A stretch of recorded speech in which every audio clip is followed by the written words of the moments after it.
Nevertheless, the decision came as a kind of surprise. On February 2, 1843 I was very politely invited to the director's office, and there met the general staff of the Royal Orchestra, in whose presence Ludicaw, through the medium of my never-to-be-forgotten friend Winkler, solemnly read out to me a royal rescript appointing me forthwith conductor to His Majesty, with a life salary of 4,500 marks a year. Ludicaw followed the reading of this document by a more or less ceremonious speech, in which he assumed that I should gratefully accept the king's favour.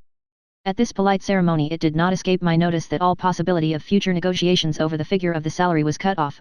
On the other hand, a substantial exemption in my favour, the omission of the condition, enforced even on Weber in his time, of serving a year's probation under the title of mere musical director, was calculated to secure my unconditional acceptance.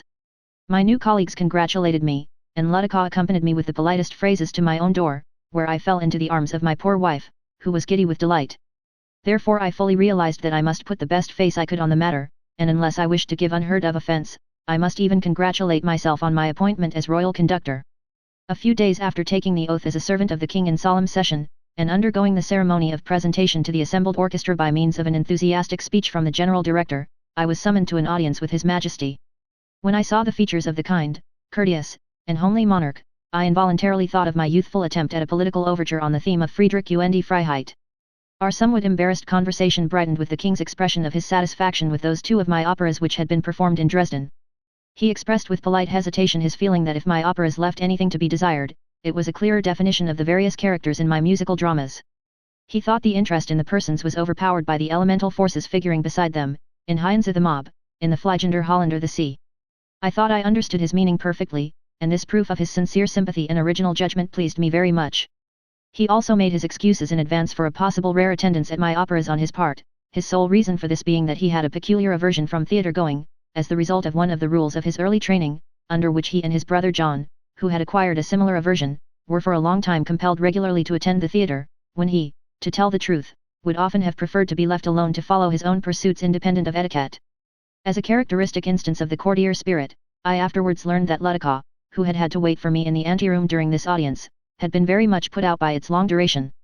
In the whole course of my life I was only admitted twice more to personal intercourse and speech with the good king. The first occasion was when I presented him with the dedication copy of the pianoforte score of my Rienzi, and the second was after my very successful arrangement and performance of the Iphigenia in Aulis, by Gluck, of whose operas he was particularly fond, when he stopped me in the public promenade and congratulated me on my work. That first audience with the king marked the zenith of my hastily adopted career at Dresden. Thenceforward anxiety reasserted itself in manifold ways. I very quickly realized the difficulties of my material situation, since it soon became evident that the advantage won by new exertions in my present appointment bore no proportion to the heavy sacrifices and obligations which I incurred as soon as I entered on an independent career. The young musical director of Riga, long since forgotten, suddenly reappeared in an astonishing reincarnation as royal conductor to the King of Saxony. The first fruits of the universal estimate of my good fortune took the shape of pressing creditors and threats of prosecution. Next followed demands from the Königsberg tradesmen, from whom I had escaped from Riga by means of that horribly wretched and miserable flight. I also heard from people in the most distant parts, who thought they had some claim on me, dating even from my student, nay, my school days, until at last I cried out in my astonishment that I expected to receive a bill next from the nurse who had suckled me. All this did not amount to any very large sum, and I merely mention it because of the ill-natured rumours which, I learned years later, had been spread abroad about the extent of my debts at that time. Out of 3,000 marks, borrowed at interest from Schroeder de Vriend, I not only paid these debts, but also fully compensated the sacrifices which Kuyets had made on my behalf, without ever expecting any return, in the days of my poverty in Paris. I was, moreover, able to be of practical use to him. But where was I to find even this sum, as my distress had hitherto been so great that I was obliged to urge Schroeder de Vriend to hurry on the rehearsals of the Fliegender Holländer by pointing out to her the enormous importance to me of the fee for the performance. I had no allowance for the expenses of my establishment in Dresden, though it had to be suitable for my position as royal conductor, nor even for the purchase of a ridiculous and expensive court uniform, so that there would have been no possibility of my making a start at all, as I had no private means, unless I borrowed money at interest. But no one who knew of the extraordinary success of Rienzi at Dresden could help believing in an immediate and remunerative rage for my operas on the German stage. My own relatives, even the prudent Ottilie, were so convinced of it that they thought I might safely count on at least doubling my salary by the receipts from my operas. At the very beginning the prospects did indeed seem bright. The score of my Fliegender Holländer was ordered by the Royal Theatre at Kassel and by the Riga Theatre, which I had known so well in the old days, because they were anxious to perform something of mine at an early date, and had heard that this opera was on a smaller scale, and made smaller demands on the stage management, than Rienzi. In May 1843 I heard good reports of the success of the performances from both those places. But this was all for the time being, and a whole year went by without the smallest inquiry for any of my scores. An attempt was made to secure me some benefit by the publication of the pianoforte score of the Fliegender Holländer, as I wanted to reserve Rienzi, after the successes it had gained, as useful capital for a more favourable opportunity, but the plan was spoilt by the opposition of Messrs. Hartel of Leipzig, who, although ready enough to publish my opera, would only do so on the condition that I abstained from asking any payment for it. So I had, for the present, to content myself with the moral satisfaction of my successes, of which my unmistakable popularity with the Dresden public, and the respect and attention paid to me, formed part. But even in this respect my utopian dreams were destined to be disturbed. I think that my appearance at Dresden marked the beginning of a new era in journalism and criticism, which found food for its hitherto but slightly developed vitality in its vexation at my success. The two gentlemen I have already mentioned, C. Bank and J. Schlade-Bosch, had, as I now know, first taken up their regular abode in Dresden at that time. I know that when difficulties were raised about the permanence of Bank's appointment, they were waived, owing to the testimonials and recommendation of my present colleague Reisiger. The success of my Rienzi had been the source of great annoyance to these gentlemen, who were now established as musical critics to the Dresden press. Because I made no effort to win their favour, they were not ill-pleased, therefore, to find an opportunity of pouring out the vitriol of their hatred over the universally popular young musician who had won the sympathy of the kindly public, partly on account of the poverty and ill luck which had hitherto been his lot. The need for any kind of human consideration had suddenly vanished with my unheard-of appointment to the royal conductorship. Now all was well with me, too well, in fact, and envy found its congenial food. This provided a perfectly clear and comprehensible point of attack, and soon there spread through the German press, in the columns given to Dresden News, an estimate of me which has never fundamentally changed, except in one point, to this day. This single modification, which was purely temporary and confined to papers of one political colour, occurred on my first settlement as a political refugee in Switzerland, but lasted only until, through Liszt's exertions, my operas began to be produced all over Germany, in spite of my exile. The orders from two theatres, immediately after the Dresden performance, for one of my scores, were merely due to the fact that up to that time the activity of my journalistic critics was still limited. I put down the cessation of all inquiries, certainly not without due justification, mainly to the effect of the false and calumnious reports in the papers.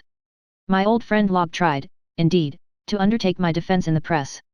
On New Year's Day, 1843 he resumed the editorship of the Zeitung für die Elegante Welt, and asked me to provide him with a biographical notice of myself for the first number.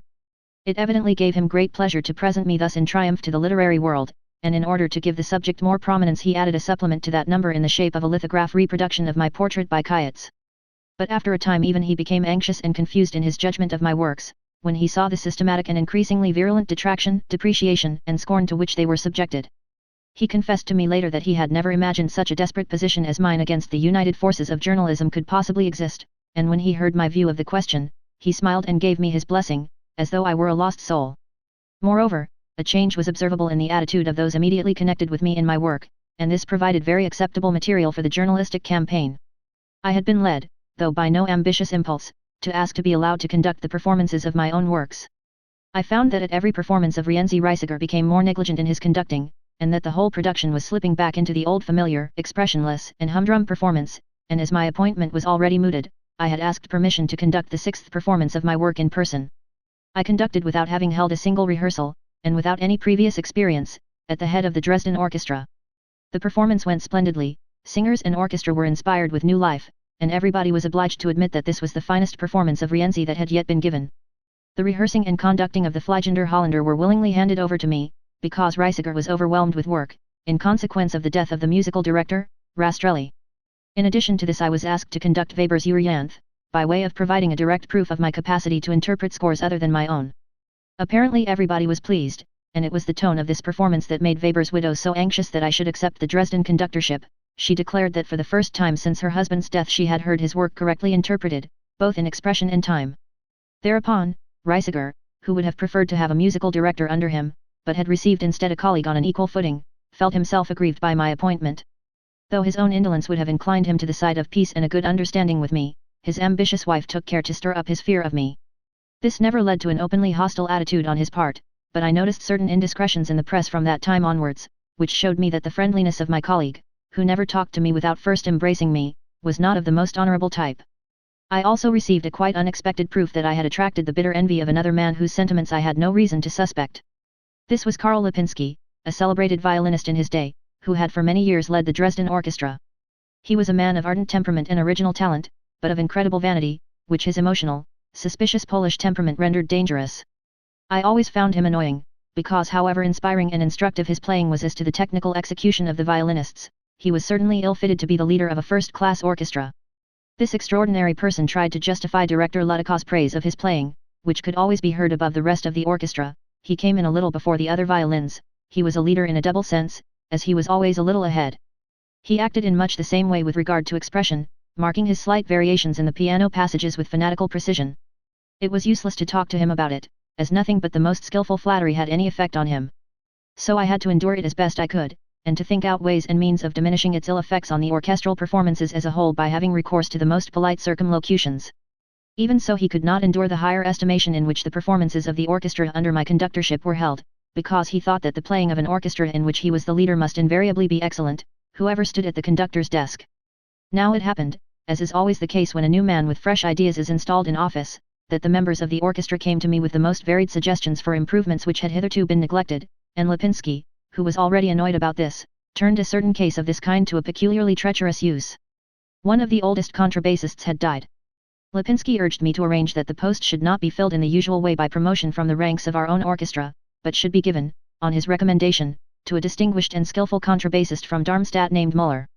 When the musician whose rights of seniority were thus threatened, appealed to me, I kept my promise to Lipinski, explained my views about the abuses of promotion by seniority, and declared that, in accordance with my sworn oath to the king, I held it my paramount duty to consider the maintenance of the artistic interests of the institution before everything else. I then found to my great astonishment, though it was foolish of me to be surprised, that the whole of the orchestra turned upon me as one man, and when the occasion arose for a discussion between Lipinski and myself as to his own numerous grievances, he actually accused me of having threatened, by my remarks in the contrabassist case, to undermine the well-established rights of the members of the orchestra, whose welfare it was my duty to protect.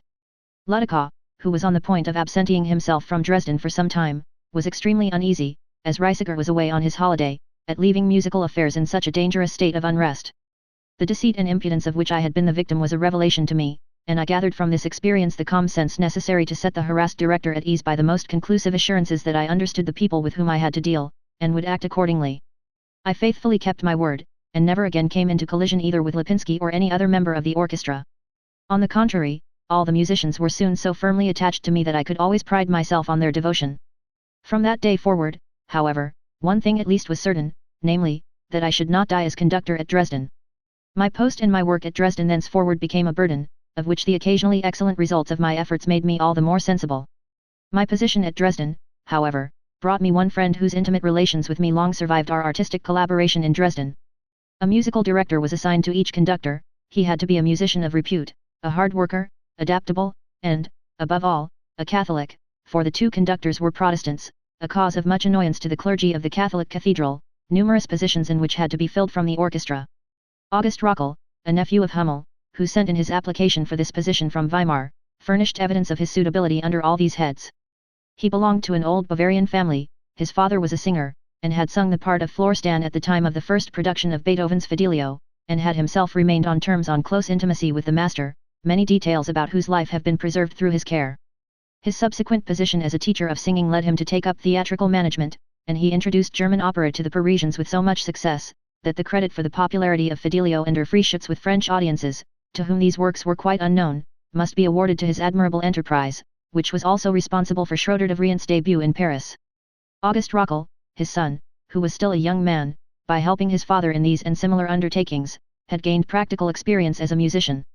As his father's business had for some time even extended to England, August had won practical knowledge of all sorts by contact with many men and things, and in addition had learned French and English.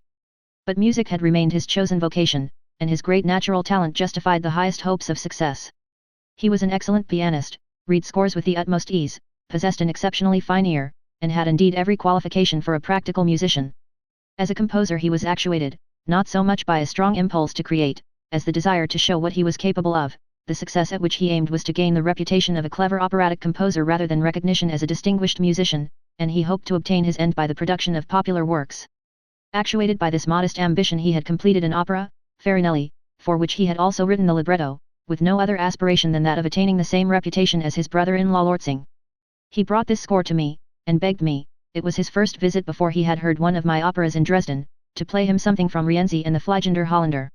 His frank, agreeable personality induced me to try and meet his wishes as far as I could, and I am convinced that I soon made such a great and unexpectedly powerful impression on him that from that moment he determined not to bother me further with the score of his opera. It was not until we had become more intimate and had discovered mutual personal interests, that the desire of turning his work to account induced him to ask me to show my practical friendship by turning my attention to his score. I made various suggestions as to how it might be improved, but he was soon so hopelessly disgusted with his own work that he put it absolutely aside, and never again felt seriously moved to undertake a similar task. On making a closer acquaintance with my completed operas and plans for new works, he declared to me that he felt it his vocation to play the part of spectator, to be my faithful helper and the interpreter of my new ideas, and, as far as in him lay, to remove entirely, and at all events to relieve me as far as possible from, all the unpleasantnesses of my official position and of my dealings with the outside world. He wished, he said, to avoid placing himself in the ridiculous position of composing operas of his own while living on terms of close friendship with me. Nevertheless, I tried to urge him to turn his own talent to account, and to this end called his attention to several plots which I wished him to work out. Among these was the idea contained in a small French drama entitled Cromwell's Daughter, which was subsequently used as the subject for a sentimental pastoral romance, and for the elaboration of which I presented him with an exhaustive plan. But in the end all my efforts remained fruitless, and it became evident that his productive talent was feeble. This perhaps arose partly from his extremely needy and trying domestic circumstances, which were such that the poor fellow wore himself out to support his wife and numerous growing children. Indeed, he claimed my help and sympathy in quite another fashion than by arousing my interest in his artistic development. He was unusually clear-headed, and possessed a rare capacity for teaching and educating himself in every branch of knowledge and experience. He was, moreover, so genuinely true and good-hearted that he soon became my intimate friend and comrade. He was, and continued to be, the only person who really appreciated the singular nature of my position towards the surrounding world, and with whom I could fully and sincerely discuss the cares and sorrows arising therefrom. What dreadful trials and experiences, what painful anxieties our common fate was to bring upon us, will soon be seen. The earlier period of my establishment in Dresden brought me also another devoted and lifelong friend, though his qualities were such that he exerted a less decisive influence upon my career. This was a young physician, named Anton Pucinelli, who lived near me. He seized the occasion of a serenade sung in honor of my 30th birthday by the Dresden Glee Club to express to me personally his hearty and sincere attachment. We soon entered upon a quiet friendship from which we derived a mutual benefit. He became my attentive family doctor, and during my residence in Dresden, marked as it was by accumulating difficulties, he had abundant opportunities of helping me. His financial position was very good, and his ready self-sacrifice enabled him to give me substantial succor and bound me to him by many heartfelt obligations. A further development of my association with Dresden Buddy was provided by the kindly advances of Chamberlain von Kinneritz' family. His wife, Marie von Kinneritz, née Fink, was a friend of Countess Ida Hahn Hahn, and expressed her appreciation of my success as a composer with great warmth, I might almost say, with enthusiasm. I was often invited to their house, and seemed likely, through this family, to be brought into touch with the higher aristocracy of Dresden. I merely succeeded in touching the fringe, however, as we really had nothing in common. True, I here made the acquaintance of Countess Rossi, the famous Sontag, by whom, to my genuine astonishment, I was most heartily greeted, and I thereby obtained the right of afterwards approaching her in Berlin with a certain degree of familiarity. The curious way in which I was disillusioned about this lady on that occasion will be related in due course. I would only mention here that, through my earlier experiences of the world, I had become fairly impervious to deception, and my desire for closer acquaintance with these circles speedily gave way to a complete hopelessness and an entire lack of ease in their sphere of life. Although the Kinneritz couple remained friendly during the whole of my prolonged sojourn in Dresden, yet the connection had not the least influence either upon my development or my position. Only once, on the occasion of a quarrel between Ludikow and myself, the former observed that Frau von Kinneritz, by her unmeasured praises, had turned my head and made me forget my position towards him. But in making this taunt he forgot that, if any woman in the higher ranks of Dresden society had exerted a real and invigorating influence upon my inward pride, that woman was his own wife, Ida von Ludikow, née von Nobelsdorf. The power which this cultured, gentle, and distinguished lady exercised over my life was of a kind I now experienced for the first time, and might have become of great importance had I been favoured with more frequent and intimate intercourse. But it was less her position as wife of the general director than her constant ill health and my own peculiar unwillingness to appear obtrusive, that hindered our meeting, except at rare intervals. My recollections of her merge somewhat, in my memory, with those of my own sister Rosalie. I remember the tender ambition which inspired me to win the encouraging sympathy of this sensitive woman, who was painfully wasting away amid the coarsest surroundings. My earliest hope for the fulfillment of this ambition arose from her appreciation of my Fliegender Holländer, in spite of the fact that, following close upon Rienzi, it had so puzzled the Dresden public. In this way she was the first, so to speak, who swam against the tide and met me upon my new path. So deeply was I touched by this conquest that, when I afterwards published the opera, I dedicated it to her. In the account of my later years in Dresden I shall have more to record of the warm sympathy for my new development and dearest artistic aims for which I was indebted to her. But of real intercourse we had none, and the character of my Dresden life was not affected by this acquaintance, otherwise so important in itself. On the other hand, my theatrical acquaintances thrust themselves with irresistible importunancy into the wide foreground of my life, and in fact, after my brilliant successes, I was still restricted to the same limited and familiar sphere in which I had prepared myself for these triumphs. Indeed, the only one who joined my old friends Heine and Gaffer Fischer was Tikhatschek, with his strange domestic circle. Anyone who lived in Dresden at that time and chanced to know the court lithographer, Firstina, will be astonished to hear that, without really being aware of it myself, I entered into a familiarity that was to prove a lasting one with this man who was an intimate friend of Tikhatschek's. The importance of this singular connection may be judged from the fact that my complete withdrawal from him coincided exactly with the collapse of my civic position in Dresden. My good-humored acceptance of election to the musical committee of the Dresden Glee Club also brought me further chance acquaintances. This club consisted of a limited number of young merchants and officials, who had more taste for any kind of convivial entertainment than for music. But it was sedulously kept together by a remarkable and ambitious man, Professor Lowe, who nursed it with special objects in view, for the attainment of which he felt the need of an authority such as I possessed at that time in Dresden. Among other aims he was particularly and chiefly concerned in arranging for the transfer of Weber's remains from London to Dresden. As this project was one which interested me also, I lent him my support, though he was in reality merely following the voice of personal ambition. He furthermore desired, as head of the Glee Club, which, by the way, from the point of view of music was quite worthless, to invite all the male choral unions of Saxony to a great gala performance in Dresden. A committee was appointed for the execution of this plan, and as things soon became pretty warm, Lowe turned it into a regular revolutionary tribunal, over which, as the great day of triumph approached, he presided day and night without resting, and by his furious zeal earned from me the nickname of Robespierre. In spite of the fact that I had been placed at the head of this enterprise, I luckily managed to evade his terrorism, as I was fully occupied with a great composition promised for the festival. The task had been assigned to me of writing an important piece for male voices only, which, if possible, should occupy half an hour. I reflected that the tiresome monotony of male singing, which even the orchestra could only enliven to a slight extent, can only be endured by the introduction of dramatic themes. I therefore designed a great choral scene, selecting the Apostolic Pentecost with the outpouring of the Holy Ghost as its subject. I completely avoided any real solos, but worked out the whole in such a way that it should be executed by detached choral masses according to requirement. Out of this composition arose my Liebesmahl der Apostel, Love Feast of the Apostles, which has recently been performed in various places. As I was obliged at all costs to finish it within a limited time, I do not mind including this in the list of my uninspired compositions. But I was not displeased with it when it was done, more especially when it was played at the rehearsals given by the Dresden choral societies under my personal supervision. When, therefore, 1,200 singers from all parts of Saxony gathered around me in the Frauenkirche, where the performance took place, I was astonished at the comparatively feeble effect produced upon my ear by this colossal human tangle of sounds. The conclusion at which I arrived was, that these enormous choral undertakings are folly, and I never again felt inclined to repeat the experiment.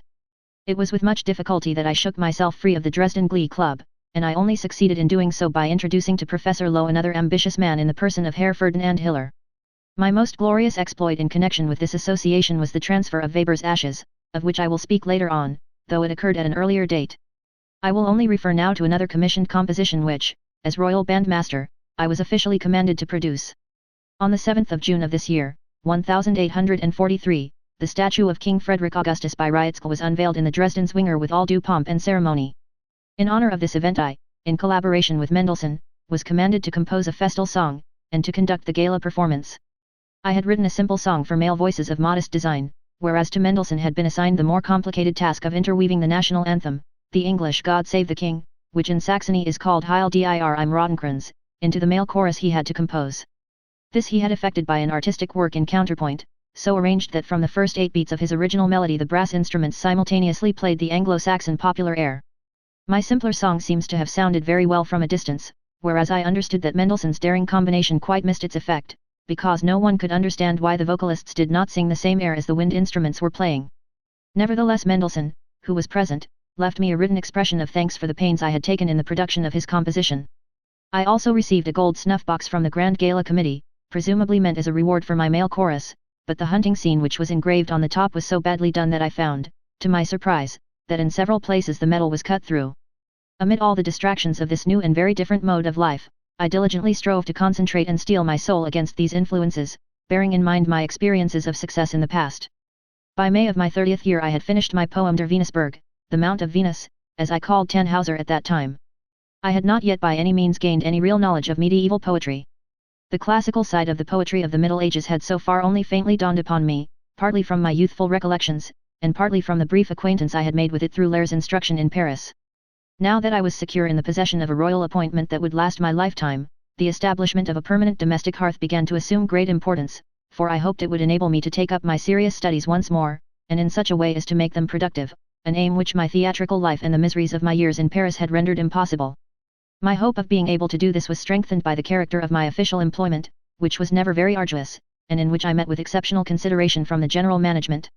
Though I had only held my appointment for a few months, yet I was given a holiday this first summer, which I spent in a second visit to Toplitz, a place which I had grown to like, and whither I had sent on my wife in advance. Keenly indeed did I appreciate the change in my position since the preceding year. I could now engage 4 spacious and well-appointed rooms in the same house, the Eich at Skona, where I had before lived in such straitened and frugal circumstances. I invited my sister Clara to pay us a visit, and also my good mother, whose gout necessitated her taking the Toplitz baths every year. I also seized the opportunity of drinking the mineral waters, which I hoped might have a beneficial effect on the gastric troubles from which I had suffered ever since my vicissitudes in Paris. Unfortunately the attempted cure had a contrary effect, and when I complained of the painful irritation produced, I learned that my constitution was not adapted for water cures. In fact, on my morning promenade, and while drinking my water, I had been observed to race through the shady alleys of the adjacent Thurn Gardens, and it was pointed out to me that such a cure could only be properly wrought by leisurely calm and easy sauntering. It was also remarked that I usually carried about a fairly stout volume, and that, armed with this and my bottle of mineral water, I used to take rest in lonely places. This book was J. Grimm's German mythology. All who know the work can understand how the unusual wealth of its contents, gathered from every side, and meant almost exclusively for the student, would react upon me, whose mind was everywhere seeking for something definite and distinct. Formed from the scanty fragments of a perished world, of which scarcely any monuments remained recognizable and intact, I here found a heterogeneous building, which at first glance seemed but a rugged rock clothed in straggling brambles. Nothing was finished, only here and there could the slightest resemblance to an architectonic line be traced, so that I often felt tempted to relinquish the thankless task of trying to build from such materials. And yet I was enchained by a wondrous magic. The baldest legend spoke to me of its ancient home, and soon my whole imagination thrilled with images, long-lost forms for which I had sought so eagerly shaped themselves ever more and more clearly into realities that lived again. There rose up soon before my mind a whole world of figures, which revealed themselves as so strangely plastic and primitive, that, when I saw them clearly before me and heard their voices in my heart, I could not account for the almost tangible familiarity and assurance of their demeanor. The effect they produced upon the inner state of my soul I can only describe as an entire rebirth. Just as we feel a tender joy over a child's first bright smile of recognition, so now my own eyes flashed with rapture as I saw a world, revealed, as it were, by miracle, in which I had hitherto moved blindly as the babe in its mother's womb. But the result of this reading did not at first do much to help me in my purpose of composing part of the Tannhauser music. I had had a piano put in my room at the Eich, and though I smashed all its strings, nothing satisfactory would emerge. With much pain and toil I sketched the first outlines of my music for the Venusberg, as fortunately I already had its theme in my mind. Meanwhile I was very much troubled by excitability and rushes of blood to the brain. I imagined I was ill, and lay for whole days in bed, where I read Grimm's German legends, or tried to master the disagreeable mythology. It was quite a relief when I hit upon the happy thought of freeing myself from the torments of my condition by an excursion to Prague. Meanwhile I had already ascended Mount Milischau once with my wife, and in her company I now made the journey to Prague in an open carriage. There I stayed once more at my favorite inn, the Black Horse, met my friend Kittel, who had now grown fat and rotund, made various excursions, revelled in the curious antiquities of the old city, and learned to my joy that the 2 lovely friends of my youth, Jenny and Augusta Picta, had been happily married to members of the highest aristocracy. Thereupon, having reassured myself that everything was in the best possible order, I returned to Dresden and resumed my functions as musical conductor to the King of Saxony. We now set to work on the preparations and furnishing of a roomy and well-situated house in the Osterallee, with an outlook upon the Zwinger. Everything was good and substantial, as is only right for a man of 30 who is settling down at last for the whole of his life. As I had not received any subsidy towards this outlay, I had naturally to raise the money by loan. But I could look forward to a certain harvest from my operatic successes in Dresden, and what was more natural than for me to expect soon to earn more than enough. The 3 most valued treasures which adorned my house were a concert grand piano by Breitkopf and Hartel, which I had bought with much pride, a stately writing desk, now in possession of Otto Kummer, the chamber music artist, and the title page by Cornelius for the Nibelungen, in a handsome Gothic frame, the only object which has remained faithful to me to the present day. But the thing which above all else made my house seem homelike and attractive was the presence of a library, which I procured in accordance with a systematic plan laid down by my proposed line of study. On the failure of my Dresden career, this library passed in a curious way into the possession of Herr Heinrich Brockhaus, to whom at that time I owed 1,500 marks, and who took it as security for the amount. My wife knew nothing at the time of this obligation, and I never afterwards succeeded in recovering this characteristic collection from his hands. Upon its shelves old German literature was especially well represented, and also the closely related work of the German Middle Ages, including many a costly volume, as, for instance, the rare old work, Romans des Deux Paris. Beside these stood many excellent historical works on the Middle Ages, as well as on the German people in general. At the same time I made provision for the poetical and classical literature of all times and languages. Among these were the Italian poets, Shakespeare, and the French writers, of whose language I had a passable knowledge. All these I acquired in the original, hoping some day to find time to master their neglected tongues. As for the Greek and Roman classics, I had to content myself with standard German translations. Indeed, on looking once more into my Homer, whom I secured in the original Greek, I soon recognized that I should be presuming on more leisure than my conductorship was likely to leave me, if I hoped to find time for regaining my lost knowledge of that language. Moreover, I provided most thoroughly for a study of universal history, and to this end did not fail to equip myself with the most voluminous works. Thus armed, I thought I could bid defiance to all the trials which I clearly foresaw would inevitably accompany my calling and position. In hopes, therefore, of long and peaceable enjoyment of this hard-earned home, I entered into possession with the best of spirits in October of this year, 1843, and though my conductor's quarters were by no means magnificent, they were stately and substantial. The first leisure in my new home which I could snatch from the claims of my profession and my favorite studies was devoted to the composition of Tannhauser, the first act of which was completed in January of the new year, 1844. I have no recollections of any importance regarding my activities in Dresden during this winter. The only memorable events were two enterprises which took me away from home, the first to Berlin early in the year, for the production of my Fliegender Holländer, and the other in March to Hamburg for Rienzi. Of these the former made the greater impression upon my mind. The manager of the Berlin theatre, Kustner, quite took me by surprise when he announced the first performance of the Fliegender Holländer for an early date. As the opera house had been burnt down only about a year before, and could not possibly have been rebuilt, it had not occurred to me to remind them about the production of my opera. It had been performed in Dresden with very poor scenic accessories, and knowing how important a careful and artistic execution of the difficult scenery was for my dramatic seascapes, I had relied implicitly on the admirable management and staging capacities of the Berlin Opera House. Consequently I was very much annoyed that the Berlin manager should select my opera as a stopgap to be produced at the Comedy Theatre, which was being used as a temporary opera house. All remonstrances proved useless, for I learned that they were not merely thinking about rehearsing the work, but that it was already actually being rehearsed, and would be produced in a few days.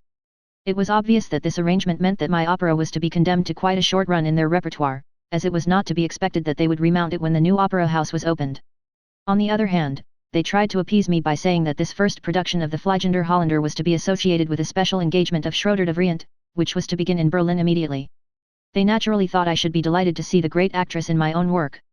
But this only confirmed me in the suspicion that this opera was simply wanted as a makeshift for the duration of Schroeder de Vriend's visit.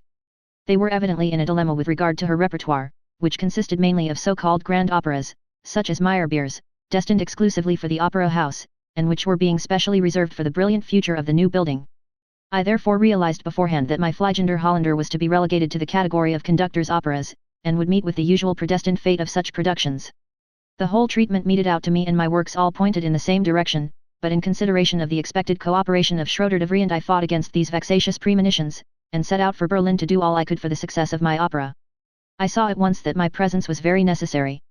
I found the conductor's desk occupied by a man calling himself Conductor Henning, or Henniger, an official who had won promotion from the ranks of ordinary musicians by an upright observance of the laws of seniority, but who knew precious little about conducting an orchestra at all, and about my opera had not the faintest glimmer of an idea.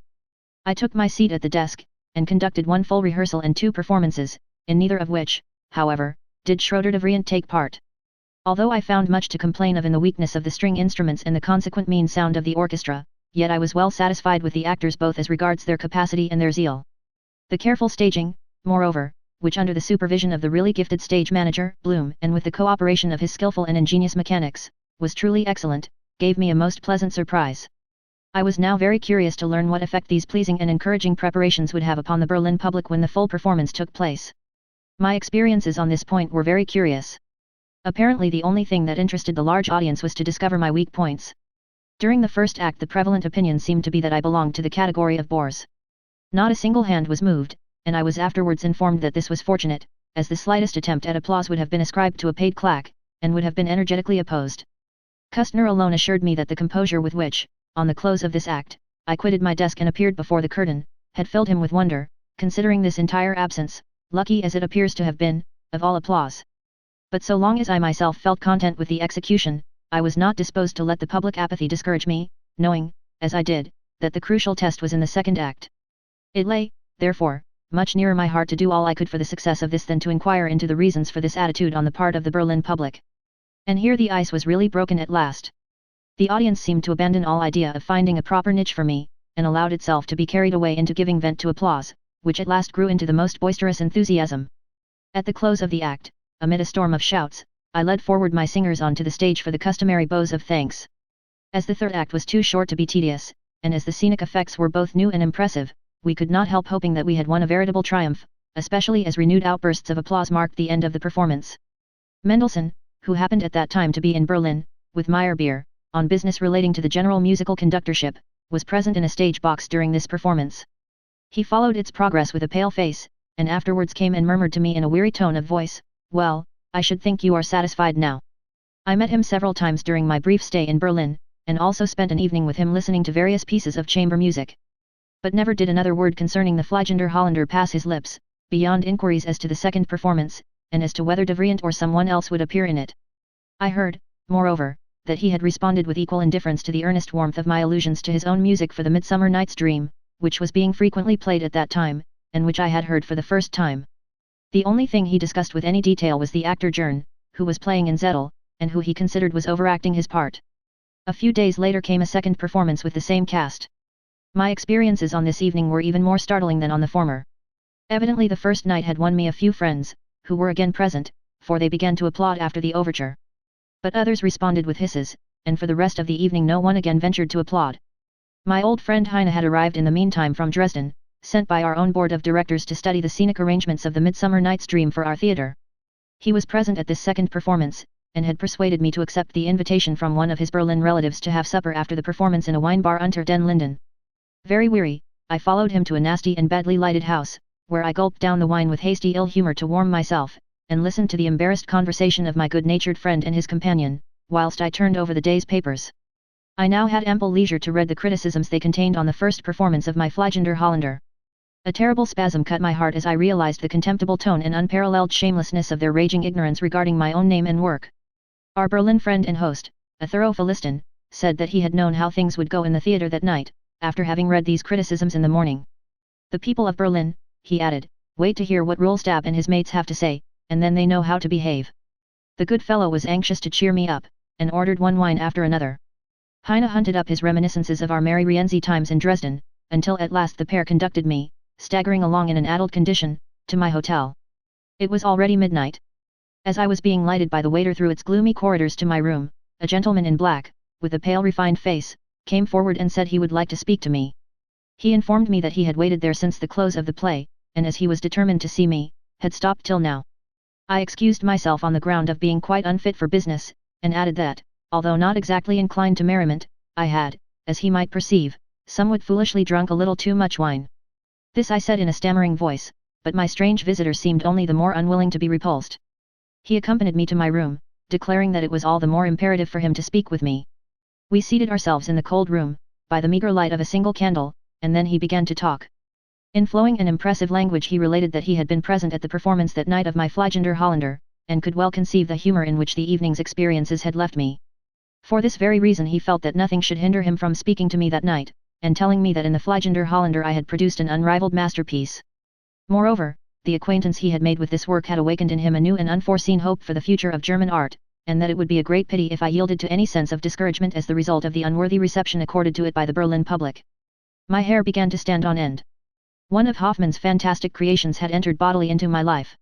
I could find nothing to say, except to inquire the name of my visitor, at which he seemed surprised, as I had talked with him the day before at Mendelssohn's house. He said that my conversation and manner had created such an impression upon him there, and had filled him with such sudden regret at not having sufficiently overcome his dislike for opera in general, to be present at the first performance, that he had at once resolved not to miss the second. His name, he added, was Professor Werder. That was no use to me, I said, he must write his name down. Getting paper and ink, he did as I desired, and we parted. I flung myself unconsciously on the bed for a deep and invigorating sleep. Next morning I was fresh and well. I paid a farewell call on Schroeder de Vriend, who promised me to do all she could for the Fliegender Hollander as soon as possible, drew my fee of 100 ducats, and set off for home. On my way through Leipzig I utilized my ducats for the repayment of sundry advances made me by my relatives during the earlier and poverty-stricken period of my sojourn in Dresden, and then continued my journey, to recuperate among my books and meditate upon the deep impression made on me by Werder's midnight visit. Before the end of this winter I received a genuine invitation to Hamburg for the performance of Rienzi. The enterprising director, Herr Cornet, through whom it came, confessed that he had many difficulties to contend against in the management of his theatre, and was in need of a great success. This, after the reception with which it had met in Dresden, he thought he could secure by the production of Rienzi. I accordingly betook myself thither in the month of March. The journey at that time was not an easy one, as after Hanover one had to proceed by mail coach, and the crossing of the Elbe, which was full of floating ice, was a risky business. Owing to a great fire that had recently broken out, the town of Hamburg was in process of being rebuilt, and there were still many wide spaces encumbered with ruins. Cold weather and an ever-gloomy sky make my recollections of my somewhat prolonged sojourn in this town anything but agreeable. I was tormented to such an extent by having to rehearse with bad material, fit only for the poorest theatrical trumpery, that, worn out and exposed to constant colds, I spent most of my leisure time in the solitude of my inn chamber. My earlier experiences of ill-arranged and badly managed theatres came back to me afresh. I was particularly depressed when I realized that I had made myself an unconscious accomplice of Director Cornet's basest interests. His one aim was to create a sensation, which he thought should be of great service to me also, and not only did he put me off with a smaller fee, but even suggested that it should be paid by gradual installments. The dignity of scenic decoration, of which he had not the smallest idea, was completely sacrificed to the most ridiculous and tawdry showiness. He imagined that pageantry was all that was really needed to secure my success. So he hunted out all the old fairy ballet costumes from his stock, and fancied that if they only looked gay enough, and if plenty of people were bustling about on the stage, I ought to be satisfied. But the most sorry item of all was the singer he provided for the title role. He was a man of the name of Werder, an elderly, flabby and voiceless tenor, who sang Rienzi with the expression of a lover, like Alvino, for instance, in the Somnambula. He was so dreadful that I conceived the idea of making the capital tumble down in the second act, so as to bury him sooner in its ruins, a plan which would have cut out several of the processions, which were so dear to the heart of the director. I found my one ray of light in a lady singer, who delighted me with the fire with which she played the part of Adriano. This was a Madame Feringer, who was afterwards engaged by Liszt for the role of Ortrud in the production of Lohengrin at Weimar, but by that time her powers had greatly deteriorated. Nothing could be more depressing than my connection with this opera under such dismal circumstances. And yet there were no outward signs of failure. The manager hoped in any case to keep Rienzi in his repertoire until Tkatschek was able to come to Hamburg and give the people of that town a true idea of the play. This actually took place in the following summer. My discouragement and ill humor did not escape the notice of Herr Cornet, and discovering that I wished to present my wife with a parrot, he managed to procure a very fine bird, which he gave me as a parting gift. I carried it with me in its narrow cage on my melancholy journey home, and was touched to find that it quickly repaid my care and became very much attached to me. Minna greeted me with great joy when she saw this beautiful grey parrot, for she regarded it as a self-evident proof that I should do something in life. We already had a pretty little dog, born on the day of the first Rienzi rehearsal in Dresden, which, owing to its passionate devotion to myself, was much petted by all who knew me and visited my house during those years. This sociable bird, which had no vices and was an apt scholar, now formed an addition to our household, and the pair did much to brighten our dwelling in the absence of children. My wife soon taught the bird snatches of songs from Rienzi, with which it would good-naturedly greet me from a distance when it heard me coming up the stairs. And thus at last my domestic hearth seemed to be established with every possible prospect of a comfortable competency. No further excursions for the performance of any of my operas took place, for the simple reason that no such performances were given. As I saw it was quite clear that the diffusion of my works through the theatrical world would be a very slow business, I concluded that this was probably due to the fact that no adaptations of them for the piano existed. I therefore thought that I should do well to press forward such an issue at all costs, and in order to secure the expected profits, I hit upon the idea of publishing at my own expense. I accordingly made arrangements with F. Mieser, the court music dealer, who had hitherto not got beyond the publication of a valse, and signed an agreement with him for his firm to appear as the nominal publishers on the understanding that they should receive a commission of 10%, whilst I provided the necessary capital. As there were 2 operas to be issued, including Rienzi, a work of exceptional bulk, it was not likely that these publications would prove very profitable unless, in addition to the usual piano selections, I also published adaptations, such as the music without words, for duet or solo. For this a fairly large capital was necessary. I also needed funds for the repayment of the loans already mentioned, and for the settlement of old debts, as well as to pay off the remaining expenses of my house furnishing. I was therefore obliged to try and procure much larger sums. I laid my project and its motive before Schroeder de Vriend, who had just returned to Dresden, at Easter, 1844, to fulfill a fresh engagement. She believed in the future of my works, recognized the peculiarity of my position, as well as the correctness of my calculations, and declared her willingness to provide the necessary capital for the publication of my operas, refusing to consider the act as one involving any sacrifice on her part. This money she proposed to get by selling out her investments in Polish state bonds, and I was to pay the customary rate of interest.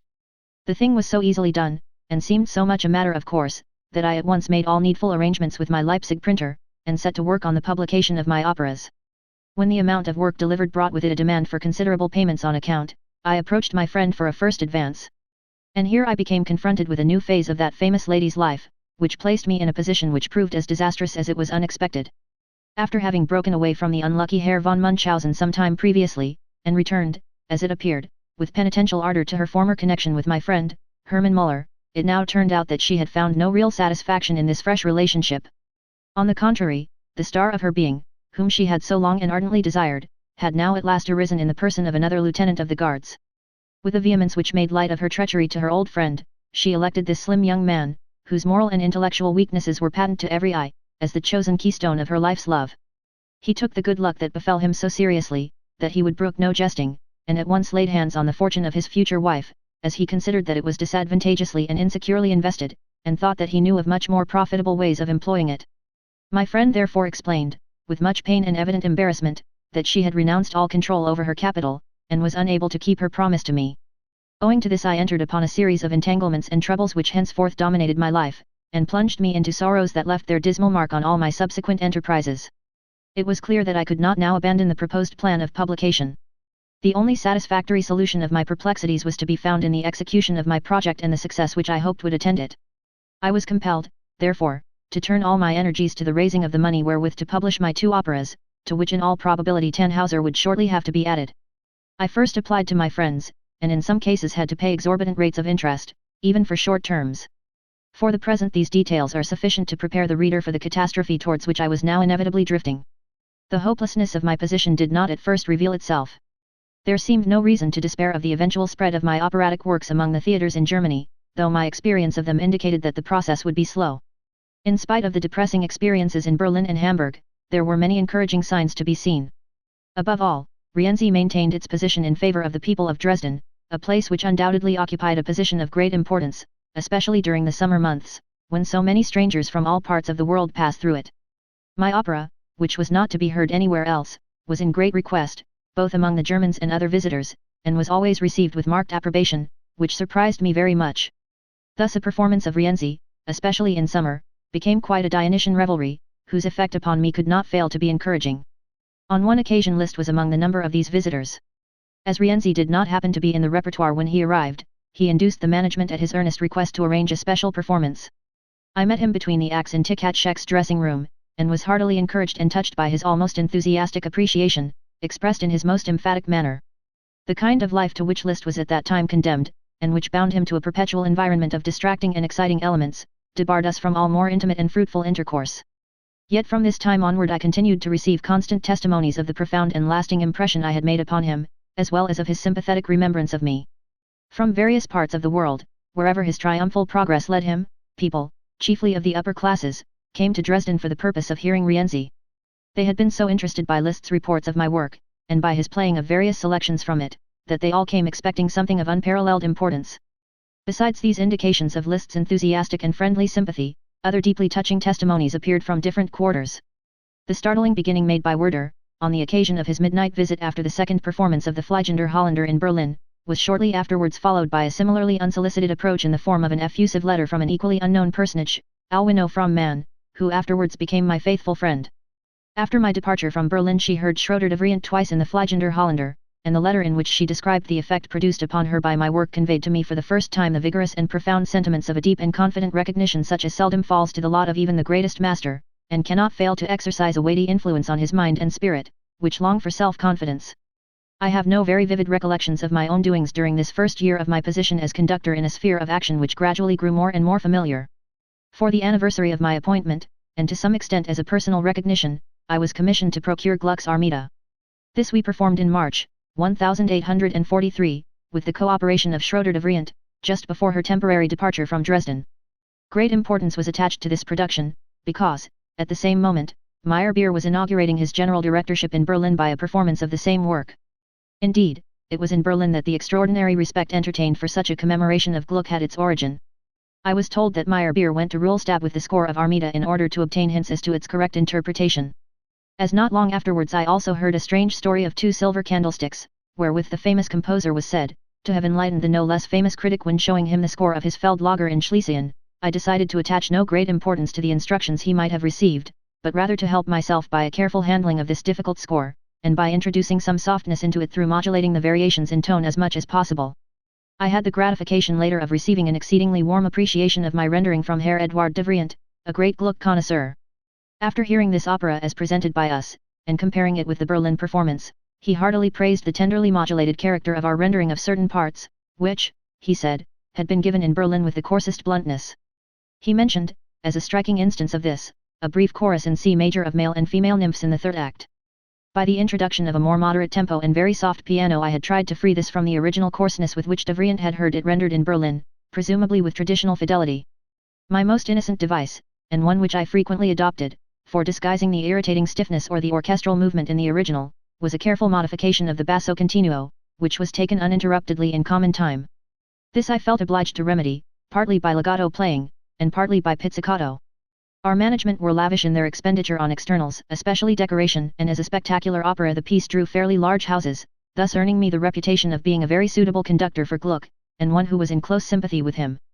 This result was the more conspicuous from the fact that Iphigenia in Taurus, which is a far superior work, and in which de Vriend's interpretation of the title role was admirable, had been performed to empty houses. I had to live upon this reputation for a long time, as it often happened that I was compelled to give inferior performances of repertoire pieces, including Mozart's operas. The mediocrity of these was particularly disappointing to those who, after my success in Armida, had expected a great deal from my rendering of these pieces, and were much disappointed in consequence. Even sympathetic hearers sought to explain their disappointment on the ground that I did not appreciate Mozart and could not understand him. But they failed to realize how impossible it was for me, as a mere conductor, to exercise any real influence on such desultory performances, which were merely given as stopgaps, and often without rehearsal. Indeed, in this matter I often found myself in a false position, which, as I was powerless to remedy it, contributed not a little to render unbearable both my new office and my dependence upon the meanest motives of a paltry theatrical routine, already overweight with the cares of business. This, in fact, became worse than I had expected, in spite of my previous knowledge of the precariousness of such a life. My colleague Reisiger, to whom from time to time I poured out my woes regarding the scant attention given by the general management to our demands for the maintenance of correct representations in the realm of opera, comforted me by saying that I, like himself, would sooner or later relinquish all these fads and submit to the inevitable fate of a conductor. Thereupon he proudly smote his stomach, and hoped that I might soon be able to boast of one as round as his own. I received further provocation for my growing dislike of these jog-trot methods from a closer acquaintance with the spirit in which even eminent conductors undertook the reproduction of our masterpieces. During this first year Mendelssohn was invited to conduct his St. Paul for one of the Palm Sunday concerts in the Dresden chapel, which was famous at that time. The knowledge I thus acquired of this work, under such favorable circumstances, pleased me so much, that I made a fresh attempt to approach the composer with sincere and friendly motives, but a remarkable conversation which I had with him on the evening of this performance quickly and strangely repelled my impulse. After the oratorio Reisiger was to produce Beethoven's Eighth Symphony. I had noticed in the preceding rehearsal that Kiesiger had fallen into the error of all the ordinary conductors of this work by taking the tempo diminuendo of the third movement at a meaningless waltz time, whereby not only does the whole piece lose its imposing character, but the trio is rendered absolutely ridiculous by the impossibility of the violoncello part being interpreted at such a speed.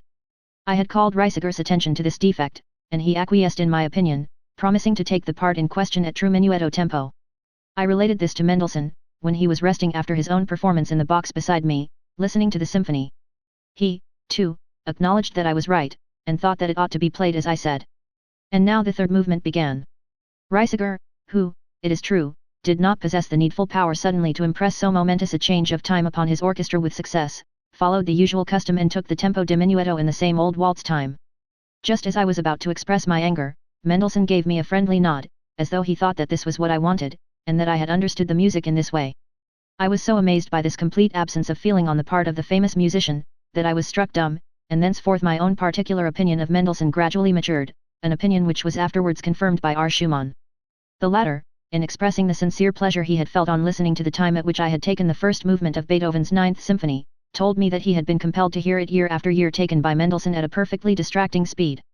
Amid my yearning anxiety to exert some influence upon the spirit in which our noblest masterpieces were executed, I had to struggle against the profound dissatisfaction I felt with my employment on the ordinary theatre repertoire. It was not until Palm Sunday of the year 1844, just after my dispiriting expedition to Hamburg, that my desire to conduct the Pastoral Symphony was satisfied. But many faults still remained unremedied, and for the removal of these I had to adopt indirect methods which gave me much trouble. For instance, at these famous concerts the arrangement of the orchestra, the members of which were seated in a long, thin, semicircular row round the chorus of singers, was so inconceivably stupid that it required the explanation given by Reisiger to make me understand such folly. He told me that all these arrangements dated from the time of the late conductor Merlacchi, who, as an Italian composer of operas, had no true realization of the importance of the orchestra nor of its necessities. When, therefore, I asked why they had permitted him to meddle with things he did not understand, I learned that the preference shown to this Italian, both by the court and the general management, even in opposition to Karl Maria von Weber, had always been absolute and brooked no contradiction. I was warned that, even now, we should experience great difficulty in ridding ourselves of these inherited vices, because the opinion still prevailed in the highest circles that he must have understood best what he was about. Once more my childish memories of the eunuch Sassaroli flashed through my mind, and I remembered the warning of Weber's widow as to the significance of my succession to her husband's post of conductor in Dresden. But, in spite of all this, our performance of the Pastoral Symphony succeeded beyond expectation, and the incomparable and wonderfully stimulating enjoyment, which I was in future to derive from my intercourse with Beethoven's works, now first enabled me to realize his prolific strength. Cockle shared in this enjoyment with heartfelt sympathy, he supported me with eye and ear at every rehearsal, always stood by my side, and was at one with me both in his appreciation and his aims. After this encouraging success I was to receive the gratification of another triumph in the summer, which, although it was of no particular moment from the musical point of view, was of great social importance. The King of Saxony, towards whom, as I have already said, I had felt warmly drawn when he was Prince Friedrich, was expected home from a long visit to England. The reports received of his stay there had greatly rejoiced my patriotic soul. While this homely monarch, who shrank from all pomp and noisy demonstration, was in England, it happened that the Tsar Nicholas arrived quite unexpectedly on a visit to the Queen. In his honor great festivities and military reviews were held, in which our king, much against his will, was obliged to participate, and he was consequently compelled to receive the enthusiastic acclamations of the English crowd, who were most demonstrative in showing their preference for him, as compared with the unpopular Tsar. This preference was also reflected in the newspapers, so that a flattering incense floated over from England to our little Saxony which filled us all with a peculiar pride in our king. While I was in this mood, which absorbed me completely, I learned that preparations were being made in Leipzig for a special welcome to the king on his return, which was to be further dignified by a musical festival in the directing of which Mendelssohn was to take part.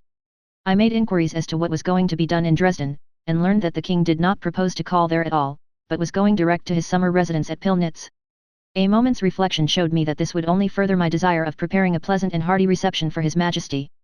As I was a servant of the Crown, any attempt on my part to render an act of homage in Dresden might have had the appearance of an official parade which would not be admissible. I seized the idea, therefore, of hurriedly collecting together all who could either play or sing, so that we might perform a reception song hastily composed in honor of the event. The obstacle to my plan was that my director Ludikow was away at one of his country seats. To come to an understanding with my colleague Reisiger would, moreover, have involved delay, and given the enterprise the very aspect of an official ovation which I wished to avoid. As no time was to be lost, if anything worthy of the occasion was to be done, as the king was due to arrive in a few days, I availed myself of my position as conductor of the Glee Club, and summoned all its singers and instrumentalists to my aid. In addition to these, I invited the members of our theatrical company, and also those of the orchestra, to join us. This done, I drove quickly to Pillnitz to arrange matters with the Lord Chamberlain, whom I found favourably disposed towards my project. The only leisure I could snatch for composing the verses of my song and setting them to music was during the rapid drive there in Beck, for by the time I reached home I had to have everything ready for the copyist and lithographer.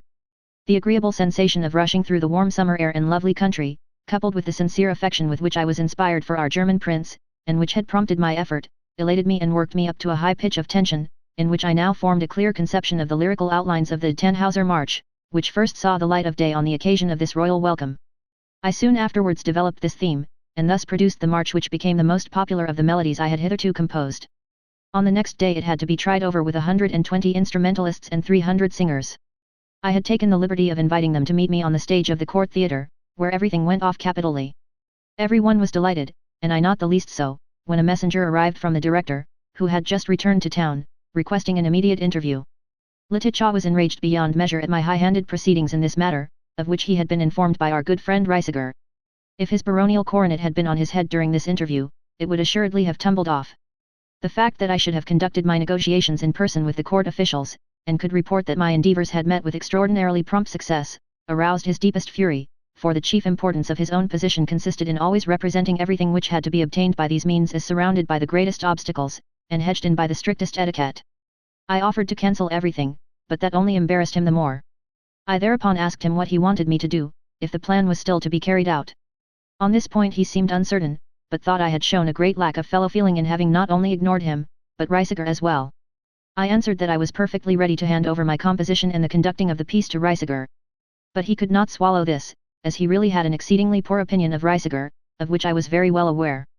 His real grievance was that I had arranged the whole business with the Lord Chamberlain, Herr von Reisenstein, who was his personal enemy, and he added that I could form no conception of the rudeness he had been obliged to endure from the hands of this official. This outburst of confidence made it easier for me to exhibit an almost sincere emotion, to which he responded by a shrug of the shoulders, meaning that he must resign himself to a disagreeable necessity. But my project was even more seriously threatened by the wretched weather than by the storm with the director, for it rained all day in torrents. If it lasted, which it seemed only too likely to do, I could hardly start on the special boat at 5 o'clock in the morning, as proposed, with my hundreds of helpers, to give an early morning concert at Pillnitz, 2 hours away. I anticipated such a disaster with genuine dismay. But Rockel consoled me by saying that I could rely upon it that we should have glorious weather the next day, for I was lucky. This belief in my luck has followed me ever since, even down to my latest days, and amid the great misfortunes which have so often hampered my enterprises, I have felt as if this statement were a wicked insult to fate. But this time, at least, my friend was right. The 12th of August, 1844 was from sunrise till late at night the most perfect summer day that I can remember in my whole life. The sensation of blissful content with which I saw my light-hearted legion of gaily dressed bandsmen and singers gathering through the auspicious morning mists on board our steamer, swelled my breast with a fervent faith in my lucky star. By my friendly impetuosity I had succeeded in overcoming Reisiger's smouldering resentment, and had persuaded him to share the honour of our undertaking by conducting the performance of my composition himself. When we arrived at the spot, everything went off splendidly. The king and royal family were visibly touched, and in the evil times that followed the Queen of Saxony spoke of this occasion, I am told, with peculiar emotion, as the fairest day of her life. After Reisiger had wielded his baton with great dignity, and I had sung with the tenors in the choir, we two conductors were summoned to the presence of the royal family.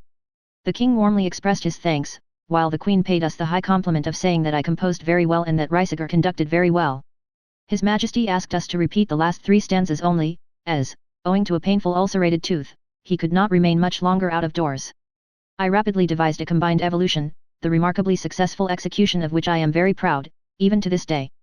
I had the entire song repeated, but, in accordance with the king's wish, only one verse was sung in our original crescent formation. At the beginning of the second verse I made my 400 undisciplined bandsmen and singers file off in a march through the garden, which, as they gradually receded, was so arranged that the final notes could only reach the royal ear as an echoing dream song. Thanks to my unexampled activity and ever-present help, this retreat was so steadily carried out that not the slightest faltering was perceptible either in time or delivery, and the whole might have been taken for a carefully rehearsed theatrical maneuver. On reaching the castle court we found that, by the Queen's kindly forethought, an ample breakfast had been provided for our party on the lawn, where the tables were already spread. We often saw our royal hostess herself busily supervising the attendants, or moving with excited delight about the windows and corridors of the castle. Every eye beamed rapture to my soul, as the successful author of the general happiness, and I almost felt amid the glories of that day as though the millennium had been proclaimed. After roaming in a body through the lovely grounds of the castle, and not omitting to pay a visit to the Kepgrund which had been so dear to me in my youth, we returned late at night, and in the highest spirits, to Dresden. Next morning I was again summoned to the presence of the director. But a change had come over him during the night. As I began to offer my apologies for the anxiety I had caused him, the tall thin man, with the hard dry face, seized me by the hand and addressed me with a rapturous expression, which I am sure no one else ever saw on his face. He told me to say no more about these anxieties. I was a great man, and soon no one would know anything about him, whereas I should be universally admired and loved. I was deeply moved, and wished only to express my embarrassment at so unexpected an outburst, when he kindly interrupted me and sought an escape from his own emotion in good-humored confidences. He referred, with a smile, to the self-denial which had yielded the place of honor on so extraordinary an occasion to an undeserving man like Reisiger. When I assured him that this act had afforded me the liveliest satisfaction, and that I had myself persuaded my colleague to take the baton, he confessed that at last he began to understand me, but failed altogether to comprehend how the other could accept a position to which he had no right. Ludikoff's altered attitude towards me was such that for some time our intercourse on matters of business assumed an almost confidential tone. But, unfortunately, in course of time things changed for the worse, so that our relationship became one of open enmity. Nevertheless, a certain peculiar tenderness towards me on the part of this singular man was always clearly perceptible. Indeed, I might almost say that much of his subsequent abuse of me sounded more like the strangely perverted plaints of a love that met with no response.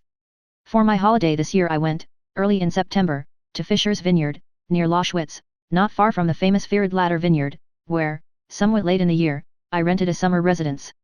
Where under the kindly and strengthening stimulus of 6 weeks of open-air life, I composed my music for the second act of Tannhauser, which I completed by the 15th of October. During this period a performance of Rienzi was given before an audience of no ordinary importance. For this event I went up to town. Spontini, Meyerbeer, and General Lwoff, the composer of the Russian national anthem, were seated together in a stage box. I sought no opportunity of learning the impression made by my opera upon these learned judges and magnates of the musical world. It was enough for me to have the complacent satisfaction of knowing that they had heard my oft-repeated work performed before a crowded house and amid overwhelming applause. I was delighted at the close of the opera to have my little dog Peps, which had run after me all the way from the country, brought to me, and without waiting to greet the European celebrities, I drove off with it at once to our quiet vineyard, where Minna was greatly relieved to recover her little pet, which for hours she had believed to be lost. Here I also received a visit from Werder, the man whose friendship I had made in Berlin under such dramatic circumstances. But this time he appeared in ordinary human guise, beneath the kindly light of heaven, by which we disputed in a friendly way concerning the true worth of the Fliegender Holländer, my mind having somewhat turned against this work since Tannhauser had got into my head. It certainly seemed odd to find myself contradicted on this point by my friend, and to receive instruction from him on the significance of my own work. When we returned to our winter quarters I tried to avoid allowing so lengthy an interval to elapse between the composition of the second and third acts as had separated that of the first and second. In spite of many absorbing engagements I succeeded in my aim. By carefully cultivating a habit of taking solitary walks, and thanks to their soothing influence over me, I managed to finish the music of Act 3. By the 29th of December, that is to say, before the end of the year. During this period my time was otherwise very seriously occupied by a visit paid us by Spontini with reference to a proposed presentation of his Vestalen, the preparation for which had just begun. The singular episodes and characteristic features of the intercourse which I thus gained with this eminent and hoary-headed master are still so vividly imprinted on my memory that they seem worthy of a place in this record. Since, with the cooperation of Schroeder de Vriend, we could, on the whole, rely upon an admirable presentation of the opera, I had inspired Ludikoff with the idea of inviting Spontini to undertake the personal superintendence of his justly famous work. He had just left Berlin forever, after enduring great humiliation there, and such an invitation at this moment would be a well-timed proof of respect. This was accordingly sent, and as I had myself been entrusted with the conductorship of the opera, I was given the singular task of deciding this point with the master.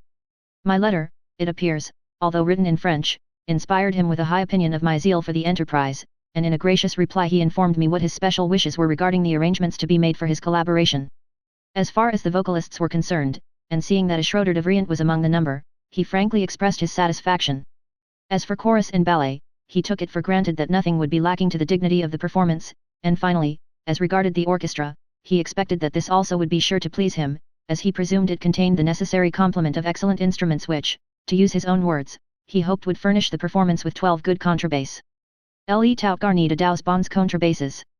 This phrase bowled me over, for the proportion thus bluntly stated in figures gave me so logical a conception of his exalted expectations, that I hurried away at once to the director to warn him that the enterprise on which we had embarked would not, after all, prove as easy as we thought. His alarm was great, and he said that some plan must at once be devised for breaking off the engagement. When Schroeder de Vriend heard of our dilemma, knowing Spontini well, she laughed as though she would never stop at the ingenuous impudence with which we had issued our invitation. A trifling indisposition from which she then suffered provided a reasonable excuse for a delay, more or less prolonged, and this she generously placed at our disposal. Spontini had, in fact, urged us to use all possible dispatch in the execution of our project, for, as he was impatiently awaited in Paris, he could spare us but little time. It fell to my lot to weave the tissue of innocent deceptions by which we hoped to divert the master from a definite acceptance of our invitation.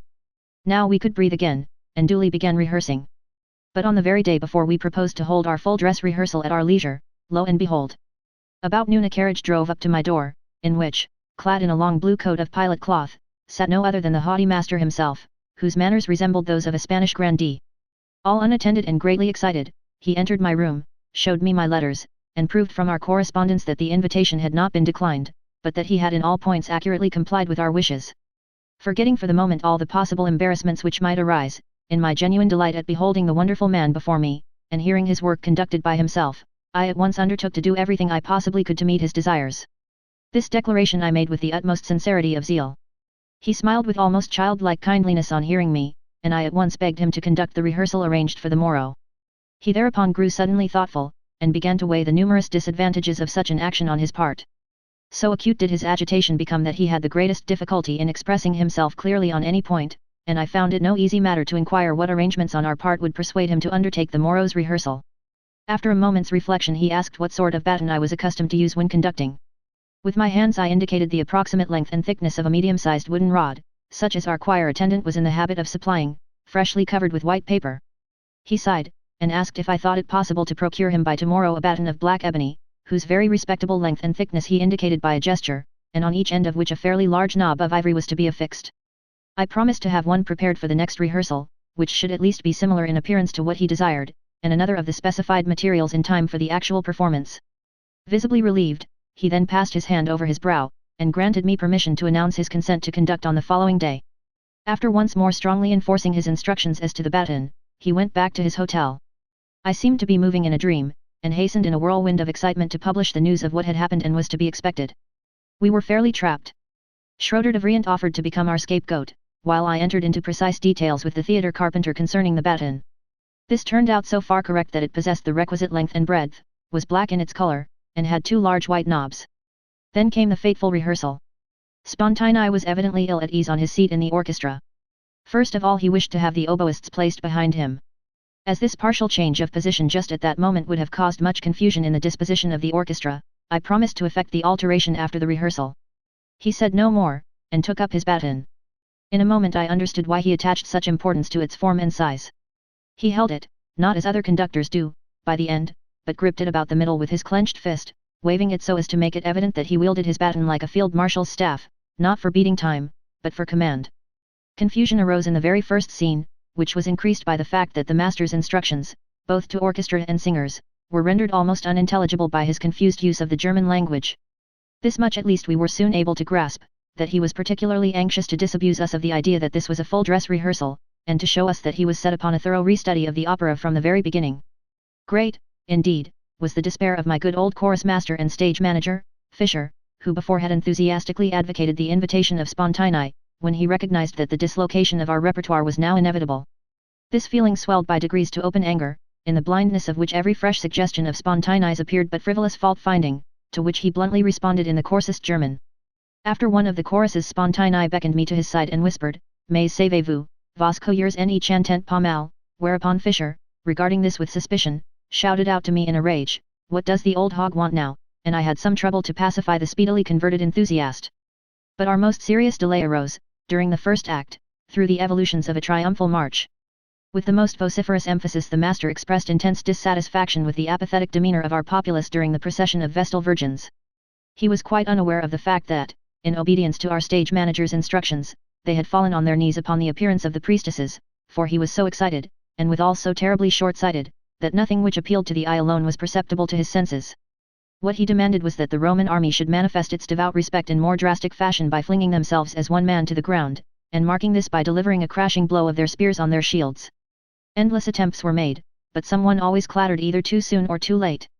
Then he repeated the action himself several times with his baton on the desk, but all to no purpose, the crash was not sufficiently sharp and emphatic. This reminded me of the impression made upon me some years before in Berlin by the wonderful precision and almost alarming effect with which I had seen similar evolutions carried out in the play of Ferdinand Cortez, and I realized that it would require an immediate and tedious accentuation of our customary softness of action in such maneuvers before we could meet the fastidious master's requirements. At the end of the first act Spontini went on the stage himself, in order to give a detailed explanation of his reasons for wishing to defer his opera for a considerable time, so as to prepare by multitudinous rehearsals for its production in accordance with his taste. He expected to find the actors of the Dresden Court Theatre gathered there to hear him, but the company had already dispersed.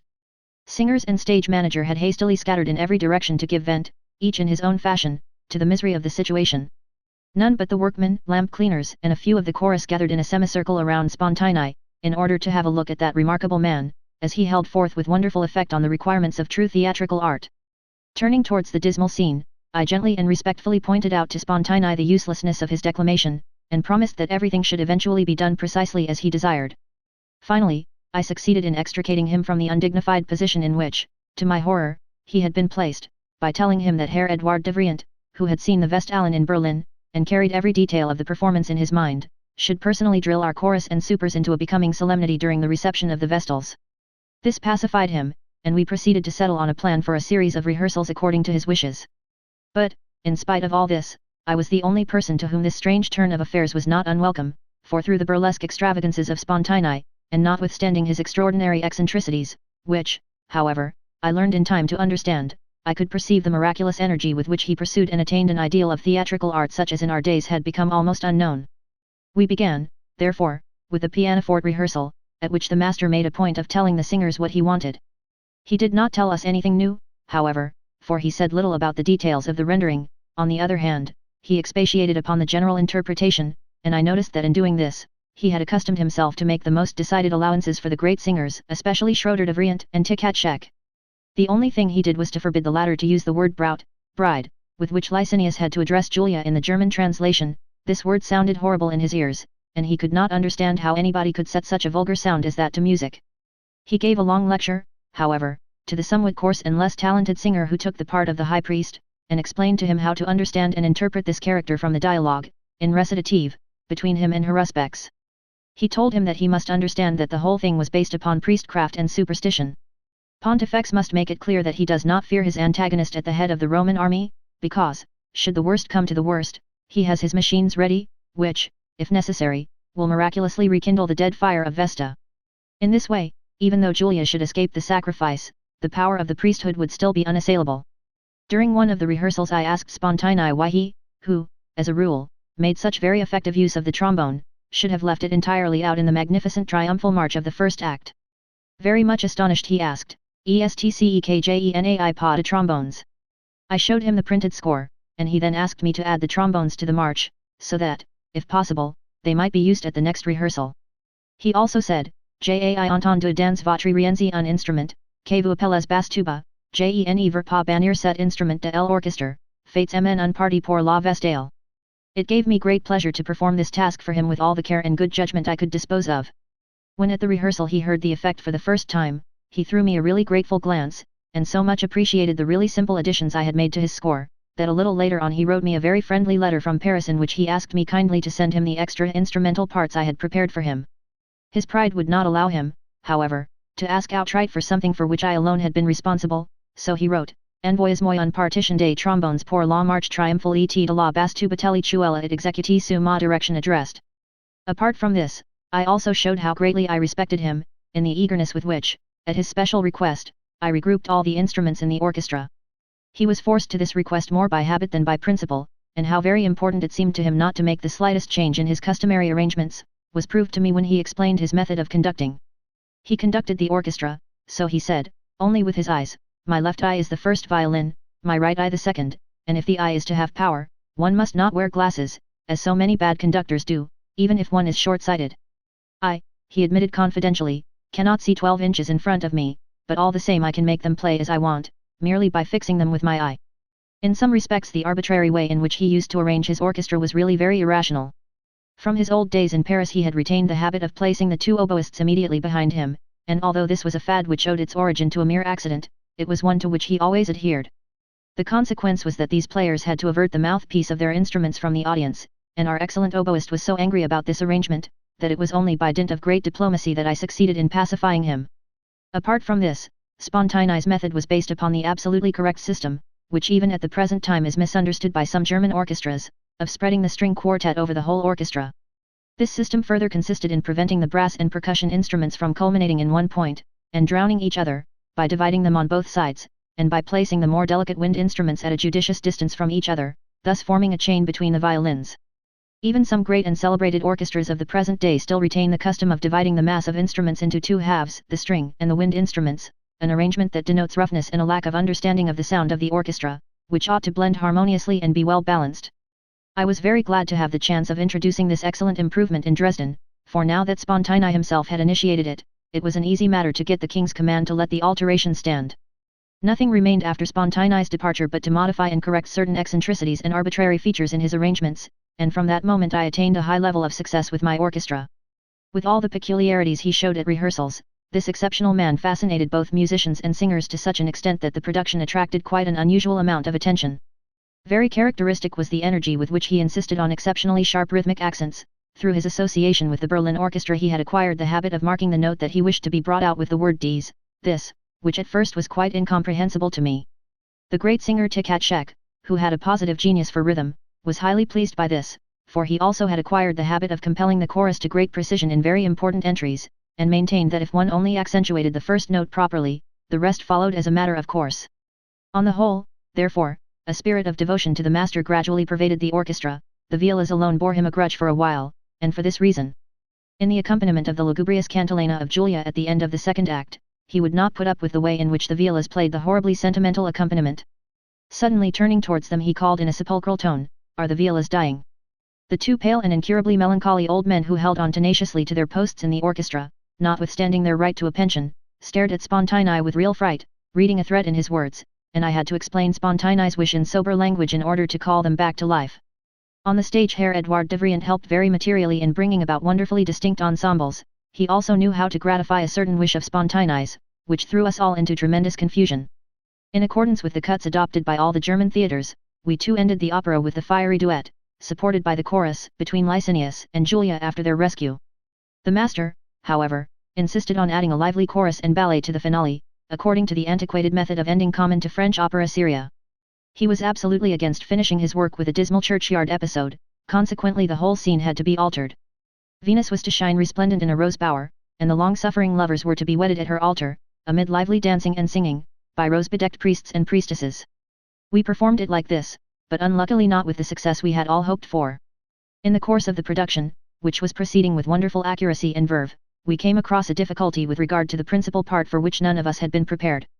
Our great Schroeder de Vriend was obviously no longer of an age to give the desired effect as the youngest of the Vestal Virgins. She had acquired matronly contours, and her age was moreover accentuated by the extremely girlish-looking high priestess with whom she had to act, and whose youth it was difficult to dissimulate. This was my niece, Johanna Wagner, who, because of her marvelous voice and great talent as an actress, made everyone in the audience long to see the parts of the two women reversed. Schroeder de Vriend, who was well aware of this fact, tried by every effective means in her power to overcome her most difficult position. This effort, however, resulted not infrequently in great exaggeration and straining of the voice, and in one very important place her part was sadly overacted. When, after the great trio in the second act, she had to gasp the words, "Er ist free, he is free," and to move away from her rescued lover towards the front of the stage, she made the mistake of speaking the words instead of singing them. She had often proved the effect of a decisive word uttered with an exaggerated and yet careful imitation of the ordinary accents of the spoken language, by exciting the audience's wildest enthusiasm when she almost whispered the words, "Noch einen Schritt und du bist tot." Just one more step and thou art dead, Infidelia. This terrific effect, which I too had felt, was produced by the shock, like unto the blow of an executioner's axe, which I received on suddenly coming down from the ideal sphere to which music itself can exalt the most awful situations, to the naked surface of dreadful reality. This sensation was due simply to the knowledge of the utmost height of the sublime, and the memory of the impression I received led me to call that particular moment the moment of lightning, for it was as if two different worlds that meet, and yet are divided, were suddenly illumined and revealed as by a flash. Thoroughly to understand such a moment, and not to treat it wrongly, was the whole secret, and this I fully realized on that day from the absolute failure on the great singer's part to produce the right effect. The toneless, hoarse way in which she uttered the words was like throwing cold water over the audience and myself, and not one of those present could see any more in the incident than a botched theatrical effect. It is possible that the public had expected too much, for they were curious to see Spontini conduct, and the prices had been raised accordingly. It may also have been that the whole style of the work, with its antiquated French plot, seemed rather obsolete in spite of the majestic beauty of the music, or, perhaps, the very tame end left the same cold impression as de Vriend's dramatic failure.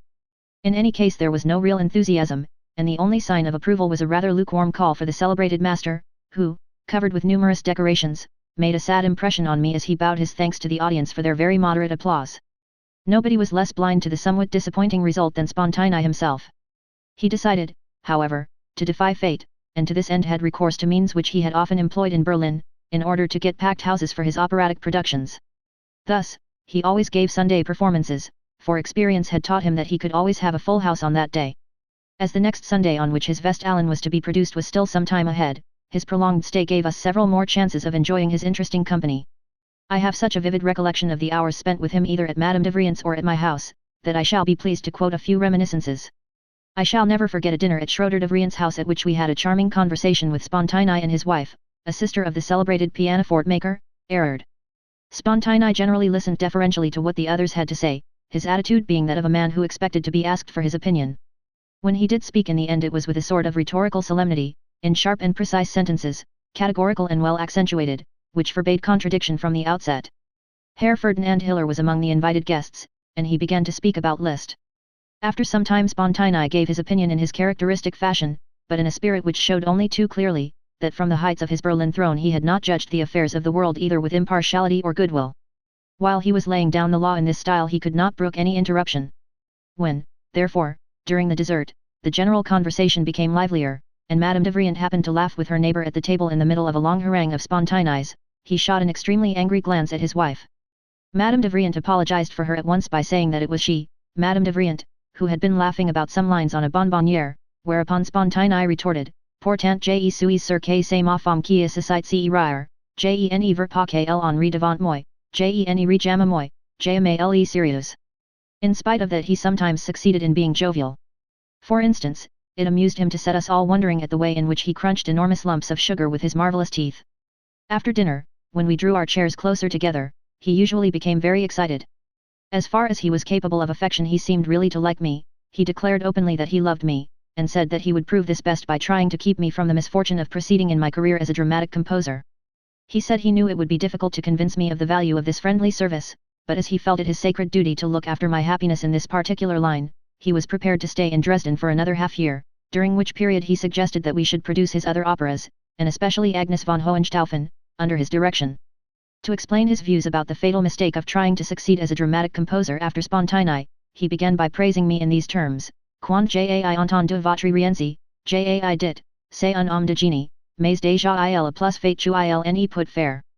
In order to show me what he meant by this paradox, he proceeded as follows, Après que c'est moi qui ai fait la grande révolution avec la Vestale, j'ai introduit le Vorhalt de la Sexte, the suspension of the sixth, dans l'harmonie et la grosse caisse dans l'orchestre, avec Cortez j'ai fait un pas de plus en avant, plus j'ai fait trois pas avec Olympique. Nermehel, Alcider et tout ce que j'ai fait dans les premiers temps à Berlin, j'ai voulu livre, c'étaient des œuvres occasionnelles, mais depuis j'ai fait cent pas en avant avec Agnes de Hohenstaufen, j'ai imagine unemployed à l'orchestre remplacant parfaitement l'orgue. Since then he had tried his hand at a new work, Les Athenians, the Crown Prince, now King of Prussia, had urged him to finish this work, and to testify to the truth of his words, he took several letters which he had received from this monarch out of his pocket-book, and handed them to us for inspection. Not until he had insisted upon our reading them carefully through did he continue by saying that, in spite of this flattering invitation, he had given up the idea of setting this excellent subject to music, because he felt sure he could never surpass his Agnes von Hohenstaufen, nor invent anything new. In conclusion he said, or, comment voulez-vous que quiconque puisse inventer quelque chose de nouveau, moi Spontini declarant ne pouvoir en aucune façon surpasser mes over precedents, d'autre part étant avis que depuis la Vestale il n'a point écrit un note qui ne fut volé de mes partitions.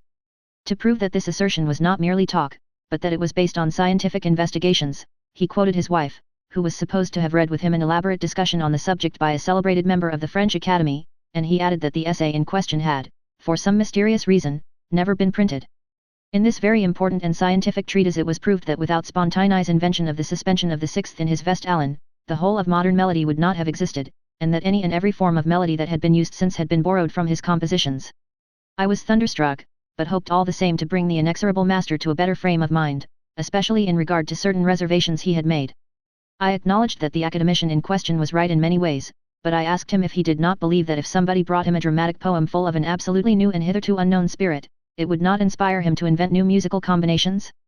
With a ring of compassion in his voice, he replied that my question was wholly mistaken. In what would the novelty consist?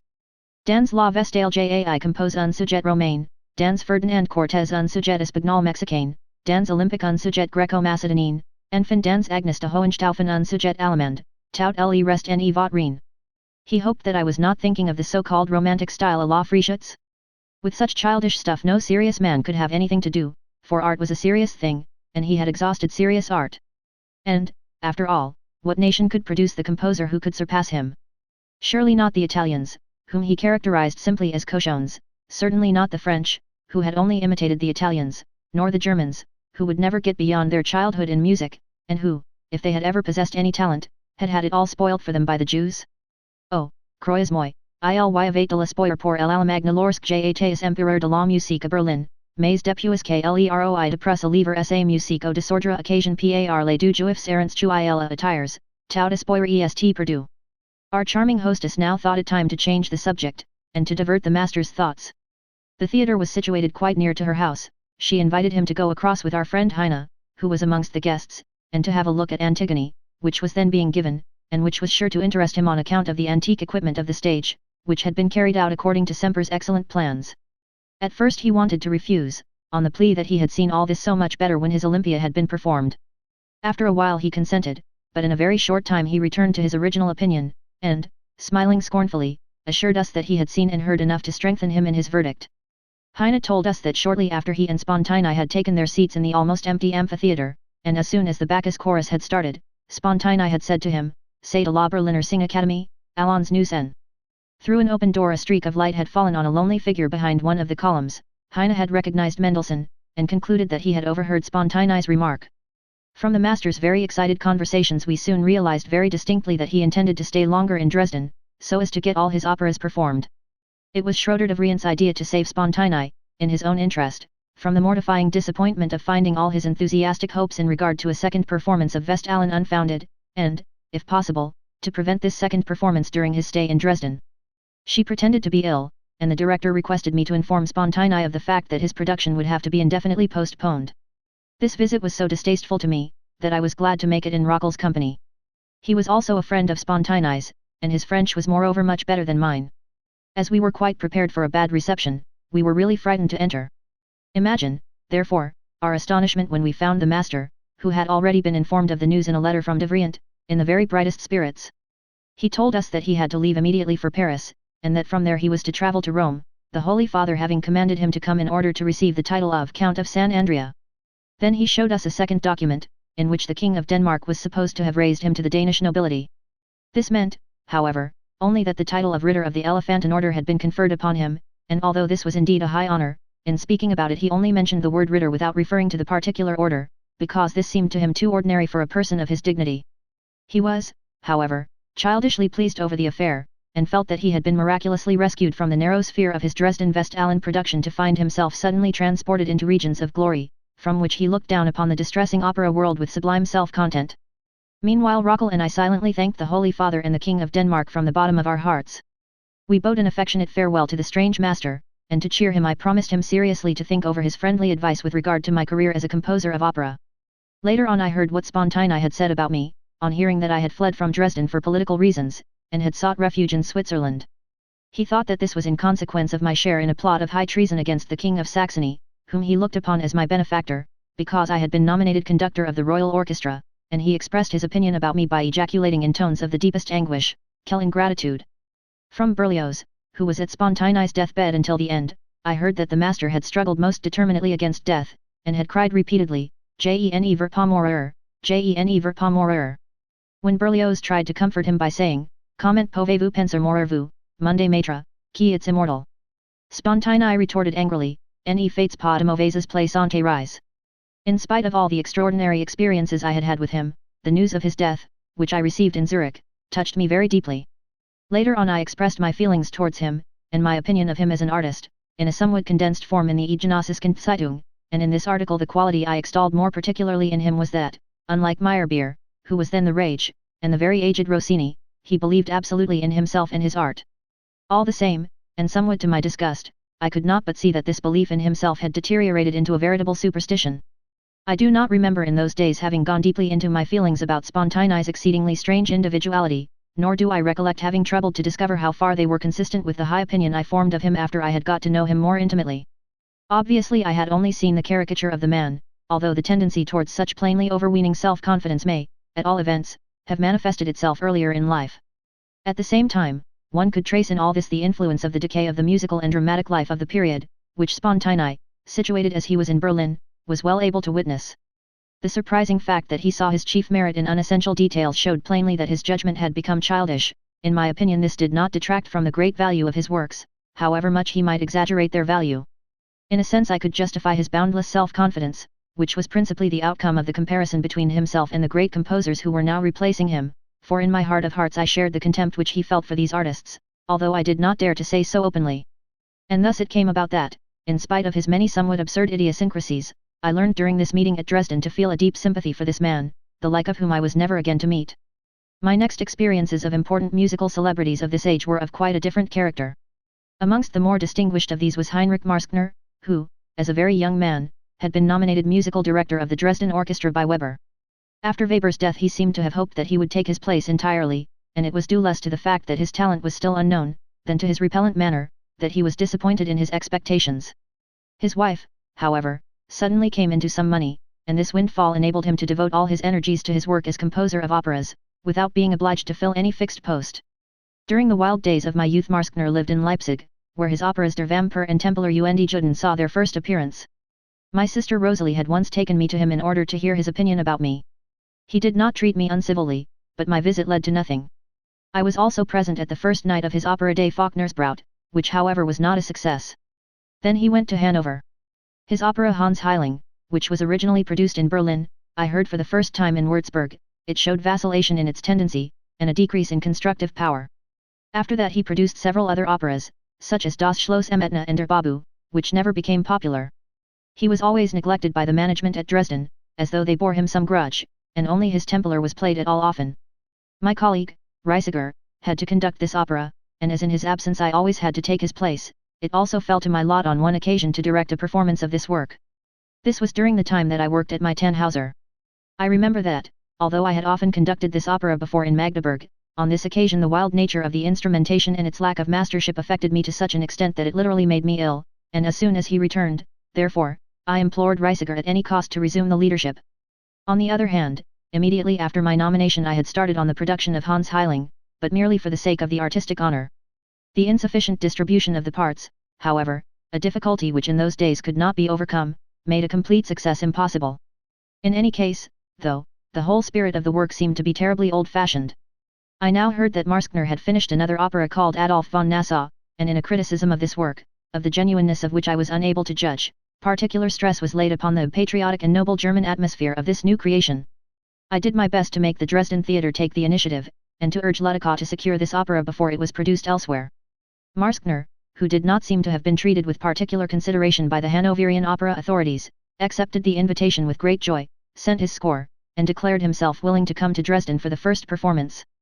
Ludica, however, was not anxious to see him take his place at the head of the orchestra, while I, also, was of the opinion that the too frequent appearance of outside conductors, even if it were for the purpose of conducting their own works, would not only lead to confusion, but might also fail to be as amusing and instructive as Spontini's visit had proved to be. It was therefore decided that I should conduct the new opera myself. And how I lived to regret it. The score arrived, to a weak plot by Karl Gallmich. The composer of the Templer had written such superficial music, that the principal effect lay in a drinking song for a quartet, in which the German Rhine and German wine played the usual stereotyped part peculiar to such male quartets. I lost all courage, but we had to go on with it now, and all I could do was to try, by maintaining a grave bearing, to make the singers take an interest in their task. This, however, was not easy. To Tkatschek and Mitterwurzer were assigned the two principal male parts, being both eminently musical. They sang everything at first sight, and after each number looked up at me as if to say, "What do you think of it all?" I maintained that it was good German music, they must not allow themselves to get confused. But all they did was to stare at each other in amazement, not knowing what to make of me. Nevertheless, in the end they could not stand it any longer, and when they saw that I still retained my gravity, they burst into loud laughter, in which I could not help joining. I now had to take them into my confidence, and make them promise to follow my lead and pretend to be serious, for it was impossible to give up the opera at this stage. A Viennese coloratura singer of the latest style, Madame Spatzer Gentilamo, who came to us from Hanover, and on whose services Marschner greatly relied, was rather taken with her part chiefly because it gave her the chance of showing brilliancy. And, indeed, there was a finale in which my German master had actually tried to steal a march on Donizetti.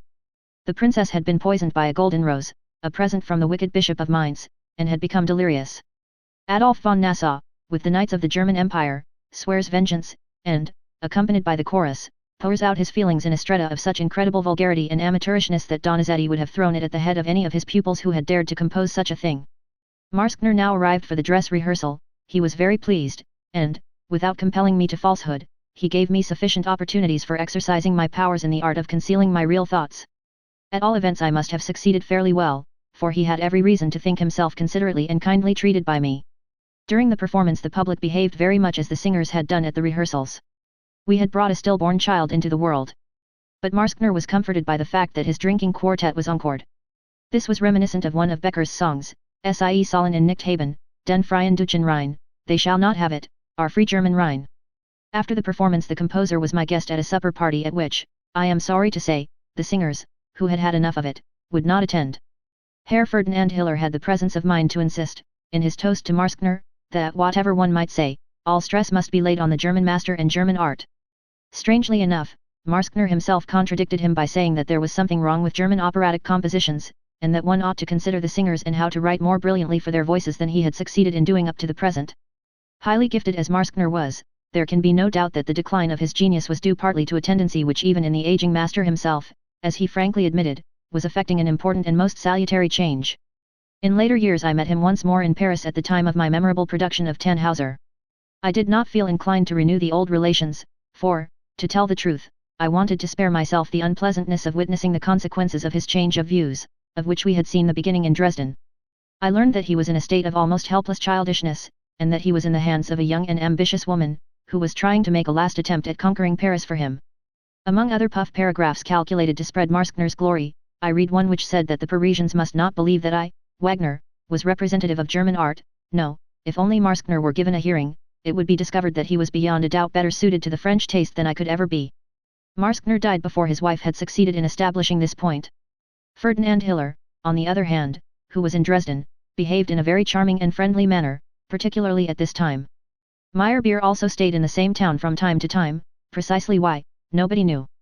Once he had rented a little house for the summer near the Pirnaischer Schlag, and under a pretty tree in the garden of this place he had had a small piano installed, whereon, in this idyllic retreat, he worked at his Feldlager in Schlesien. He lived in great retirement, and I saw very little of him. Ferdinand Hiller, on the contrary, took a commanding position in the Dresden musical world in so far as this was not already monopolized by the Royal Orchestra and its masters, and for many years he worked hard for its success. Having a little private capital, he established himself comfortably amongst us, and was soon known as a delightful host, who kept a pleasant house, which, thanks to his wife's influence, was frequented by a numerous Polish colony. Frau Hiller was indeed an exceptional Jewish woman of Polish origin, and she was perhaps all the more exceptional seeing that she, in company with her husband, had been baptized a Protestant in Italy. Hiller began his career in Dresden with the production of his opera, Der Traum in der Christnacht. Since the unheard-of fact that Rienzi had been able to rouse the Dresden public to lasting enthusiasm, many an opera composer had felt himself drawn towards our Florence on the Elbe, of which Lob once said that as soon as one entered it one felt bound to apologize because one found so many good things there which one promptly forgot the moment one departed.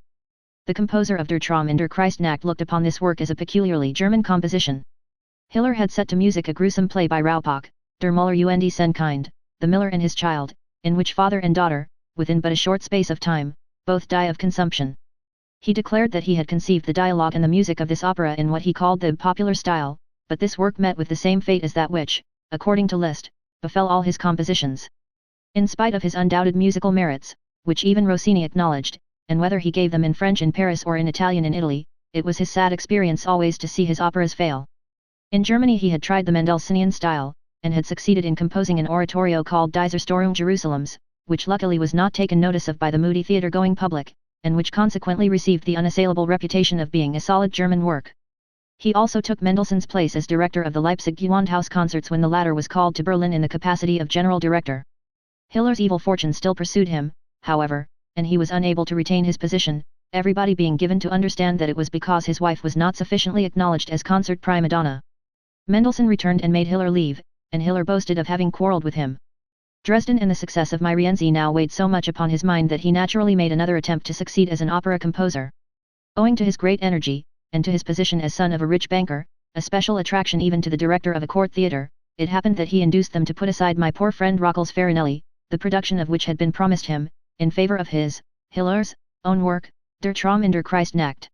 He was of the opinion that next to Reisiger and myself, a man of greater musical reputation than Rockel was needed.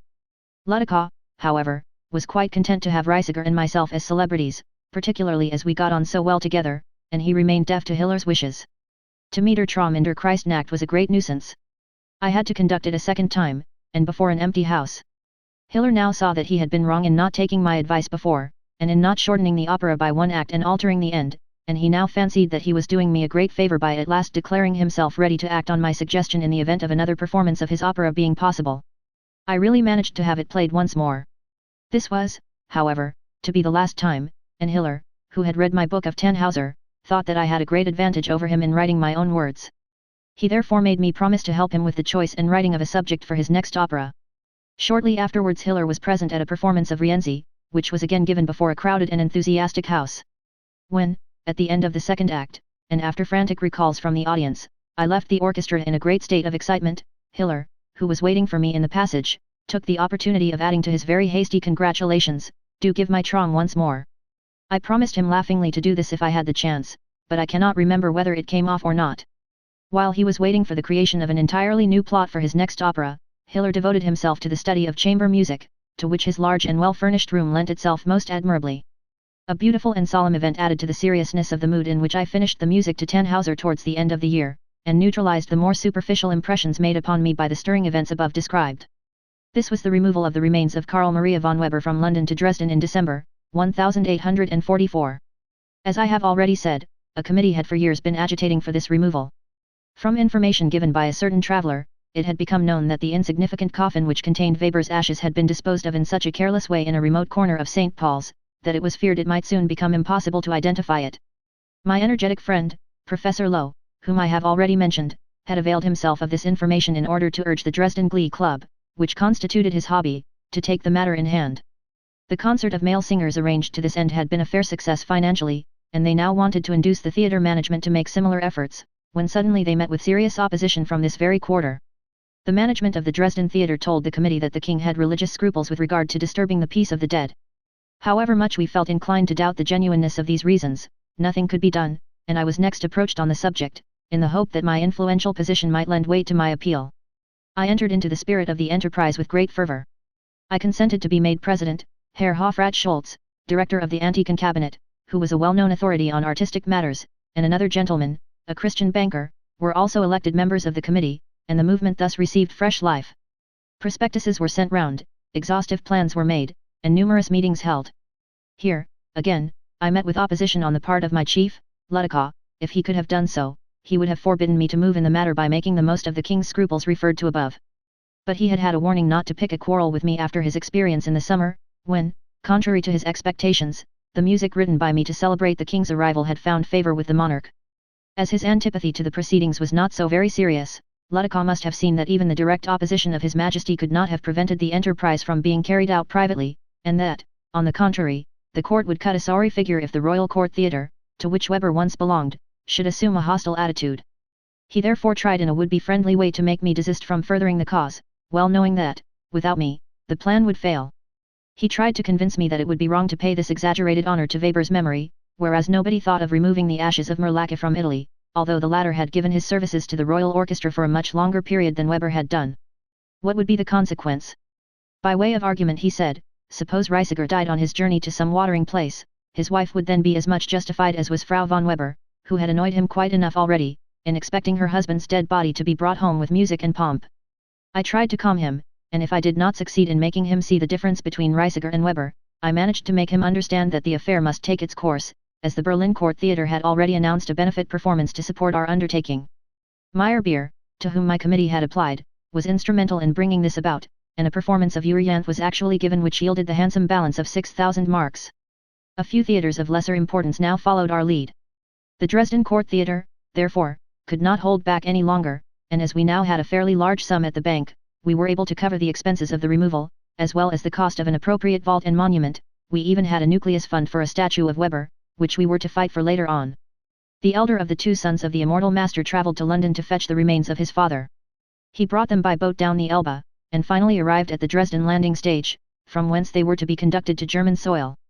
This last journey of the remains was to take place at night. A solemn torchlight procession was to be formed, and I had undertaken to see to the funeral music. I arranged this from two motives out of Euryanthe, using that part of the music in the overture which relates to the vision of spirits.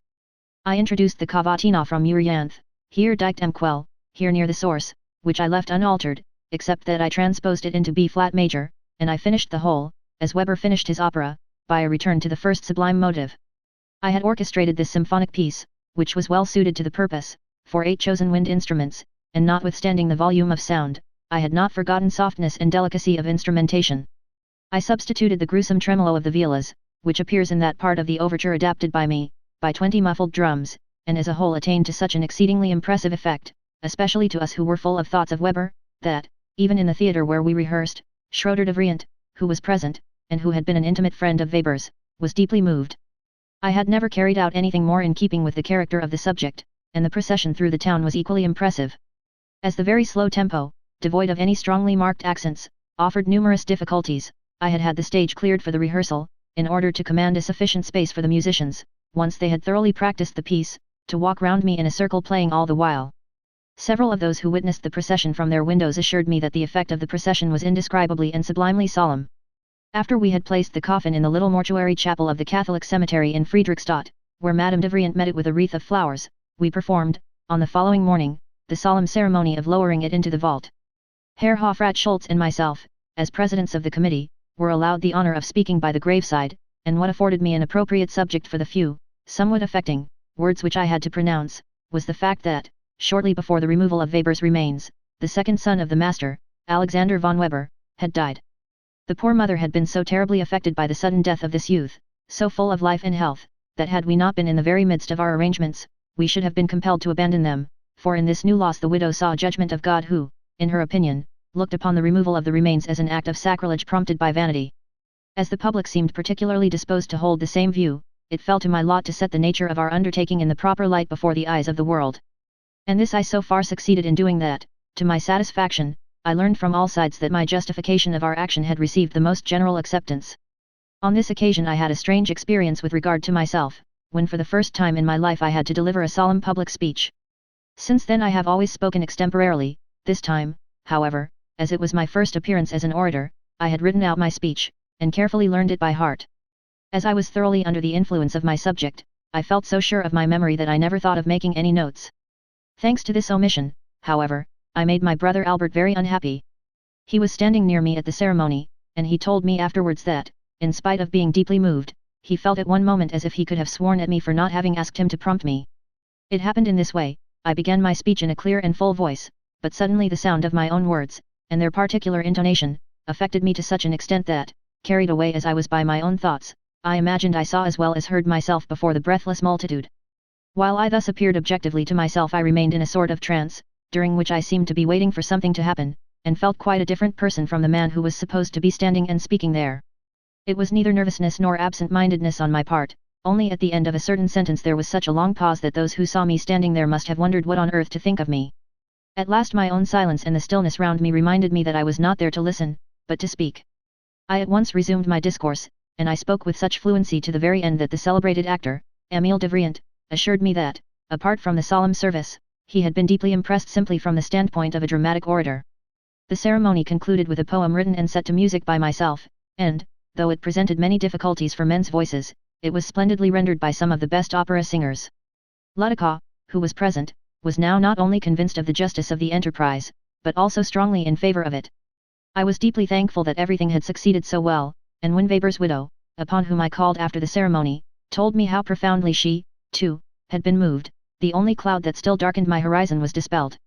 In my youth I had learned to love music through my admiration for Weber's genius, and the news of his death was a terrible blow to me. To have, as it were, come into contact with him again and after so many years by this second funeral, was an event that stirred the very depths of my being. From all the particulars I have given concerning my intimacy with the great masters who were my contemporaries, it is easy to see at what sources I had been able to quench my thirst for intellectual intercourse. It was not a very satisfactory outlook to turn from Weber's grave to his living successors, but I had still to find out how absolutely hopeless this was. I spent the winter of 1844-5 partly in yielding to attractions from outside, and partly in indulging in the deepest meditation.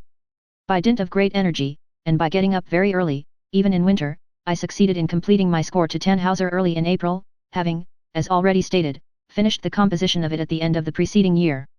In writing down the orchestration I made things particularly difficult for myself by using the specially prepared paper which the printing process renders necessary, and which involved me in all kinds of trying formalities. I had each page transferred to the stone immediately, and 100 copies printed from each, hoping to make use of these proofs for the rapid circulation of my work. Whether my hopes were to be fulfilled or not, I was at all events 1,500 marks out of pocket when all the expenses of the publication were paid.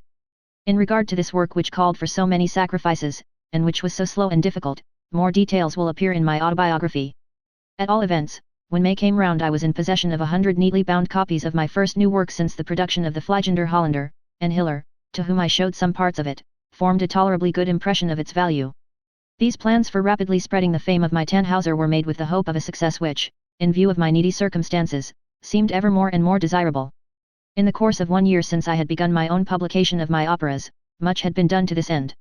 In September of the year 1844 I had presented the King of Saxony with a special richly bound copy of the complete pianoforte arrangement of Rienzi, dedicated to His Majesty. The Fliegender Holländer had also been finished, and the pianoforte arrangement of Rienzi for duet, as well as some songs selected from both operas, had either been published or were about to be published. Apart from this I had had 25 copies made of the scores of both these operas by means of the so-called autographic transfer process, although only from the writing of the copyists. All these heavy expenses made it absolutely imperative that I should try to send my scores to the different theatres, and induce them to produce my operas, as the outlay on the piano scores had been heavy, and these could only have a sale if my works got to be known sufficiently well through the theatre. I now sent the score of my Rienzi to the more important theatres, but they all returned my work to me, the Munich Court Theatre even sending it back unopened. I therefore knew what to expect, and spared myself the trouble of sending my Dutchman. From a speculative business point of view the situation was this: the hoped-for success of Tannhauser would bring in its wake a demand for my earlier works. The worthy Mieser, my agent, who was the music publisher appointed to the court, had also begun to feel a little doubtful, and saw that this was the only thing to do. I started at once on the publication of a pianoforte arrangement of Tannhauser, preparing it myself while Rockel undertook the Fliegender Holländer, and a certain Klink did Rienzi. The only thing that Mieser was absolutely opposed to was the title of my new opera, which I had just named Der Venusberg. He maintained that, as I did not mix with the public, I had no idea what horrible jokes were made about this title. He said the students and professors of the medical school in Dresden would be the first to make fun of it, as they had a predilection for that kind of obscene joke. I was sufficiently disgusted by these details to consent to the change. To the name of my hero, Tannhauser, I added the name of the subject of the legend which, although originally not belonging to the Tannhauser myth, was thus associated with it by me, a fact which later on Simrock, the great investigator and innovator in the world of legend, whom I esteemed so highly, took very much amiss. Tannhauser und der Sänger Krieg auf Wartburg should henceforth be its title, and to give the work a medieval appearance I had the words specially printed in Gothic characters upon the piano arrangement, and in this way introduced the work to the public. The extra expenses this involved were very heavy, but I went to great pains to impress Mieser with my belief in the success of my work. So deeply were we involved in this scheme, and so great were the sacrifices it had compelled us to make, that there was nothing else for it but to trust to a special turn of fortune's wheel. As it happened, the management of the theatre shared my confidence in the success of Tannhauser. I had induced Ladecaux to have the scenery for Tannhauser painted by the best painters of the great opera house in Paris. I had seen their work on the Dresden stage. It belonged to the style of German scenic art which was then fashionable, and really gave the effect of first-class work. The order for this, as well as the necessary negotiations with the Parisian painter, Desplechin, had already been settled in the preceding autumn. The management agreed to all my wishes, even to the ordering of beautiful costumes of medieval character designed by my friend Heine. The only thing Ladecaux constantly postponed was the order for the Hall of Song on the Wartburg. He maintained that the hall for Kaiser Karl the Great in Ober-Rhône, which had only recently been delivered by some French painters, would answer the purpose just as well. With superhuman efforts I had to convince my chief that we did not want a brilliant throne room, but a scenic picture of a certain character such as I saw before my mind's eye, and that it could be painted only according to my directions. As in the end I became very irritable and cross, he soothed me by saying that he had no objection to having this scene painted, and that he would order it to be commenced at once, adding that he had not agreed immediately, only with the view of making my joy the greater, because, what one obtained without difficulty, one rarely appreciated. This Hall of Song was fated to cause me great trouble later on. Thus everything was in full swing, circumstances were favourable, and seemed to cast a hopeful light upon the production of my new work at the beginning of the autumn season. Even the public was looking forward to it, and for the first time I saw my name mentioned in a friendly manner in a communication to the Allgemeine Zeitung. They actually spoke of the great expectations they had of my new work, the poem of which had been written with undoubted poetic feeling. Full of hope, I started in July on my holiday, which consisted of a journey to Marienbad in Bohemia, where my wife and I intended to take the cure. Again I found myself on the volcanic soil of this extraordinary country, Bohemia, which always had such an inspiring effect on me. It was a marvelous summer, almost too hot, and I was therefore in high spirits. I had intended to follow the easy-going mode of life which is a necessary part of this somewhat trying treatment, and had selected my books with care, taking with me the poems of Wolfram von Eschenbach, edited by Simrock and San Mart, as well as the anonymous epic Lohengrin, with its lengthy introduction by Gors. With my book under my arm I hid myself in the neighbouring woods, and pitching my tent by the brook in company with Ticherel and Parsival, I lost myself in Wolfram's strange, yet irresistibly charming, poem. Soon, however, a longing seized me to give expression to the inspiration generated by this poem, so that I had the greatest difficulty in overcoming my desire to give up the rest I had been prescribed while partaking of the water of Marienbad. The result was an ever-increasing state of excitement. Lohengrin, the first conception of which dates from the end of my time in Paris, stood suddenly revealed before me, complete in every detail of its dramatic construction. The legend of the swan, which forms such an important feature of all the many versions of this series of myths that my studies had brought to my notice, exercised a singular fascination over my imagination. Remembering the doctor's advice, I struggled bravely against the temptation of writing down my ideas, and resorted to the most strange and energetic methods. Owing to some comments I had read in Gervinus's History of German Literature, both the Meistersinger von Nürnberg and Hans Sachs had acquired quite a vital charm for me.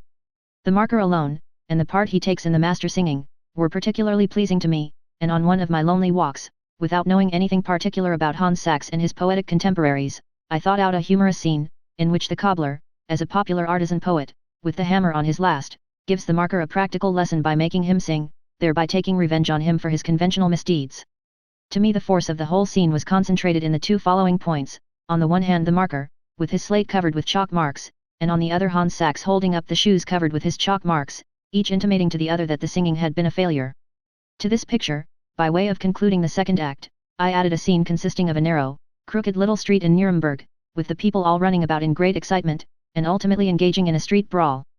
Thus, suddenly, the whole of my Meistersinger comedy took shape so vividly before me, that, inasmuch as it was a particularly cheerful subject, and not in the least likely to overexcite my nerves, I felt I must write it out in spite of the doctor's orders. I therefore proceeded to do this, and hoped it might free me from the thrall of the idea of Lohengrin, but I was mistaken, for no sooner had I got into my bath at noon, than I felt an overpowering desire to write out Lohengrin, and this longing so overcame me that I could not wait the prescribed hour for the bath, but when a few minutes elapsed, jumped out and, barely giving myself time to dress, ran home to write out what I had in my mind. I repeated this for several days until the complete sketch of Lohengrin was on paper. The doctor then told me I had better give up taking the waters and baths, saying emphatically that I was quite unfit for such cures. My excitement had grown to such an extent that even my efforts to sleep as a rule ended only in nocturnal adventures. Among some interesting excursions that we made at this time, one to Eger fascinated me particularly, on account of its association with Wallenstein and of the peculiar costumes of the inhabitants. In mid-August we travelled back to Dresden, where my friends were glad to see me in such good spirits. As for myself, I felt as if I had wings. In September, when all our singers had returned from their summer holidays, I resumed the rehearsals of Tannhauser with great earnestness. We had now got so far, at least with the musical part of the performance, that the possible date of the production seemed quite close at hand. Schroeder de Vriend was one of the first to realize the extraordinary difficulties which the production of Tannhauser would entail. And, indeed, she saw these difficulties so clearly that, to my great discomfiture, she was able to lay them all before me. Once, when I called upon her, she read the principal passages aloud with great feeling and force, and then she asked me how I could have been so simple-minded as to have thought that so childish a creature as Tichatschek would be able to find the proper tones for Tannhauser. I tried to bring her attention and my own to bear upon the nature of the music, which was written so clearly in order to bring out the necessary accent, that, in my opinion, the music actually spoke for him who interpreted the passage, even if he were only a musical singer and nothing more. She shook her head, saying that this would be all right in the case of an oratorio. She now sang Elizabeth's Prayer from the piano score, and asked me if I really thought that this music would answer my intentions if sung by a young and pretty voice without any soul or without that experience of life which alone could give the real expression to the interpretation. I sighed and said that, in that case, the youthfulness of the voice and of its owner must make up for what was lacking. At the same time, I asked her as a favor to see what she could do towards making my niece, Johanna, understand her part. All this, however, did not solve the Tannhauser problem, for any effort at teaching Tic-Tac-Shek would only have resulted in confusion. I was therefore obliged to rely entirely upon the energy of his voice, and on the singer's peculiarly sharp speaking tone. Devrient's anxiety about the principal parts arose partly out of concern about her own. She did not know what to do with the part of Venus. She had undertaken it for the sake of the success of the performance, for although a small part, so much depended upon its being ideally interpreted. Later on, when the work was given in Paris, I became convinced that this part had been written in too sketchy a style, and this induced me to reconstruct it by making extensive additions, and by supplying all that which I felt it lacked. For the moment, however, it looked as if no art on the part of the singer could give to this sketch anything of what it ought to represent. The only thing that might have helped towards a satisfactory impersonation of Venus would have been the artist's confidence in her own great physical attraction, and in the effect it would help to produce by appealing to the purely material sympathies of the public. The certainty that these means were no longer at her disposal paralyzed this great singer, who could hide her age and matronly appearance no longer. She therefore became self-conscious, and unable to use even the usual means for gaining an effect.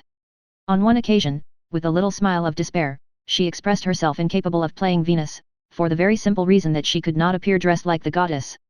"What on earth am I to wear as Venus?" she exclaimed. "After all, I cannot be clad in a belt alone. A nice figure of fun I should look, and you would laugh on the wrong side of your face." On the whole, I still built my hopes upon the general effect of the music alone, the great promise of which at the rehearsals greatly encouraged me.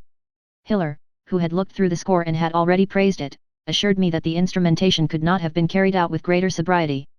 The characteristic and delicate sonority of the orchestra delighted me, and strengthened me in my resolve to be extremely sparing in the use of my orchestral material, in order to attain that abundance of combinations which I needed for my later works.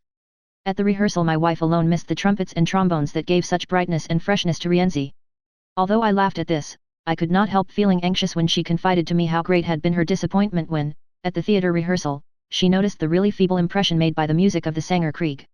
Speaking from the point of view of the public, who always want to be amused or stirred in some way or other, she had thus very rightly called attention to an exceedingly questionable side of the performance.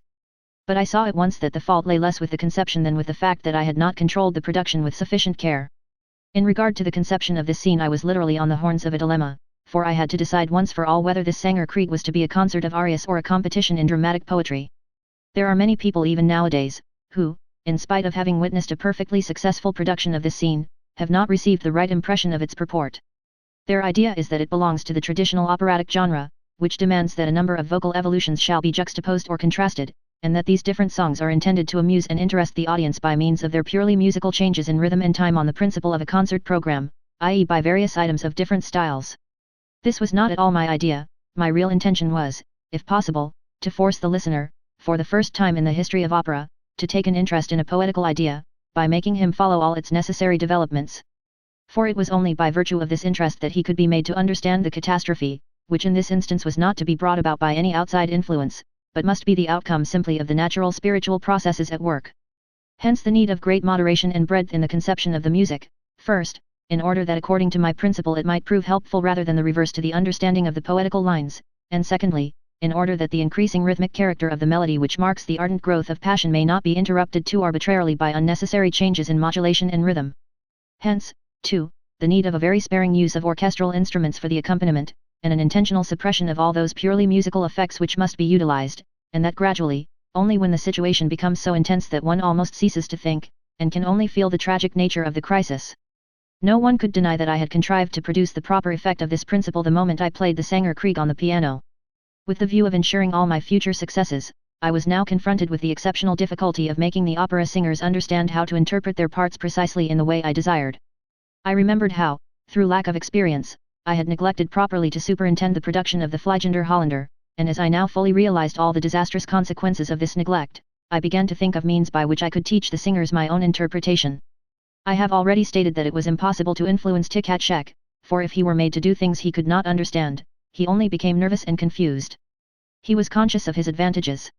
He knew that with his metallic voice he could sing with great musical rhythm and accuracy, while his delivery was simply perfect. But, to my great astonishment, I was soon to learn that all this did not by any means suffice, for, to my horror, at the first performance, that which had strangely escaped my notice in the rehearsals became suddenly apparent to me. At the close of the Sänger Krieg, when Tannhauser, in frantic excitement, and forgetful of everybody present, has to sing his praise to Venus, and I saw Tic-Tac-Shek moving towards Elizabeth and addressing his passionate outburst to her, I thought of Schroeder de Vriend's warning in very much the same way as Croesus must have thought when he cried, "O Solon! Solon!" at the funeral pyre.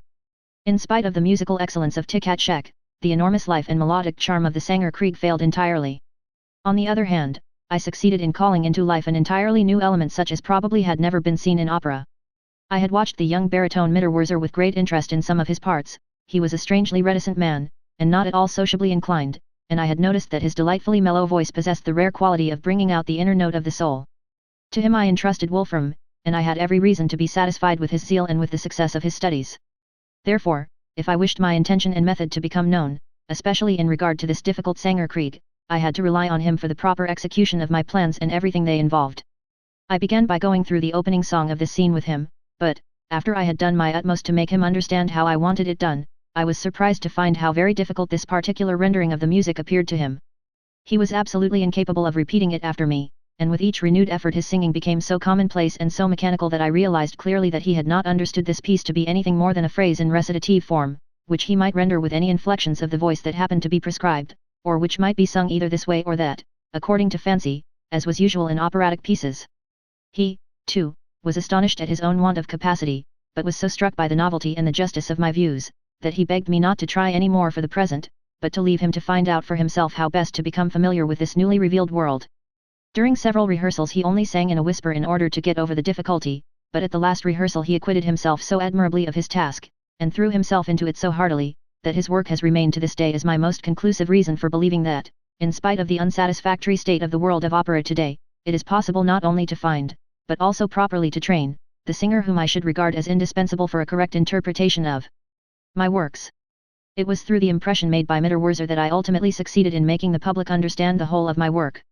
This man, who had utterly changed himself in bearing, look, and appearance in order to fit himself to the role of Wolfram, had, in thus solving the problem, not only become a thorough artist, but by his interpretation of his part had also proved himself my savior at the very moment when my work was threatening to fail through the unsatisfactory result of the first performance. By his side the part of Elizabeth made a sweet impression. The youthful appearance of my niece, her tall and slender form, the decidedly German cast of her features, as well as the incomparable beauty of her voice, with its expression of almost childlike innocence, helped her to gain the hearts of the audience, even though her talent was more theatrical than dramatic. She soon rose to fame by her impersonation of this part, and often in later years, when speaking about Tannhauser performances in which she had appeared, people used to tell me that its success had been entirely due to her. Strange to say, in such reports people referred principally to the charm of her acting at the moment when she received the guests in the Wartburg Hall, and I used to account for this by remembering the untiring efforts with which my talented brother and I had trained her to perform this very part. And yet it was never possible to make her understand the proper interpretation of the prayer in the third act, and I felt inclined to say, "O Solon!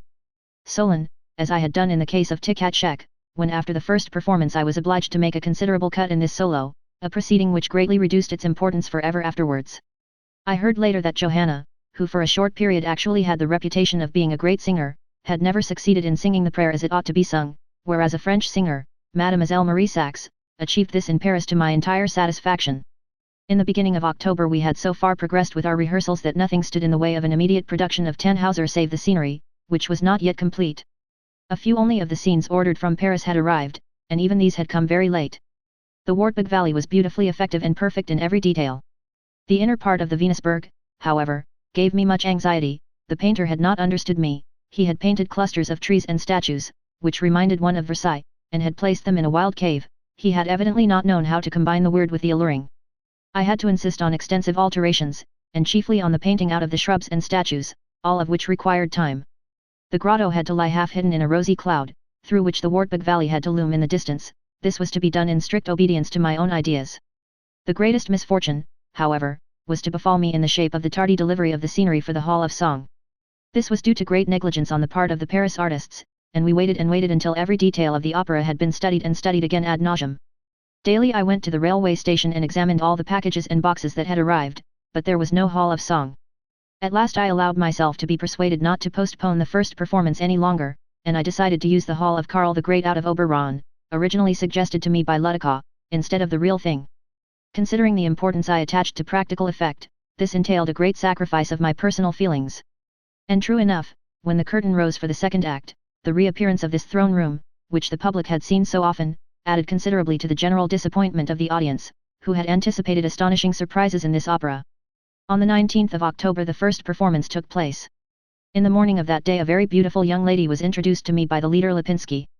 Her name was Madame Ivalergis, and she was a niece of the Russian Chancellor, Count von Nesselrode. Liszt had spoken to her about me with such enthusiasm that she had travelled all the way to Dresden especially to hear the first production of my new work. I thought I was right in regarding this flattering visit as a good omen. But although on this occasion she turned away from me, somewhat perplexed and disappointed by the very unintelligible performance and the somewhat doubtful reception with which it met, I had sufficient cause in after years to know how deeply this remarkable and energetic woman had nevertheless been impressed. A great contrast to this visit was one I received from a peculiar man called C. Gaillard. He was the editor of a Berlin musical paper, which had only just started, and in which I had read with great astonishment an entirely favorable and important criticism of my Fliegender Holländer. Although necessity had compelled me to remain indifferent to the attitude of the critics, yet this particular notice gave me much pleasure, and I had invited my unknown critic to come and hear the first production of Tannhauser in Dresden. This he did, and I was deeply touched to find that I had to deal with a young man who, in spite of being threatened by consumption, and being also exceedingly badly off, had come at my invitation, simply from a sense of duty and honor, and not with any mercenary motive. I saw from his knowledge and capacities that he would never be able to attain a position of great influence, but his kindness of heart and his extraordinarily receptive mind filled me with a feeling of profound respect for him.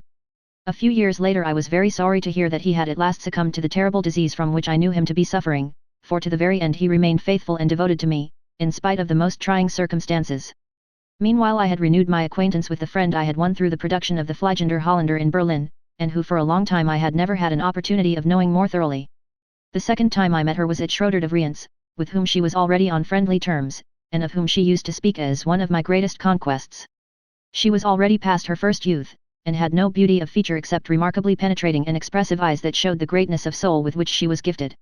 She was the sister of Fromm Mann, the bookseller of Jena, and could relate many intimate facts about Goethe, who had stayed at her brother's house when he was in that town. She had held the position of reader and companion to the Princess Augusta of Prussia, and had thus become intimately acquainted with her, and was regarded by her own association as almost a bosom friend and confidant of that great lady. Nevertheless, she lived in extreme poverty, and seemed proud of being able, by means of her talent as a painter of arabesques, to secure for herself some sort of independence. She always remained faithfully devoted to me, as she was one of the few who were uninfluenced by the unfavorable impression produced by the first performance of Tannhauser, and promptly expressed her appreciation of my latest work with the greatest enthusiasm. With regard to the production itself, the conclusions I drew from it were as follows: the real faults in the work, which I have already mentioned incidentally, lay in the sketchy and clumsy portrayal of the part of Venus, and consequently of the whole of the introductory scene of the first act. In consequence of this defect the drama never even rose to the level of genuine warmth, still less did it attain to the heights of passion which, according to the poetic conception of the part, should so strongly work upon the feelings of the audience as to prepare them for the inevitable catastrophe in which the scene culminates, and thus lead up to the tragic denouement. This great scene was a complete failure, in spite of the fact that it was entrusted to so great an actress as Schroeder de Vriend, and a singer so unusually gifted as Tkatschek. The genius of de Vriend might yet have struck the right note of passion in the scene had she not chanced to be acting with a singer incapable of all dramatic seriousness, and whose natural gifts only fitted him for joyous or declamatory accents, and who was totally incapable of expressing pain and suffering. It was not until Wolfram's touching song and the closing scene of this act were reached that the audience showed any signs of emotion. Tkatschek wrought such a tremendous effect in the concluding phrase by the jubilant music of his voice that, as I was afterwards informed, the end of this first act left the audience in a great state of enthusiasm. This was maintained, and even exceeded in the second act, during which Elizabeth and Wolfram made a very sympathetic impression. It was only the hero of Tannhauser who continued to lose ground, and at last so completely failed to hold the audience that in the final scene he almost broke down himself in dejection, as though the failure of Tannhauser were his own. The fatal defect of his performance lay in his inability to find the right expression for the theme of the great adagio passage of the finale beginning with the words, "To lead the sinner to salvation, the heaven-sent messenger drew near." The importance of this passage I have explained at length in my subsequent instructions for the production of Tannhauser. Indeed, owing to Tkatschek's absolutely expressionless rendering, which made it seem terribly long and tedious, I had to omit it entirely from the second performance. As I did not wish to offend so devoted and, in his way, so deserving a man as Tkatschek, I let it be understood I had come to the conclusion that this theme was a failure. Moreover, as Tkatschek was thought to be an actor chosen by myself to take the parts of the heroes in my works, this passage, which was so immeasurably vital to the opera, continued to be omitted in all the subsequent productions of Tannhauser, as though this proceeding had been approved and demanded by me. I therefore cherished no illusions about the value of the subsequent universal success of this opera on the German stage. My hero, who, in rapture as in woe, should always have asserted his feelings with boundless energy, slunk away at the end of the second act with the humble bearing of a penitent sinner, only to reappear in the third with a demeanor designed to awaken the charitable sympathy of the audience. His pronunciation of the Pope's excommunication, however, was rendered with his usual full rhetorical power, and it was refreshing to hear his voice dominating the accompanying trombones. Granted that this radical defect in the hero's acting had left the public in a doubtful and unsatisfied state of suspense regarding the meaning of the whole, yet the mistake in the execution of the final scene, arising from my own inexperience in this new field of dramatic creation, undoubtedly contributed to produce a chilling uncertainty as to the true significance of the scenic action.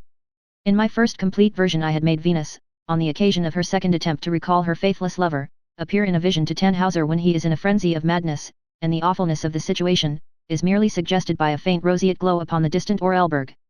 Even the definite announcement of Elizabeth's death was a sudden inspiration on the part of Wolfram.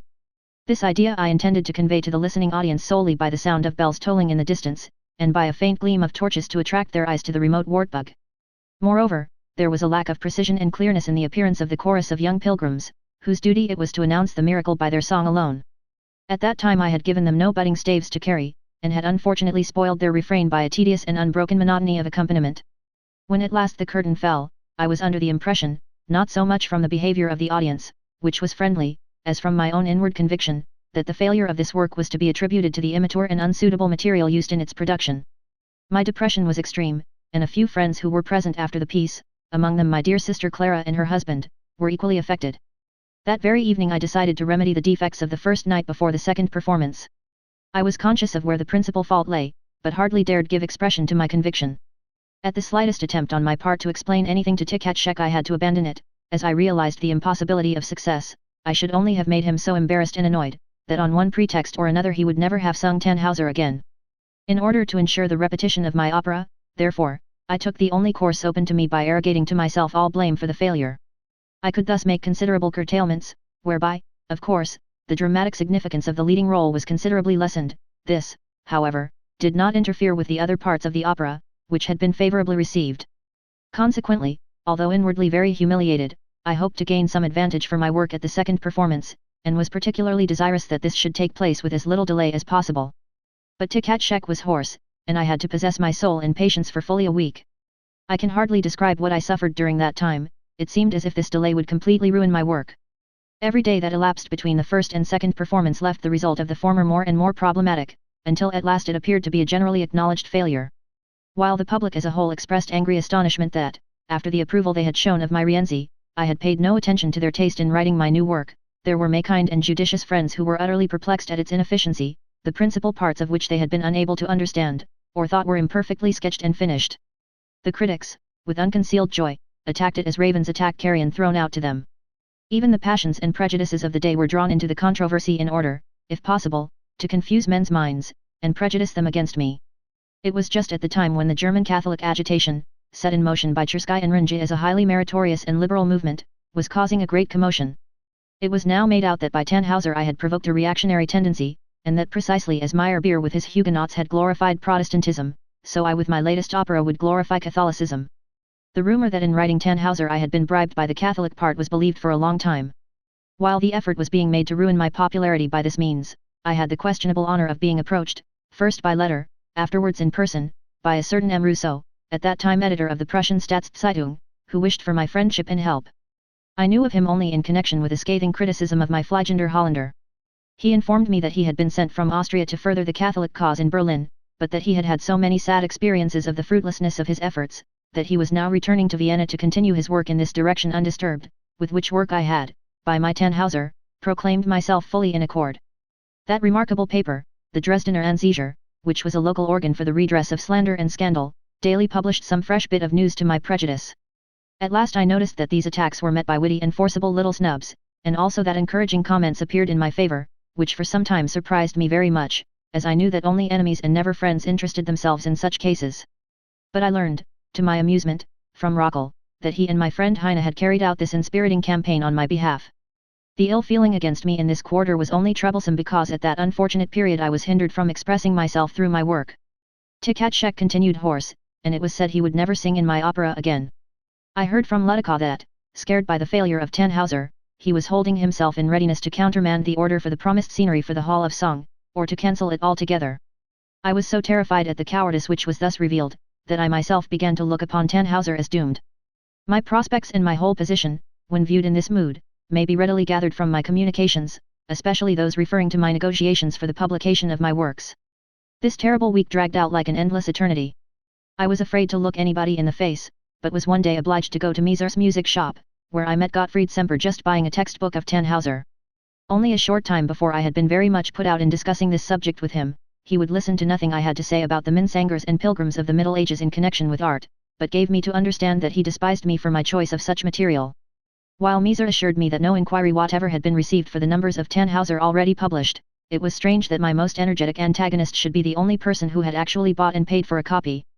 In a peculiarly earnest and impressive manner he remarked to me that it was necessary to be thoroughly acquainted with the subject if a just opinion was to be passed on it, and that for this purpose, unfortunately, nothing but the text was available. This very meeting with Semper, strange as it may appear, was the first really encouraging sign that I can remember. But I found my greatest consolation in those days of trouble and anxiety in Rockel, who from that time forward entered into a lifelong intimacy with me. He had, without my being aware of it, disputed, explained, quarrelled, and petitioned on my behalf, and thereby roused himself to a veritable enthusiasm for Tannhauser. The evening before the second performance, which was at last to take place, we met over a glass of beer, and his bright demeanour had such a cheering effect upon me that we became very lively.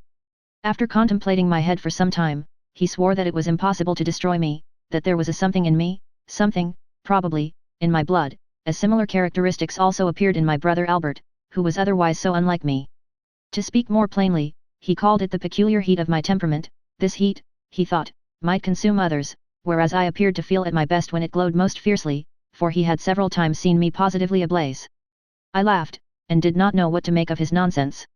Well, he said, I should soon see what he meant in Tannhauser, for it was simply absurd to think the work would not live, and he was absolutely certain of its success. I thought over the matter on my way home, and came to the conclusion that if Tannhauser did indeed win its way, and become really popular, incalculable possibilities might be attained. At last the time arrived for our second performance.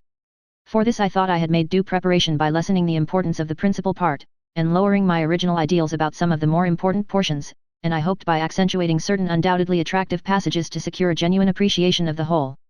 I was greatly delighted with the scenery which had at last arrived for the Hall of Song in the second act, the beautiful and imposing effect of which cheered us all, for we looked upon it as a good omen. Unfortunately I had to bear the humiliation of seeing the theatre nearly empty. This, more than anything else, sufficed to convince me what the opinion of the public really was in regard to my work. But, if the audience was scanty, the majority, at any rate, consisted of the first friends of my art, and the reception of the piece was very cordial. Mitterwurzer especially aroused the greatest enthusiasm. As for Tikatschek, my anxious friends, Rockel and Heine, thought it necessary to endeavour by every artifice to keep him in a good humour for his part. In order to give practical assistance in making the undoubted obscurity of the last scene clear, my friends had asked several young people, more especially artists, to give vent to torrents of applause at those parts which are not generally regarded by the opera-going public as provoking any demonstration. Strange to say, the outburst of applause thus provoked after the words, "An angel flies to God's throne for thee, and will make his voice heard, Heinrich, thou art saved," made the entire situation suddenly clear to the public. At all subsequent productions this continued to be the principal moment for the expression of sympathy on the part of the audience, although it had passed quite unnoticed on the first night. A few days later a third performance took place, but this time before a full house. Schroeder de Vriend, depressed at the small share she was able to take in the success of my work, watched the progress of the opera from the small stage box. She informed me that Ludikow had come to her with a beaming face, saying he thought we had now carried Tannhauser happily through.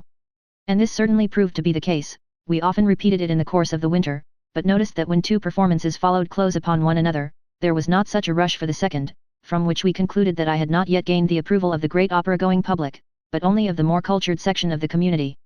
Among these real friends of Tannhauser there were many, as I gradually discovered, who as a rule never visited the theatre at all, and least of all the opera.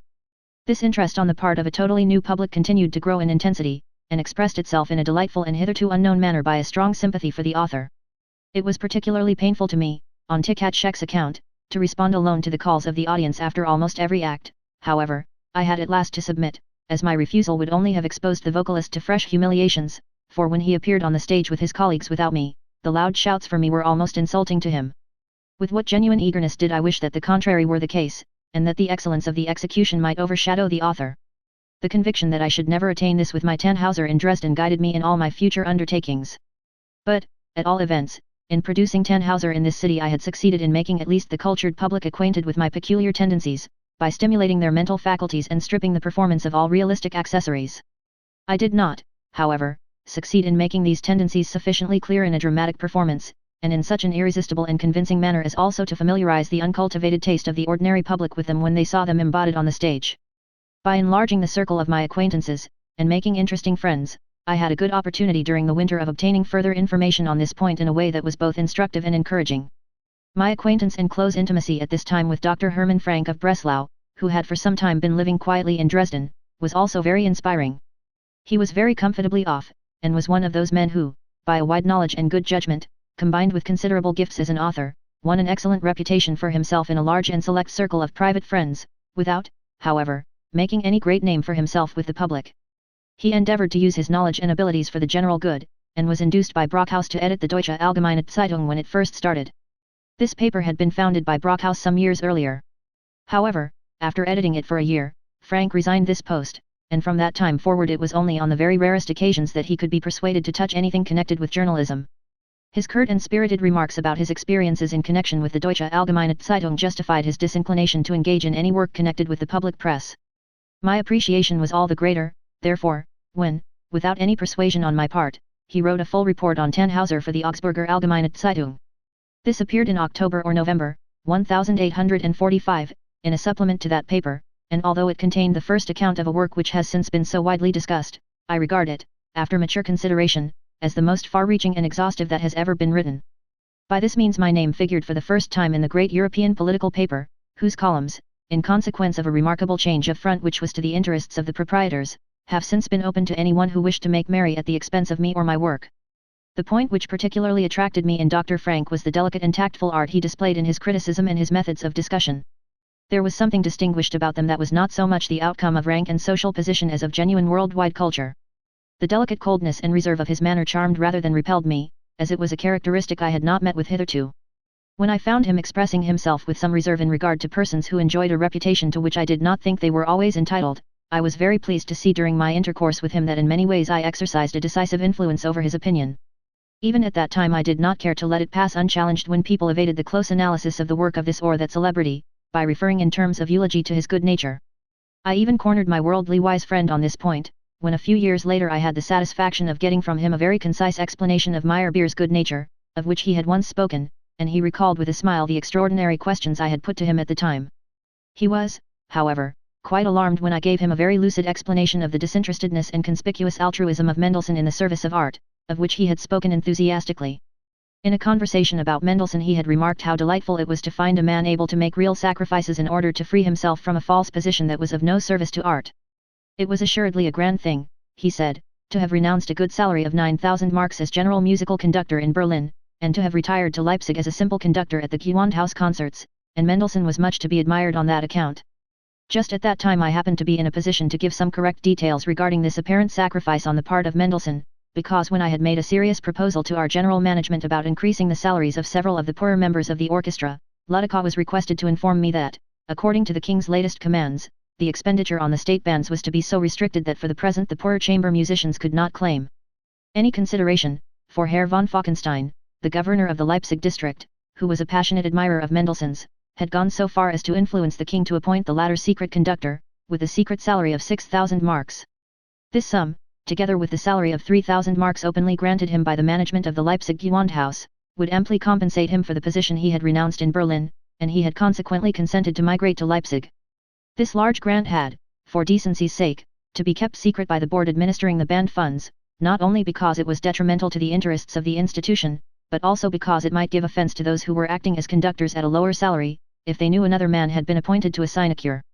From these circumstances Mendelssohn derived not only the advantage of having the grant kept a secret, but also the satisfaction of allowing his friends to applaud him as a model of self-sacrificing zeal for going to Leipzig, which they could easily do, although they knew him to be in a good financial position. When I explained this to Frank, he was astonished, and admitted it was one of the strangest cases he had ever come across in connection with undeserved fame. We soon arrived at a mutual understanding in our views about many other artistic celebrities with whom we came in contact at that time in Dresden. This was a simple matter in the case of Ferdinand Hiller, who was regarded as the chief of the good-natured ones.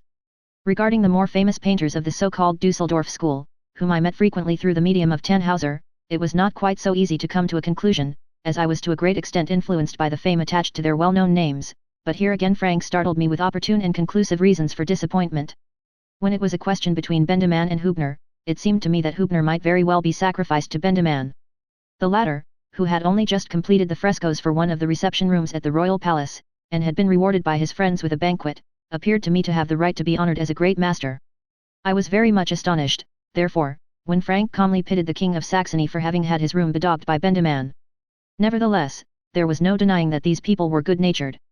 My intercourse with them became more frequent, and at all events offered me opportunities of mixing with the more cultured artistic society, in distinction to the theatrical circles with which I had usually associated, yet I never derived from it the least enthusiasm or inspiration. The latter, however, appears to have been Hiller's main object, and that winter he organized a sort of social circle which held weekly meetings at the home of one or the other of its members in turn. Reinecke, who was both painter and poet, joined this society, together with Hubner and Bendeman, and had the bad fortune to write the new text for an opera for Hiller, the fate of which I will describe later on. Robert Schumann, the musician, who was also in Dresden at this time, and was busy working out on opera, which eventually developed into Genofa, made advances to Hiller and myself. I had already known Schumann in Leipzig, and we had both entered upon our musical careers at about the same time. I had also occasionally sent small contributions to the Neue Zeitschrift für Musik, of which he had formerly been editor, and more recently a longer one from Paris on Rossini's Stabat Mater. He had been asked to conduct his Paradies und Paris at a concert to be given at the theatre, but his peculiar awkwardness in conducting on that occasion aroused my sympathy for the conscientious and energetic musician whose work made so strong an appeal to me, and a kindly and friendly confidence soon grew up between us. After a performance of Tannhauser, at which he was present, he called on me one morning and declared himself fully and decidedly in favor of my work. The only objection he had to make was that the stretta of the second finale was too abrupt, a criticism which proved his keenness of perception, and I was able to show him, by the score, how I had been compelled, much against my inclination, to curtail the opera, and thereby create the position to which he had taken exception. We often met when out walking and, as far as it was possible with a person so sparing of words, we exchanged views on matters of musical interest. He was looking forward to the production, under my baton, of Beethoven's Ninth Symphony, as he had attended the performances at Leipzig, and had been very much disappointed by Mendelssohn's conducting, which had quite misunderstood the time of the first movement. Otherwise his society did not inspire me particularly, and the fact that he was too conservative to benefit by my views was soon shown, more especially in his conception of the poem of Genofa. It was clear that my example had only made a very transient impression on him, only just enough, in fact, to make him think it advisable to write the text of an opera himself. He afterwards invited me to hear him read his libretto, which was a combination of the styles of Hebel and Tieck. When, however, out of a genuine desire for the success of his work, about which I had serious misgivings, I called his attention to some grave defects in it, and suggested the necessary alterations, I realized how matters stood with this extraordinary person. He simply wanted me to be swayed by himself, but deeply resented any interference with the product of his own ideals, so that thenceforward I let matters alone. In the following winter, our circle, thanks to the assiduity of Hiller, was considerably widened, and it now became a sort of club whose object was to meet freely every week in a room at Engel's restaurant at the Postplatz. Just about this time the famous J. Schnorr of Munich was appointed director of the museums in Dresden, and we entertained him at a banquet. I had already seen some of his large and well-executed cartoons, which made a deep impression on me, not only on account of their dimensions, but also by reason of the events they depicted from old German history, in which I was at that time particularly interested. It was through Schnorr that I now became acquainted with the Munich school of which he was the master. My heart overflowed when I thought what it meant for Dresden, if such giants of German art were to shake hands there. I was much struck by Schnorr's appearance and conversation, and I could not reconcile his whining pedagogic manner with his mighty cartoons. However, I thought it a great stroke of luck when he also took to frequenting Engel's restaurant on Saturdays.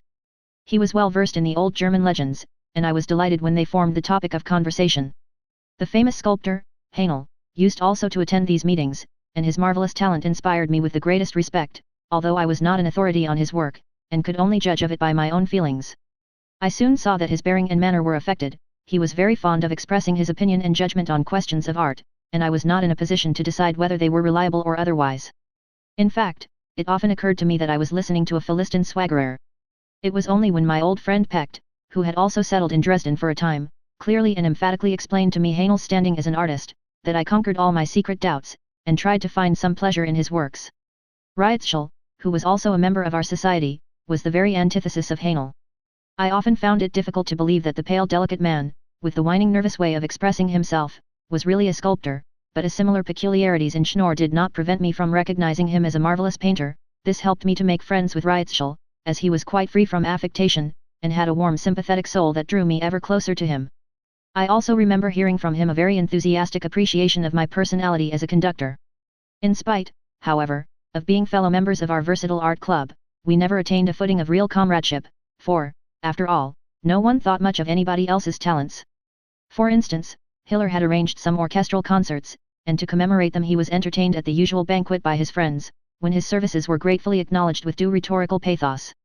Yet I never found, in my private intercourse with Hiller's friends, the least enthusiasm in regard to his work. On the contrary, I only noticed expressions of doubt and apprehensive shrugs. These fated concerts soon came to an end. At our social evenings we never discussed the works of the masters who were present, they were not even mentioned, and it was soon evident that none of the members knew what to talk about.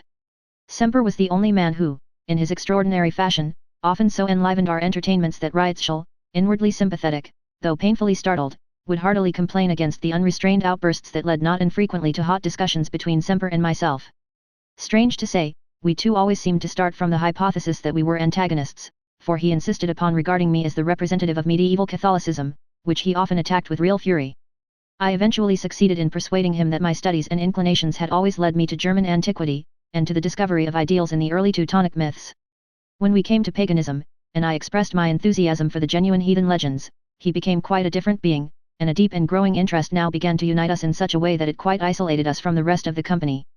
It was, however, impossible ever to settle anything without a heated argument, not only because Semper had a peculiar habit of contradicting everything flatly, but also because he knew his views were opposed to those of the entire company. His paradoxical assertions, which were apparently only intended to stir up strife, soon made me realize, beyond any doubt, that he was the only one present who was passionately in earnest about everything he said, whereas all the others were quite content to let the matter drop when convenient. A man of the latter type was Gutzkow, who was often with us. He had been summoned to Dresden by the general management of our court theatre, to act in the capacity of dramatist and adapter of plays. Several of his pieces had recently met with great success. Zopfund Schwart, Das Urbild des Tartuffe, and Uriel Acosta, shed an unexpected luster on the latest dramatic repertoire, and it seemed as though the advent of Gutzkow would inaugurate a new era of glory for the Dresden theatre, where my operas had also been first produced. The good intentions of the management were certainly undeniable. My only regret on that occasion was that the hopes my old friend Lob entertained of being summoned to Dresden to fill that post were unrealized. He also had thrown himself enthusiastically into the work of dramatic literature. Even in Paris I had noticed the eagerness with which he used to study the technique of dramatic composition, especially that of scribe, in the hope of acquiring the skill of that writer, without which, as he soon discovered, no poetical drama in German could be successful. He maintained that he had thoroughly mastered this style in his comedy, Rococo, and he cherished the conviction that he could work up any imaginable material into an effective stage play. At the same time, he was very careful to show equal skill in the selection of his material. In my opinion, this theory of his was a complete failure, as his only successful pieces were those in which popular interest was excited by catch-phrases. This interest was always more or less associated with the politics of the day, and generally involved some obvious diatribes about German unity and German liberalism. As this important stimulus was first applied by way of experiment to the subscribers to our residence theatre, and afterwards to the German public generally, it had, as I have already said, to be worked out with the consummate skill which, presumably, could only be learned from modern French writers of comic opera. I was very glad to see the result of this study in Lob's plays, more especially as when he visited us in Dresden, which he often did on the occasion of a new production, he admitted his indebtedness with modest candor, and was far from pretending to be a real poet. Moreover, he displayed great skill and an almost fiery zeal, not only in the preparation of his pieces, but also in their production, so that the offer of a post at Dresden, the hope of which had been held out to him, would at least, from a practical point of view, have been a benefit to the theatre. Finally, however, the choice fell on his rival Gutzkow, in spite of his obvious unsuitability for the practical work of dramatist. It was evident that even as regards his successful plays his triumph was mainly due to his literary skill, because these effective plays were immediately followed by wearisome productions which made us realize, to our astonishment, that he himself could not have been aware of the skill he had previously displayed.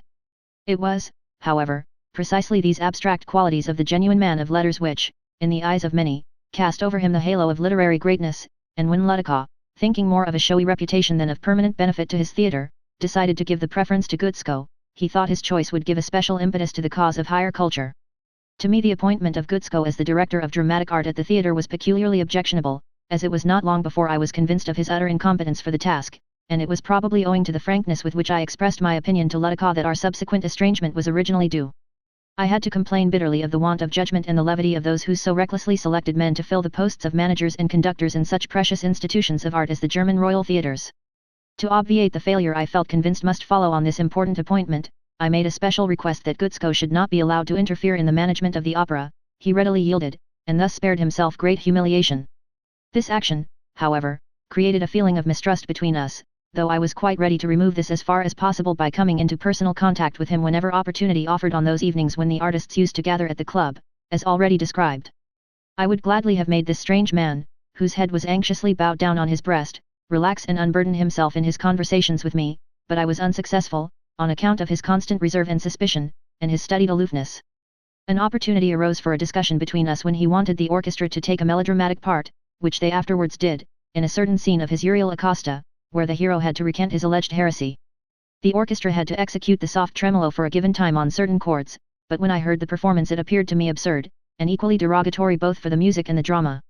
On one of these evenings I tried to come to an understanding with Gutzkow concerning this, and the employment of music generally as a melodramatic auxiliary to the drama, and I discussed my views on the subject in accordance with the highest principles I had conceived. He met all the chief points of my discussion with a nervous distrustful silence, but finally explained that I really went too far in the significance which I claimed for music, and that he failed to understand how music would be degraded if it were applied more sparingly to the drama, seeing that the claims of verse were often treated with much less respect when it was used as a mere accessory to operatic music. To put it practically, in fact, it would be advisable for the librettist not to be too dainty in this matter. It wasn't possible always to give the actor a brilliant exit. At the same time, however, nothing could be more painful than when the chief performer made his exit without any applause. In such cases a little distracting noise in the orchestra really supplied a happy diversion. This I actually heard Gutzkow say. Moreover, I saw that he really meant it. After this I felt I had done with him. It was not long before I had equally little to do with all the painters, musicians and other zealots in art belonging to our society. At the same time, however, I came into closer contact with Berthold Auerbach.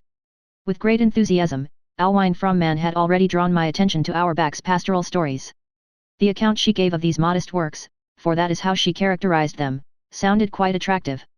She said that they had had the same refreshing effect on her circle of friends in Berlin as that produced by opening the window of a scented boudoir, to which she compared the literature they had hitherto been used to, and letting in the fresh air of the woods. After that I read the pastoral stories of the Black Forest, which had so quickly become famous, and I, too, was strongly attracted by the contents and tone of these realistic anecdotes about the life of the people in a locality which it was easy enough to identify from the vivid descriptions. As at this time Dresden seemed to be becoming ever more and more the rendezvous for the lights of our literary and artistic world, Auerbach also reconciled himself to taking up his quarters in this city, and for quite a long time, lived with his friend Hiller, who thus again had a celebrity at his side of equal standing with himself. The short, sturdy Jewish peasant boy, as he was placed to represent himself to be, made a very agreeable impression. It was only later that I understood the significance of his green jacket, and above all of his green hunting cap, which made him look exactly what the author of Swabian pastoral stories ought to look like, and this significance was anything but a naive one. The Swiss poet, Gottfried Keller, once told me that, when Auerbach was in Zurich, and he had decided on taking him up, he, Auerbach, had drawn his attention to the best way in which to introduce one's literary effusions to the public, and to make money, and he advised him, above all things, to get a coat and cap like his own, for being, as he said, like himself, neither handsome nor well grown, it would be far better deliberately to make himself look rough and queer. So saying, he placed his cap on his head in such a way as to look a little rakish. For the time being, I perceived no real affectation in Auerbach. He had assimilated so much of the tone and ways of the people, and had done this so happily, that, in any case, one could not help asking oneself why, with these delightful qualities, he should move with such tremendous ease in spheres that seemed absolutely antagonistic. At all events, he always seemed in his true element even in those circles which really seemed most opposed to his assumed character. There he stood in his green coat, keen, sensitive, and natural, surrounded by the distinguished society that flattered him, and he loved to show letters he had received from the Grand Duke of Weimar and his answers to them, all the time looking at things from the standpoint of the Swabian peasant nature which suited him so admirably. What especially attracted me to him was the fact that he was the first Jew I ever met with whom one could discuss Judaism with absolute freedom. He even seemed particularly desirous of removing, in his agreeable manner, all prejudice on this score, and it was really touching to hear him speak of his boyhood, and declare that he was perhaps the only German who had read Klopstock's Messiah all through. Having one day become absorbed in this work, which he read secretly in his cottage home, he had played the truant from school, and when he finally arrived too late at the schoolhouse, his teacher angrily exclaimed, "You confounded Jew boy, where have you been? Lending money again?" Such experiences had only made him feel pensive and melancholy, but not bitter, and he had even been inspired with real compassion for the coarseness of his tormentors. These were traits in his character which drew me very strongly to him. As time went on, however, it seemed to me a serious matter that he could not get away from the atmosphere of these ideas, for I began to feel that the universe contained no other problem for him than the elucidation of the Jewish question. One day, therefore, I protested as good-naturedly and confidentially as I could, and advised him to let the whole problem of Judaism drop, as there were, after all, many other standpoints from which the world might be criticized. Strange to say, he thereupon not only lost his ingenuousness, but also fell to whining in an ecstatic fashion, which did not seem to me very genuine, and assured me that that would be an impossibility for him, as there was still so much in Judaism which needed his whole sympathy. I could not help recalling the surprising anguish which he had manifested on this occasion, when I learned, in the course of time, that he had repeatedly arranged Jewish marriages, concerning the happy result of which I heard nothing, save that he had, by this means, made quite a fortune. When, several years afterwards, I again saw him in Zurich, I observed that his appearance had unfortunately changed in a manner quite disconcerting. He looked really extraordinarily common and dirty, his former refreshing liveliness had turned into the usual Jewish restlessness, and it was easy to see that all he said was uttered as if he regretted that his words could not be turned to better account in a newspaper article. During his time in Dresden, however, our back's warm agreement with my artistic projects really did me good, even though it may have been only from his Semitic and Swabian standpoint. So did the novelty of the experience I was at that time undergoing as an artist, in meeting with ever-increasing regard and recognition among people of note, of acknowledged importance and of exceptional culture. If, after the success obtained by Rienzi, I still remained with the circle of the real theatrical world, the greater success following on Tannhauser certainly brought me into contact with such people as I have mentioned above, who, though to be sure they considerably enlarged my ideas, at the same time impressed me very unfavorably with what was apparently the pinnacle of the artistic life of the period. At any rate, I felt neither rewarded nor, fortunately, even diverted by the acquaintances I won by the first performance of my Tannhauser that winter. On the contrary, I felt an irresistible desire to withdraw into my shell and leave these gay surroundings into which, strangely enough, I had been introduced at the instigation of Hiller, whom I soon recognized as being a nonentity. I felt I must quickly compose something, as this was the only means of ridding myself of all the disturbing and painful excitement Tannhauser had produced in me. Only a few weeks after the first performances I had worked out the whole of the Lohengrin text. In November I had already read this poem to my intimate friends, and soon afterwards to the Hiller set. It was praised, and pronounced effective. Schumann also thoroughly approved of it, although he did not understand the musical form in which I wished to carry it out, as he saw no resemblance in it to the old methods of writing individual solos for the various artists. I then had some fun in reading different parts of my work to him in the form of arias and cavatinas, after which he laughingly declared himself satisfied. Serious reflection, however, aroused my gravest doubts as to the tragic character of the material itself, and to these doubts I had been led, in a manner both sensible and tactful, by Frank. He thought it offensive to effect Elsa's punishment through Lohengrin's departure, for although he understood that the characteristics of the legend were expressed precisely by this highly poetical feature, he was doubtful as to whether it did full justice to the demands of tragic feeling in its relation to dramatic realism. He would have preferred to see Lohengrin die before our eyes owing to Elsa's loving treachery. As, however, this did not seem feasible, he would have liked to see Lohengrin spellbound by some powerful motive, and prevented from getting away. Although, of course, I would not agree to any of these suggestions, I went so far as to consider whether I could not do away with the cruel separation, and still retain the incident of Lohengrin's departure, which was essential. I then sought for a means of letting Elsa go away with Lohengrin, as a form of penance which would withdraw her also from the world. This seemed more promising to my talented friend. While I was still very doubtful about all this, I gave my poem to Frau von Ludekow, so that she might peruse it, and criticize the point raised by Frank. In a little letter, in which she expressed her pleasure at my poem, she wrote briefly, but very decidedly, on the knotty question, and declared that Frank must be devoid of all poetry if he did not understand that it was exactly in the way I had chosen, and in no other, that Lohengrin must depart. I felt as if a load had fallen from my heart. In triumph I showed the letter to Frank, who, much abashed, and by way of excusing himself, opened a correspondence with Frau von Ludekow, which certainly cannot have been lacking in interest, though I was never able to see any of it. In any case, the upshot of it was that Lohengrin remained as I had originally conceived it. Curiously enough, some time later, I had a similar experience with regard to the same subject, which again put me in a temporary state of uncertainty.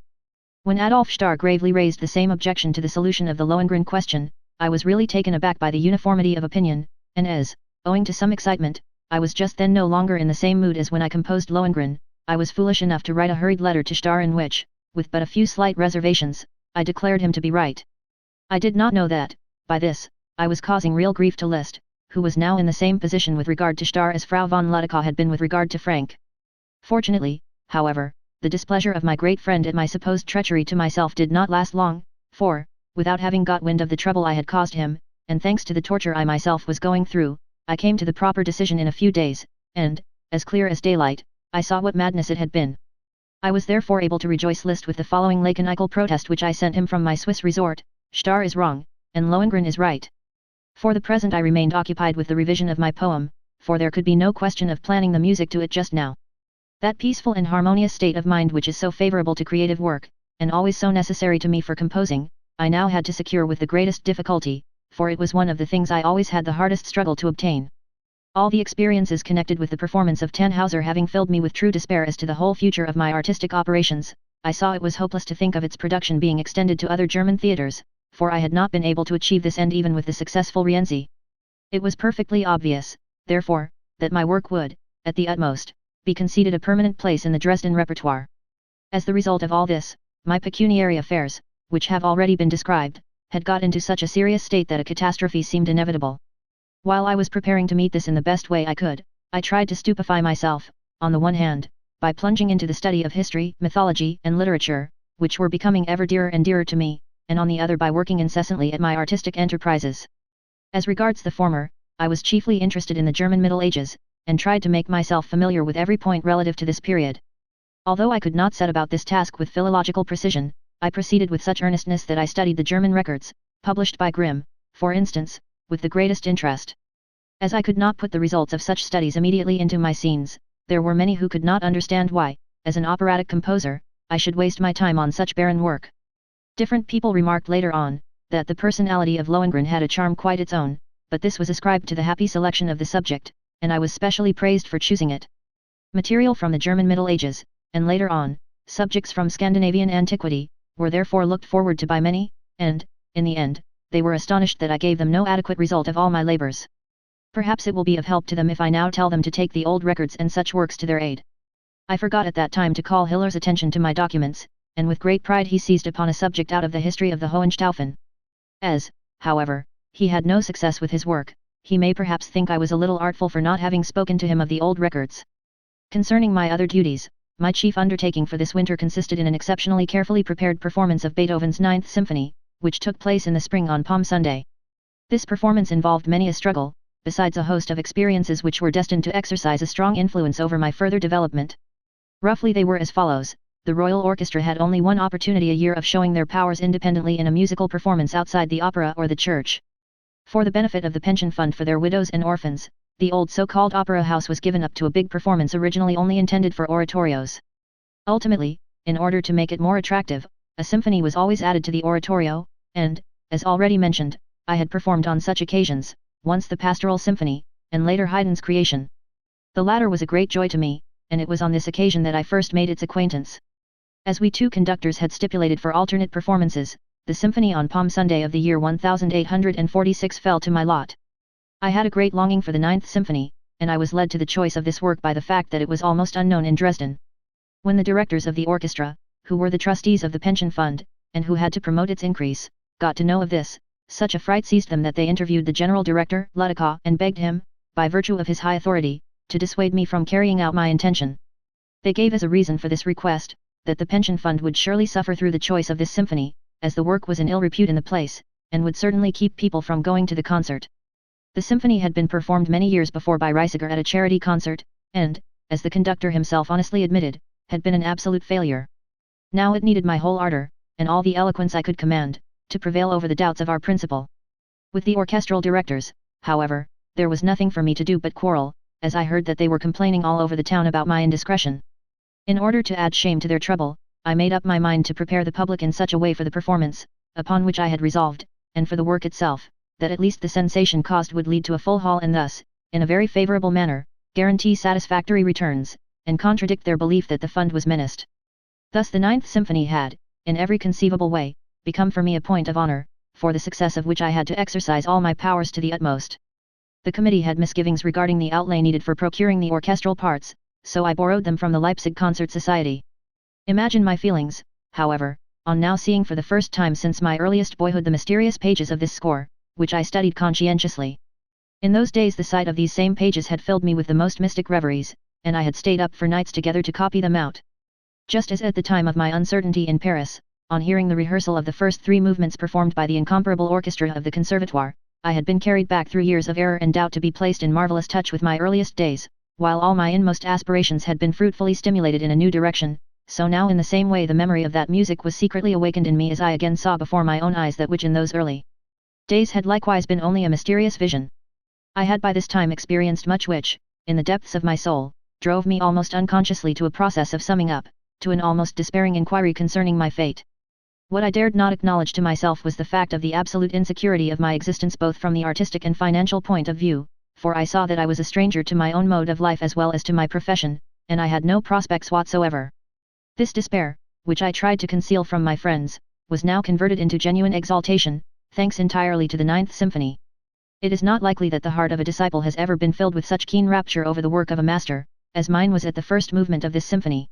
If anyone had come upon me unexpectedly while I had the open score before me, and had seen me convulsed with sobs and tears as I went through the work in order to consider the best manner of rendering it, he would certainly have asked with astonishment if this were really fitting behavior for the Conductor Royal of Saxony. Fortunately, on such occasions I was spared the visits of our orchestra directors, and their worthy conductor Reisiger, and even those of F. Hiller, who was so versed in classical music. In the first place I drew up a program, for which the book of words for the chorus, always ordered according to custom, furnished me with a good pretext. I did this in order to provide a guide to the simple understanding of the work, and thereby hope to appeal not to the critical judgment, but solely to the feelings, of the audience. This program, in the framing of which some of the chief passages in Goethe's Faust were exceedingly helpful to me, was very well received, not only on that occasion in Dresden, but later on in other places. Besides this, I made use of the Dresden Ansiger, by writing all kinds of short and enthusiastic anonymous paragraphs, in order to whet the public taste for a work which hitherto had been in ill repute in Dresden.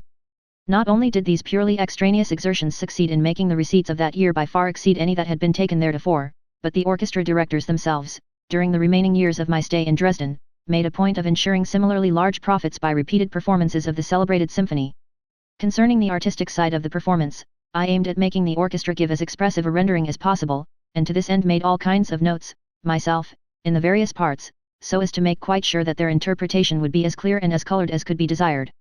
It was principally the custom which existed then of doubling the wind instruments, that led me to a most careful consideration of the advantages this system presented, for, in performances on a large scale, the following somewhat crude rule prevailed: all those passages marked piano were executed by a single set of instruments, while those marked forte were carried out by a duplicated set. As an instance of the way in which I took care to ensure an intelligible rendering by this means, I might point to a certain passage in the second movement of the symphony, where the whole of the string instruments play the principal and rhythmical figure in C major for the first time. It is written in triple octaves, which play uninterruptedly in unison and, to a certain degree, serve as an accompaniment to the second theme, which is only performed by feeble wood instruments. As fortissimo is indicated alike for the whole orchestra, the result in every imaginable rendering must be that the melody for the wood instruments not only completely disappears, but cannot even be heard through the strings, which, after all, are only accompanying. Now, as I never carried my piety to the extent of taking directions absolutely literally, rather than sacrifice the effect really intended by the master to the erroneous indications given, I made the strings play only moderately loudly instead of real fortissimo, up to the point where they alternate with the wind instruments in taking up the continuation of the new theme. Thus the motive, rendered as it was as loudly as possible by a double set of wind instruments, was, I believe for the first time since the existence of the symphony, heard with real distinctness. I proceeded in this manner throughout, in order to guarantee the greatest exactitude in the dynamical effects of the orchestra. There was nothing, however difficult, which was allowed to be performed in such a way as not to arouse the feelings of the audience in a particular manner. For example, many brains had been puzzled by the fugato and 6/8 time which comes after the chorus, Frohe Sonnenfliegen, in the movement of the finale marked Alia Marcia. In view of the preceding inspiriting verses, which seemed to be preparing for combat and victory, I conceived this fugato really as a glad but earnest war song, and I took it at a continuously fiery tempo, and with the utmost vigor. The day following the first performance I had the satisfaction of receiving a visit from the musical director Anneker of Freiburg, who came to tell me somewhat penitently, that though until then he had been one of my antagonists, since the performance of the symphony he certainly reckoned himself among my friends. What had absolutely overwhelmed him, he said, was precisely my conception and interpretation of the fugato. Furthermore, I devoted special attention to that extraordinary passage, resembling a recitative for the cellos and basses, which comes at the beginning of the last movement, and which had once caused my old friend Paulin such great humiliation in Leipzig. Thanks to the exceptional excellence of our bass players, I felt certain of attaining to absolute perfection in this passage. After 12 special rehearsals of the instruments alone concerned, I succeeded in getting them to perform in a way which sounded not only perfectly free, but which also expressed the most exquisite tenderness and the greatest energy in a thoroughly impressive manner. From the very beginning of my undertaking I had at once recognized that the only method of achieving overwhelming popular success with this symphony was to overcome, by some ideal means, the extraordinary difficulties presented by the choral parts. I realized that the demands made by these parts could be met only by a large and enthusiastic body of singers. It was above all necessary, then, to secure a very good and large choir, so, besides adding the somewhat feeble Driasaic Academy of Singing to our usual number of members in the theatre chorus, in spite of great difficulties I also enlisted the help of the choir from the Kreuzschule, with its fine boys' voices, and the choir of the Dresden Seminary, which had had much practice in church singing. In a way quite my own I now tried to get these 300 singers, who were frequently united for rehearsals, into a state of genuine ecstasy. For instance, I succeeded in demonstrating to the basses that the celebrated passage Seid Umschlungen, Millionen, and especially Bruder, über Sternenzelt muss ein guter Vater wohnen, could not be sung in an ordinary manner, but must, as it were, be proclaimed with the greatest rapture. In this I took the lead in a manner so elated that I really think I literally transported them to a world of emotion utterly strange to them for a while, and I did not desist till my voice, which had been heard clearly above all the others, began to be no longer distinguishable even to myself, but was drowned, so to speak, in the warm sea of sound. It gave me particular pleasure, with Mitterwerzer's cooperation, to give a most overwhelmingly expressive rendering of the recitative for baritone, Freunde, nicht dies tone. In view of its exceptional difficulties this passage might almost be considered impossible to perform, and yet he executed it in a way which showed what fruit our mutual interchange of ideas had borne. I also took care that, by means of the complete reconstruction of the hall, I should obtain good acoustic conditions for the orchestra, which I had arranged according to quite a new system of my own. As may be imagined, it was only with the greatest difficulty that the money for this could be found. However, I did not give up, and owing to a totally new construction of the platform, I was able to concentrate the whole of the orchestra towards the center, and surround it, in amphitheater fashion, by the throng of singers who were accommodated on seats very considerably raised. This was not only of great advantage to the powerful effect of the choir, but it also gave great precision and energy to the finely organized orchestra in the purely symphonic movements. Even at the general rehearsal the hall was overcrowded. Reisiger was guilty of the incredible stupidity of working up the public mind against the symphony and drawing attention to Beethoven's very regrettable error. Gade, on the other hand, who came to visit us from Leipzig, where he was then conducting the Gewandhaus concerts, assured me after the general rehearsal, that he would willingly have paid double the price of his ticket in order to hear the recitative by the basses once more, whilst Hiller considered that I had gone too far in my modification of the tempo. What he meant by this I learned subsequently when I heard him conducting intricate orchestral works, but of this I shall have more to say later on. There was no denying that the performance was, on the whole, a success. In fact, it exceeded all our expectations, and was particularly well received by the non-musical public. Among these I remember the philologist Dr. Cookley, who came to me at the end of the evening and confessed that it was the first time he had been able to follow a symphonic work from beginning to end with intelligent interest. This experience left me with a pleasant feeling of ability and power, and strongly confirmed me in the belief, that if I only desired anything with sufficient earnestness, I was able to achieve it with irresistible and overwhelming success.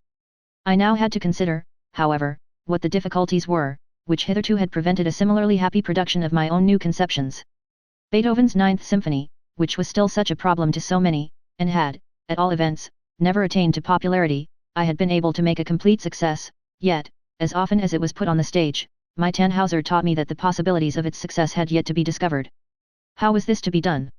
This was and remained the secret question which influenced all my subsequent development.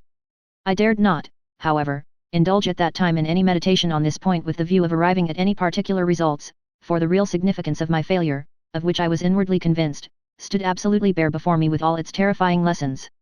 Albeit, I could no longer delay taking even the most disagreeable steps with the view of warding off the catastrophe which menaced my financial position. I was led to this, thanks to the influence of a ridiculous omen. My agent, the purely nominal publisher of my 3 operas, Rienzi, the Fliegender Holländer, and Tannhauser, the eccentric court music publisher, C.F. Mieser, invited me one day to the café known as the Verderber to discuss our money affairs. With great qualms we talked over the possible results of the annual Easter fair, and wondered whether they would be tolerably good or altogether bad. I gave him courage, and ordered a bottle of the best Haut Sauterne. A venerable flask made its appearance, I filled the glasses, and we drank to the good success of the fair, when suddenly we both yelled as though we had gone mad, while, with horror, we tried to rid our mouths of the strong tarragon vinegar with which we had been served by mistake. Heavens, cried Mieser, nothing could be worse. True enough, I answered, no doubt there is much that will turn to vinegar for us. My good humour revealed to me in a flash that I must try some other way of saving myself than by means of the Easter fair. Not only was it necessary to refund the capital which had been got together by dint of ever-increasing sacrifices, in order to defray the expenses of the publication of my operas, but, owing to the fact that I had been obliged ultimately to seek aid from the usurers, the rumor of my debts had spread so far abroad, that even those friends who had helped me at the time of my arrival in Dresden were seized with anxiety on my account. At this time I met with a really sad experience at the hands of Madame Schroeder de Vriend, who, as the result of her incomprehensible lack of discretion, did much to bring about my final undoing. When I first settled in Dresden, as I have already pointed out, she lent me 3,000 marks, not only to help me to discharge my debts, but also to allow me to contribute to the maintenance of my old friend Kayetz in Paris.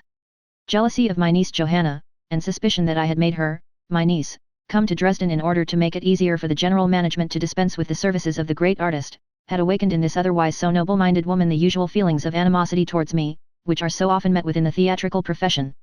She had now given up her engagement. She even declared openly that I had been partly instrumental in obtaining her dismissal, and abandoning all friendly regard for me, whereby she deeply wronged me in every respect. She placed the IOU I had given her in the hands of an energetic lawyer, and without further ado this man sued me for the payment of the money. Thus I was forced to make a clean breast of everything to Ladakah, and to beseech him to intervene for me, and if possible to obtain a royal advance that would enable me to clear my position, which was so seriously compromised. My principal declared himself willing to support any request I might wish to address to the king on this matter. To this end I had to note down the amount of my debts, but as I soon discovered that the necessary sum could only be assigned to me as a loan from the theatre pension fund, at an interest of 5%, and that I should moreover have to secure the capital of the pension fund by a life insurance policy, which would cost me annually 3%, of the capital borrowed, I was, for obvious reasons, tempted to leave out of my petition all those of my debts which were not of a pressing nature, and for the payment of which I thought I could count on the receipts which I might finally expect from my publishing enterprises. Nevertheless, the sacrifices I had to make in order to repay the help offered me increased to such an extent, that my salary of conductor, in itself very slender, promised to be materially diminished for some time to come. I was forced to make the most irksome efforts to gather together the necessary sum for the life insurance policy, and was therefore obliged frequently to appeal to Leipzig. In addition to this, I had to overcome the most appalling doubts in regard both to my health and to the probable length of my life, concerning which I fancied I had heard all sorts of malicious apprehensions expressed by those who had observed me but casually in the miserable condition which I was in at that time.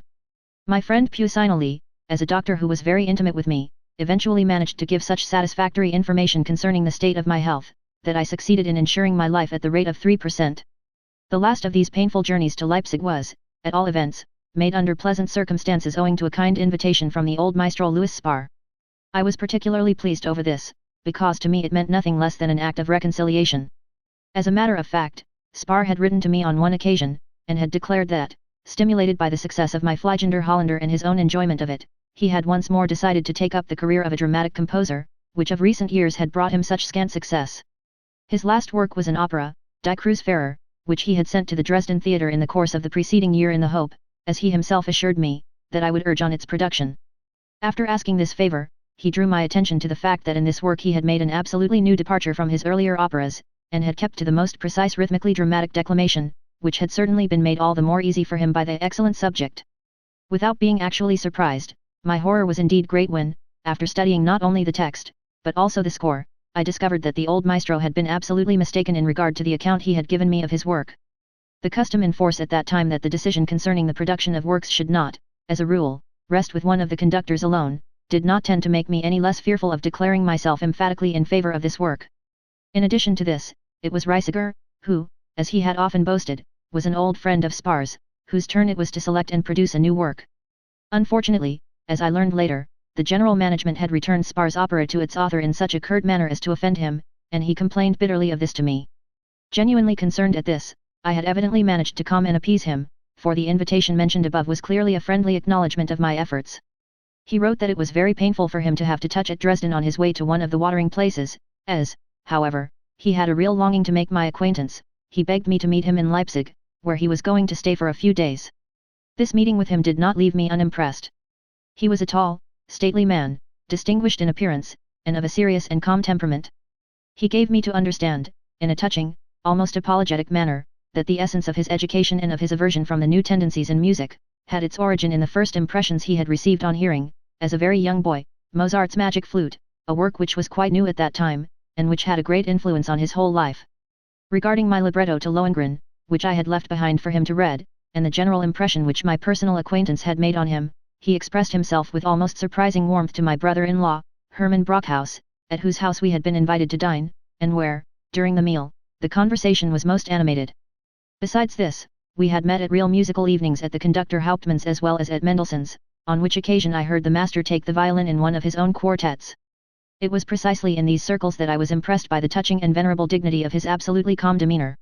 Later on, I learned from witnesses, for whose testimony, be it said, I cannot vouch, that Tannhauser, when it was performed at Kassel, had caused him so much confusion and pain that he declared he could no longer follow me, and feared that I must be on the wrong road. In order to recover from all the hardships and cares I had gone through, I now managed to obtain a special favor from the management, in the form of a 3 months' leave, in which to improve my health in rustic retirement, and to get pure air to breathe while composing some new work. To this end I had chosen a peasant's house in the village of Grossgraupen, which is halfway between Pillnitz and the border of what is known as Saxon Switzerland. Frequent excursions to the Porsberg, to the adjacent Liepethaler, and to the far distant bastion helped to strengthen my unstrung nerves. While I was first planning the music to Lohengrin, I was disturbed incessantly by the echoes of some of the airs in Rossini's William Tell, which was the last opera I had to conduct. At last I happened to hit on an effective means of stopping this annoying obtrusion. During my lonely walks I sang with great emphasis the first theme from the Ninth Symphony, which had also quite lately been revived in my memory. This succeeded.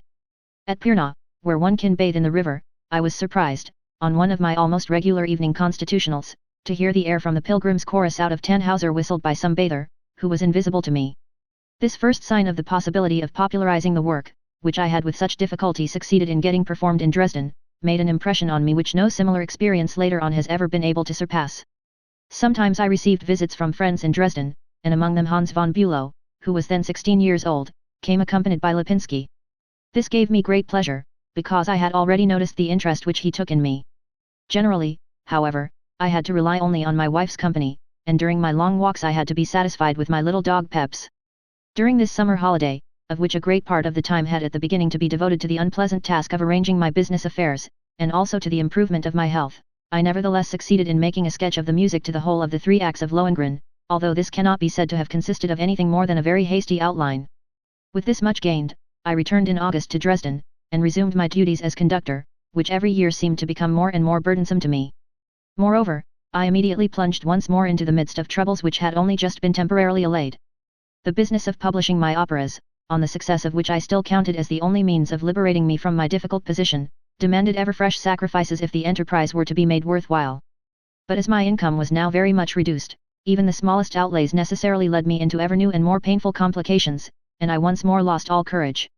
On the other hand, I tried to strengthen myself by again working energetically at Lohengrin. While doing this, I proceeded in a manner that I have not since repeated.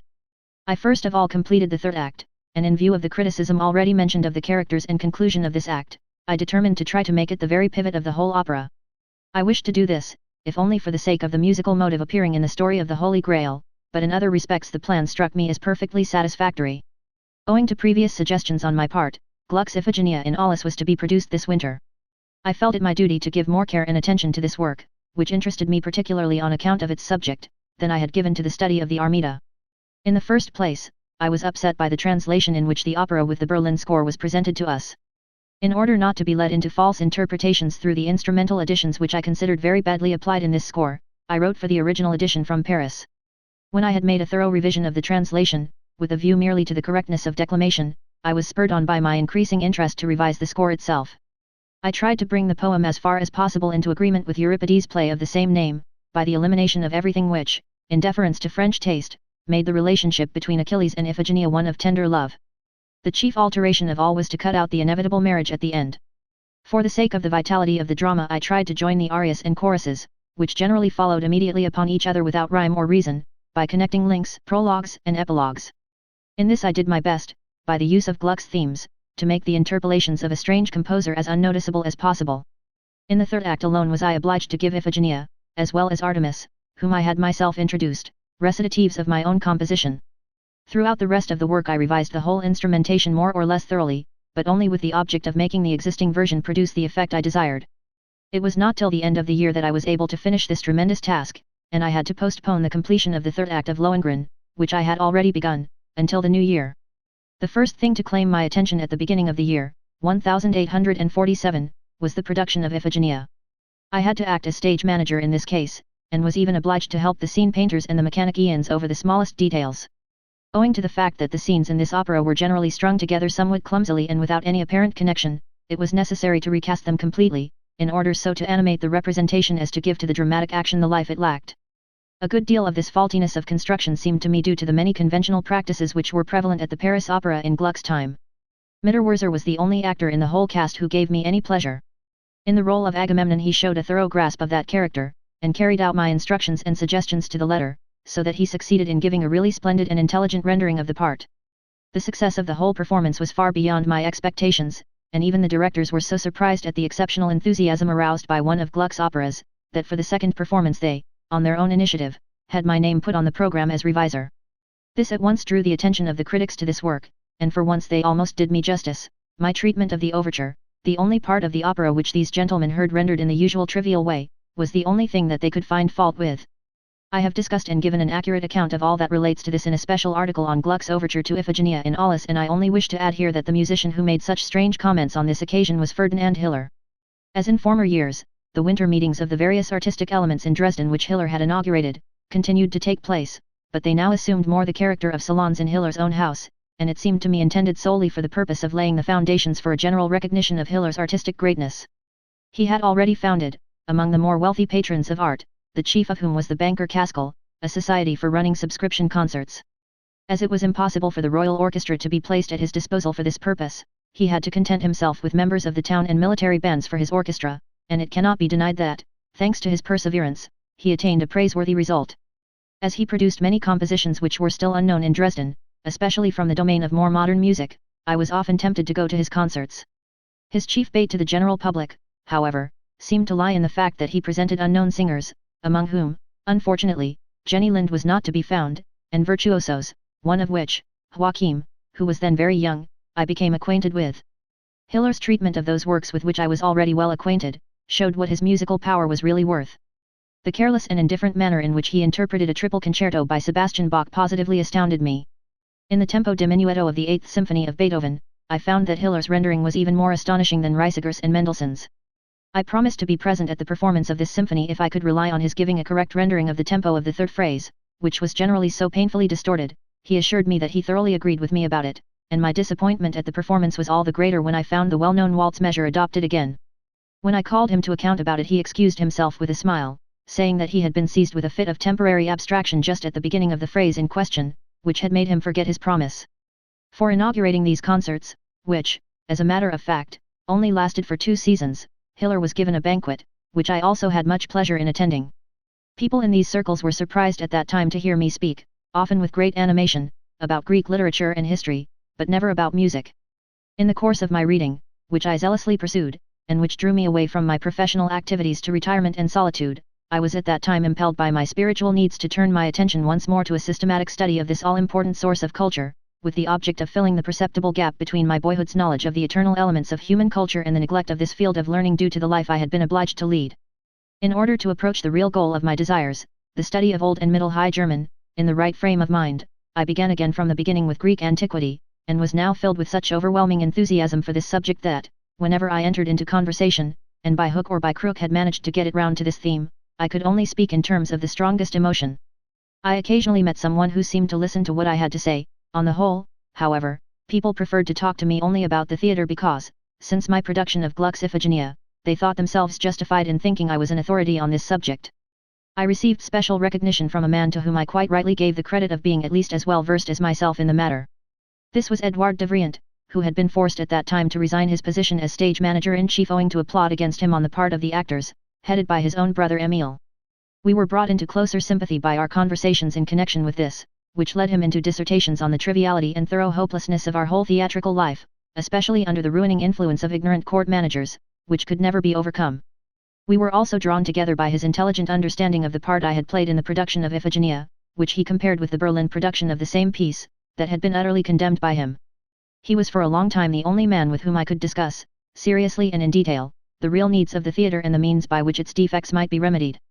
Owing to his longer and more specialized experience, there was much he could tell me and make clear to me. In particular he helped me successfully to overcome the idea that mere literary excellence is enough for the theatre, and confirmed my conviction that the path to true prosperity lay only with the stage itself and with the actors of the drama.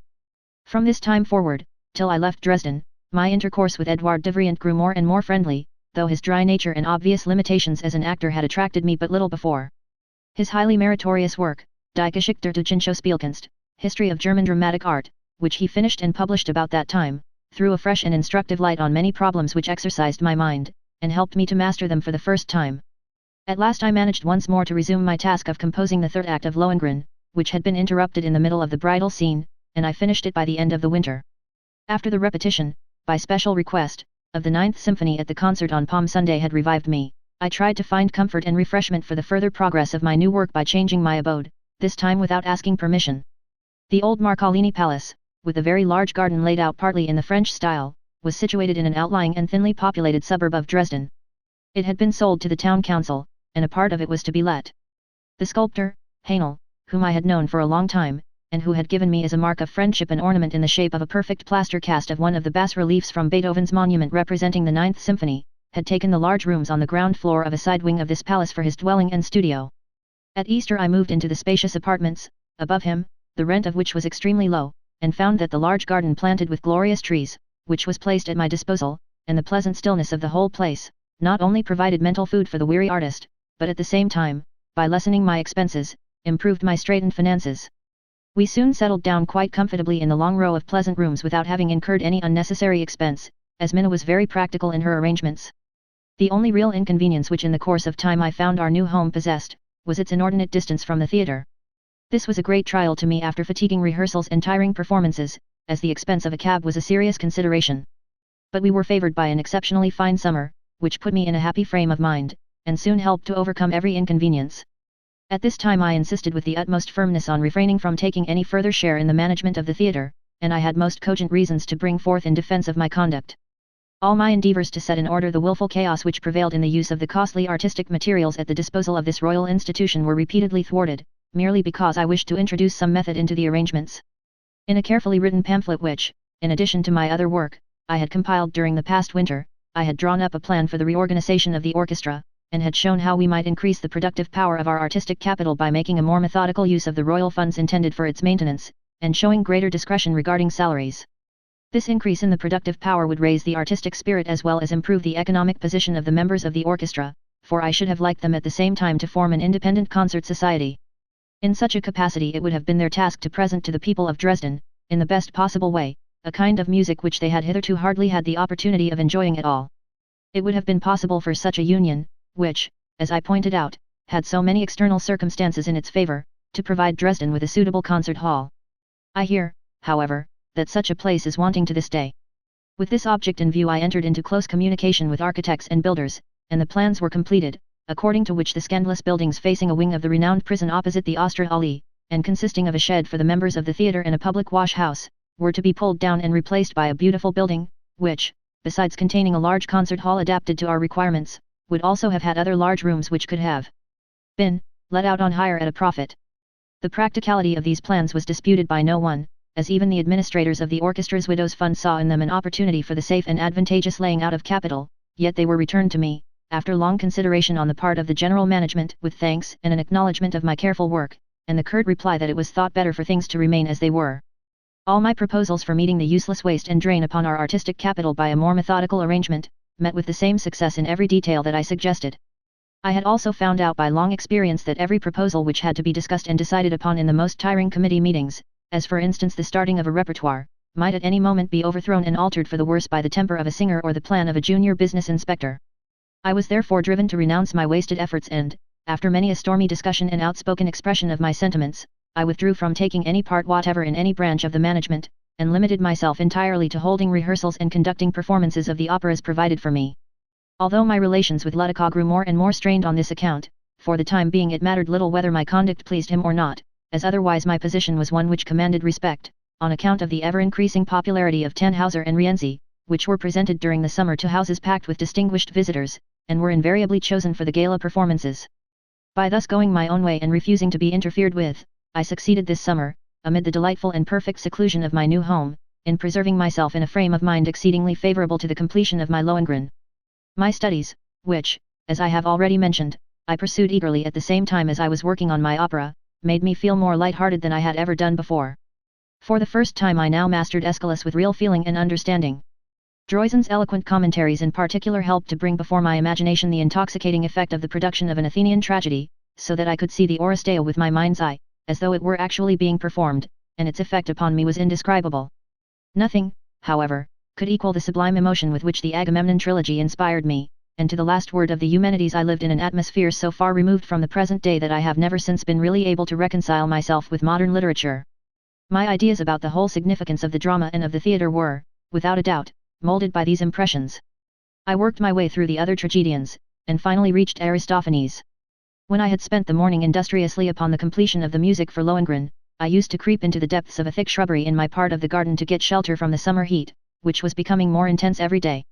My delight in the comedies of Aristophanes was boundless, when once his birds had plunged me into the full torrent of the genius of this wanton favourite of the Graces, as he used to call himself with conscious daring. Side by side with this poet I read the principal dialogues of Plato, and from the symposium I gained such a deep insight into the wonderful beauty of Greek life that I felt myself more truly at home in ancient Athens than in any conditions which the modern world has to offer.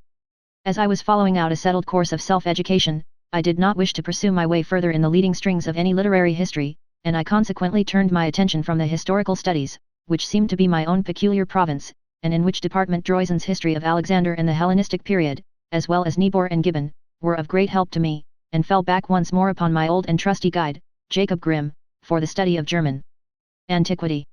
In my efforts to master the myths of Germany more thoroughly than had been possible in my former perusal of the Nibelung and the Heldenbuch, Mohn's particularly suggestive commentary on this Heldensage filled me with delight, although stricter scholars regarded this work with suspicion on account of the boldness of some of its statements.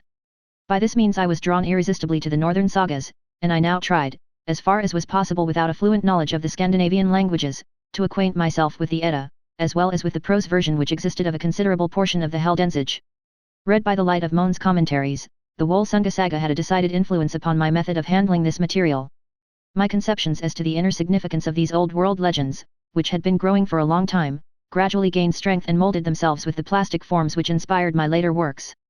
All this was sinking into my mind and slowly maturing, whilst with unfeigned delight I was finishing the music of the first 2 acts of Lohengrin, which were now at last completed.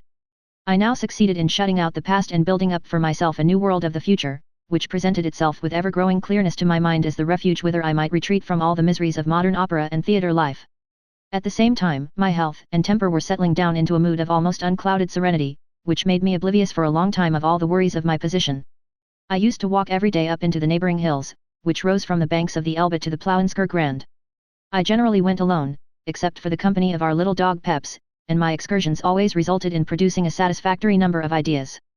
At the same time, I found I had developed a capacity, which I had never possessed before, for good-tempered intercourse with the friends and acquaintances who liked to come from time to time to the Marcolini garden to share my simple supper.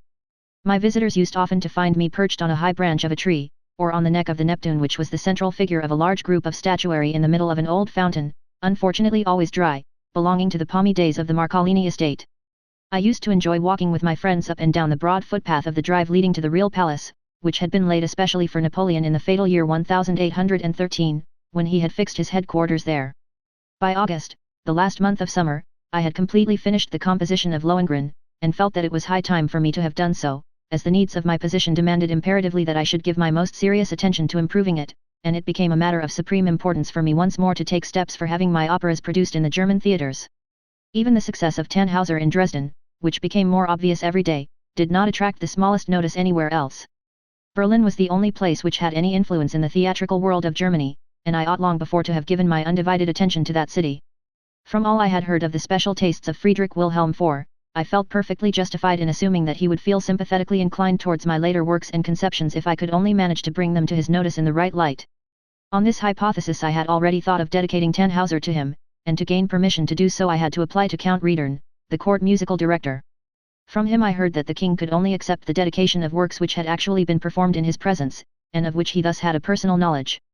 As my Tannhauser had been refused by the managers of the court theatre because it was considered too epic in form, the count added that if I wished to remain firm in my resolve, there was only one way out of the difficulty, and that was to adapt my opera as far as possible to a military band, and try to bring it to the king's notice on parade.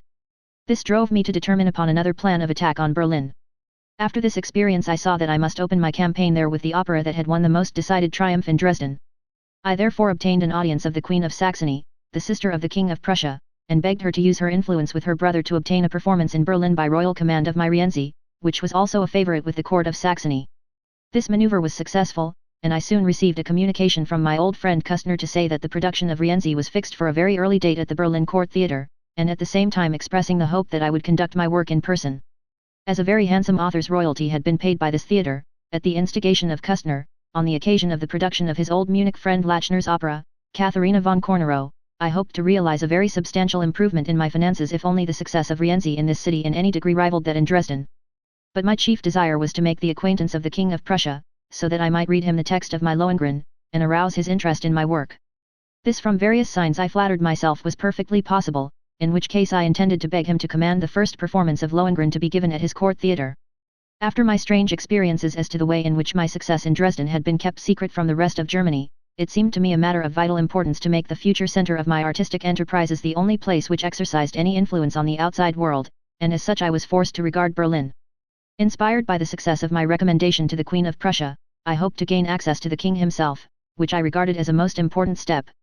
Full of confidence, and in excellent spirits, I set out for Berlin in September, trusting to a favorable turn of fortune's wheel, in the first place for the rehearsals of Rienzi, though my interests were no longer centered in this work. Berlin made the same impression on me as on the occasion of my former visit, when I saw it again after my long absence in Paris. Professor Werder, my friend of the Fliegender Holländer, had taken lodgings for me in advance in the renowned Jensdarmeplatz, but when I looked at the view from my windows every day I could not believe that I was in a city which was the very center of Germany. Soon, however, I was completely absorbed by the cares of the task I had in hand. I had nothing to complain of with regard to the official preparations for Rienzi, but I soon noticed that it was looked upon merely as a conductor's opera, that is to say, all the materials to hand were duly placed at my disposal, but the management had not the slightest intention of doing anything more for me. All the arrangements for my rehearsals were entirely upset as soon as a visit from Jenny Lind was announced, and she occupied the Royal Opera exclusively for some time. During the delay thus caused I did all I could to attain my main object, an introduction to the king, and for this purpose made use of my former acquaintance with the court musical director, Count Riedern.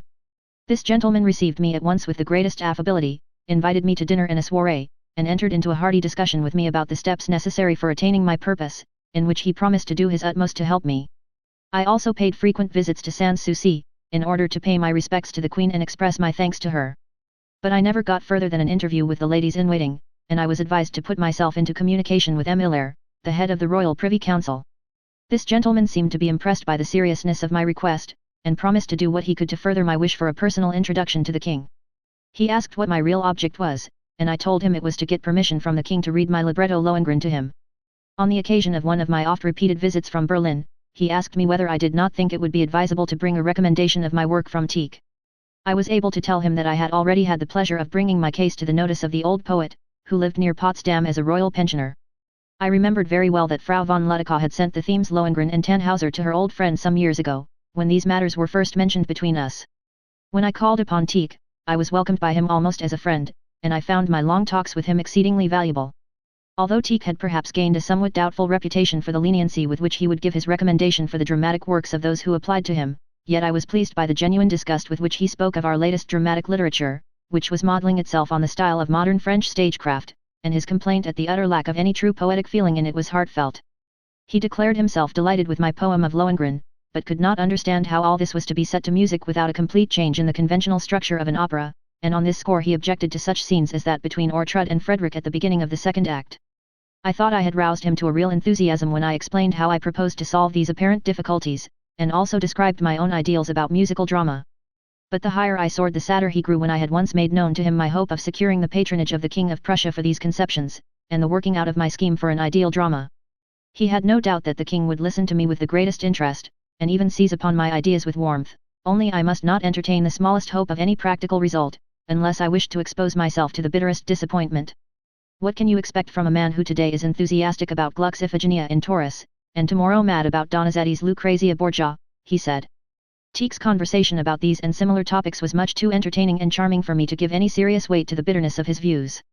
He gladly promised to recommend my poem, more particularly to Privy Councillor Hilaire, and dismissed me with hearty goodwill and his sincere though anxious blessing. The only result of all my labours was that the desired invitation from the king still hung fire. As the rehearsals for Rienzi, which had been postponed on account of Jenny Lind's visit, were being carried on seriously again, I made up my mind to take no further trouble before the performance of my opera, as I thought myself, at any rate, justified in counting on the presence of the monarch on the first night, as the piece was being played at his express command, and at the same time I hoped this would conduce to the fulfillment of my main object. However, the nearer we came to the event the lower did the hopes I had built upon it sink. To play the part of the hero I had to be satisfied with a tenor who was absolutely devoid of talent, and far below the average. He was a conscientious, painstaking man, and had moreover been strongly recommended to me by my kind host, the renowned Meinhard. After I had taken infinite pains with him, and had in consequence, as so often happens, conjured up in my mind certain illusions as to what I might expect from his acting, I was obliged, when it came to the final test of the dress rehearsal, to confess my true opinion. I realized that the scenery, chorus, ballet, and minor parts were on the whole excellent, but that the chief character, around whom in this particular opera everything centered, faded into an insignificant phantom. The reception which this opera met with at the hands of the public when it was produced in October was also due to him, but in consequence of the fairly good rendering of a few brilliant passages, and more especially on account of the enthusiastic recognition of Frau Koster in the part of Adriano, it might have been concluded from all the external signs that the opera had been fairly successful. Nevertheless, I knew very well that this seeming triumph could have no real substance, as only the immaterial parts of my work could reach the eyes and ears of the audience, its essential spirit had not entered their hearts. Moreover, the Berlin reviewers in their usual way began their attacks immediately, with the view of demolishing any success my opera might have won, so that after the second performance, which I also conducted myself, I began to wonder whether my desperate labors were really worthwhile. When I asked the few intimate friends I had their opinion on this point, I elicited much valuable information. Among these friends I must mention, in the first place, Hermann Frank, whom I found again. He had lately settled in Berlin, and did much to encourage me. I spent the most enjoyable part of those sad 2 months in his company, of which, however, I had but too little. Our conversation generally turned upon reminiscences of the old days, and on to topics which had no connection with the theatre, so that I was almost ashamed to trouble him with my complaints on this subject, especially as they concerned my worries about a work which I could not pretend was of any practical importance to the stage. He for his part soon arrived at the conclusion that it had been foolish of me to choose my Rienzi for this occasion, as it was an opera which appealed merely to the general public, in preference to my Tannhauser, which might have educated a party in Berlin useful to my higher aims. He maintained that the very nature of this work would have aroused a fresh interest in the drama in the minds of people who, like himself, were no longer to be counted among regular theatre-goers, precisely because they had given up all hope of ever finding any nobler ideals of the stage. The curious information as to the character of Berlin art in other respects, which Werder gave me from time to time, was most discouraging. With regard to the public, he told me once that at a performance of an unknown work, it was quite useless for me to expect a single member of the audience from the stalls to the gallery to take his seat with any better object in view than to pick as many holes as possible in the production. Although Werder did not wish to discourage me in any of my endeavors, he felt himself obliged to warn me continually not to expect anything above the average from the cultured society of Berlin.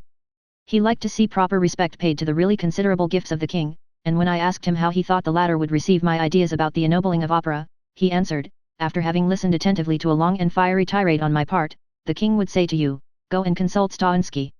This was the opera manager, a fat, smug creature who had grown rusty in following out the most jog-trot routine. In short, everything I learned was calculated to discourage me. I called on Bernhard Marx, who some years ago had shown a kindly interest in my Fliegender Holländer, and was courteously received by him. This man, who in his earlier writings and musical criticisms had seemed to me filled with a fire of energy, now struck me as extraordinarily limp and listless when I saw him by the side of his young wife, who was radiantly and bewitchingly beautiful. From his conversation I soon learned that he also had abandoned even the remotest hope of success for any efforts directed towards the object so dear to both our hearts, on account of the inconceivable shallowness of all the officials connected with the head authority. He told me of the extraordinary fate which had befallen a scheme he had brought to the notice of the king for founding a school of music. In a special audience the king had gone into the matter with the greatest interest, and noticed the minutest detail, so that Marx felt justified in entertaining the strongest possible hopes of success. However, all his labors and negotiations about the business, in the course of which he was driven from pillar to post, proved utterly futile, until at last he was told to have an interview with a certain general. This personage, like the king, had Marx's proposals explained to him in the minutest detail, and expressed his warmest sympathy with the undertaking. And there, said Marx, at the end of this long rigmarole, the matter ended, and I never heard another word about it. One day I learned that Countess Rossi, the renowned Henriette Sontag, who was living in quiet seclusion in Berlin, had pleasant recollections of me in Dresden, and wished me to visit her. She had at this time already fallen into the unfortunate position which was so detrimental to her artistic career. She too complained bitterly of the general apathy of the influential classes in Berlin, which effectually prevented any artistic aims from being realized. It was her opinion that the king found a sort of satisfaction in knowing that the theatre was badly managed, for though he never opposed any criticisms which he received on the subject, he likewise never supported any proposal for its improvement. She expressed a wish to know something of my latest work, and I gave her my poem of Lohengrin for perusal. On the occasion of my next morning call she told me she would send me an invitation to a musical evening which she was going to have at her house in honor of the Grand Duke of Mecklenburg-Strelitz, her elderly patron, and she also gave me back the manuscript of Lohengrin, with the assurance that it had appealed to her very much, and that while she was reading it she had often seen the little fairies and elves dancing about in front of her. As in the old days I had been heartily encouraged by the warm and friendly sympathy of this naturally cultured woman, I now felt as if cold water had been suddenly poured down my back. I soon took my leave, and never saw her again. Indeed, I had no particular object in doing so, as the promised invitation never came. Harry Cossack also sought me out, and although our acquaintance did not lead to much, I was sufficiently kindly received by him to give him my poem of Lohengrin to read. I went one day by appointment to see him, and found that his room had just been scrubbed with boiling water. The steam from this operation was so unbearable that it had already given him a headache, and was not less disagreeable to me. He looked into my face with an almost tender expression when he gave me back the manuscript of my poem, and assured me, in accents which admitted of no doubt of his sincerity, that he thought it very pretty. I found my casual intercourse with Troon rather more entertaining. I used to treat him to a good glass of wine at Lutter and Wagner's, where I went occasionally on account of its association with Hoffmann, and he would then listen with apparently growing interest to my ideas as to the possible development of opera and the goal at which we should aim. His comments were generally witty and very much to the point, and his lively and animated ways pleased me very much. After the production of Rienzi, however, he too, as a critic, joined the majority of scoffers and detractors. The only person who supported me stoutly but uselessly, through thick and thin, was my old friend Gaillard. His little music shop was not a success, his musical journal had already failed, so that he was only able to help me in small ways. Unfortunately I discovered not only that he was the author of many exceedingly dubious dramatic works, for which he wished to gain my support, but also that he was apparently in the last stages of the disease from which he was suffering, so that the little intercourse I had with him, in spite of all his fidelity and devotion, only exercised a melancholy and depressing influence upon me. But as I had embarked upon this Berlin enterprise in contradiction to all my inmost wishes, and prompted solely by the desire of winning the success so vital to my position, I made up my mind to make a personal appeal to Rulstab. As in the case of the Fliegender Holländer he had taken exception more particularly to its nebulousness and lack of form, I thought I might with advantage point out to him the brighter and clearer outline of Rienzi. He seemed to be pleased at my thinking I could get anything out of him, but told me at once of his firm conviction that any new art form was utterly impossible after Gluck, and that the only thing that the best of good luck and hard work was capable of producing was meaningless bombast. I then realized that in Berlin all hope had been abandoned. I was told that Meyerbeer was the only man who had been able in any way to master the situation. This former patron of mine I met once more in Berlin, and he declared that he still took an interest in me. As soon as I arrived I called on him, but in the hall I found his servant busy packing up trunks, and learned that Meyerbeer was just going away. His master confirmed this assertion, and regretted that he would not be able to do anything for me, so I had to say goodbye and how do you do at the same time. For some time I thought he really was away, but after a few weeks I learned to my surprise that he was still staying in Berlin without letting himself be seen by anyone, and at last he made his appearance again at one of the rehearsals of Rienzi. What this meant I only discovered later from a rumor which was circulated among the initiated, and imparted to me by Eduard von Bülow, my young friend's father. Without having the slightest idea how it originated, I learned, about the middle of my stay in Berlin, from the conductor Taubert, that he had heard on very good authority that I was trying for a director's post at the Court Theatre, and had good expectations of securing the appointment in addition to special privileges. In order to remain on good terms with Taubert, as it was very necessary for me to do, I had to give him the most solemn assurances that such an idea had never even entered my head, and that I would not accept such a position if it were offered to me. On the other hand, all my endeavours to get access to the king continued to be fruitless. My chief mediator, to whom I always turned, was still Count Riedern, and although my attention had been called to his staunch adherence to Meyerbeer, his extraordinary open and friendly manner always strengthened my belief in his honesty. At last the only medium that remained open to me was the fact that the king could not possibly stay away from the performance of Rienzi, given at his express command, and on this conviction I based all further hope of approaching him. Whereupon Count Riedern informed me, with an expression of deep despair, that on the very day of the first performance the monarch would be away on a hunting party. Once more I begged him to make every effort in his power to secure the king's presence, at least at the second performance, and at length my inexhaustible patron told me that he could not make head or tail of it, but his majesty seemed to have conceived an utter disinclination to accede to my wish. He himself had heard these hard words fall from the royal lips, "Oh bother, have you come to me again with your Rienzi?" At this second performance I had a pleasant experience. After the impressive second act the public showed signs of wishing to call me, and as I went from the orchestra to the vestibule, in order to be ready if necessary, my foot slipped on the smooth parquet, and I might have had perhaps a serious fall had I not felt my arm grasped by a strong hand. I turned, and recognized the Crown Prince of Prussia, who had come out of his box, and who at once seized the opportunity of inviting me to follow him to his wife, who wished to make my acquaintance. She had only just arrived in Berlin, and told me that she had heard my opera for the first time that evening, and expressed her appreciation of it. She had, however, long ago received very favorable reports of me and my artistic aims from a common friend, Alwine from Man. The whole tenor of this interview, at which the prince was present, was unusually friendly and pleasant. It was indeed my old friend Alwine who in Berlin had not only followed all my fortunes with the greatest sympathy, but had also done all in her power to give me consolation and courage to endure. Almost every evening, when the day's business made it possible, I used to visit her for an hour of recreation, and gain strength from her ennobling conversation for the struggle against the reverses of the following day. I was particularly pleased by the warm and intelligent sympathy which she and our mutual friend Werder devoted to Lohengrin, the object of all my labors at that time. On the arrival of her friend and patroness, the Crown Princess, which had been delayed till now, she hoped to hear something more definite as to how my affairs stood with the king, although she intimated to me that even this great lady was in deep disfavor, and could only bring her influence to bear upon the king by observing the strictest etiquette. But from this source also no news reached me till it was time for me to leave Berlin and I could postpone my departure no longer. As I had to conduct a third performance of Rienzi, and there still remained a remote possibility of receiving a sudden command to Sans Souci, I accordingly fixed on a date which would be the very latest I could wait to ascertain the fate of the projects I had nearest to heart. This period passed by, and I was forced to realize that my hopes of Berlin were wholly shattered. I was in a very depressed state when I made up my mind to this conclusion. I can seldom remember having been so dreadfully affected by the influence of cold and wet weather and an eternally grey sky as during those last wretched weeks in Berlin, when everything that I heard, in addition to my own private anxieties, weighed upon me with a leaden weight of discouragement. My conversations with Hermann Frank about the social and political situation had assumed a peculiarly gloomy tone, as the King of Prussia's efforts to summon a united conference had failed. I was among those who had at first been inclined to see a hopeful significance in this undertaking, but it was a shock to have all the intimate details relating to the project clearly set before me by so well-informed a man as Frank. His dispassionate views on this subject, as well as on the Prussian state in particular, which was supposed to be representative of German intelligence, and was universally considered to be a model of order and good government, so completely disillusioned me and destroyed all the favorable and hopeful opinions I had formed of it, that I felt as if I had plunged into chaos, and realized the utter futility of expecting a prosperous settlement of the German question from this quarter. If in the midst of my misery in Dresden I had founded great hopes from gaining the King of Prussia's sympathy for my ideas, I could no longer close my eyes to the fearful hollowness which the state of affairs disclosed to me on every side. In this despairing mood I felt but little emotion when, on going to say good-bye to Count Riedern, he told me with a very sad face the news, which had just arrived, of Mendelssohn's death. I certainly did not realize this stroke of fate, which Riedern's obvious grief first brought to my notice. At all events, he was spared more detailed and heartfelt explanation of my own affairs, which he had so much at heart.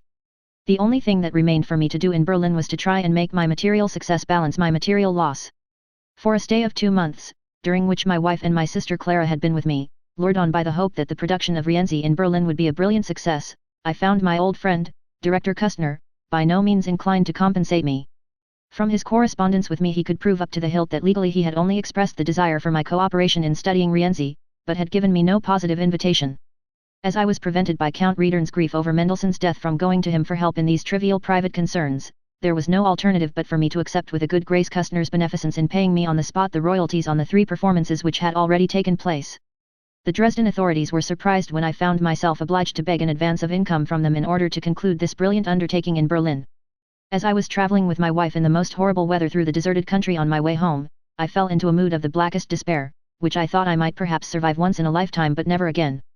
Nevertheless, it amused me, as I sat silently looking out of the carriage into the grey mist, to hear my wife enter into a lively discussion with a commercial traveller who, in the course of friendly conversation, had spoken in a disparaging way about the new opera Rienzi.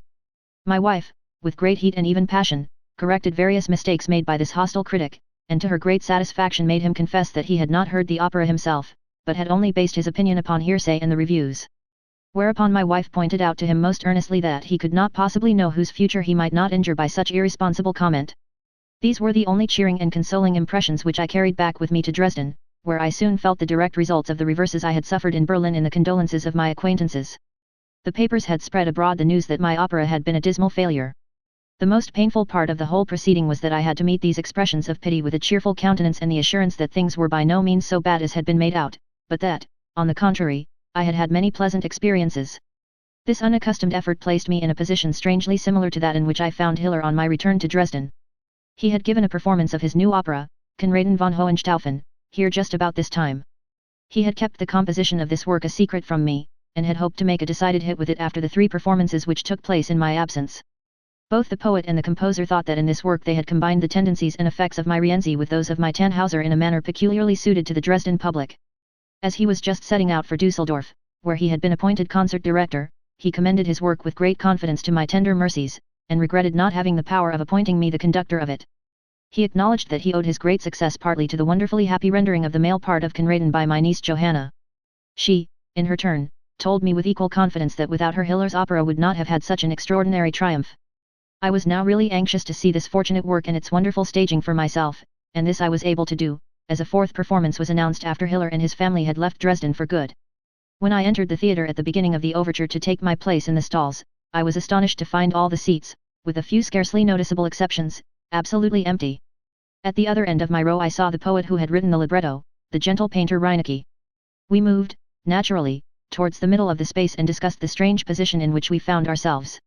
He poured out melancholy complaints to me about Hiller's musical setting to his poetry. The secret of the mistake which Hiller had made about the success of his work he did not explain, and was evidently very much upset at the conspicuous failure of the opera.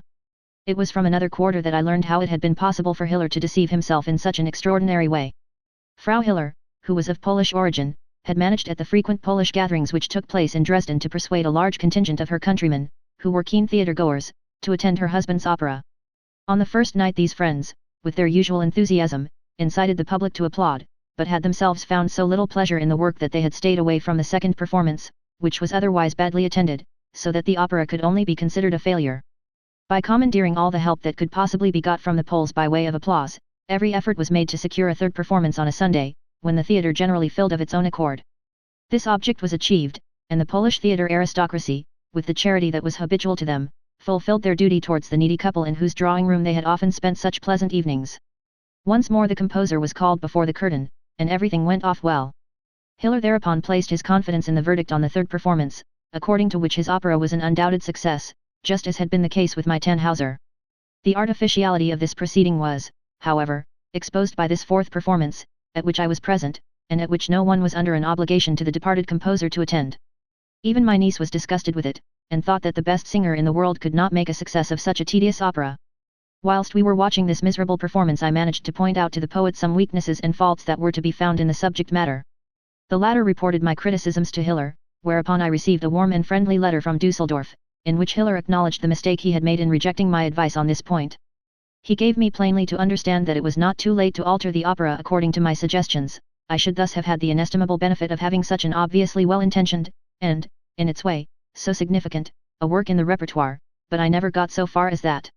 On the other hand, I experienced the small satisfaction of hearing the news that 2 performances of my Rienzi had taken place in Berlin, for the success of which conductor Taubert, as he informed me himself, thought he had won some credit on account of the extremely effective combinations he had arranged.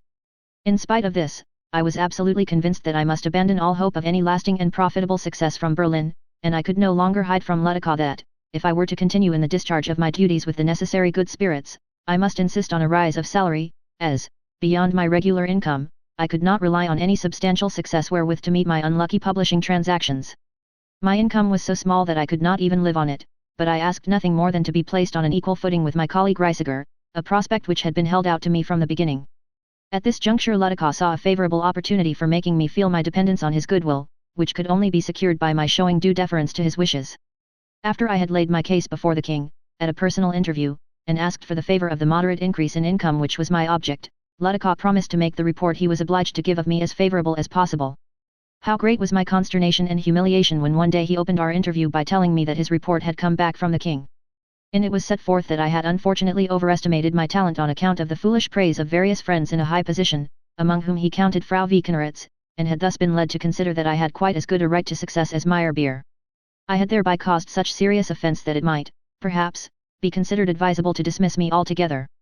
On the other hand, my industry and my praiseworthy performance with regard to the revision of Gluck's Iphigenia, which had been brought to the notice of the management, might justify my being given another chance, in which case my material condition must be given due consideration. At this point I could read no further, and stupefied by surprise I gave my patron back the paper. He tried at once to remove the obviously bad impression it had made upon me by telling me that my wish had been granted, and I could draw the 900 marks belonging to me at once from the bank. I took my leave in silence, and pondered over what course of action I must pursue in face of this disgrace, as it was quite out of the question for me to accept the 900 marks. But in the midst of these adversities a visit of the King of Prussia to Dresden was one day announced, and at the same time by his special request a performance of Tannhauser was arranged. He really did make his appearance in the theatre at this performance in the company of the royal family of Saxony, and stayed with apparent interest from beginning to end. On this occasion the king gave a curious explanation for having stayed away from the performances of Rienzi in Berlin, which was afterwards reported to me.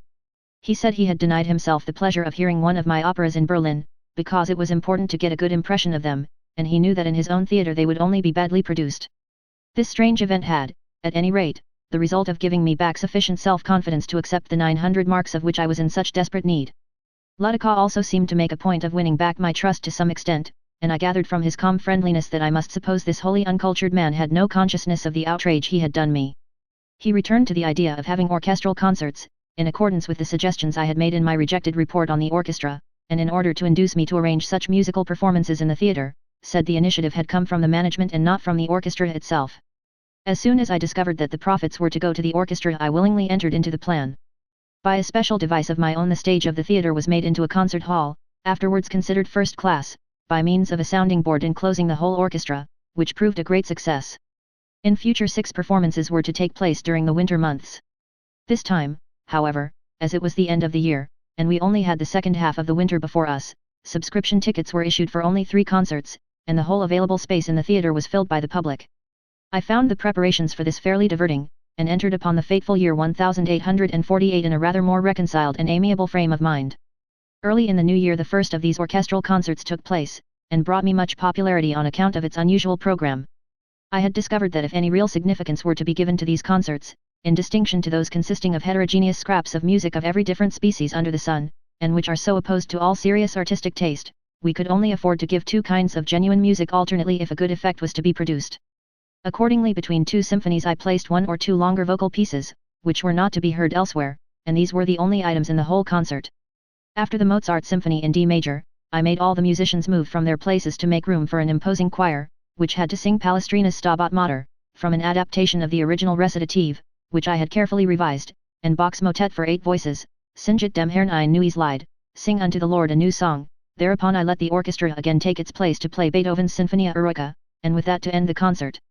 This success was very encouraging, and disclosed to me a somewhat consoling prospect of increasing my influence as musical conductor at a time when my disgust was daily growing stronger at the constant meddling with our opera repertoire, which made me lose more and more influence as compared with the wishes of my would-be prima donna niece, whom even Tkatschek supported. Immediately on my return from Berlin I had begun the orchestration of Lohengrin, and in all other respects had given myself up to greater resignation, which made me feel I could face my fate calmly, when I suddenly received a very disturbing piece of news. In the beginning of February my mother's death was announced to me. I at once hastened to her funeral at Leipzig, and was filled with deep emotion and joy at the wonderfully calm and sweet expression of her face. She had passed the latter years of her life, which had before been so active and restless, in cheerful ease, and at the end in peaceful and almost childlike happiness. On her deathbed she exclaimed in humble modesty, and with a bright smile on her face, "Oh, how beautiful, how lovely, how divine! Why do I deserve such favor?" It was a bitterly cold morning when we lowered the coffin into the grave in the churchyard, and the hard, frozen lumps of earth which we scattered on the lid, instead of the customary handful of dust, frightened me by the loud noise they made. On the way home to the house of my brother-in-law, Hermann Brockhaus, where the whole family were to gather together for an hour, Lob, of whom my mother had been very fond, was my only companion. He expressed his anxiety at my unusually exhausted appearance, and when he afterwards accompanied me to the station, we discussed the unbearable burden which seemed to us to lie like a dead weight on every noble effort made to resist the tendency of the time to sink into utter worthlessness. On my return to Dresden the realization of my complete loneliness came over me for the first time with full consciousness, as I could not help knowing that with the loss of my mother every natural bond of union was loosened with my brothers and sisters, each of whom was taken up with his or her own family affairs. So I plunged dully and coldly into the only thing which could cheer and warm me, the working out of my Lohengrin and my studies of German antiquity. Thus dawned the last days of February, which were to plunge Europe once more into revolution. I was among those who least expected a probable or even possible overthrow of the political world. My first knowledge of such things had been gained in my youth at the time of the July Revolution, and the long and peaceful reaction that followed it. Since then I had become acquainted with Paris, and from all the signs of public life which I saw there, I thought all that had occurred had been merely the preliminaries of a great revolutionary movement. I had been present at the erection of the forts detaches around Paris, which Louis Philippe had carried out, and been instructed about the strategic value of the various fixed sentries scattered about Paris, and I agreed with those who considered that everything was ready to make even an attempt at a rising on the part of the populace of Paris quite impossible. When, therefore, the Swiss War of Separation at the end of the previous year, and the successful Sicilian Revolution at the beginning of the new year, turned all men's eyes in great excitement to watch the effect of these risings on Paris, I did not take the slightest interest in the hopes and fears which were aroused. News of the growing restlessness in the French capital did indeed reach us, but I disputed Rockel's belief that any significance could be attached to it. I was sitting in the conductor's desk at a rehearsal of Martha when, during an interval, Rockel, with the peculiar joy of being in the right, brought me the news of Louis Philippe's flight, and the proclamation of the Republic in Paris. This made a strange and almost astonishing impression on me, although at the same time the doubt as to the true significance of these events made it possible for me to smile to myself. I too caught the fever of excitement which had spread everywhere. The German March days were coming, and from all directions ever more alarming news kept coming in. Even within the narrow confines of my native Saxony serious petitions were framed, which the king withstood for a long time. Even he was deceived, in a way which he was soon to acknowledge, as to the meaning of this commotion and the temper that prevailed in the country. On the evening of one of these really anxious days, when the very air was heavy and full of thunder, we gave our third great orchestral concert, at which the king and his court were present, as on the two previous occasions. For the opening of this one I had chosen Mendelssohn's Symphony in A minor, which I had played on the occasion of his funeral. The mood of this piece, which even in the would-be joyful phrases is always tenderly melancholy, corresponded strangely with the anxiety and depression of the whole audience, which was more particularly accentuated in the demeanor of the royal family. I did not conceal from Lipinski, the leader of the orchestra, my regret at the mistake I had made in the arrangement of that day's program, as Beethoven's Fifth Symphony, also in a minor key, was to follow this minor symphony. With a merry twinkle in his eyes the eccentric Pole comforted me by exclaiming, "Oh, let us play only the first two movements of the symphony in C minor, then no one will know whether we have played Mendelssohn in the major or the minor key." Fortunately before these two movements began, to our great surprise, a loud shout was raised by some patriotic spirit in the middle of the audience, who called out "Long live the King," and the cry was promptly repeated with unusual enthusiasm and energy on all sides. Lipinski was perfectly right, the symphony, with the passionate and stormy excitement of the first theme, swelled out like a hurricane of rejoicing, and had seldom produced such an effect on the audience as on that night. This was the last of the newly inaugurated concerts that I ever conducted in Dresden. Shortly after this the inevitable political changes took place. The king dismissed his ministry and elected a new one, consisting partly of liberals and partly even of really enthusiastic Democrats, who at once proclaimed the well-known regulations, which are the same all over the world, for founding a thoroughly democratic constitution. I was really touched by this result, and by the heartfelt joy which was evident among the whole population, and I would have given much to have been able to gain access to the king, and convince myself of his hearty confidence in the people's love for him, which seemed to me so desirable a consummation. In the evening the town was gaily illuminated, and the king drove through the streets in an open carriage. In the greatest excitement I went out among the dense crowds and followed his movements, often running where I thought it likely that a particularly hearty shout might rejoice and reconcile the monarch's heart. My wife was quite frightened when she saw me come back late at night, tired out and very hoarse from shouting. The events which took place in Vienna and Berlin, with their apparently momentous results, only moved me as interesting newspaper reports, and the meeting of a Frankfurt parliament in the place of the dissolved Bundestag sounded strangely pleasant in my ears. Yet all these significant occurrences could not tear me for a single day from my regular hours of work. With immense, almost overweening satisfaction, I finished, in the last days of this eventful and historic month of March, the score of Lohengrin with the orchestration of the music up to the vanishing of the Night of the Holy Grail into the remote and mystic distance. About this time a young Englishwoman, Madame Jessie Lossot, who had married a Frenchman in Bordeaux, one day presented herself at my house in the company of Karl Ritter, who was barely 18 years of age. This young man, who was born in Russia of German parents, was a member of one of those northern families who had settled down permanently in Dresden, on account of the pleasant artistic atmosphere of that place. I remembered that I had seen him once before not long after the first performance of Tannhauser, when he asked me for my autograph for a copy of the score of that opera, which was on sale at the music shop.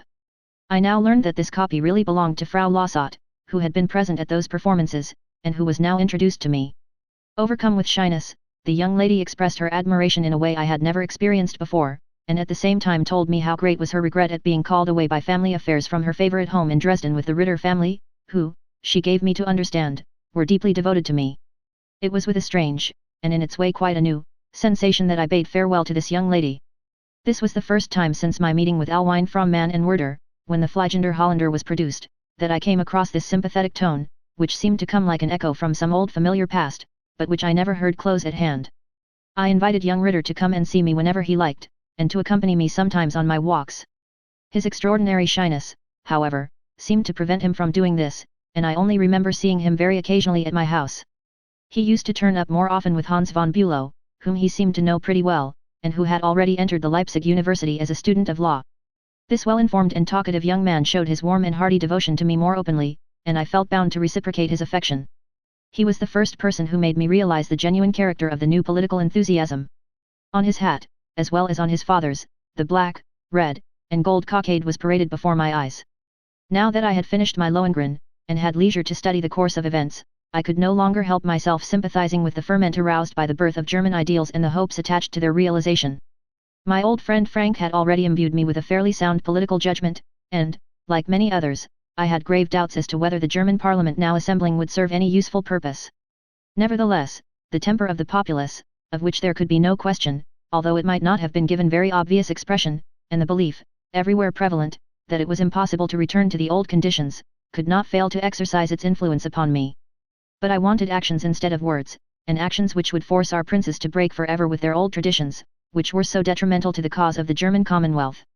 With this object I felt inspired to write a popular appeal in verse, calling upon the German princes and peoples to inaugurate a great crusade against Russia, as the country which had been the prime instigator of that policy in Germany which had so fatally separated the monarchs from their subjects.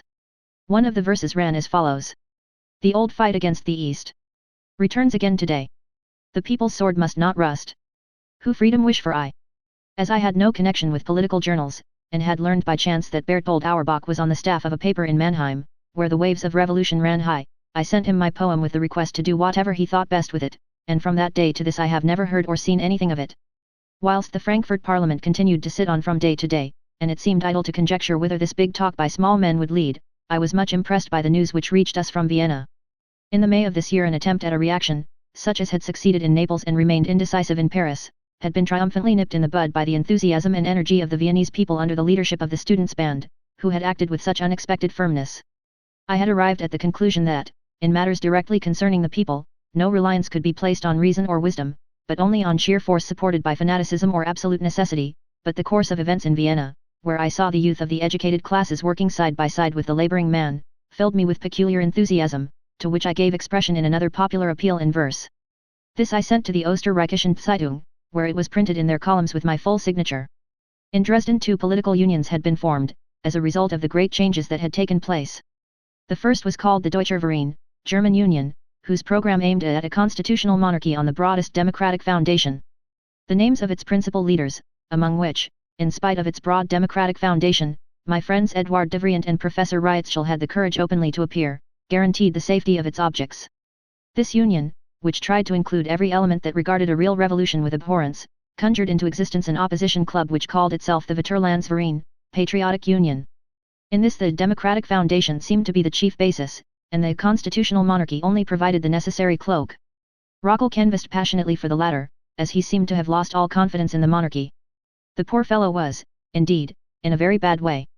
He had long ago given up all hope of rising to any position in the musical world, his directorship had become pure drudgery, and was, unfortunately, so badly paid that he could not possibly keep himself and his yearly increasing family on the income he derived from his post. He always had an unconquerable aversion from teaching, which was a fairly profitable employment in Dresden among the many wealthy visitors. So he went on from bad to worse, running miserably into debt, and for a long time saw no hope for his position as the father of a family except in emigration to America, where he thought he could secure a livelihood for himself and his dependents by manual labor, and for his practical mind by working as a farmer, from which class he had originally sprung. This, though tedious, would at least be certain. On our walks he had of late been entertaining me almost exclusively with ideas he had gleaned from reading books on farming, doctrines which he applied with zeal to the improvement of his encumbered position. This was the mood in which the revolution of 1848 found him, and he immediately went over to the extreme socialist side, which, owing to the example set by Paris, threatened to become serious. Everyone who knew him was utterly taken aback at the apparently vital change which had so suddenly taken place in him, when he declared that he had at last found his real vocation, that of an agitator. His persuasive faculties, on which, however, he could not rely sufficiently for platform purposes, developed in private intercourse into stupefying energy. It was impossible to stop his flow of language with any objection, and those he could not draw over to his cause he cast aside forever.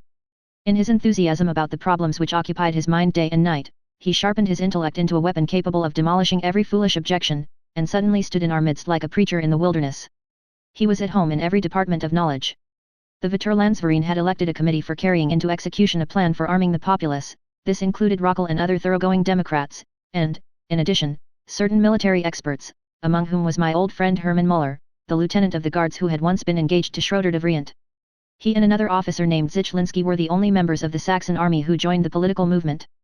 The part I played in the meetings of this committee, as in everything else, was dictated by artistic motives. As far as I can remember, the details of this plan, which at last became a nuisance, afforded very sound foundation for a genuine arming of the people, though it was impossible to carry it out during the political crisis. My interest and enthusiasm about the social and political problems which were occupying the whole world increased every day, until public meetings and private intercourse, and the shallow platitudes which formed the staple eloquence of the orators of the day, proved to me the terrible shallowness of the whole movement.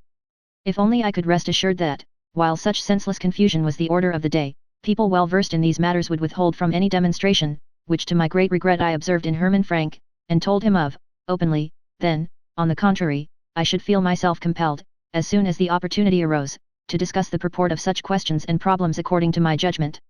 Needless to say, the newspapers played an exciting and prominent part on this occasion. Once, when I went incidentally, as I might go to see a play, to a meeting of the Vaterlandsverein, when they were assembled in a public garden, they chose for the subject of their discussion, republic or monarchy. I was astonished to hear and to read with what incredible triviality it was carried on, and how the sum total of their explanation was, that, to be sure, a republic is best, but, at the worst, one could put up with a monarchy if it were well conducted.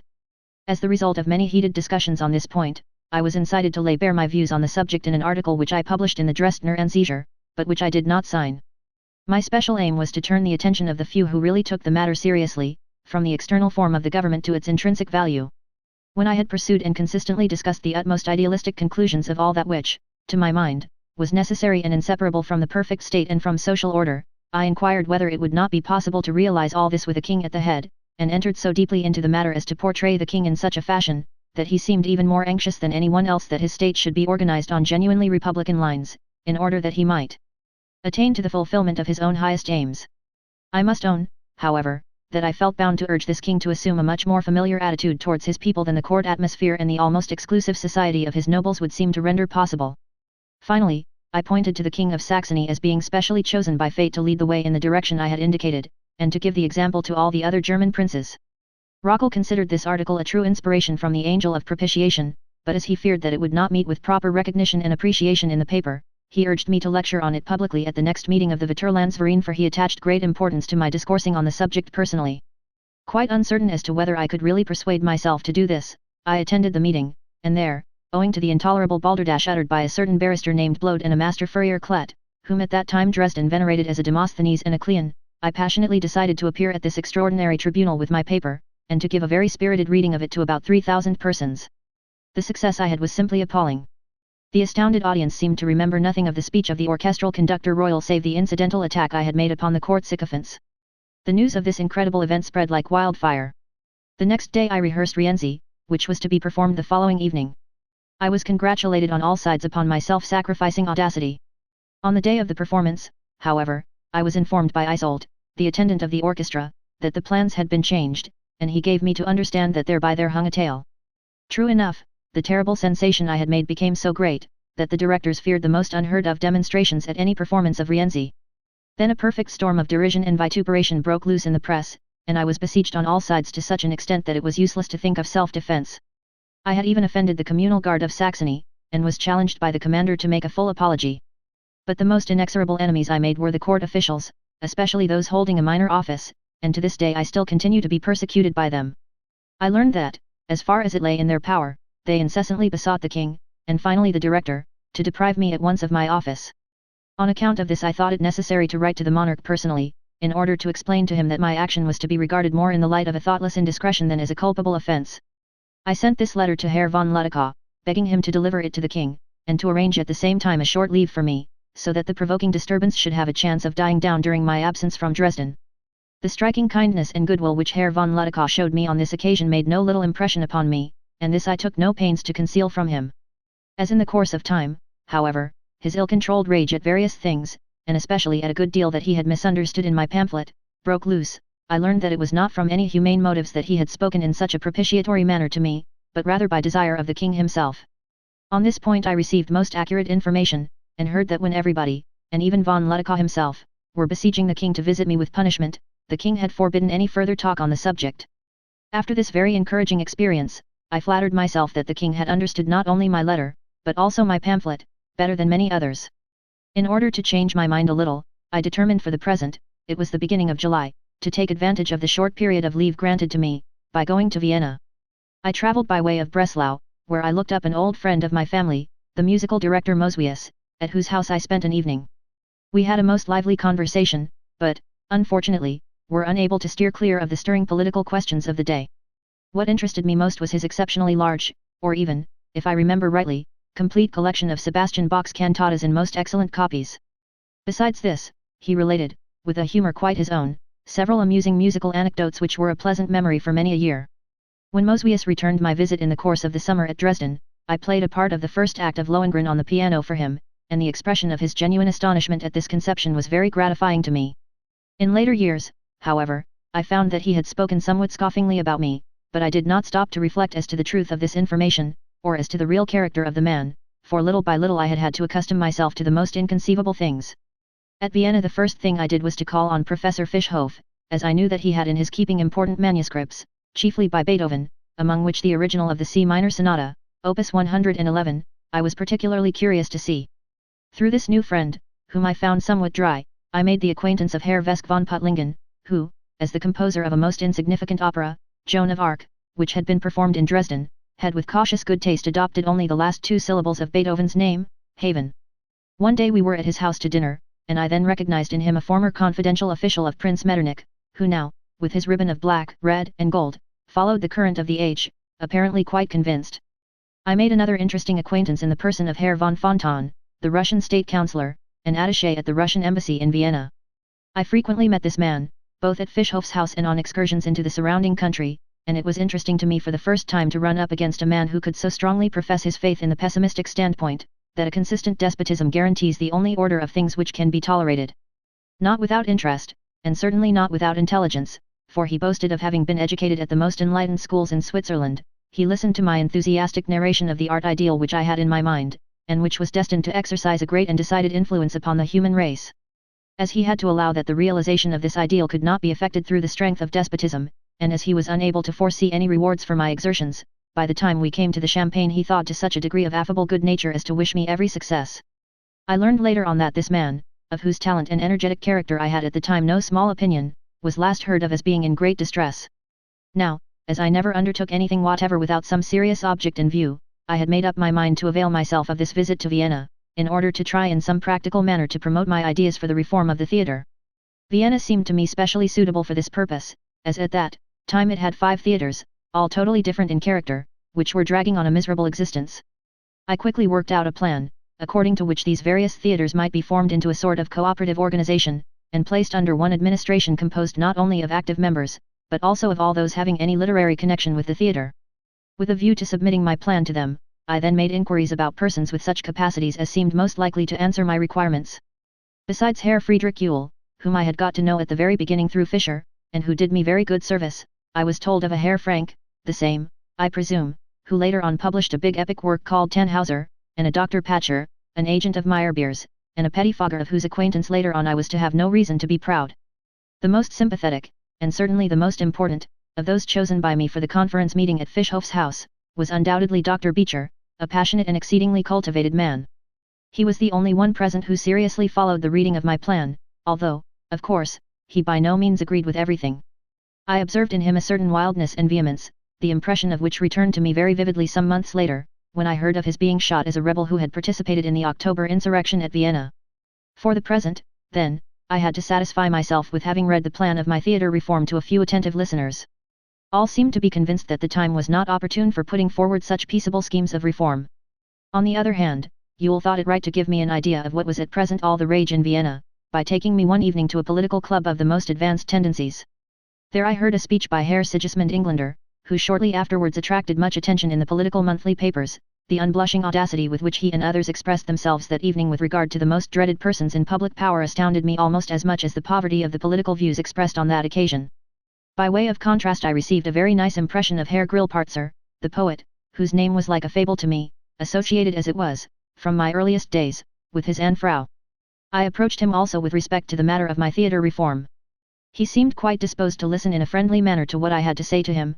He did not, however, attempt to conceal his surprise at my direct appeals and the personal demands I made of him. He was the first playwright I had ever seen in an official uniform. After I had paid an unsuccessful visit to Herr Bauernfeld, relative to the same business, I concluded that Vienna was of no more use for the present, and gave myself up to the exceptionally stimulating impressions produced by the public life of the motley crowd, which of late had undergone such marked changes. If the student band, which was always represented in great numbers in the streets, had already amused me with the extraordinary constancy with which its members sported the German colours, I was very highly diverted by the effect produced when at the theatres I saw even the ices served by attendants in the black, red, and gold of Austria. At the Karl Theatre, in the Leopold quarter of the town, I saw a new farce, by Nestroy, which actually introduced the character of Prince Metternich, and in which this statesman, on being asked whether he had poisoned the Duke of Reichstadt, had to make his escape behind the wings as an unmasked sinner. On the whole, the appearance of this imperial city, usually so fond of pleasure, impressed one with a feeling of youthful and powerful confidence. And this impression was revived in me when I heard of the energetic participation of the youthful members of the population, during those fateful October days, in the defense of Vienna against the troops of Prince Windisch-Gratz. On the homeward journey I touched at Prague, where I found my old friend Kittel, who had grown very much more corpulent, still in the most terrible fright about the riotous events which had taken place there. He seemed to be of opinion that the revolt of the Czech party against the Austrian government was directed at him personally, and he thought fit to reproach himself with the terrible agitation of the time, which he believed he had specially inflamed by his composition of my operatic text of Die Franzosen Vornisse, out of which a kind of revolutionary air seemed to have become very popular. To my great pleasure, on my homeward journey I had the company of Haenel the sculptor, whom I met on the steamer. There travelled with us also Count Albert Nostes, with whom he had just settled up his business concerning the statue of the Emperor Charles IV, and he was in the gayest mood, as the extremely insecure state of Austrian paper money had led to his being paid at a great profit to himself, in silver coin in accordance with his agreement. I was very pleased to find that, thanks to this circumstance, he was in such a confident mood, and so free from prejudice, that on arriving at Dresden he accompanied me the whole way, a very long distance, from the landing stage at which we had left the steamer to my house, in an open carriage, and this despite the fact that he very well knew that, only a few weeks before, I had caused a really terrible stir in this very city. As far as the public were concerned, the storm seemed quite to have died down, and I was able to resume my usual occupations and mode of life without any further trouble. I am sorry to say, however, that my old worries and anxieties started afresh. I stood in great need of money, and had not the vaguest notion whither to go in search of it. I then examined very thoroughly the answer I had received during the preceding winter to my petition for a higher salary. I had left it unread, as the modifications made in it had already disgusted me. If I had till now believed that it was Herr von Ludekow who had brought about the increase of salary I had demanded, in the shape of a supplement which I was to receive annually, in itself a humiliating thing, I now saw to my horror that all the time there had been no mention save of one single supplement, and that there was nothing to show that this should be repeated annually. On learning this, I saw that I should now be at the hopeless disadvantage of coming too late with a remonstrance if I should attempt to make one, so there was nothing left for me but to submit to an insult which, under the circumstances, was quite unprecedented.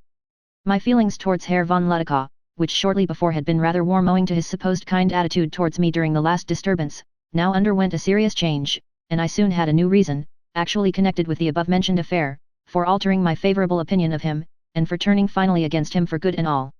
He had informed me that the members of the Imperial Orchestra had sent him a deputation demanding my instant dismissal, as they thought that it affected their honour to be any longer under a conductor who had compromised himself politically to the extent which I had. He also informed me that he had not only reprimanded them very severely, but that he had also been at great pains to pacify them concerning me. All this, which Ludekow had put in a highly favourable light, had latterly made me feel very friendly towards him. Then, however, as the result of inquiries into the matter, I heard accidentally through members of the orchestra that the facts of the case were almost exactly the reverse. What had happened was this, that the members of the Imperial Orchestra had been approached on all sides by the officials of the court, and had been not only earnestly requested to do what Ludekow had declared they had done of their own accord, but also threatened with the displeasure of the king, and of incurring the strongest suspicion if they refused to comply. In order to protect themselves against this intrigue, and to avoid all evil consequences should they not take the required step, the musicians had turned to their principal, and had sent him a deputation, through which they declared that, as a corporation of artists, they did not in the least feel called upon to mix themselves up in a matter that did not concern them. Thus the halo with which my former attachment to Herr von Ludekow had surrounded him at last disappeared for good and all, and it was chiefly my shame at having been so very much upset by his false conduct that now inspired me forever with such bitter feelings for this man. What determined this feeling even more than the insults I had suffered, was the recognition of the fact that I was now utterly incapable of ever being able to enlist his influence in the cause of theatrical reform, which was so dear to me.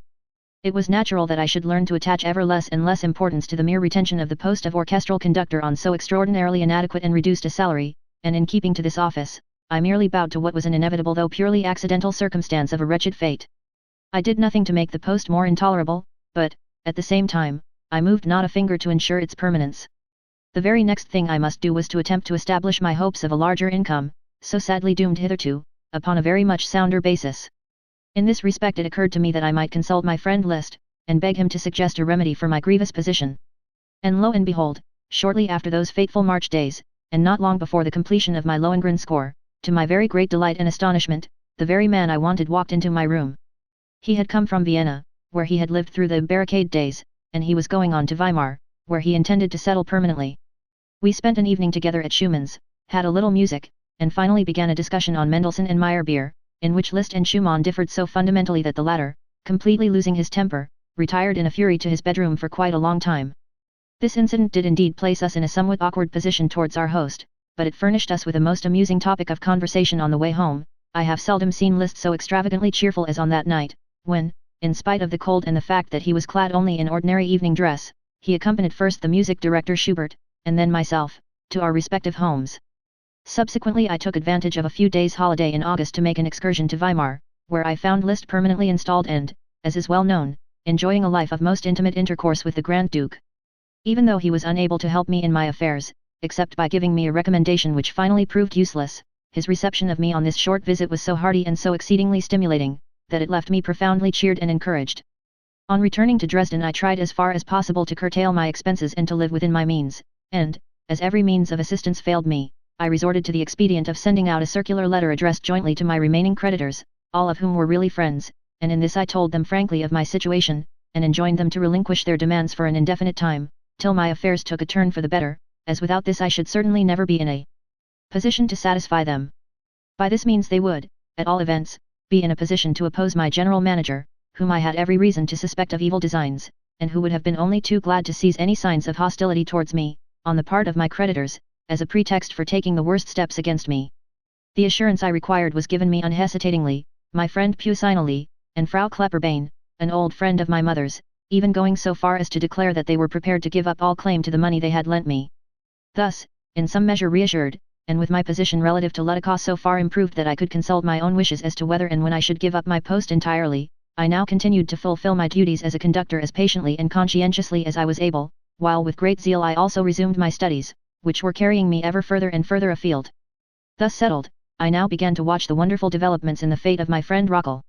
As every day brought fresh rumors of threatened reactionary coups d'état and similar violent outbreaks, which Rockel thought it right to prevent, he drew up an appeal to the soldiers of the army of Saxony, in which he explained every detail of the cause for which he stood, and which he then had printed and distributed broadcast.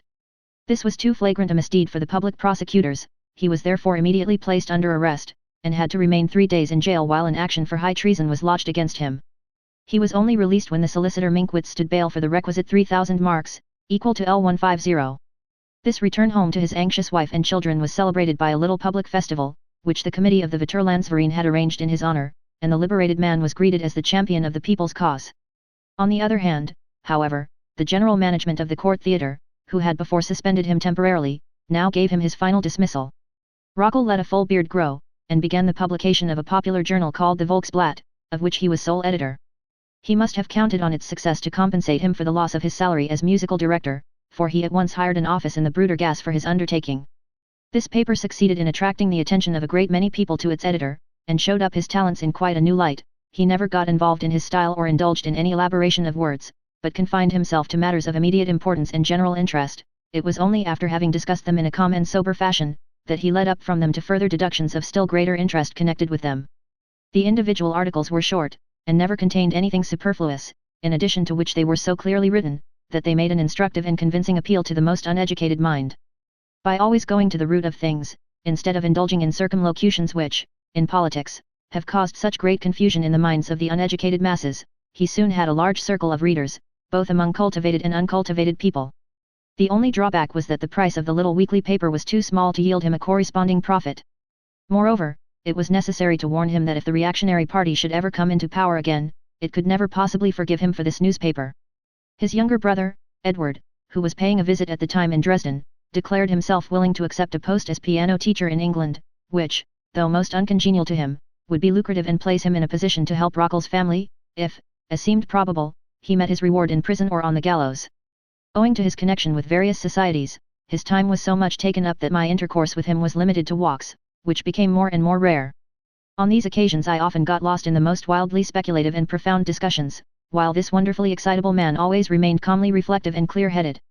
First and foremost, he had planned a drastic social reform of the middle classes, as at present constituted, by aiming at a complete alteration of the basis of their condition. He constructed a totally new moral order of things, founded on the teaching of Proudhon and other socialists regarding the annihilation of the power of capital, by immediately productive labor, dispensing with the middleman. Little by little he converted me, by most seductive arguments, to his own views, to such an extent that I began to rebuild my hopes for the realization of my ideal in art upon them. Thus there were two questions which concerned me very nearly. He wished to abolish matrimony, in the usual acceptation of the word, altogether. I thereupon asked him what he thought the result would be of promiscuous intercourse with women of a doubtful character.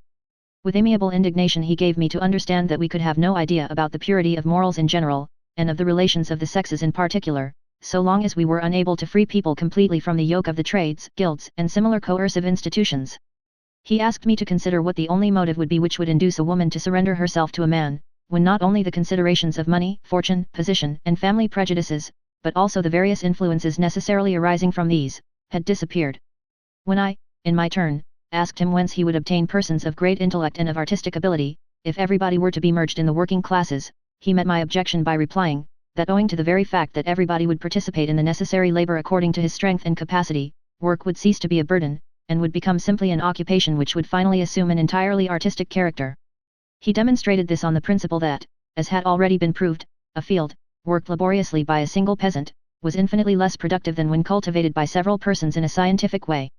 These and similar suggestions, which Rockel communicated to me with a really delightful enthusiasm, led me to further reflections, and gave birth to new plans upon which, to my mind, a possible organization of the human race, which would correspond to my highest ideals in art, could alone be based. In reference to this, I immediately turned my thoughts to what was close at hand, and directed my attention to the theatre. The motive for this came not only from my own feelings, but also from external circumstances. In accordance with the latest democratic suffrage laws, a general election seemed imminent in Saxony. The election of extreme radicals, which had now taken place nearly everywhere else, showed us that if the movement lasted, there would be the most extraordinary changes even in the administration of the revenue. Apparently a general resolution had been passed to subject the civil list to a strict revision. All that was deemed superfluous in the royal household was to be done away with. The theatre, as an unnecessary place of entertainment for a depraved portion of the public, was threatened with the withdrawal of the subsidy granted it from the civil list. I now resolved, in view of the importance which I attached to the theatre, to suggest to the ministers that they should inform the members of Parliament, that if the theatre in its present condition were not worth any sacrifice from the state, it would sink to still more doubtful tendencies, and might even become dangerous to public morals, if deprived of that state control which had for its aim the ideal, and, at the same time, felt itself called upon to place culture and education under its beneficial protection. It was of the highest importance to me to secure an organization of the theatre, which would make the carrying out its loftiest ideals not only a possibility but also a certainty. Accordingly I drew up a project by which the same sum as that which was allotted from the civil list for the support of a court theatre should be employed for the foundation and upkeep of a national theatre for the Kingdom of Saxony.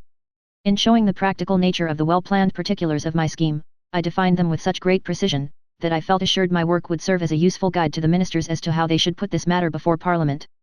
The point now was to have a personal interview with one of the ministers, and it occurred to me that the best man to apply to in the matter would be Herr von der Pforten, the Minister of Education.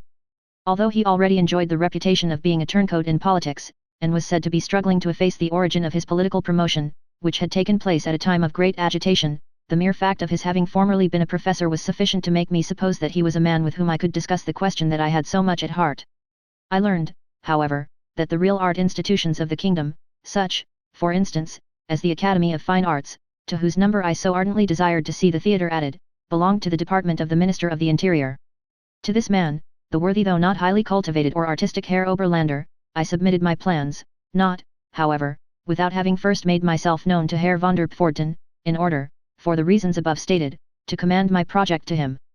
This man, who apparently was very busy, received me in a polite and reassuring manner, but his whole bearing, indeed the very expression of his face, seemed to destroy all hopes I might ever have cherished of finding in him that understanding which I had expected.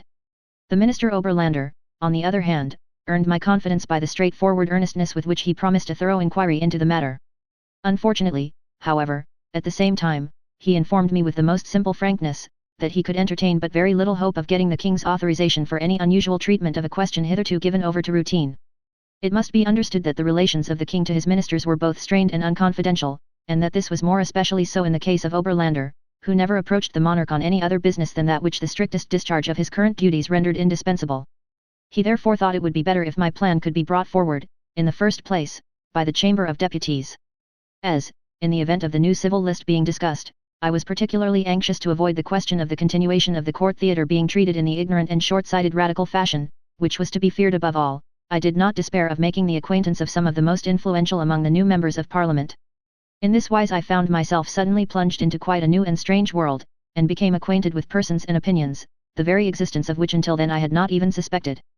I found it somewhat trying always to be obliged to meet these gentlemen at their beer enshrouded in the dense clouds of their tobacco smoke, and to have to discuss with them matters which, though very dear to me, must have seemed a little fantastic to their mind. After a certain Herr von Truchler, a very handsome, energetic man, whose seriousness was almost gloomy, had listened to me calmly for some time, and had told me that he no longer knew anything about the state, but only about society, and that the latter would know, without either his or my aid, how it should act in regard to art and to the theatre, I was filled with such extraordinary feelings, half mingled with shame, that there and then I gave up, not only all my exertions, but all my hopes as well. The only reminder I ever had of the whole affair came some while after when, on meeting Herr von Ludekow, I quickly gathered from his attitude to me that he had got wind of the episode, and that it only inspired him with fresh hostility towards me. During my walks, which I now took absolutely alone, I thought ever more deeply, and much to the relief of my mind, over my ideas concerning that state of human society for which the boldest hopes and efforts of the socialists and communists, then busily engaged in constructing their system, offered me but the roughest foundation. These efforts could begin to have some meaning and value for me only when they had attained to that political revolution and reconstruction which they aimed at, for it was only then that I, in my turn, could start my reforms in art. At the same time my thoughts were busy with a drama, in which the Emperor Frederick I, surnamed Barbarossa, was to be the hero. In it the model ruler was portrayed in a manner which lent him the greatest and most powerful significance. His dignified resignation at the impossibility of making his ideals prevail was intended not only to present a true transcript of the arbitrary multifariousness of the things of this world, but also to arouse sympathy for the hero.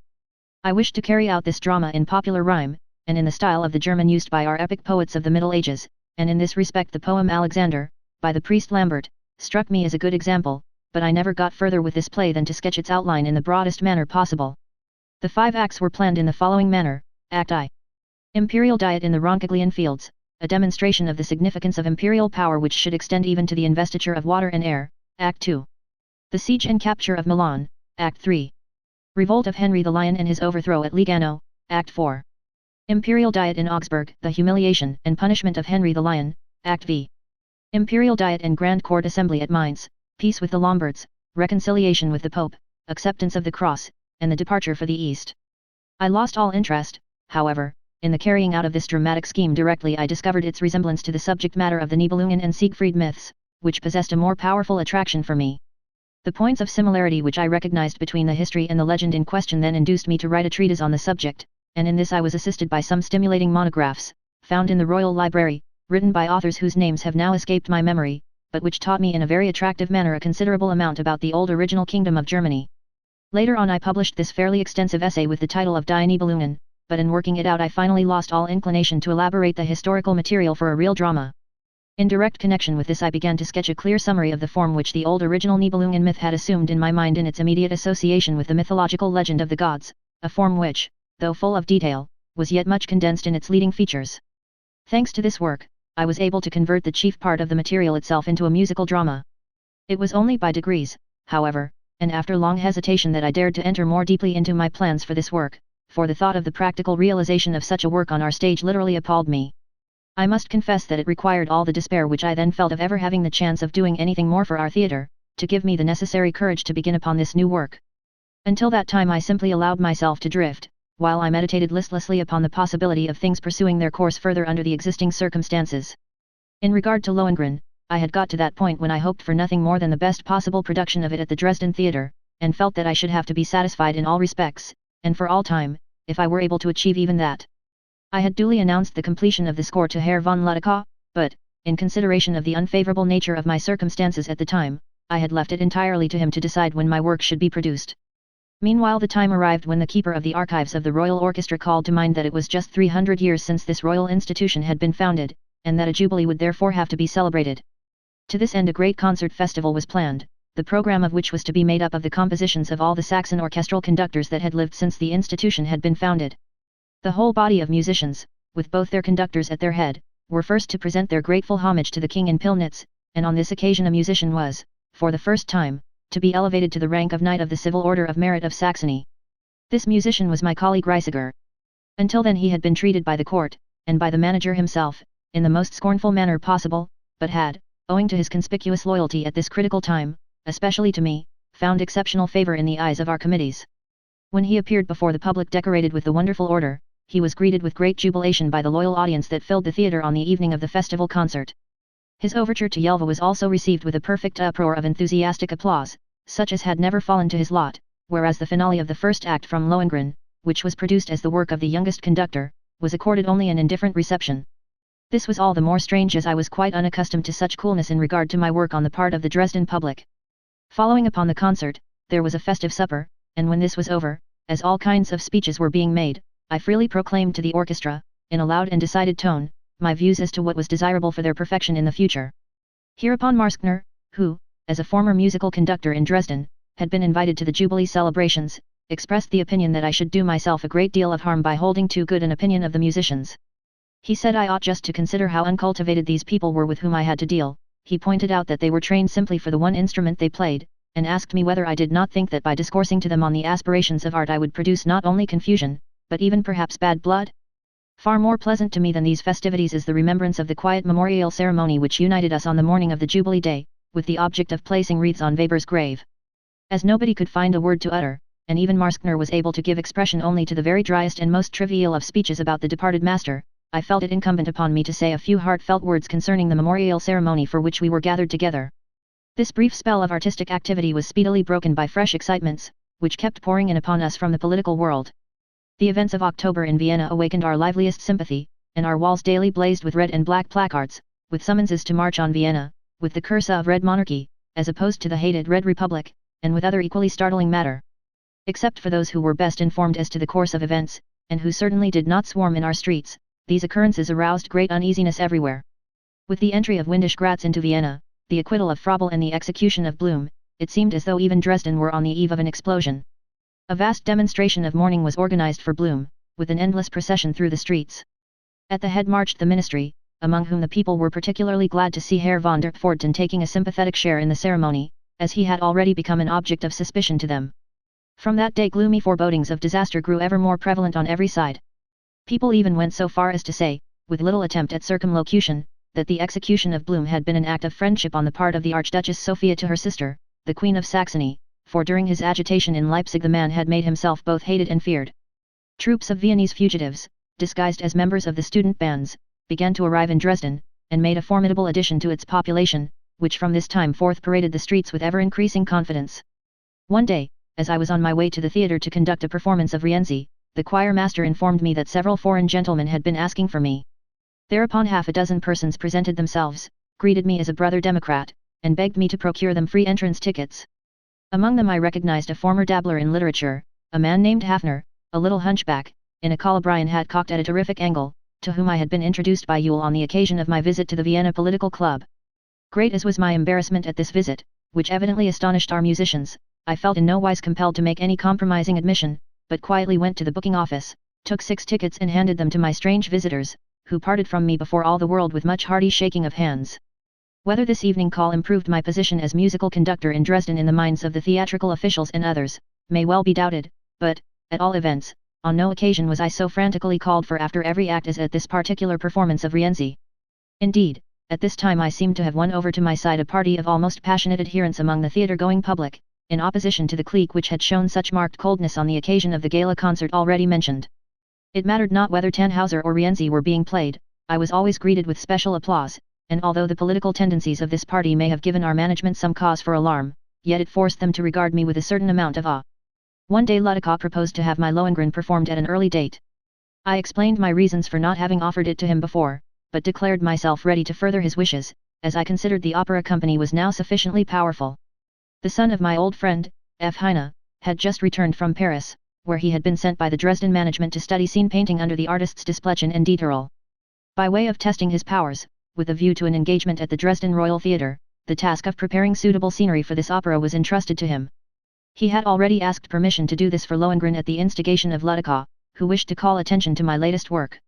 Consequently, when I gave my consent, young Heine's wish was granted.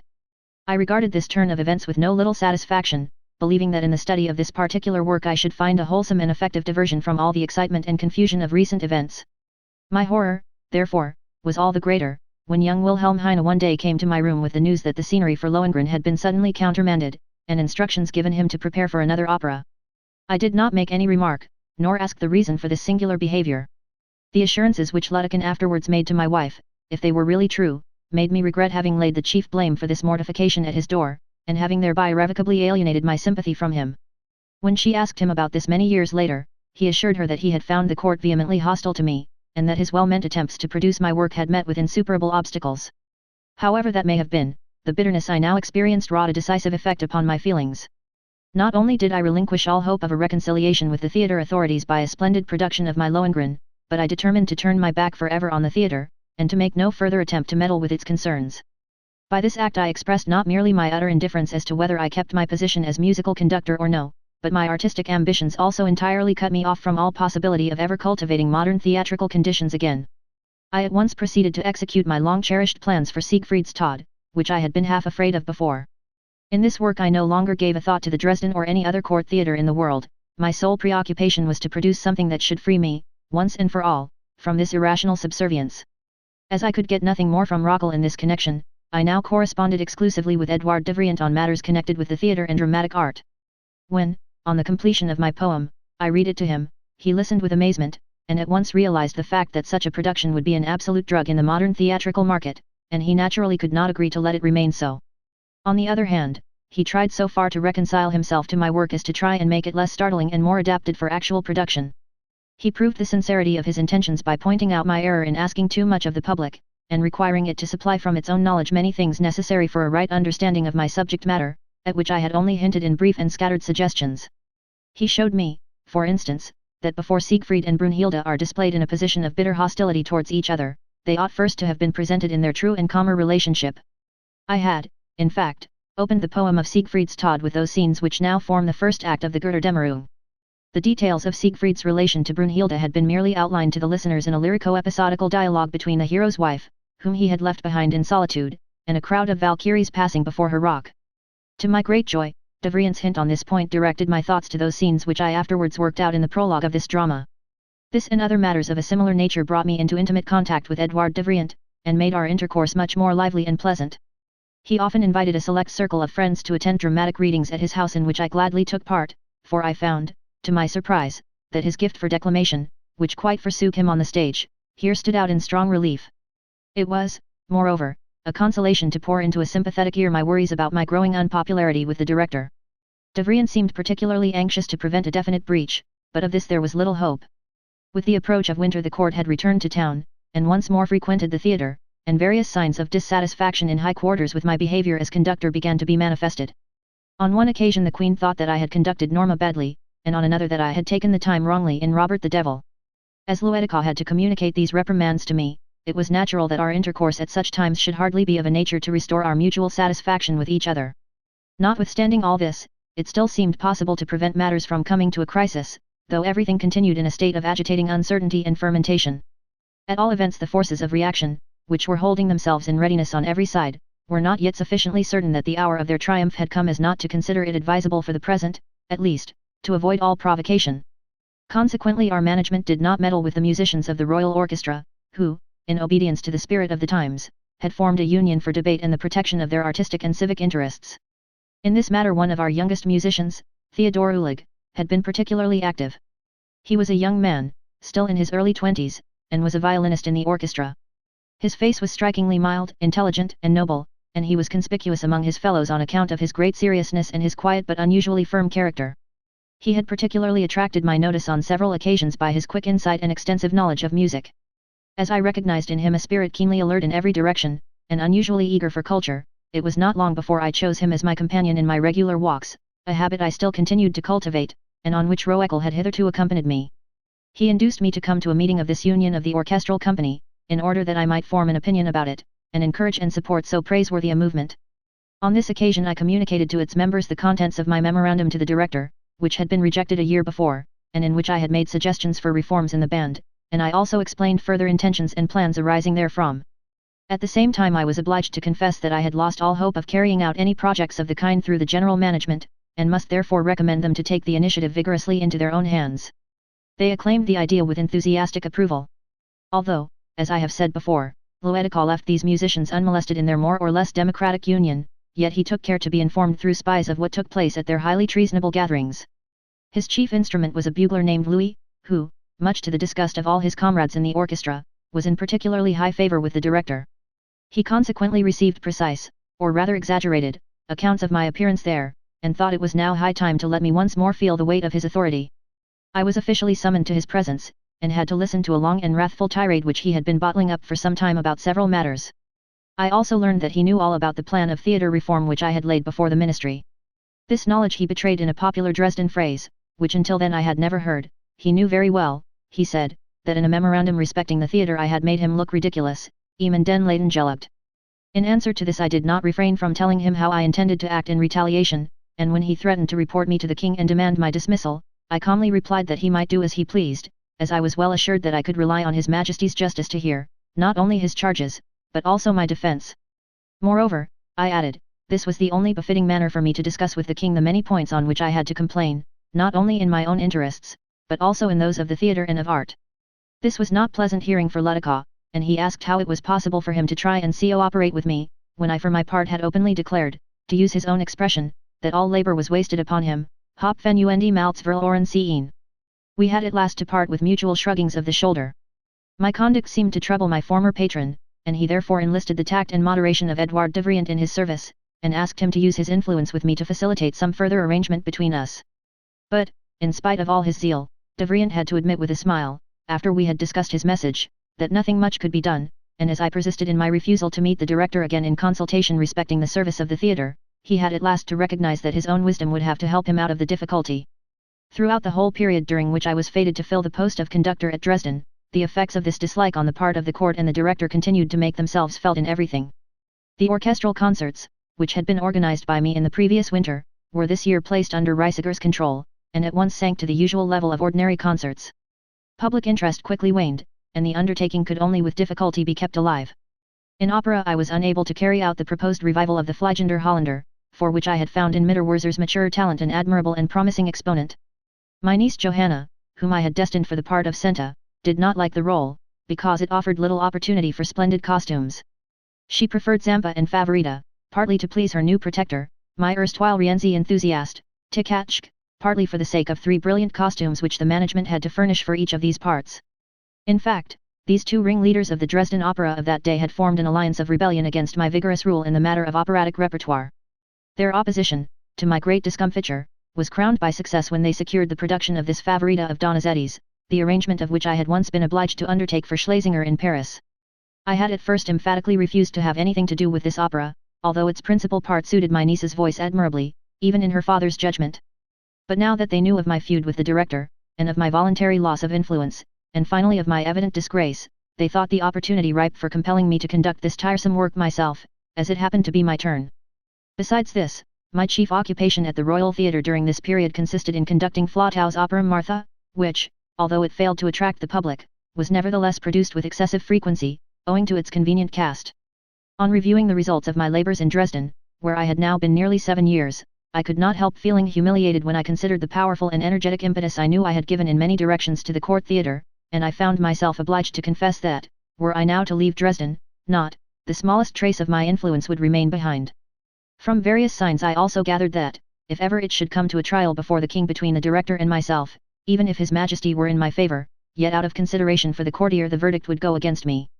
Nevertheless, on Palm Sunday of the New Year, 1849, I received ample amends. In order to ensure liberal receipts, our orchestra had again decided to produce Beethoven's Ninth Symphony.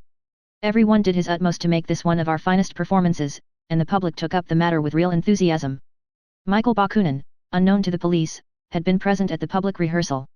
At its close he walked unhesitatingly up to me in the orchestra, and said in a loud voice, that if all the music that had ever been written were lost in the expected worldwide conflagration, we must pledge ourselves to rescue this symphony, even at the peril of our lives.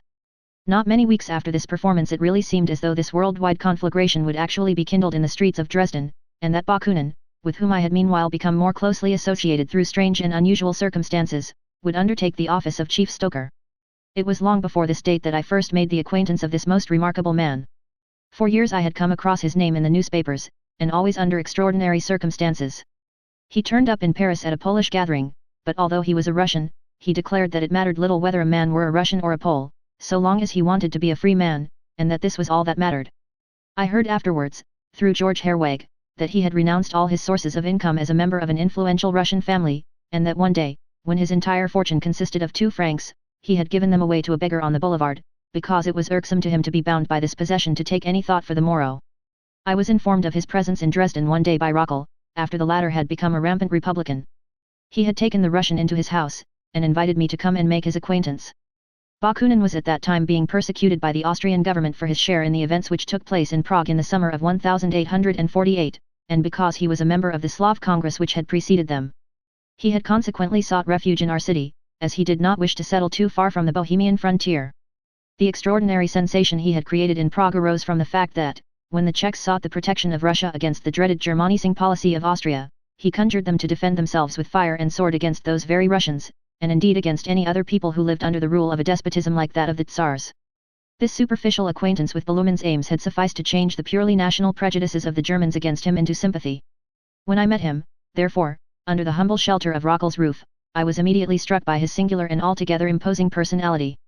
He was in the full bloom of manhood, anywhere between 30 and 40 years of age. Everything about him was colossal, and he was full of a primitive exuberance and strength. I never gathered that he set much store by my acquaintance.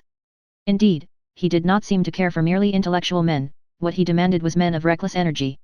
As I afterwards perceived, theory in this case had more weight with him than purely personal sentiment, and he talked much and expatiated freely on the matter.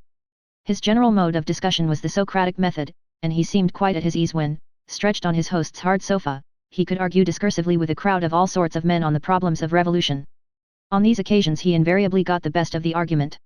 It was impossible to triumph against his opinions, stated as they were with the utmost conviction, and overstepping in every direction even the extremest bounds of radicalism. So communicative was he, that on the very first evening of our meeting he gave me full details about the various stages of his development. He was a Russian officer of high birth, but smarting under the yoke of the narrowest martial tyranny. He had been led by a study of Rousseau's writings to escape to Germany under pretense of taking furlough. In Berlin he had flung himself into the study of philosophy with all the zest of a barbarian newly awakened to civilization. Hegel's philosophy was the one which was the rage at that moment, and he soon became such an expert in it, that he had been able to hurl that master's most famous disciples from the saddle of their own philosophy, in a thesis couched in terms of the strictest Hegelian dialectic. After he had got philosophy off his chest, as he expressed it, he proceeded to Switzerland, where he preached communism, and thence wandered over France and Germany back to the borderland of the Slav world, from which quarter he looked for the regeneration of humanity, because the Slavs had been less enervated by civilization. His hopes in this respect were centered in the more strongly pronounced Slav type characteristic of the Russian peasant class. In the natural detestation of the Russian serf for his cruel oppressor the nobleman, he believed he could trace a substratum of simple-minded brotherly love, and that instinct which leads animals to hate the men who hunt them. In support of this idea he cited the childish, almost demoniac delight of the Russian people in fire, a quality on which Rostopchin calculated in his strategic burning of Moscow. He argued that all that was necessary to set in motion a worldwide movement was to convince the Russian peasant, in whom the natural goodness of oppressed human nature had preserved its most childlike characteristics, that it was perfectly right and well-pleasing to God for them to burn their lords' castles, with everything in and about them. The least that could result from such a movement would be the destruction of all those things which, rightly considered, must appear, even to Europe's most philosophical thinkers, the real source of all the misery of the modern world. To set these destructive forces in action appeared to him the only object worthy of a sensible man's activity. Even while he was preaching these horrible doctrines, Bakunin, noticing that my eyes troubled me, shielded them with his outstretched hand from the naked light for a full hour, in spite of my protestations. This annihilation of all civilization was the goal upon which his heart was set. Meanwhile it amused him to utilize every lever of political agitation he could lay hands on for the advancement of this aim, and in so doing he often found cause for ironical merriment. In his retreat he received people belonging to every shade of revolutionary thought.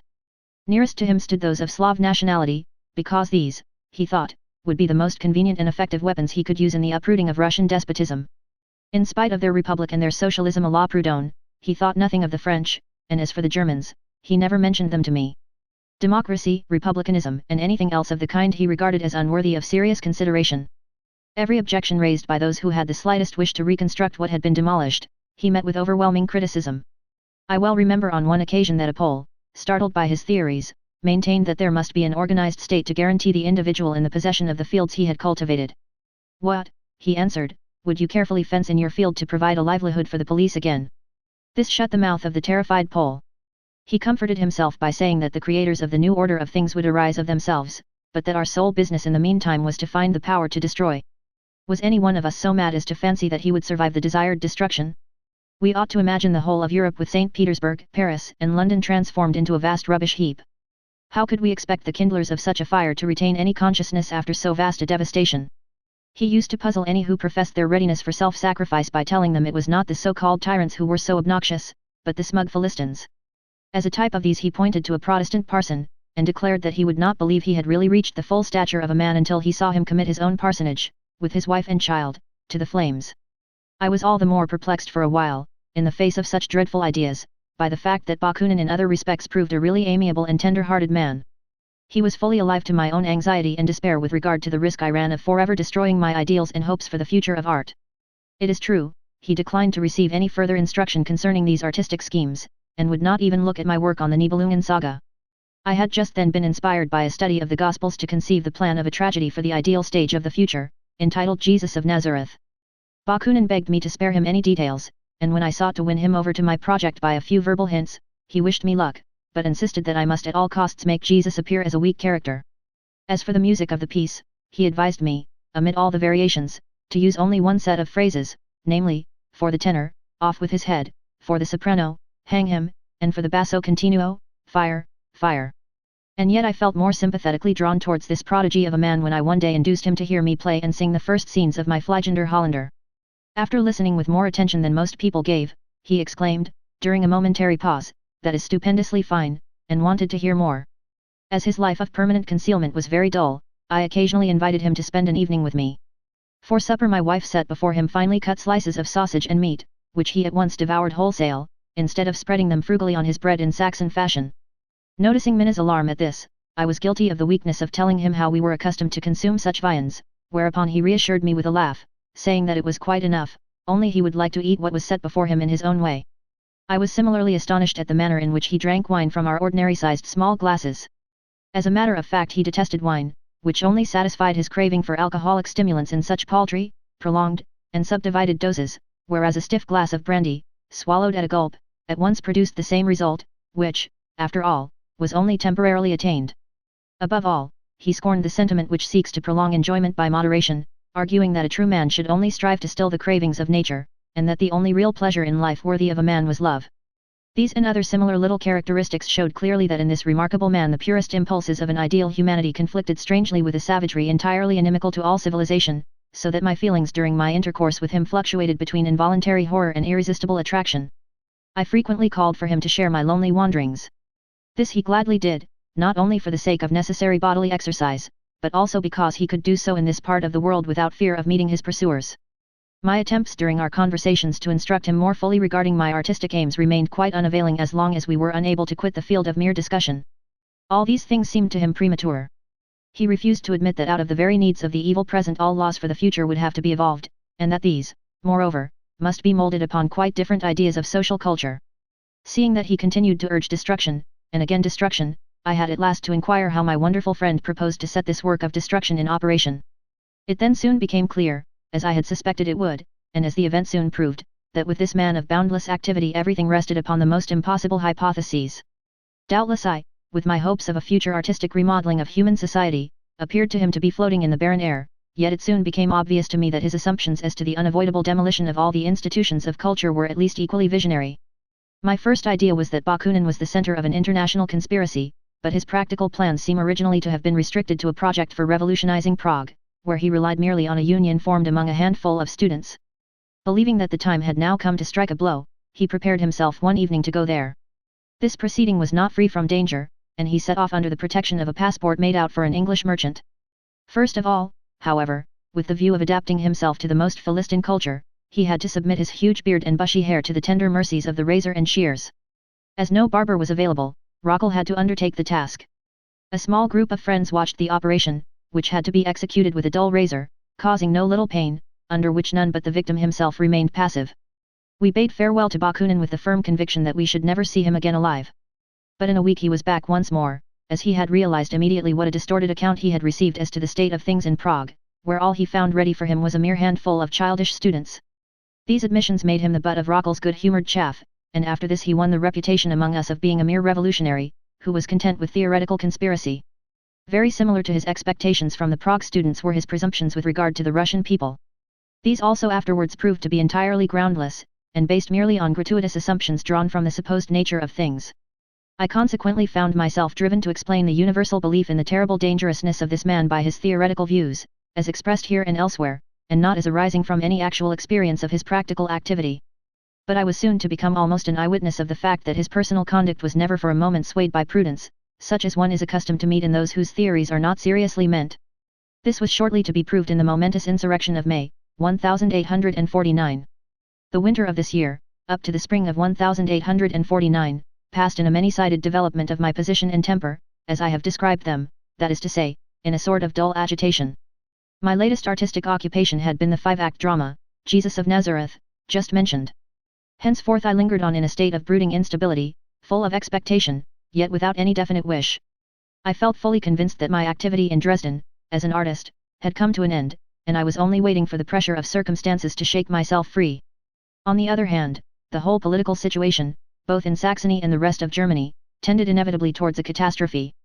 Day by day this drew nearer, and I flattered myself into regarding my own personal fate as interwoven with this universal unrest. Now that the powers of reaction were everywhere more and more openly bracing themselves for conflict, the final decisive struggle seemed indeed close at hand. My feelings of partisanship were not sufficiently passionate to make me desire to take any active share in these conflicts. I was merely conscious of an impulse to give myself up recklessly to the stream of events, no matter whither it might lead. Just at this moment, however, an entirely new influence forced itself in a most strange fashion into my fortunes, and was at first greeted by me with a smile of skepticism. Liszt wrote announcing an early production in Weimar of my Tannhauser under his own conductorship, the first that had taken place outside Dresden, and he added with great modesty that this was merely a fulfillment of his own personal desire. In order to ensure success he had sent a special invitation to Tkatschek to be his guest for the 2 first performances. When the latter returned he said that the production had, on the whole, been a success, which surprised me very much. I received a gold snuff-box from the Grand Duke as a keepsake, which I continued to use until the year 1864. All this was new and strange to me, and I was still inclined to regard this otherwise agreeable occurrence as a fleeting episode, due to the friendly feeling of a great artist. What does this mean for me? I asked myself. Has it come too early or too late? But a very cordial letter from Liszt induced me to visit Weimar for a few days later on, for a 3rd performance of Tannhauser, which was to be carried out entirely by native talent, with a view to the permanent addition of this opera to the repertoire. For this purpose I obtained leave of absence from my management for the 2nd week in May. Only a few days elapsed before the execution of this little plan, but they were destined to be momentous ones. On the 1st of May the chambers were dissolved by the new Bust ministry, which the king had charged with carrying out his proposed reactionary policy. This event imposed upon me the friendly task of caring for Rockel and his family. Hitherto his position as a deputy had shielded him from the danger of criminal prosecution, but as soon as the chambers were dissolved this protection was withdrawn, and he had to escape by flight from being arrested again. As I could do little to help him in this matter, I promised at least to provide for the continued publication of his popular Volksblatt, mainly because the proceeds from this would support his family. Scarcely was Rockel safely across the Bohemian frontier, while I was still toiling at great inconvenience to myself in the printer's office, in order to provide material for an issue of his paper, when the long-expected storm burst over Dresden. Emergency deputations, nightly mob demonstrations, stormy meetings of the various unions, and all the other signs that precede a swift decision in the streets, manifested themselves. On the May 3rd the demeanor of the crowds moving in our thoroughfares plainly showed that this consummation would soon be reached, as was undoubtedly desired. Each local deputation which petitioned for the recognition of the German constitution, which was the universal cry, was refused an audience by the government, and this with a peremptoriness which at last became startling. I was present one afternoon at a committee meeting of the Vaterlandsverein, although merely as a representative of Rockels Volksblatt, for whose continuance, both from economic as well as humane motives, I felt pledged. Here I was at once absorbed in watching the conduct and demeanor of the men whom popular favor had raised to the leadership of such unions. It was quite evident that events had passed beyond the control of these persons, more particularly were they utterly at a loss as to how to deal with that peculiar terrorism exerted by the lower classes which is always so ready to react upon the representatives of democratic theories. On every side I heard a medley of wild proposals and hesitating responses. One of the chief subjects under debate was the necessity of preparing for defense. Arms, and how to procure them, were eagerly discussed, but all in the midst of great disorder, and when at last they discovered that it was time to break up, the only impression I received was one of the wildest confusion. I left the hall with a young painter named Kaufmann, from whose hand I had previously seen a series of cartoons in the Dresden Art Exhibition, illustrating the history of the mind. One day I had seen the King of Saxony standing before one of these, representing the torture of a heretic under the Spanish Inquisition, and observed him turn away with a disapproving shake of the head from so abstruse a subject. I was on my way home, deep in conversation with this man, whose pale face and troubled look betrayed that he foresaw the disaster that was imminent, when, just as we reached the Postplatz, near the fountain erected from Semper's design, the clang of bells from the neighboring tower of St. Anne's Church suddenly sounded the tocsin of revolt. With a terrified cry, "Good God, it has begun," my companion vanished from my side. He wrote to me, afterwards to say that he was living as a fugitive in Bern, but I never saw his face again. The clang of this bell, so close at hand, made a profound impression upon me also. It was a very sunny afternoon, and I at once noticed the same phenomenon which Goethe describes in his attempt to depict his own sensations during the bombardment of Valmy. The whole square looked as though it were illuminated by a dark yellow, almost brown, light, such as I had once before seen in Magdeburg during an eclipse of the sun. My most pronounced sensation beyond this was one of great, almost extravagant, satisfaction. I felt a sudden strange longing to play with something hitherto regarded as dangerous and important. My first idea, suggested probably by the vicinity of the square, was to inquire at Tikatschek's house for the gun which, as an enthusiastic Sunday sportsman, he was accustomed to use. I only found his wife at home, as he was away on a holiday tour. Her evident terror as to what was going to happen provoked me to uncontrollable laughter. I advised her to lodge her husband's gun in a place of safety, by handing it to the committee of the Vaterlandsverein in return for a receipt, as it might otherwise soon be requisitioned by the mob. I have since learned that my eccentric behavior on this occasion, was afterwards reckoned against me as a serious crime. I then returned to the streets, to see whether anything beyond a ringing of bells and a yellowish eclipse of the sun might be going on in the town. I first made my way to the old market-place, where I noticed a group of men gathered round a vociferous orator. It was also an agreeable surprise to me to see Schroeder de Vriend descending at the door of a hotel. She had just arrived from Merlin, and was keenly excited by the news which had reached her, that the populace had already been fired upon. As she had only recently seen an abortive insurrection crushed by arms in Berlin, she was indignant to find the same things happening in her peaceful Dresden as she termed it. When she turned to me from the stolid crowd, which had complacently been listening to her passionate outpourings, she seemed relieved at finding someone to whom she could appeal to oppose these horrible proceedings with all his might. I met her on another occasion at the house of my old friend Heine, where she had taken refuge. When she noticed my indifference she again adjured me to use every possible effort to prevent the senseless, suicidal conflict. I heard afterwards that a charge of high treason on account of sedition had been brought against Schroeder de Vriend by reason of her conduct in regard to this matter. She had to prove her innocence in a court of law, so as to establish beyond dispute her claim to the pension which she had been promised by contract for her many years' service in Dresden as an opera singer. On the 3rd of May I betook myself direct to that quarter of the town where I heard unpleasant rumors of a sanguinary conflict having taken place. I afterwards learned that the actual cause of the dispute between the civil and military power had arisen when the watch had been changed in front of the arsenal. At that moment the mob, under a bold leader, had seized the opportunity to take forcible possession of the armory. A display of military force was made, and the crowd was fired upon by a few cannon loaded with grape shot. As I approached the scene of operations through the Rempisky gas, I met a company of the Dresden Communal Guards, who, although they were quite innocent, had apparently been exposed to this fire.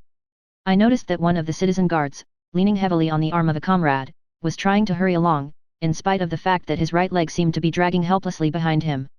Some of the crowd, seeing the blood on the pavement behind him, shouted, "He is bleeding." In the midst of this excitement I suddenly became conscious of the cry raised on all sides, "To the barricades! To the barricades!" Driven by a mechanical impulse I followed the stream of people, which moved once more in the direction of the town hall in the old market-place. Amid the terrific tumult I particularly noticed a significant group stretching right across the street, and striding along the Rosmaringasse. It reminded me, though the simile was rather exaggerated, of the crowd that had once stood at the doors of the theatre and demanded free entrance to Rienzi, among them was a hunchback, who at once suggested Gerdas Vanson in Egmont, and as the revolutionary cry rose about his ears, I saw him rub his hands together in great glee over the long-desired ecstasy of revolt which he had realized at last. I recollect quite clearly that from that moment I was attracted by surprise and interest in the drama, without feeling any desire to join the ranks of the combatants. However, the agitation caused by my sympathy as a mere spectator increased with every step I felt impelled to take. I was able to press right into the rooms of the town council, escaping notice in the tumultuous crowd, and it seemed to me as if the officials were guilty of collusion with the mob. I made my way unobserved into the council chamber. What I saw there was utter disorder and confusion. When night fell I wandered slowly through the hastily made barricades, consisting chiefly of market stalls, back to my house in the distant Friedrichstrasse, and next morning I again watched these amazing proceedings with sympathetic interest. On Thursday, May 4th, I could see that the town hall was gradually becoming the undoubted center of the revolution. That section of the people who had hoped for a peaceful understanding with the monarch was thrown into the utmost consternation by the news that the king and his whole court, acting on the advice of his minister Beust, had left the palace, and had gone by ship down the Elbe to the fortress of Königstein. In those circumstances the town council saw they were no longer able to face the situation, and thereupon took part in summoning those members of the Saxon chamber who were still in Dresden. These latter now assembled in the town hall to decide what steps should be taken for the protection of the state. A deputation was sent to the ministry, but returned with the report that they were nowhere to be found. At the same moment news arrived from all sides that, in accordance with a previous compact, the King of Prussia's troops would advance to occupy Dresden. A general outcry immediately arose for measures to be adopted to prevent this incursion of foreign troops. Simultaneously with this, came the intelligence of the national uprising in Württemberg, where the troops themselves had frustrated the intentions of the government by their declaration of fidelity to the parliament, and the ministry had been compelled against their will to acknowledge the Pan-German constitution. The opinion of our politicians, who were assembled in consultation, was that the matter might still be settled by peaceful means, if it were possible to induce the Saxon troops to take up a similar attitude, as by this means the king would at least be placed under the wholesome necessity of offering patriotic resistance to the Prussian occupation of his country. Everything seemed to depend on making the Saxon battalions in Dresden understand the paramount importance of their action. As this seemed to me the only hope of an honorable peace in this senseless chaos, I confess that, on this one occasion, I did allow myself to be led astray so far as to organize a demonstration which, however, proved futile. I induced the printer of Rockel's Volksblatt, which was for the moment at a standstill, to employ all the type he would have used for his next number, in printing in huge characters on strips of paper the words, Seid ihr mituns gegen fremde Truppen? Are you on our side against the foreign troops? Placards bearing these words were fixed on those barricades which it was thought would be the first to be assaulted, and were intended to bring the Saxon troops to a halt if they were commanded to attack the revolutionaries. Of course no one took any notice of these placards except intending informers. On that day nothing but confused negotiations and wild excitement took place which threw no light on the situation. The old town of Dresden, with its barricades, was an interesting enough sight for the spectators. I looked on with amazement and disgust, but my attention was suddenly distracted by seeing Bakunin emerge from his hiding place and wander among the barricades in a black frock coat. But I was very much mistaken in thinking he would be pleased with what he saw. He recognized the childish inefficiency of all the measures that had been taken for defense, and declared that the only satisfaction he could feel in the state of affairs was that he need not trouble about the police, but could calmly consider the question of going elsewhere, as he found no inducement to take part in an insurrection conducted in such a slovenly fashion. While he walked about, smoking his cigar, and making fun of the naivete of the Dresden Revolution, I watched the communal guards assembling under arms in front of the town hall at the summons of their commandant. From the ranks of its most popular corps, the Schutzen Company, I was accosted by Rietschel, who was most anxious about the nature of the rising, and also by Semper. Rietschel, who seemed to think I was better informed of the facts than he was, assured me that he felt his position was a very difficult one. He said the select company to which he belonged was very democratic, and as his professorship at the Fine Arts Academy placed him in a peculiar position, he did not know how to reconcile the sentiments he shared with his company with his duty as a citizen. The word citizen amused me. I glanced sharply at Semper and repeated the word citizen. Semper responded with a peculiar smile, and turned away without further comment. The next day, Friday the 5th of May, when I again took my place as a passionately interested spectator of the proceedings at the town hall, events took a decisive turn. The remnant of the leaders of the Saxon people there assembled thought it advisable to constitute themselves into a provisional government, as there was no Saxon government in existence with which negotiations could be conducted. Professor Cookley, who was an eloquent speaker, was chosen to proclaim the new administration. He performed this solemn ceremony from the balcony of the town hall, facing the faithful remnant of the communal guards and the not very numerous crowd. At the same time the legal existence of the Pan-German constitution was proclaimed, and allegiance to it was sworn by the armed forces of the nation. I recollect that these proceedings did not seem to me imposing, and Bakunin's reiterated opinion about their triviality gradually became more comprehensible. Even from a technical point of view these reflections were justified when, to my great amusement and surprise, Semper, in the full uniform of a citizen guard, with a hat bedecked with the national colors, asked for me at the town hall, and informed me of the extremely faulty construction of the barricades in the Wildster Fergus and the neighbouring Bruder Gas. To pacify his artistic conscience as an engineer I directed him to the office of the Military Commission for the Defence. He followed my advice with conscientious satisfaction. Possibly he obtained the necessary authorization to give instructions for the building of suitable works of defence at that neglected point. After that I never saw him again in Dresden, but I presume that he carried out the strategic works entrusted to him by that committee with all the conscientiousness of a Michelangelo or a Leonardo da Vinci. The rest of the day passed in continuous negotiations over the truce which, by arrangement with the Saxon troops, was to last until noon of the next day. In this business I noticed the very pronounced activity of a former college friend, Marshal von Bieberstein, a lawyer who, in his capacity as senior officer of the Dresden Communal Guard, distinguished himself by his boundless zeal amid the shouts of a mighty band of fellow orators. On that day a certain Heinz, formerly a Greek colonel, was placed in command of the armed forces. These proceedings did not seem at all satisfactory to Bakunin, who put in an occasional appearance. While the provisional government placed all its hopes on finding a peaceful settlement of the conflict by moral persuasion, he, on the contrary, with his clear vision foresaw a well-planned military attack by the Prussians, and thought it could only be met by good strategic measures. He therefore urgently pressed for the acquisition of some experienced Polish officers who happened to be in Dresden, as the Saxon revolutionaries appeared to be absolutely lacking in military tactics. Everybody was afraid to take this course. On the other hand, great expectations were entertained from negotiations with the Frankfurt States Assembly, which was on its last legs. Everything was to be done as far as possible in legal form. The time passed pleasantly enough. Elegant ladies with their cavaliers promenaded the barricaded streets during those beautiful spring evenings. It seemed to be little more than an entertaining drama. The unaccustomed aspect of things even afforded me genuine pleasure, combined with a feeling that the whole thing was not quite serious, and that a friendly proclamation from the government would put an end to it. So I strolled comfortably home through the numerous barricades at a late hour, thinking as I went of the material for a drama, Achilles, with which I had been occupied for some time. At home I found my two nieces, Clara and Ottilie Brockhaus, the daughters of my sister Louisa.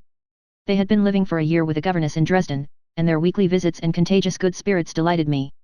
Everyone was in a high state of glee about the revolution, they all heartily approved of the barricades, and felt no scruples about desiring victory for their defenders.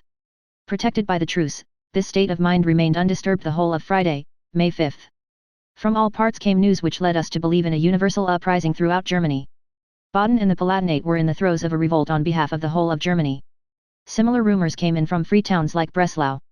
In Leipzig, volunteer student corps had mustered contingents for Dresden, which arrived amid the exultation of the populace. A fully equipped defense department was organized at the town hall, and young Heine, disappointed like myself in his hopes of the performance of Lohengrin, had also joined this body. Vigorous promises of support came from the Saxon Erzgebirge, as well as announcements that armed contingents were forthcoming. Everyone thought, therefore, that if only the old town were kept well barricaded, it could safely defy the threat of foreign occupation. Early on Saturday, May 6, it was obvious that the situation was becoming more serious. Prussian troops had marched into the new town, and the Saxon troops, which it had not been considered advisable to use for an attack, were kept loyal to the flag. The truce expired at noon, and the troops, supported by several guns, at once opened the attack on one of the principal positions held by the people on the Neumarkt. So far I had entertained no other conviction than that the matter would be decided in the most summary fashion as soon as it came to an actual conflict, for there was no evidence in the state of my own feelings, or, indeed, in what I was able to gather independently of them, of that passionate seriousness of purpose, without which tests as severe as this have never been successfully withstood. It was irritating to me, while I heard the sharp rattle of fire, to be unable to gather anything of what was going on, and I thought by climbing the cruise tower I might get a good view. Even from this elevation I could not see anything clearly, but I gathered enough to satisfy myself that after an hour of heavy firing the advance artillery of the Prussian troops had retired, and had at last been completely silenced, their withdrawal being signaled by a loud shout of jubilation from the populace. Apparently the first attack had exhausted itself, and now my interest in what was going on began to assume a more and more vivid hue. To obtain information in greater detail I hurried back to the town hall. I could extract nothing, however, from the boundless confusion which I met, until at last I came upon Bakunin in the midst of the main group of speakers. He was able to give me an extraordinarily accurate account of what had happened. Information had reached headquarters from a barricade in the Neumarkt where the attack was most serious, that everything had been in a state of confusion there before the onslaught of the troops. Thereupon my friend Marshal von Bieberstein, together with Leo von Zichlinski, who were officers in the citizen corps, had called up some volunteers and conducted them to the place of danger. Chrysanthemum Hubner of Freiburg, without a weapon to defend himself, and with bared head, jumped immediately onto the top of the barricade, which had just been abandoned by all its defenders. He was the sole member of the provisional government to remain on the spot, the leaders, Todt and Tschirner, having disappeared at the first sign of a panic. Hubner turned round to exhort the volunteers to advance, addressing them in stirring words. His success was complete, the barricade was taken again, and a fire, as unexpected as it was fierce, was directed upon the troops, which, as I myself saw, were forced to retire. Bakunin had been in close touch with this action, he had followed the volunteers, and he now explained to me that however narrow might be the political views of Hubner, he belonged to the moderate left of the Saxon chamber, he was a man of noble character, at whose service he had immediately placed his own life. Bakunin had only needed this example to determine his own line of conduct, he had decided to risk his neck in the attempt and to ask no further questions. Hubner too was now bound to recognize the necessity for extreme measures, and no longer recoiled from any proposal on the part of Bakunin which was directed to this end. The military advice of experienced Polish officers was brought to bear on the commandant, whose incapacity had not been slow to reveal itself. Bakunin, who openly confessed that he understood nothing of pure strategy, never moved from the town hall, but remained at Hubner's side, giving advice and information in every direction with wonderful sang-froid. For the rest of the day the battle confined itself to skirmishes by sharpshooters from the various positions. I was itching to climb the cruise tower again, so as to get the widest possible survey over the whole field of action. In order to reach this tower from the town hall, one had to pass through a space which was under a crossfire of rifle shots from the troops posted in the royal palace. At a moment when this square was quite deserted, I yielded to my daring impulse, and crossed it on my way to the cruise tower at a slow pace, remembering that in such circumstances the young soldier is advised never to hurry, because by so doing he may draw the shot upon himself. On reaching this post of vantage I found several people who had gathered there, some of them driven by a curiosity like my own, others in obedience to an order from the headquarters of the revolutionaries to reconnoiter the enemy's movements. Amongst them I made the acquaintance of a schoolmaster called Berthold, a man of quiet and gentle disposition, but full of conviction and determination. I lost myself in an earnest philosophical discussion with him which extended to the widest spheres of religion. At the same time he showed a homely anxiety to protect us from the cone-shaped bullets of the Prussian sharpshooters by placing us ingeniously behind a barricade consisting of one of the straw mattresses which he had cajoled out of the warder. The Prussian sharpshooters were posted on the distant tower of the Frauenkirche, and had chosen the height occupied by us as their target. At nightfall I found it impossible to make up my mind to go home and leave my interesting place of refuge, so I persuaded the warder to send a subordinate to Friedrichstadt with a few lines to my wife, and with instructions to ask her to let me have some necessary provisions. Thus I spent one of the most extraordinary nights of my life, taking turns with Berthold to keep watch and sleep, close beneath the great bell with its terrible groaning clang, and with the accompaniment of the continuous rattle of the Prussian shot as it beat against the tower walls. Sunday, the 7th of May, was one of the most beautiful days in the year. I was awakened by the song of a nightingale, which rose to our ears from the Schütze garden close by. A sacred calm and peacefulness lay over the town and the wide suburbs of Dresden, which were visible from my point of vantage. Towards sunrise a mist settled upon the outskirts, and suddenly through its folds we could hear the music of the Marseillaise making its way clearly and distinctly from the district of the Dernderstrasse. As the sound drew nearer and nearer, the mist dispersed, and the glow of the rising sun spread a glittering light upon the weapons of a long column which was winding its way towards the town. It was impossible not to feel deeply impressed at the sight of this continuous procession. Suddenly a perception of that element which I had so long missed in the German people was borne in upon me in all its essential freshness and vital color. The fact that until this moment I had been obliged to resign myself to its absence, had contributed not a little to the feelings by which I had been swayed. Here I beheld some 1,000 men from the Erzgebirge, mostly miners, well armed and organized, who had rallied to the defense of Dresden. Soon we saw them march up the Altmarkt opposite the town hall, and after receiving a joyful welcome, bivouac there to recover from their journey. Reinforcements continued to pour in the whole day long, and the heroic achievement of the previous day now received its reward in the shape of a universal elevation of spirits. A change seemed to have been made in the plan of attack by the Prussian troops. This could be gathered from the fact that numerous simultaneous attacks, but of a less concentrated type, were made upon various positions. The troops which had come to reinforce us brought with them 4 small cannon, the property of a certain Herthod von Berg, whose acquaintance I had made before on the occasion of the anniversary of the founding of the Dresden Choral Society, when he had made a speech which was well intentioned but wearisome to the point of being ludicrous. The recollection of this speech returned to me with peculiar irony, now that his cannon were being fired from the barricade upon the enemy. I felt a still deeper impression, however, when, towards 11 o'clock, I saw the old opera house, in which a few weeks ago I had conducted the last performance of the 9th Symphony, burst into flames. As I have had occasion to mention before, the danger from fire to which this building was exposed, full as it was with wood and all kind of textile fabric, and originally built only for a temporary purpose, had always been a subject of terror and apprehension to those who visited it. I was told that the opera house had been set alight on strategical grounds, in order to face a dangerous attack on this exposed side, and also to protect the famous Semper barricade from an overpowering surprise. From this I concluded that reasons of this kind act as far more powerful motives in the world than aesthetic considerations. For a long time men of taste had vainly cried aloud for abolition of this ugly building which was such an eyesore by the side of the elegant proportions of the Zwinger Gallery in its neighborhood. In a few moments the Opera House, which as regards size was, it is true, an imposing edifice, together with its highly inflammable contents, was a vast sea of flames. When this reached the metal roofs of the neighboring wings of the Zwinger, and enveloped them in wonderful bluish waves of fire, the first expression of regret made itself audible amongst the spectators. What a disaster! Some thought that the natural history collection was in danger, others maintained that it was the armory, upon which a citizen soldier retorted that if such were the case, it would be a very good job if the stuffed noblemen were burnt to cinders. But it appeared that a keen sense of the value of art knew how to curb the fire's lust for further dominion, and, as a matter of fact, it did but little damage in that quarter. Finally our post of observation, which until now had remained comparatively quiet, was filled itself with swarms and swarms of armed men, who had been ordered thither to defend the approach from the church to the Altmarkt, upon which an attack was feared from the side of the ill-secured cruise gas. Unarmed men were now in the way. Moreover, I had received a message from my wife summoning me home after the long and terrible anxiety she had suffered. At last, after meeting with innumerable obstacles and overcoming a host of difficulties, I succeeded, by means of all sorts of circuitous routes, in reaching my remote suburb, from which I was cut off by the fortified portions of the town, and especially by a cannonade directed from the Zwinger.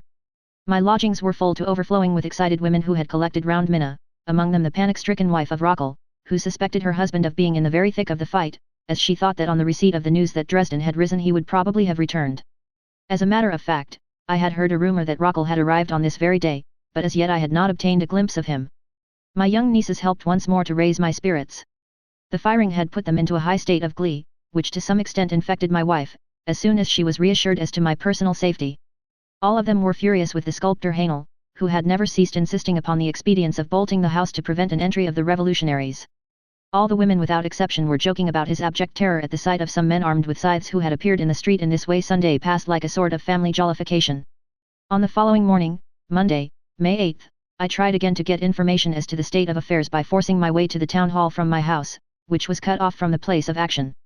As in the course of my journey I was making my way over a barricade near St. Anne's Church, one of the communal guard shouted out to me, "Hello, conductor, your der Freude Funken has indeed set fire to things. The rotten building is razed to the ground." Obviously the man was an enthusiastic member of the audience at my last performance of the Ninth Symphony. Coming upon me so unexpectedly, this pathetic greeting filled me with a curious sense of strength and freedom. A little further on, in a lonely alley in the suburb of Plauen, I fell in with the musician Hyben Dal, the first oboist in the Royal Orchestra, and a man who still enjoyed a very high reputation. He was in the uniform of the communal guards, but carried no gun, and was chatting with a citizen in a similar costume. As soon as he saw me, he felt he must immediately make an appeal to me to use my influence against Rockel, who, accompanied by ordnance officers of the Revolutionary Party, was instituting a search for guns in this quarter. As soon as he realized that I was making sympathetic inquiries about Rockel, he drew back frightened, and said to me in tones of the deepest anxiety, "But, conductor, have you no thought for your position, and what you may lose by exposing yourself in this fashion?" This remark had the most drastic effect upon me. I burst into a loud laugh, and told him that my position was not worth a thought one way or the other. This indeed was the expression of my real feelings, which had long been suppressed, and now broke out into almost jubilant utterance. At that moment I caught sight of Rockel, with two men of the citizen army who were carrying some guns, making his way towards me. He gave me a most friendly greeting, but turned at once to Hyben Dal and his companion and asked him why he was idling about here in uniform instead of being at his post. When Hyben Dal made the excuse that his gun had been requisitioned, Rockel cried out to him, "You're a fine lot of fellows," and went away laughing. He gave me a brief account as we proceeded of what had happened to him since I had lost sight of him, and thus spared me the obligation of giving him a report of his Volksblatt. We were interrupted by an imposing troop of well-armed young students of the gymnasium who had just entered the city and wished to have a safe conduct to their place of muster. The sight of these serried ranks of youthful figures, numbering several hundreds, who were stepping bravely to their duty, did not fail to make the most elevating impression upon me. Rockel undertook to accompany them over the barricade in safety to the mastering place in front of the town hall. He took the opportunity of lamenting the utter absence of true spirit which he had hitherto encountered in those in command. He had proposed, in case of extremity, to defend the most seriously threatened barricades by tiring them with pitch brands. At the mere word the provisional government had fallen into a veritable state of panic. I let him go his way in order that I might enjoy the privilege of a solitary person and reach the town hall by a short cut, and it was not until 13 years later that I again set eyes upon him. In the town hall I learned from Bakunin that the provisional government had passed a resolution, on his advice, to abandon the position in Dresden, which had been entirely neglected from the beginning, and was consequently quite untenable for any length of time. This resolution proposed an armed retreat to the Erzgebirge, where it would be possible to concentrate the reinforcements pouring in from all sides, especially from Thuringia, in such strength, that the advantageous position could be used to inaugurate a German civil war that would sound no hesitating note at its outset. To persist in defending isolated barricaded streets in Dresden could, on the other hand, lend little but the character of an urban riot to the contest, although it was pursued with the highest courage. I must confess that this idea seemed to me magnificent and full of meaning. Up to this moment I had been moved only by a feeling of sympathy for a method of procedure entered upon at first with almost ironical incredulity, and then pursued with the vigor of surprise. Now, however, all that had before seemed incomprehensible, unfolded itself before my vision in the form of a great and hopeful solution.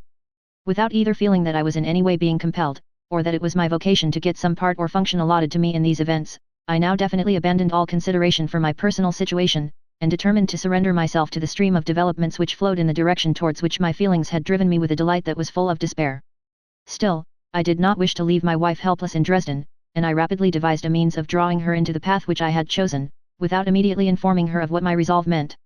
During my hasty return to Friedrichstadt I recognized that this portion of the town had been almost entirely cut off from the inner city by the occupation of the Prussian troops. I saw in my mind's eye our own suburb occupied, and the consequences of a state of military siege in their most repulsive light. It was an easy job to persuade Minna to accompany me on a visit, by way of the Wernderstrasse, which was still free, to Chemnitz, where my married sister Clara lived. It was only a matter of a moment for her to arrange her household orders, and she promised to follow me to the next village in an hour with the parrot. I went on in advance with my little dog Peps, in order to hire a carriage in which to proceed on our journey to Chemnitz. It was a smiling spring morning when I traversed for the last time the paths I had so often trod on my lonely walks, with the knowledge that I should never wander along them again. While the larks were soaring to dizzy heights above my head, and singing in the furrows of the fields, the light and heavy artillery did not cease to thunder down the streets of Dresden.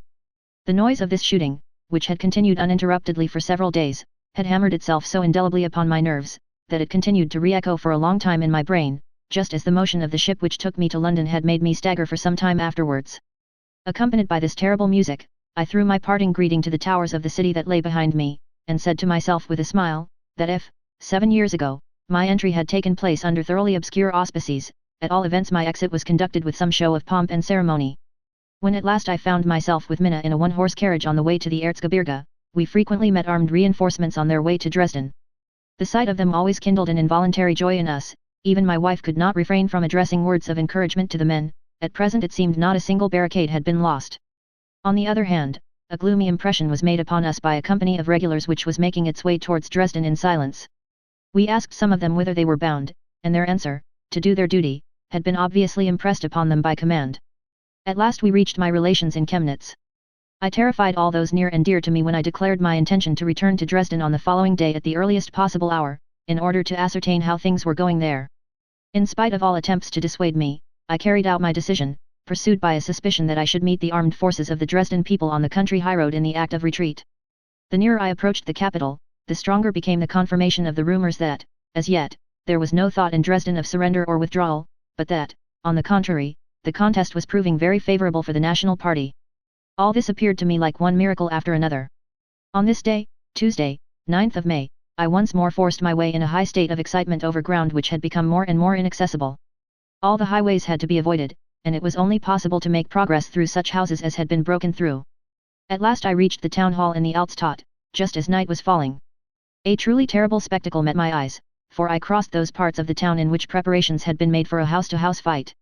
The incessant groaning of big and small guns reduced to an uncanny murmur all the other sounds that came from armed men ceaselessly crying out to one another from barricade to barricade, and from one house to another, which they had broken through.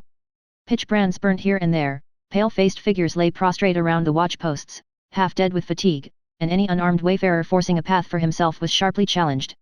Nothing, however, that I have lived through can be compared with the impression that I received on my entry into the chambers of the town hall. Here was a gloomy, and yet fairly compact and serious mass of people. A look of unspeakable fatigue was upon all faces, not a single voice had retained its natural tone. There was a hoarse jumble of conversation inspired by a state of the highest tension. The only familiar sight that survived was to be found in the old servants of the town hall in their curious antiquated uniform and three-cornered hats. These tall men, at other times an object of considerable fear, I found engaged partly in buttering pieces of bread, and cutting slices of ham and sausage, and partly in piling into baskets immense stores of provisions for the messengers sent by the defenders of the barricades for supplies. These men had turned into veritable nursing mothers of the revolution. As I proceeded further, I came at last upon the members of the provisional government, among whom Todt and Tschirner, after their first panic-stricken flight, were once more to be found gliding to and fro, gloomy as spectres, now that they were chained to the performance of their heavy duties. Wagner alone had preserved his full energy, but he was a really piteous sight. A ghostly fire burned in his eyes which had not had a wink of sleep for 7 nights. He was delighted to see me again, as he regarded my arrival as a good omen for the cause which he was defending, while on the other hand, in the rapid succession of events, he had come into contact with elements about which no conclusion could shape itself to his complete satisfaction. I found Bakunin's outlook undisturbed, and his attitude firm and quiet. He did not show the smallest change in his appearance, in spite of having had no sleep during the whole time, which I afterwards heard was a fact. With a cigar in his mouth he received me, seated on one of the mattresses which lay distributed over the floor of the town hall.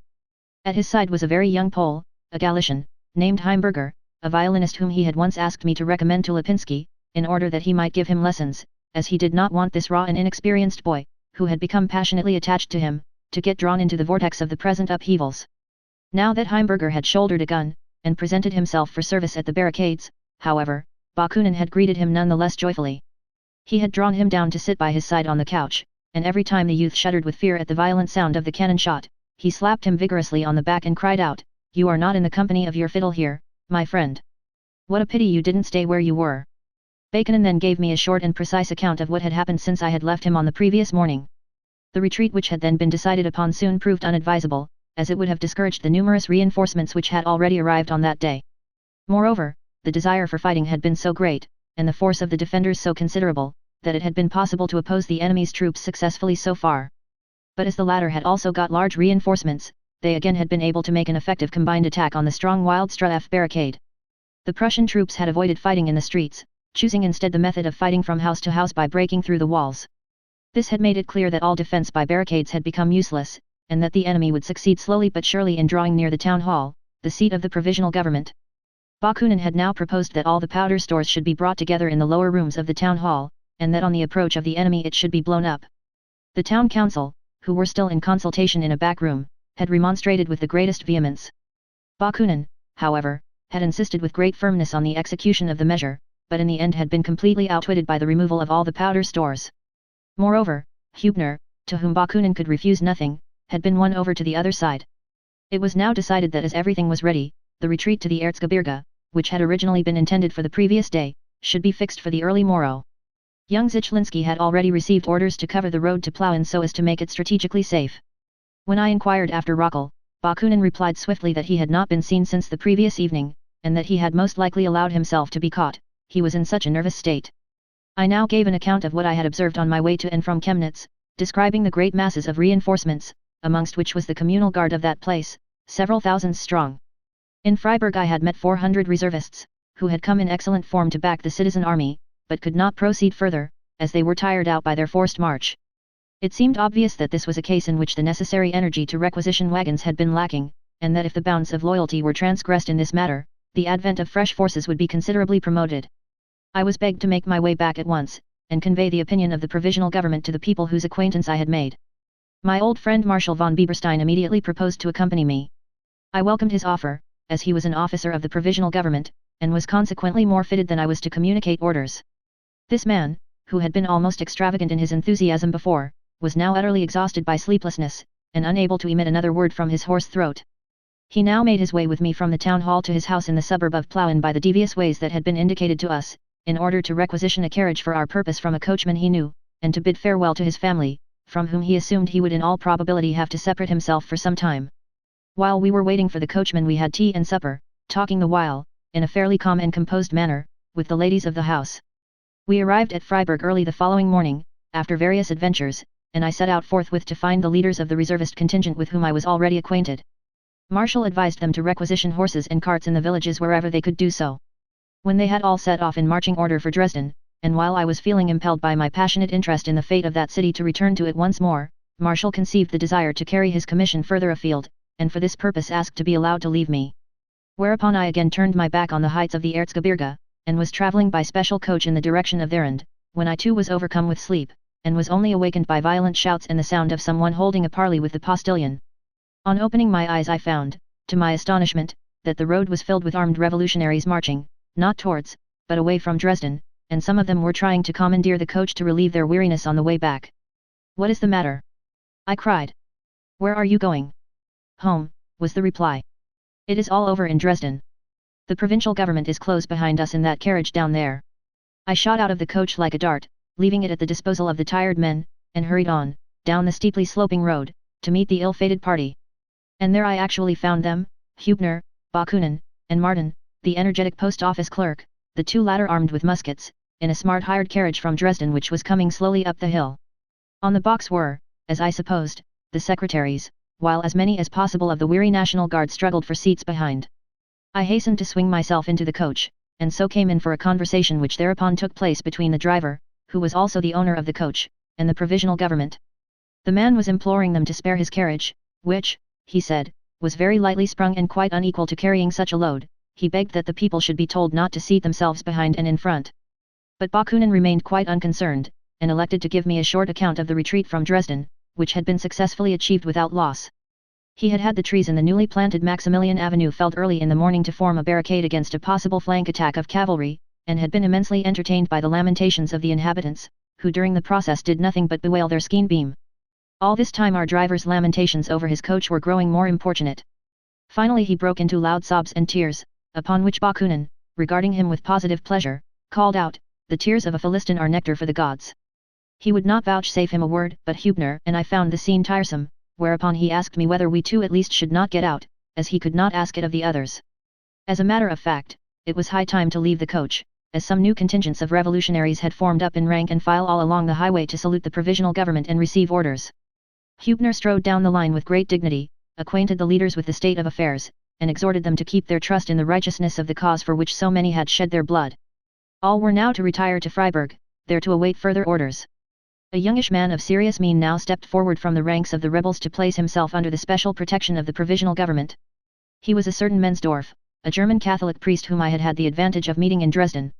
It was he who, in the course of a significant conversation, had first induced me to read Feuerbach. He had been dragged along as a prisoner and abominably treated by the Chemnitz municipal guard on this particular march, having originally been the instigator of a demonstration to force that body to take up arms and march to Dresden. He owed his freedom only to the chance meeting with other better disposed volunteer corps. We saw this Chemnitz town guard ourselves, stationed far away on a hill. They sent representatives to beseech Hubner to tell them how things stood. When they had received the information required, and had been told that the fight would be continued in a determined manner, they invited the provisional government to quarter at Chemnitz. As soon as they rejoined their main body we saw them wheel round and turn back. With many similar interruptions the somewhat disorganized procession reached Freiburg. Here some friends of Hubner's came to meet him in the streets with the urgent request not to plunge their native place into the misery of desperate street fighting by establishing the provisional government there.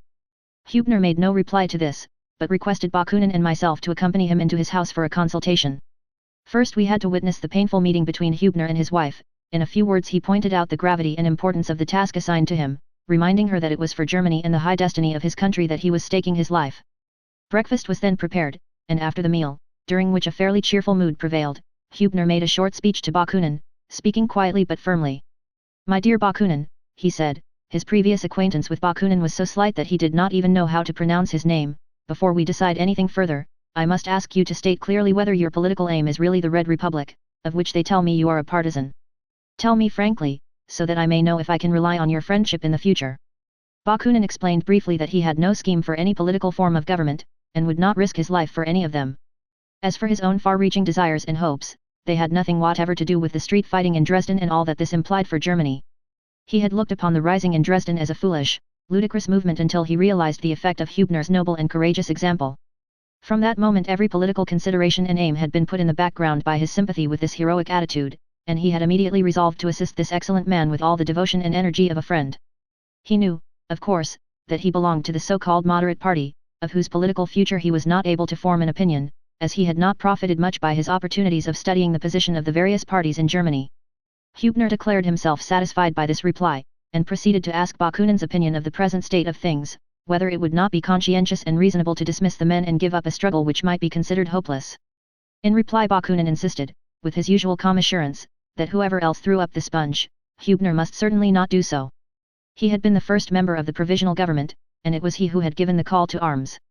The call had been obeyed, and hundreds of lives had been sacrificed. To scatter the people again would look as if these sacrifices had been made to idle folly.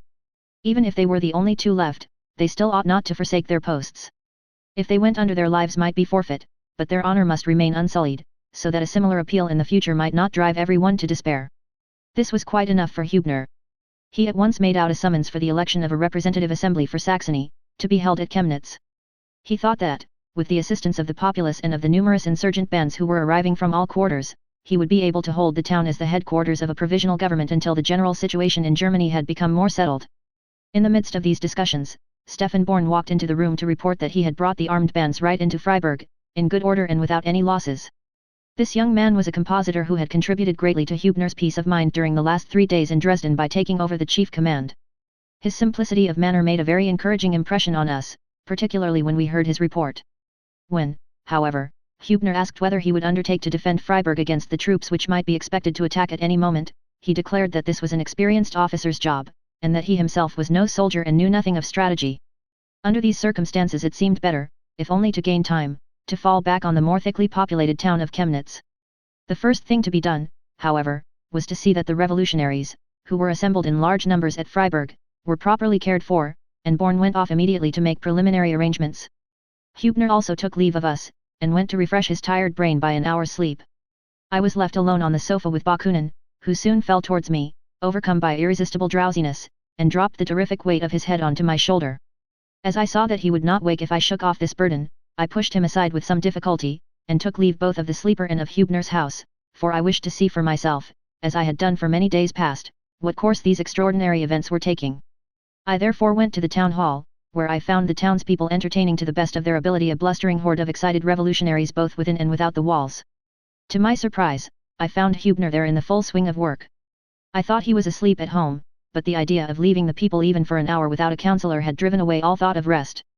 He had lost no time in superintending the organization of a sort of commandant's office, and was again occupied with drafting and signing documents in the midst of the uproar that raged on all sides. It was not long before Bakunin too put in an appearance, principally in search of a good officer, who was not, however, forthcoming. The commandant of a large contingent from the Vogtland, an oldish man, raised Bakunin's hopes by the impassioned energy of his speeches, and he would have had him appointed commandant general on the spot.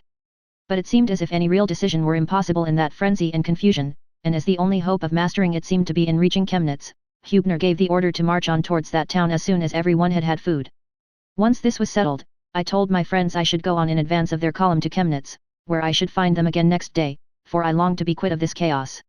I actually caught the coach, the departure of which was fixed for that time, and obtained a seat in it. But the revolutionaries were just marching off on the same road, and we were told that we must wait until they had passed to avoid being caught in the whirlpool. This meant considerable delay, and for a long while I watched the peculiar bearing of the patriots as they marched out. I noticed in particular a Vogtland regiment, whose marching step was fairly orthodox, following the beat of a drummer who tried to vary the monotony of his instrument in an artistic manner by hitting the wooden frame alternately with the drum head. The unpleasant rattling tone thus produced reminded me in ghostly fashion of the rattling of the skeleton's bones in the dance round the gallows by night which Berlioz had brought home to my imagination with such terrible realism in his performance of the last movement of his Symphonie Fantastique in Paris. Suddenly the desire seized me to look up the friends I had left behind, and travel to Chemnitz in their company if possible. I found they had quitted the town hall, and on reaching Hubner's house I was told that he was asleep. I therefore went back to the coach, which, however, was still putting off its departure, as the road was blocked with troops. I walked nervously up and down for some time, then, losing faith in the journey by coach, I went back again to Hubner's house to offer myself definitely as a travelling companion. But Hubner and Bakunin had already left home, and I could find no traces of them. In desperation I returned once more to the coach, and found it by this time really ready to start. After various delays and adventures it brought me late at night to Chemnitz, where I got out and betook myself to the nearest inn. At 5 o'clock the next morning I got up, after a few hours' sleep, and set out to find my brother-in-law Wolfram's house, which was about a quarter of an hour's walk from the town. On the way I asked a sentinel of the town guard whether he knew anything about the arrival of the provisional government. Provisional government, was the reply. Why, it's all up with that. I did not understand him, nor was I able to learn anything about the state of things when I first reached the house of my relatives, for my brother-in-law had been sent into the town as special constable. It was only on his return home, late in the afternoon, that I heard what had taken place in one hotel at Chemnitz while I had been resting in another inn. Hubner, Bakunin, and the man called Martin, whom I have mentioned already, had, it seemed, arrived before me in a hackney coach at the gates of Chemnitz.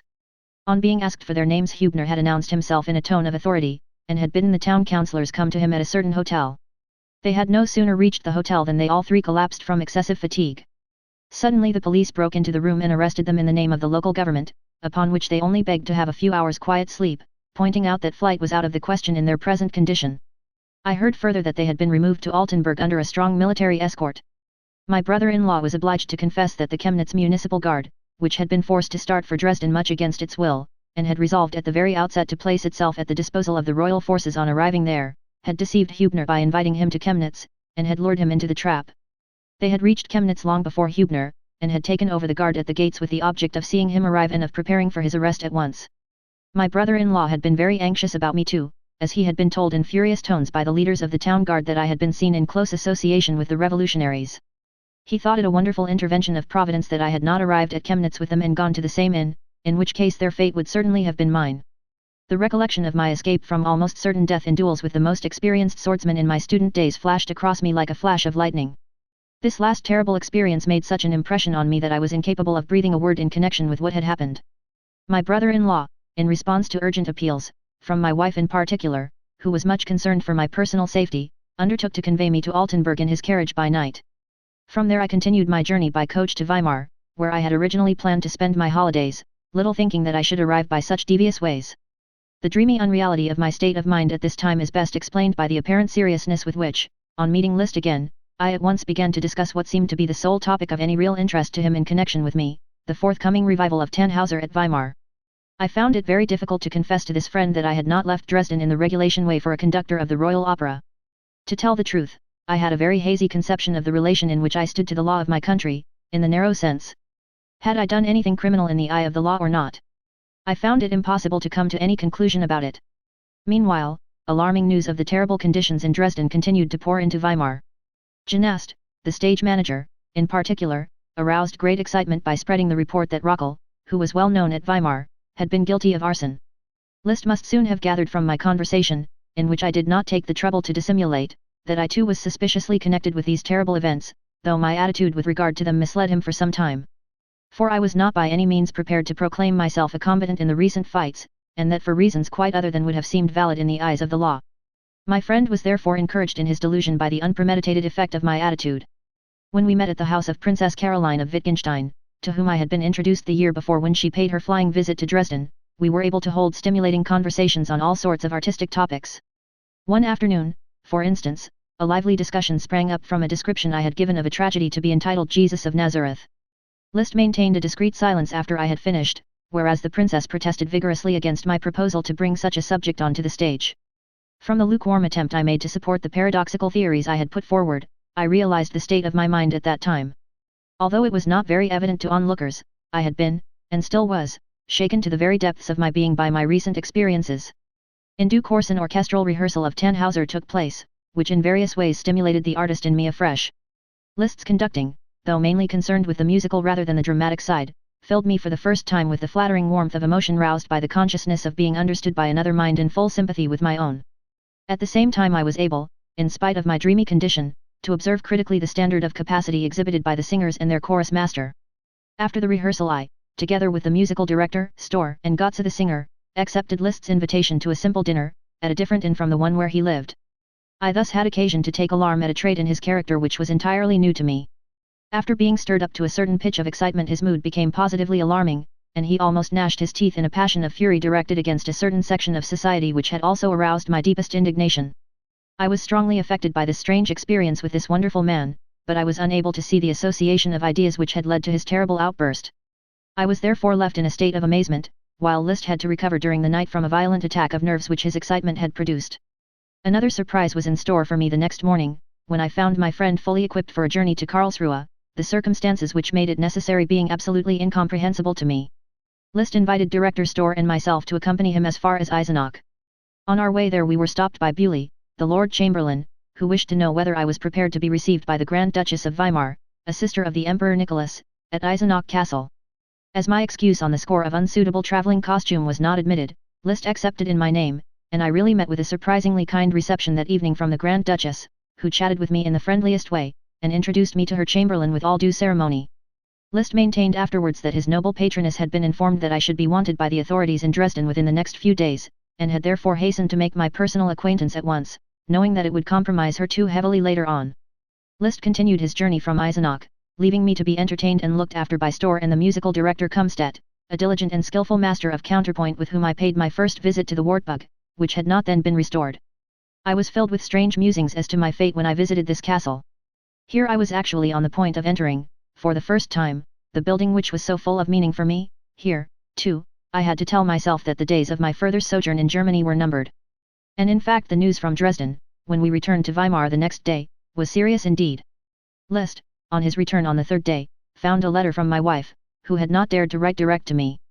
She reported that the police had searched my house in Dresden, to which she had returned, and that she had, moreover, been warned on no account to allow me to return to that city, as a warrant had been taken out against me, and I was shortly to be served with a writ and arrested. Liszt, who was now solely concerned for my personal safety, called in a friend who had some experience of law, to consider what should be done to rescue me from the danger that threatened me. Von Watzdorf, the minister whom I had already visited, had been of opinion that I should, if required, submit quietly to being taken to Dresden, and that the journey would be made in a respectable private carriage.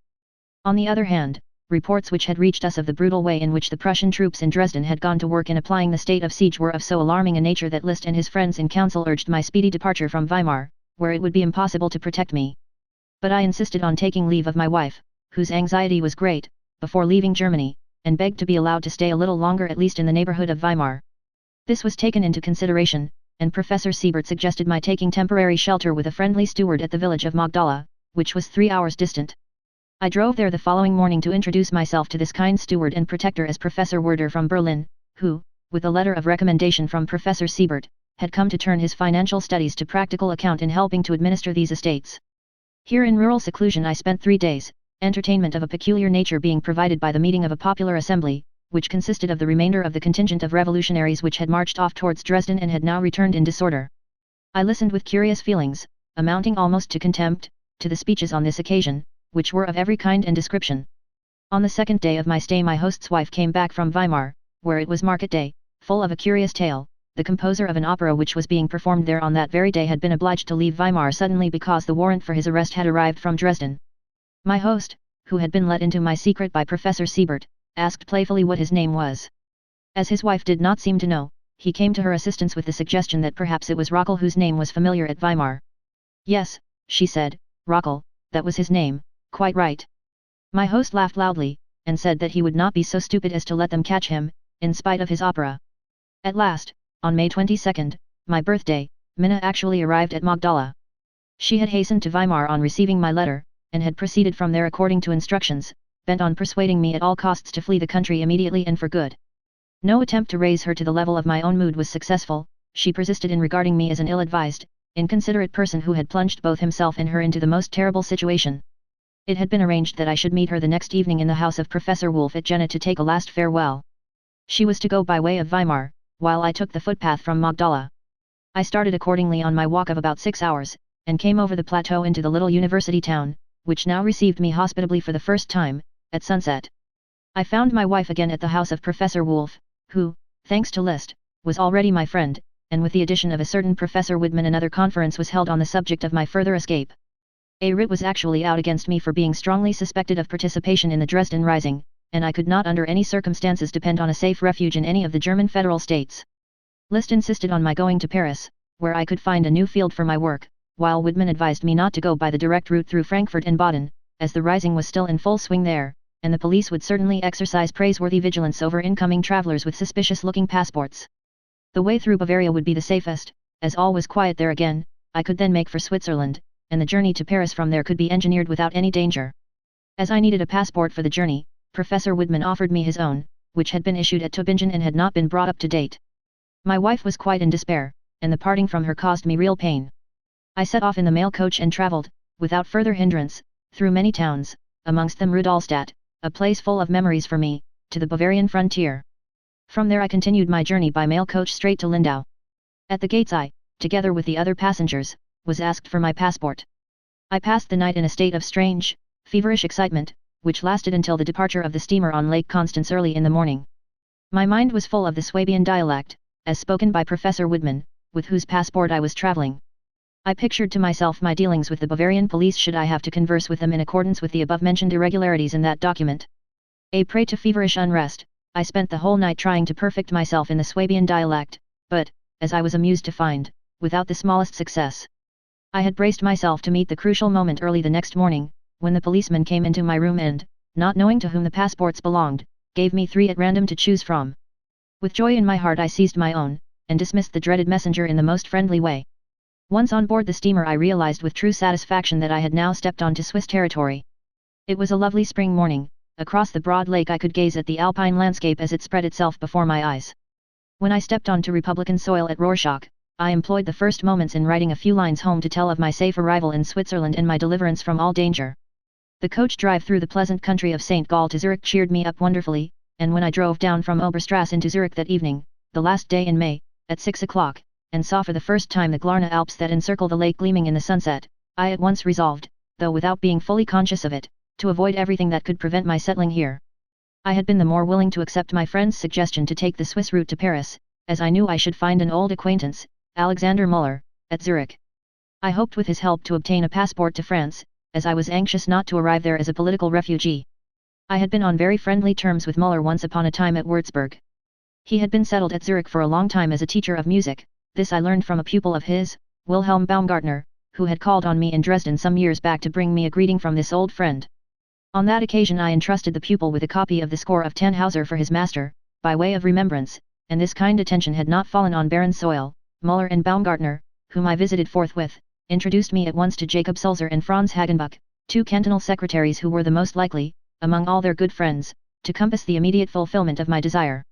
These 2 people, who had been joined by a few intimates, received me with such respectful curiosity and sympathy that I felt at home with them at once.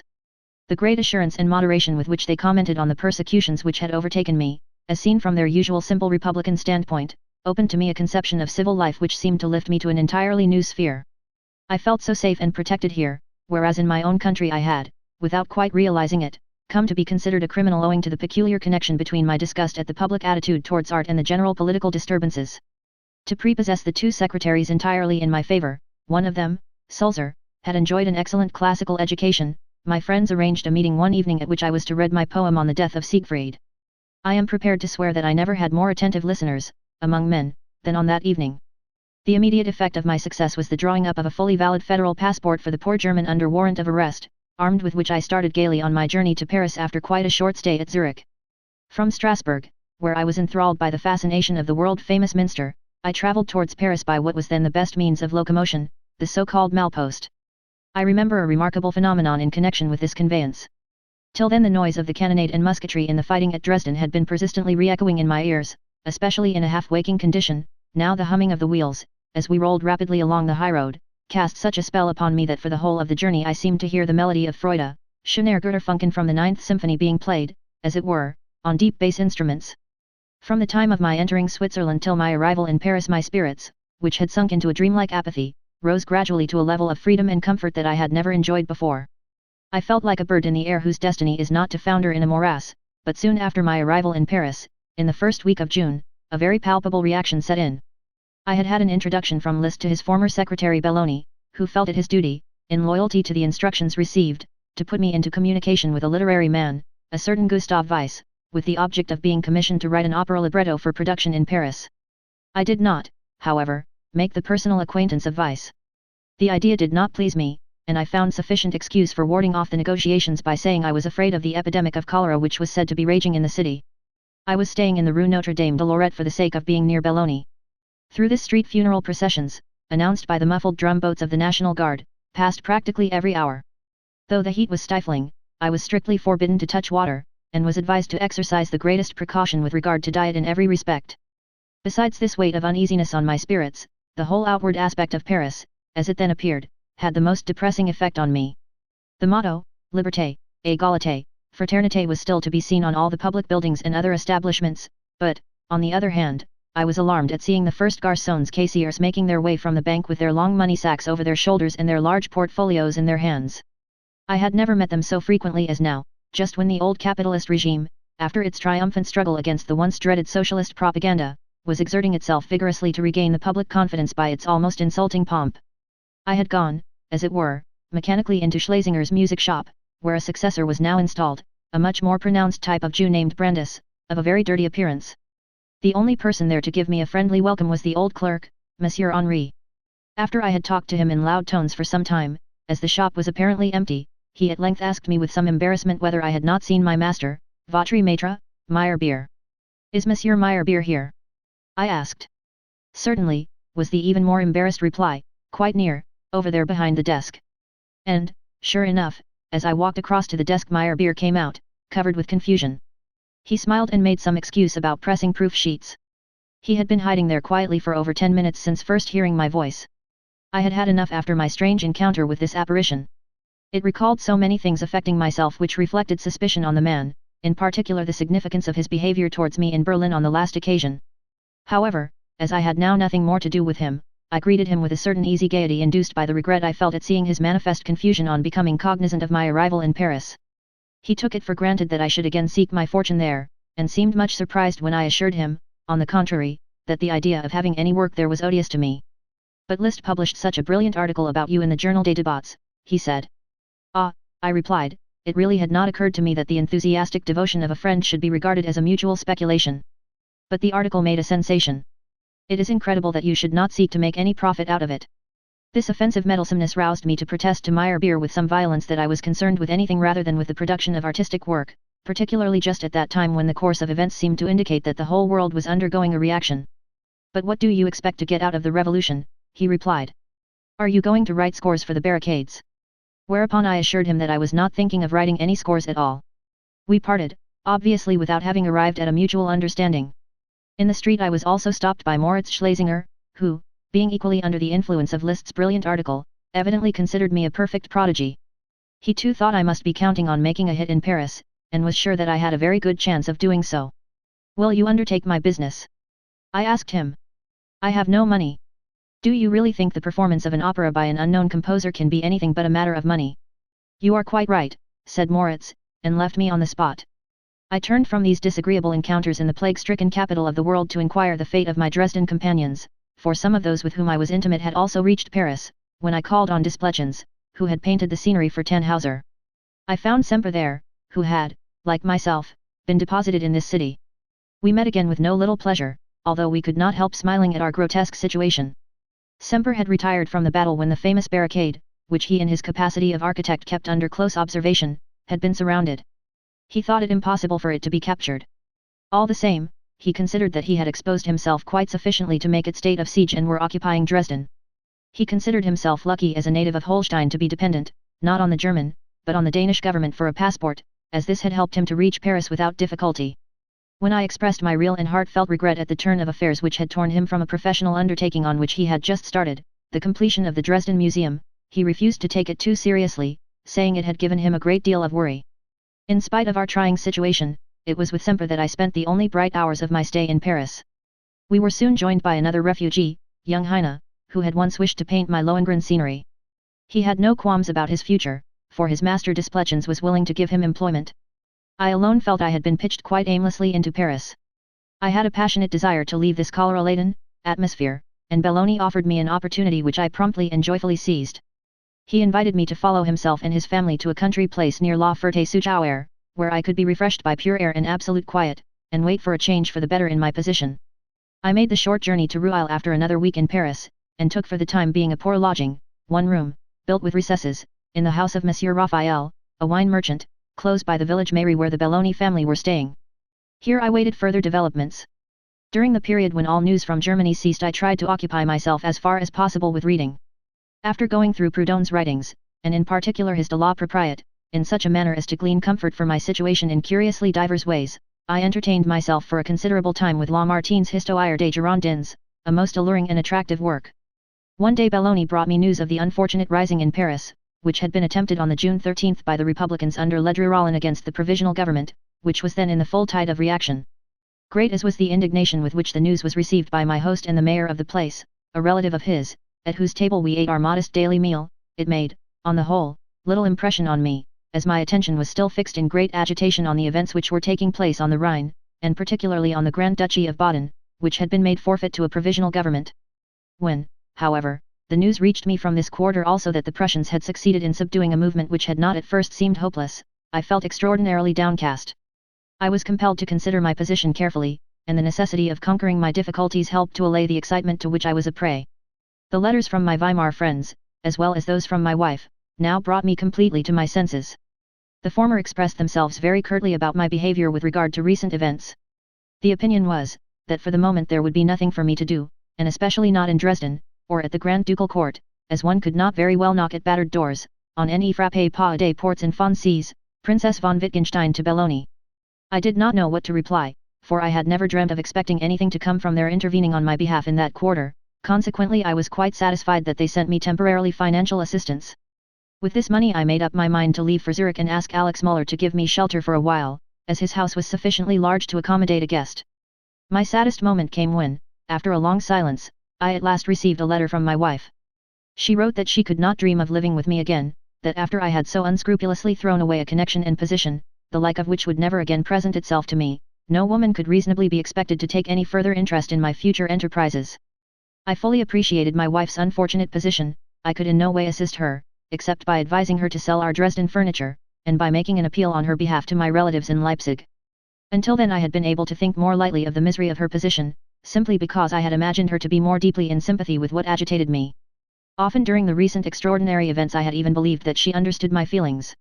Now, however, she had disillusioned me on this point. She could see in me no more than what the public saw, and the one redeeming point of her severe judgment was that she excused my behavior on the score that I was reckless. After I had begged Liszt to do what he could for my wife, I soon began to regard her unexpected behavior with more equanimity. In reply to her announcement that she would not write to me again for the present, I said that I had also resolved to spare her all further anxiety about my very doubtful fate, by ceasing from communicating with her. I surveyed the panorama of our long years of association critically in my mind's eye, beginning with that first stormy year of our married life, that had been so full of sorrow. Our youthful days of worry and care in Paris had undoubtedly been of benefit to us both. The courage and patience with which she had faced our difficulties, while I on my part had tried to end them by dint of hard work, had linked us together with bonds of iron. Minna was rewarded for all these privations by Dresden successes, and more especially by the highly enviable position I had held there. Her position as wife of the conductor, Frau Kapellmeisterin, had brought her the fulfillment of her dearest wishes, and all those things which conspired to make my work in this official post so intolerable to me, were to her no more than so many threats directed against her smug content. The course I had adopted with regard to Tannhauser had already made her doubtful of my success at the theatres, and had robbed her of all courage and confidence in our future. The more I deviated from the path which she regarded as the only profitable one, due partly to the change of my views, which I grew ever less willing to communicate to her, and partly to the modification in my attitude towards the stage, the more she retreated from that position of close fellowship with me which she had enjoyed in former years, and which she thought herself justified in connecting in some way with my successes. She looked upon my conduct with regard to the Dresden catastrophe as the outcome of this deviation from the right path, and attributed it to the influence of unscrupulous persons, particularly the unfortunate Rockel, who were supposed to have dragged me with them to ruin, by appealing to my vanity. Deeper than all these disagreements, however, which, after all, were concerned only with external circumstances, was the consciousness of our fundamental incompatibility, which to me had become ever more and more apparent since the day of our reconciliation. From the very beginning we had had scenes of the most violent description. Never once after these frequent quarrels had she admitted herself in the wrong or tried to be friends again. The necessity of speedily restoring our domestic peace, as well as my conviction, confirmed by every one of her extravagant outbursts, that, in view of the great disparity of our characters and especially of our educations, it devolved upon me to prevent such scenes by observing great caution in my behavior, always led me to take the entire blame for what had happened upon myself, and to mollify Minna by showing her that I was sorry. Unfortunately, and to my intense grief, I was forced to recognize that by acting in this way I lost all my power over her affections, and especially over her character. Now we stood in a position in which I could not possibly resort to the same means of reconciliation, for it would have meant my being inconsistent in all my views and actions. And then I found myself confronted by such hardness in the woman whom I had spoilt by my leniency, that it was out of the question to expect her to acknowledge the injustice done to myself. Suffice it to say that the wreck of my married life had contributed not inconsiderably to the ruin of my position in Dresden, and to the careless manner in which I treated it. For instead of finding help, strength, and consolation at home, I found my wife unwittingly conspiring against me, in league with all the other hostile circumstances which then beset me. After I had got over the first shock of her heartless behavior, I was absolutely clear about this. I remember that I did not suffer any great sorrow, but that on the contrary, with the conviction of being now quite helpless, an almost exalted calm came over me when I realized that up to the present my life had been built on a foundation of sand and nothing more. At all events, the fact that I stood absolutely alone did much towards restoring my peace of mind, and in my distress I now found strength and comfort even in the fact of my dire poverty. At last assistance arrived from Weimar. I accepted it eagerly, and it was the means of extricating me from my present useless life and stranded hopes. My next move was to find a place of refuge, one, however, which had but little attraction for me, seeing that in it there was not the slightest hope of my being able to make any further headway in the paths along which I had hitherto progressed. This refuge was Zurich, a town devoid of all art in the public sense, and where for the first time I met simple-hearted people who knew nothing about me as a musician, but who, as it appeared, felt drawn towards me by the power of my personality alone. I arrived at Muller's house and asked him to let me have a room, at the same time giving him what remained of my capital, namely 20 francs. I quickly discovered that my old friend was embarrassed by my perfectly open confidence in him, and that he was at his wits' end to know what to do with me. I soon gave up the large room containing a grand piano, which he had allotted to me on the impulse of the moment, and retired to a modest little bedroom. The meals were my great trial, not because I was fastidious, but because I could not digest Thorn. Outside my friend's house, on the contrary, I enjoyed what, considering the habits of the locality, was the most luxurious reception. The same young men who had been so kind to me on my first journey through Zurich again showed themselves anxious to be continually in my company, and this was especially the case with one young fellow called Jacob Sulzer. He had to be 30 years of age before he was entitled to become a member of the Zurich government, and he therefore still had several years to wait. In spite of his youth, however, the impression he made on all those with whom he came in contact was that of a man of riper years, whose character was formed.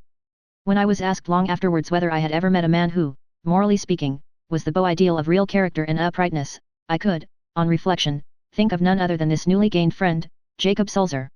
He owed his early appointment as permanent cantonal secretary, Staatsschreiber, one of the most excellent government posts in the canton of Zurich, to the recently returned Liberal Party, led by Alfred Escher. As this party could not employ the more experienced members of the older conservative side in the public offices, their policy was to choose exceptionally gifted young men for these positions. Sulzer showed extraordinary promise, and their choice accordingly soon lighted on him. He had only just returned from the Berlin and Bonn universities with the intention of establishing himself as professor of philology at the university in his native town, when he was made a member of the new government. To fit himself for his post he had to stay in Geneva for 6 months to perfect himself in the French language, which he had neglected during his philological studies. He was quick-witted and industrious, as well as independent and firm, and he never allowed himself to be swayed by any party tactics. Consequently he rose very rapidly to high positions in the government, to which he rendered valuable and important services, first as Minister of Finance, a post he held for many years, and later with particular distinction as member of the School Federation. His unexpected acquaintance with me seemed to place him in a sort of dilemma. From the philological and classical studies which he had entered upon of his own choice, he suddenly found himself torn away in the most bewildering manner by this unexpected summons from the government. It almost seemed as if his meeting with me had made him regret having accepted the appointment. As he was a person of great culture, my poem, Siegfried's Death, naturally revealed to him my knowledge of German antiquity. He had also studied this subject, but with greater philological accuracy than I could possibly have aspired to. When, later on, he became acquainted with my manner of writing music, this peculiarly serious and reserved man became so thoroughly interested in my sphere of art, so far removed from his own field of labor, that, as he himself confessed, he felt it his duty to fight against these disturbing influences by being intentionally brusque and curt with me. In the beginning of my stay in Zurich, however, he delighted in being led some distance astray in the realms of art. The old-fashioned official residence of the first cantonal secretary was often the scene of unique gatherings, composed of people such as I would be sure to attract. It might even be said that these social functions occurred rather more frequently than was advisable for the reputation of a civil servant of this little Philistine state. What attracted the musician Baumgartner more particularly to these meetings was the product of Sulzer's vineyards in Winterthur, to which our hosts treated his guests with the greatest liberality. When in my moods of mad exuberance I gave vent in dithyrambic effusions to my most extreme views on art and life, my listeners often responded in a manner which, more often than not, I was perfectly right in ascribing to the effects of the wine rather than to the power of my enthusiasm. Once when Professor Muller, the Germanist and Edda scholar, had been invited to listen to a reading of my Siegfried and had been led home in a state of melancholy enthusiasm, there was a regular outburst of wanton spirits among those who had remained behind. I conceived the absurd idea of lifting all the doors of the state official's house off their hinges. Herr Hagenbuck, another servant of the state, seeing what exertion this cost me, offered me the help of his gigantic physique, and with comparative ease we succeeded in removing every single door, and laying it aside, a proceeding at which Sulzer merely smiled good-naturedly. The next day, however, when we made inquiries, he told us that the replacing of those doors, which must have been a terrible strain on his delicate constitution, had taken him the whole night, as he had made up his mind to keep the knowledge of our orgies from the sergeant, who always arrived at a very early hour in the morning. The extraordinary bird-like freedom of my existence had the effect of exciting me more and more. I was often frightened at the excessive outbursts of exaltation to which I was prone, no matter whom I was with, and which led me to indulge in the most extraordinary paradoxes in my conversation. Soon after I had settled in Zurich I began to write down my various ideas about things at which I had arrived through my private and artistic experiences, as well as through the influence of the political unrest of the day. As I had no choice but to try, to the best of my ability, to earn something by my pen, I thought of sending a series of articles to a great French journal such as the National, which in those days was still extant. In these articles I meant to propound my ideas, in my revolutionary way, on the subject of modern art in its relation to society. I sent 6 of them to an elderly friend of mine, Albert Frank, requesting him to have them translated into French and to get them published. This Frank was the brother of the better-known Hermann Frank, now the head of the Franco-German bookselling firm, which had originally belonged to my brother-in-law, Avenarius. He sent me back my work with the very natural remark that it was out of the question to expect the Parisian public to understand or appreciate my articles, especially at such a critical moment. I headed the manuscript Kunst und Revolution, Art and Revolution, and sent it to Otto Wigand in Leipzig, who actually undertook to publish it in the form of a pamphlet, and sent me 5 Louis d'or for it. This unexpected success induced me to continue to exploit my literary gifts. I looked among my papers for the essay I had written the year before as the outcome of my historical studies of the Nibelungen legend. I gave it the title of Die Nibelungen Weltgeschichte aus der Sage, and again tried my luck by sending it to Wigand. The sensational title of Kunst und Revolution, as well as the notoriety the royal conductor had gained as a political refugee, had made the radical publisher hope that the scandal that would arise on the publication of my articles would redound to his benefit.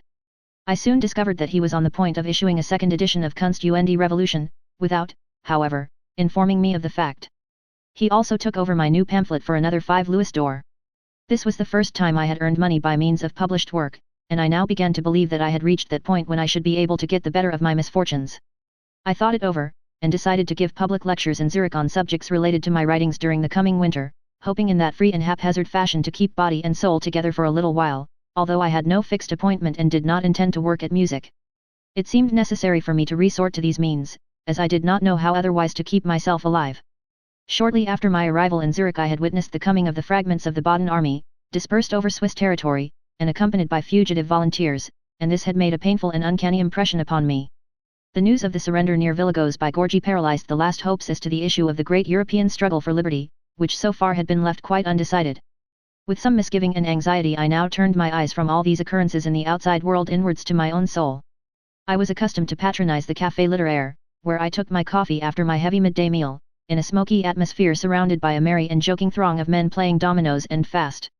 One day I stared at its common wallpaper representing antique subjects, which in some inexplicable way recalled a certain watercolor by Ginelli to my mind, portraying the education of Dionysus by the Muses. I had seen it at the house of my brother-in-law Brockhaus in my young days, and it had made a deep impression on me at the time. At this same place I conceived the first ideas of my Kunstwerk der Zukunft, the artwork of the future, and it seemed a significant omen to me to be roused one day out of one of my postprandial dreams by the news that Schroeder de Vriend was staying in Zurich. I immediately got up with the intention of calling on her at the neighboring hotel, Zum Schwert, but to my great dismay heard that she had just left by steamer. I never saw her again, and long afterwards only heard of her painful death from my wife, who in later years became fairly intimate with her in Dresden. After I had spent 2 remarkable summer months in this wild and extraordinary fashion, I at last received reassuring news of Minna, who had remained in Dresden. Although her manner of taking leave of me had been both harsh and wounding, I could not bring myself to believe I had completely parted from her. In a letter I wrote to one of her relations, and which I presumed they would forward, I made sympathetic inquiries about her, while I had already done all that lay in my power, through repeated appeals to Liszt, to ensure her being well cared for. I now received a direct reply, which, in addition to the fact that it testified to the vigor and activity with which she had fought her difficulties, at the same time showed me that she earnestly desired to be reunited with me. It was almost in terms of contempt that she expressed her grave doubts as to the possibility of my being able to make a living in Zurich, but she added that, inasmuch as she was my wife, she wished to give me another chance. She also seemed to take it for granted that I intended making Zurich only our temporary home, and that I would do my utmost to promote my career as a composer of opera in Paris.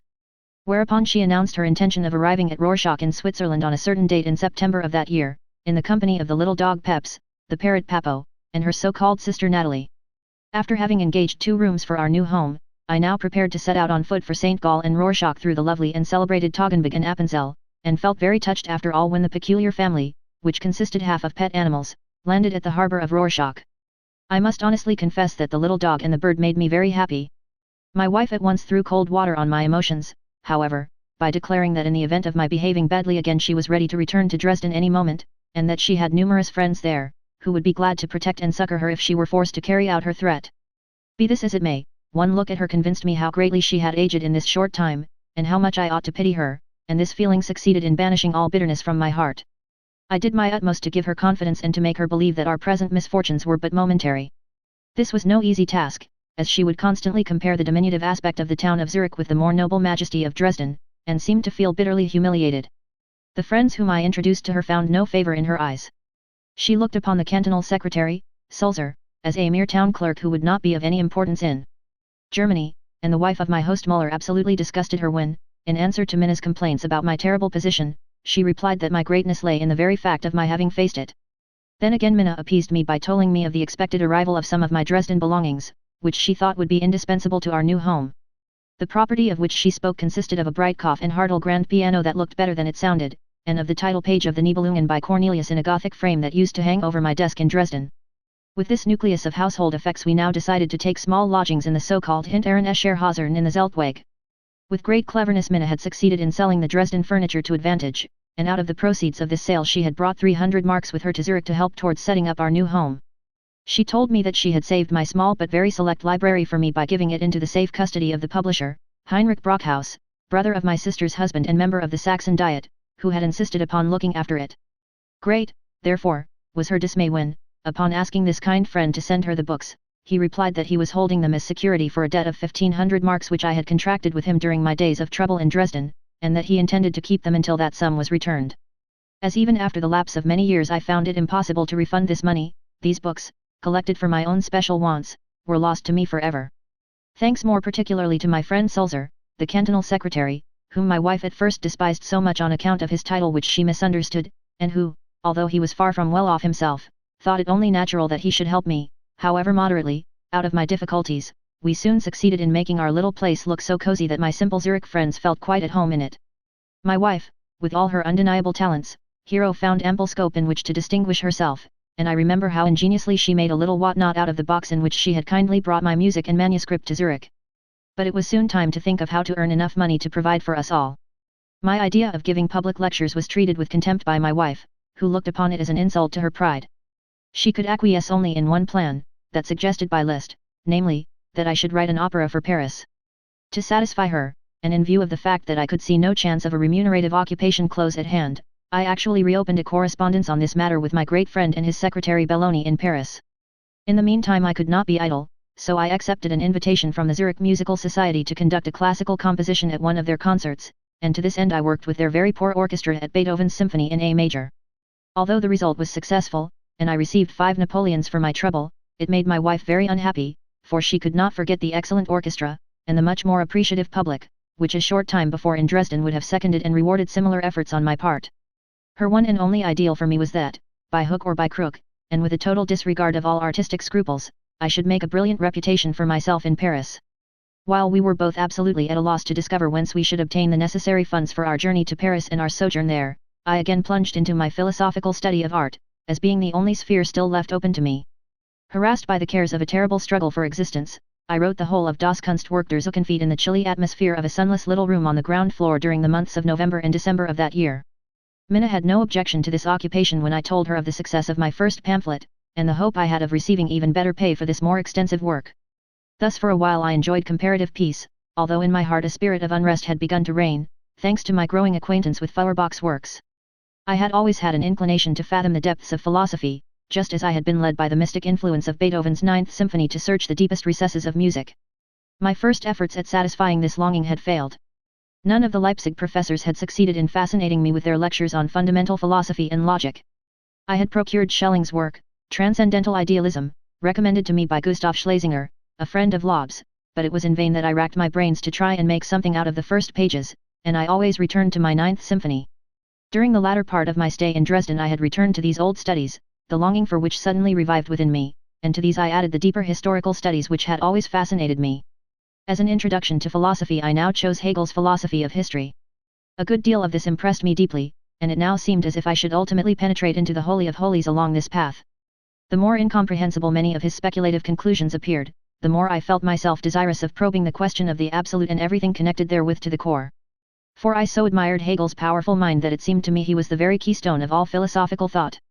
The revolution intervened, the practical tendencies of a social reconstruction distracted my attention, and as I have already stated, it was a German Catholic priest and political agitator, formerly a divinity student named Mensdorf, who used to wear a Calabrian hat, who drew my attention to the only real philosopher of modern times, Ludwig Feuerbach. My new Zurich friend, the piano teacher, Wilhelm Baumgartner, made me a present of Feuerbach's book on Tod und Unsterblichkeit, Death and Immortality. The well-known and stirring lyrical style of the author greatly fascinated me as a layman.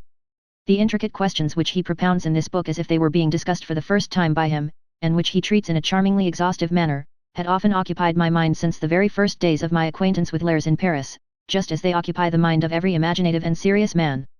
With me, however, this was not lasting, and I had contented myself with the poetic suggestions on these important subjects which appear here and there in the works of our great poets. The frankness with which Feuerbach explains his views on these interesting questions, in the more mature parts of his book, pleased me as much by their tragic as by their social radical tendencies. It seemed right that the only true immortality should be that of sublime deeds and great works of art.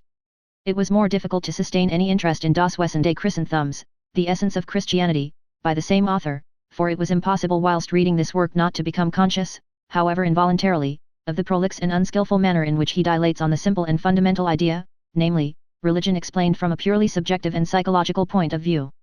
Nevertheless, from that day onward I always regarded Feuerbach as the ideal exponent of the radical release of the individual from the thraldom of accepted notions, founded on the belief in authority.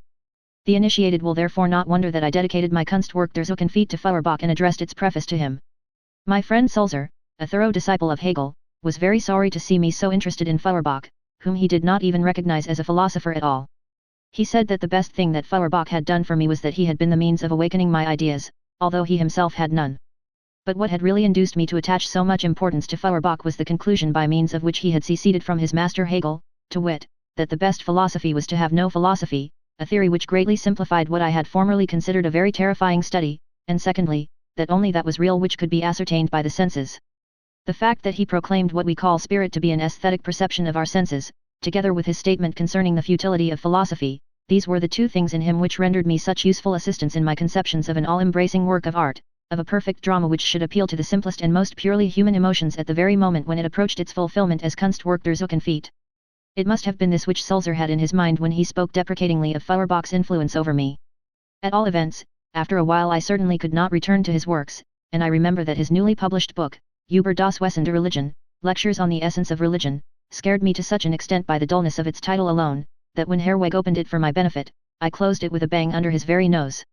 At that time I was working with great enthusiasm upon the draft of a connected essay, and was delighted one day to receive a visit from the novelist and Tieck scholar, Eduard von Billow, the father of my young friend Billow, who was passing through Zurich. In my tiny little room I read him my chapter on poetry, and could not help noticing that he was greatly startled at my ideas on literary drama and on the advent of the new Shakespeare. I thought this all the more reason why Wiegand the publisher should accept my new revolutionary book, and expected him to pay me a fee which would be in proportion to the greater size of the work. I asked for 20 louis d'or, and this sum he agreed to pay me.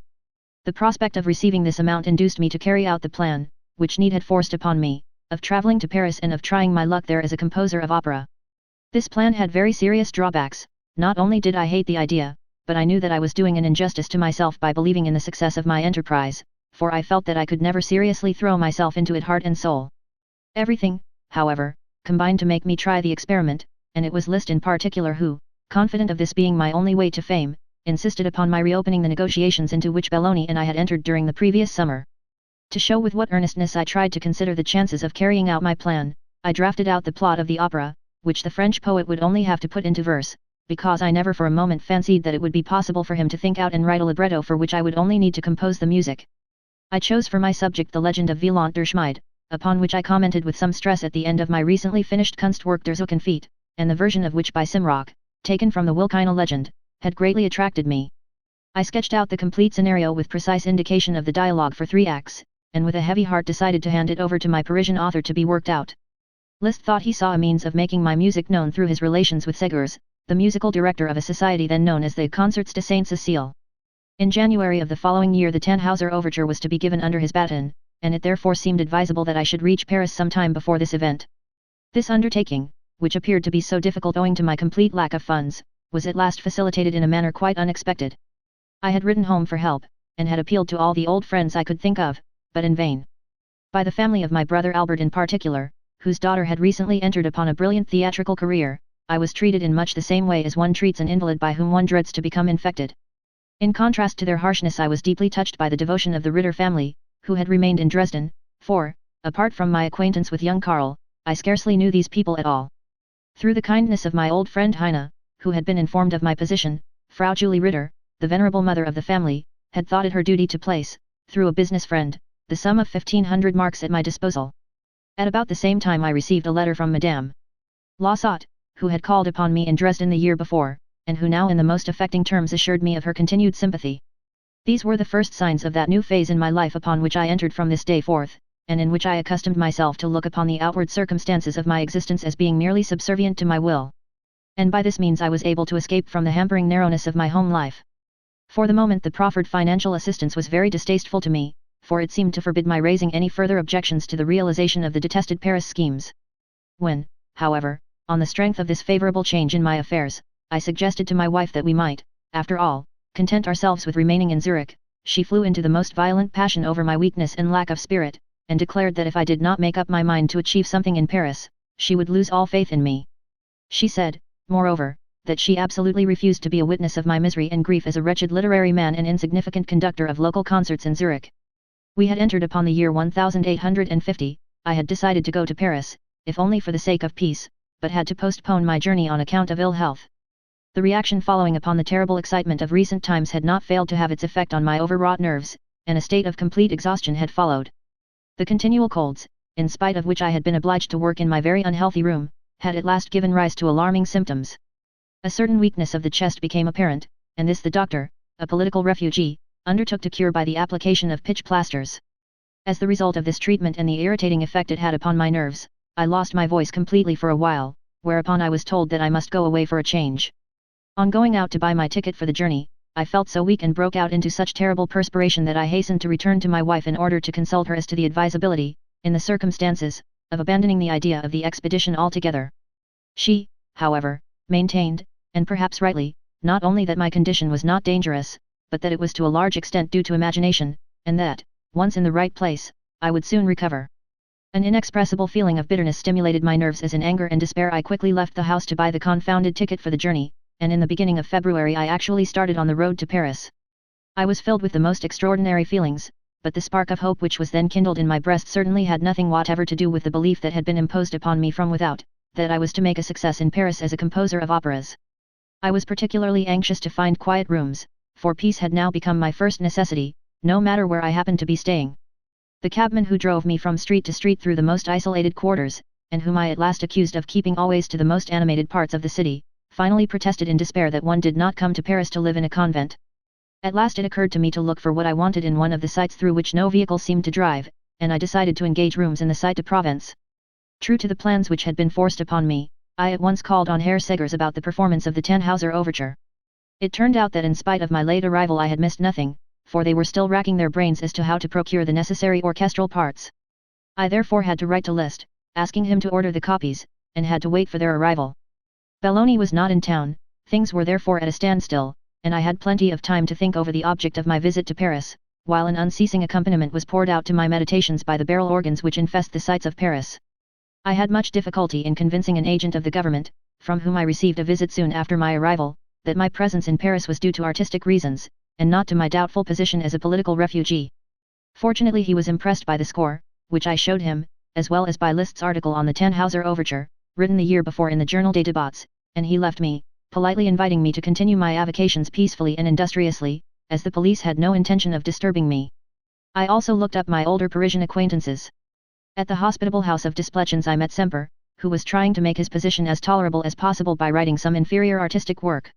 He had left his family in Dresden, from which town we soon received the most alarming news. The prisons were gradually filling there with the unfortunate victims of the recent Saxon movement of Rockel, Bakunin, and Hübner. All we could hear was that they had been charged with high treason, and that they were awaiting the death sentence. In view of the tidings which continually arrived concerning the cruelty and brutality with which the soldiers treated the prisoners, we could not help considering our own lot a very happy one.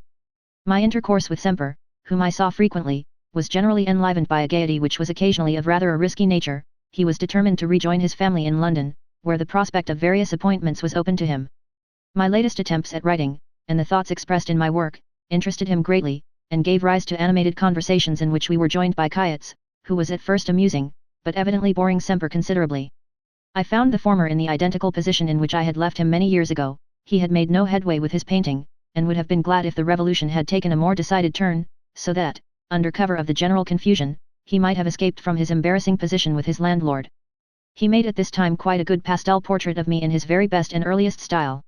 While I was sitting I unfortunately spoke to him about my Das Kunstwerk der Zukunft, and thereby laid the foundation for him of troubles that lasted many years, as he tried to instill my new ideas into the Parisian bourgeoisie at whose tables he had hitherto been a welcome guest. Notwithstanding, he remained as of old a good, obliging, true-hearted fellow, and even Semper could not help putting up with him cheerfully. I also looked up my friend Anders. It was a difficult matter to find him at any hour of the day, since out of sleeping hours he was closeted in the library, where he could receive no one, and afterwards retired to the reading room to spend his hours of rest, and generally went to dine with certain bourgeois families where he gave music lessons. He had aged considerably, but I was glad to find him, comparatively speaking, in better health than the state in which I had last seen him had allowed me to hope, as when I left Paris before he had seemed to be in a decline. Curiously enough, a broken leg had been the means of improving his health, the treatment necessary for it having taken him to a hydro, where his condition had much improved. His one idea was to see me achieve a great success in Paris, and he wished to secure a seat in advance for the first performance of my opera, which he took for granted was to appear, and kept repeating that it would be so very trying for him to occupy a place in any part of the theatre where there would be likely to be a crush. He could not see the use of my present literary work. In spite of this I was again engaged on it exclusively, as I soon ascertained there was no likelihood of my overture to Tannhauser being produced. Liszt had shown the greatest zeal in obtaining and forwarding the orchestral parts, but Herr Segers informed me that as far as his own orchestra was concerned, he found himself in a republican democracy where each instrument had an equal right to voice its opinion, and it had been unanimously decided that for the remainder of the winter season, which was now drawing to a close, my overture could be dispensed with. I gathered enough from this turn of affairs to realize how precarious my position was. It is true, the result of my writings was hardly less discouraging. A copy of the Wigand edition of my Kunstwerk der Zukunft was forwarded to me full of horrible misprints, and instead of the expected remuneration of 20 Louis d'or, my publisher explained that for the present he could only pay me half this sum, as, owing to the fact that at first the sale of the Kunst-und Revolution had been very rapid, he had been led to attach too high a commercial value to my writings, a mistake he had speedily discovered when he found there was no demand for Die Nibelungen. On the other hand, I received an offer of remunerative work from Adolf Kolitzschek, who was also a fugitive, and was just going to bring out a German monthly journal as the organ of the Progressive Party. In response to this invitation I wrote a long essay on Kunst-und Klima, Art and Climate, in which I supplemented the ideas I had already touched upon in my Kunstwerk der Zukunft. Besides this I had, since my arrival in Paris, worked out a more complete sketch of Wieland der Schmied. It is true that this work had no longer any value, and I wondered with apprehension what I could write home to my wife, now that the last precious remittance had been so aimlessly sacrificed. The thought of returning to Zurich was as distasteful to me as the prospect of remaining any longer in Paris. My feelings with regard to the latter alternative were intensified by the impression made upon me by Meyerbeer's opera The Prophet, which had just been produced and which I had not heard before.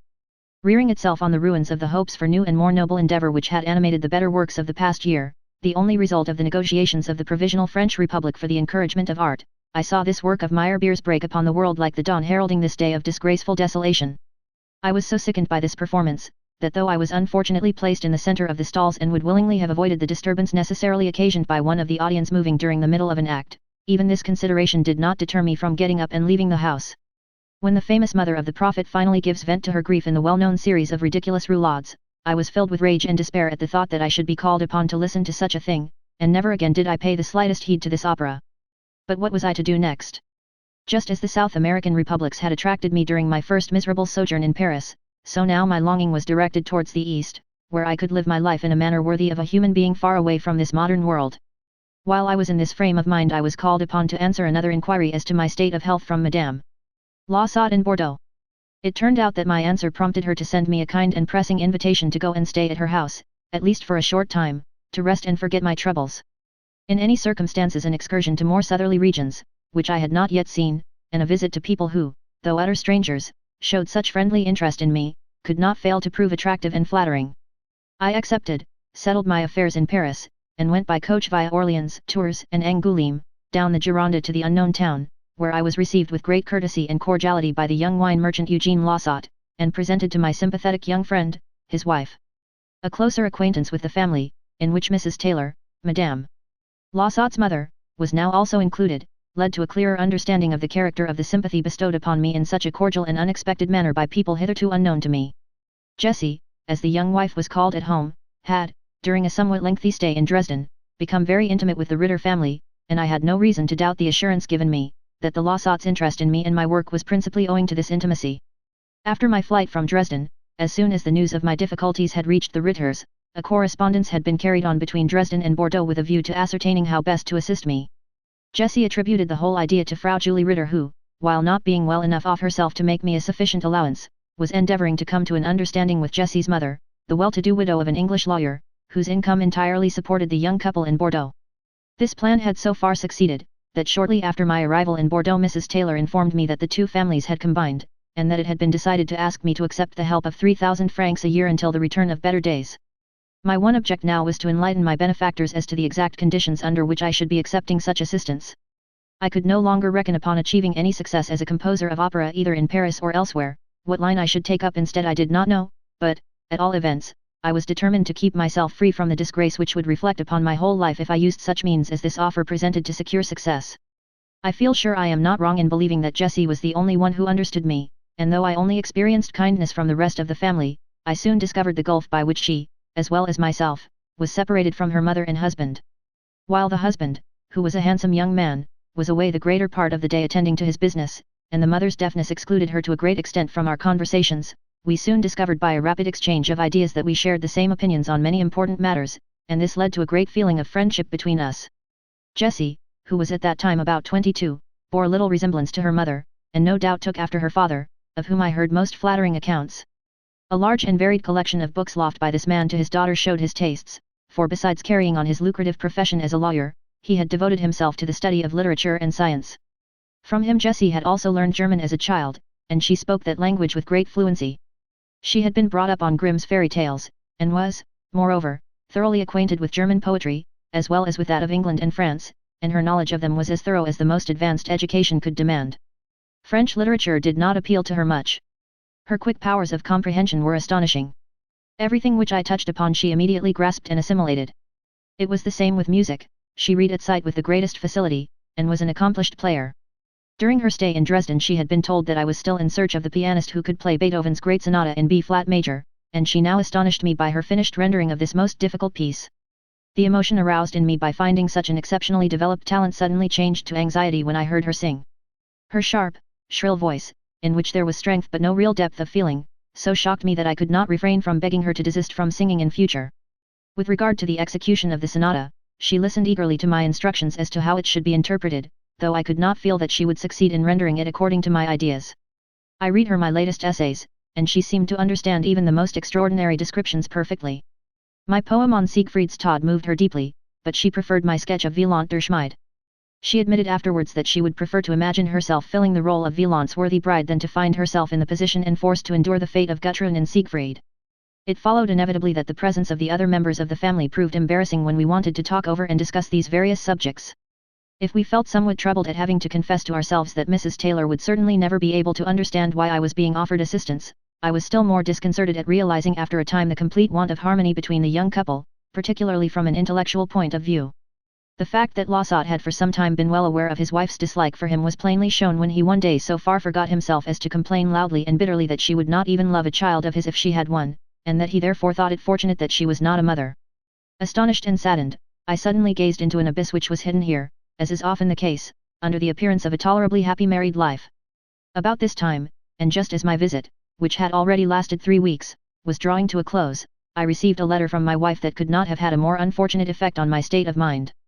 She was, on the whole, pleased at my having found new friends, but at the same time explained that if I did not immediately return to Paris, and there endeavour to secure the production of my overture with the results anticipated, she would not know what to think of me, and would certainly fail to understand me if I returned to Zurich without having effected my purpose.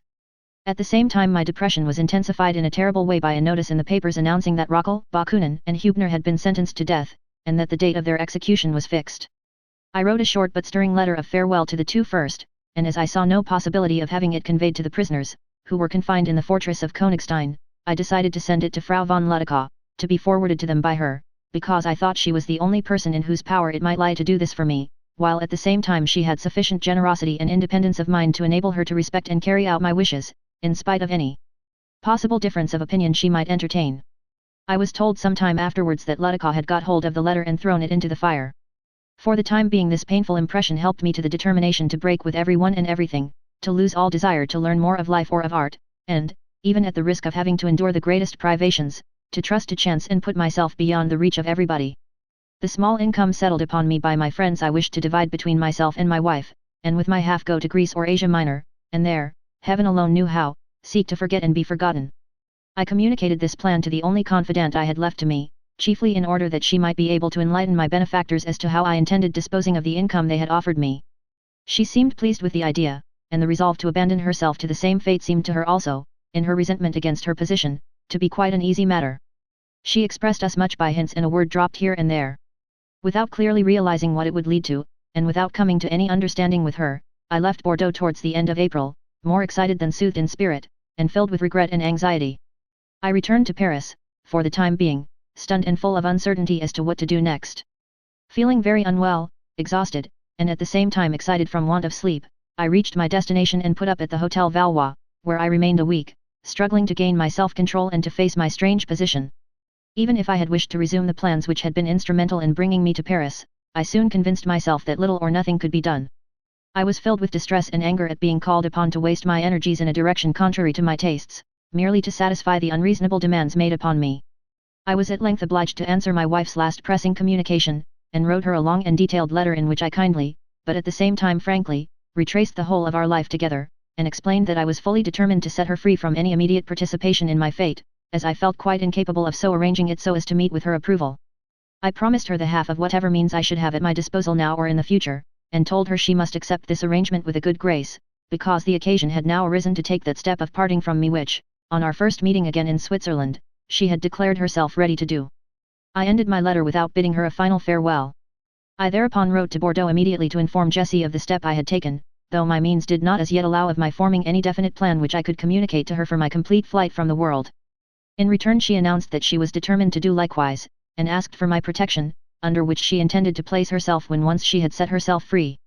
Much alarmed, I did all in my power to make her realize that it was one thing for a man, placed in such a desperate situation as myself, to cut himself adrift in the face of insurmountable difficulties, but quite another matter for a young woman, at least to all outward appearances, happily settled, to decide to break up her home, for reasons which probably no one except myself would be in a position to understand. Regarding the unconventionality of her resolve in the eyes of the world, she assured me that it would be carried out as quietly as possible, and that for the present she merely thought of arranging to visit her friends the Ritters in Dresden. I felt so upset by all this that I yielded to my craving for retirement, and sought it at no great distance from Paris. Towards the middle of April I went to Montmorency, of which I had heard many agreeable accounts, and there sought a modest hiding place. With great difficulty I dragged myself to the outskirts of the little town, where the country still bore a wintry aspect, and turned into the little strip of garden belonging to a wine merchant, which was filled with visitors only on Sundays, and there refreshed myself with some bread and cheese and a bottle of wine. A crowd of hens surrounded me, and I kept throwing them pieces of bread, and was touched by the self-sacrificing abstemiousness with which the cock gave all to his wives though I aimed particularly at him.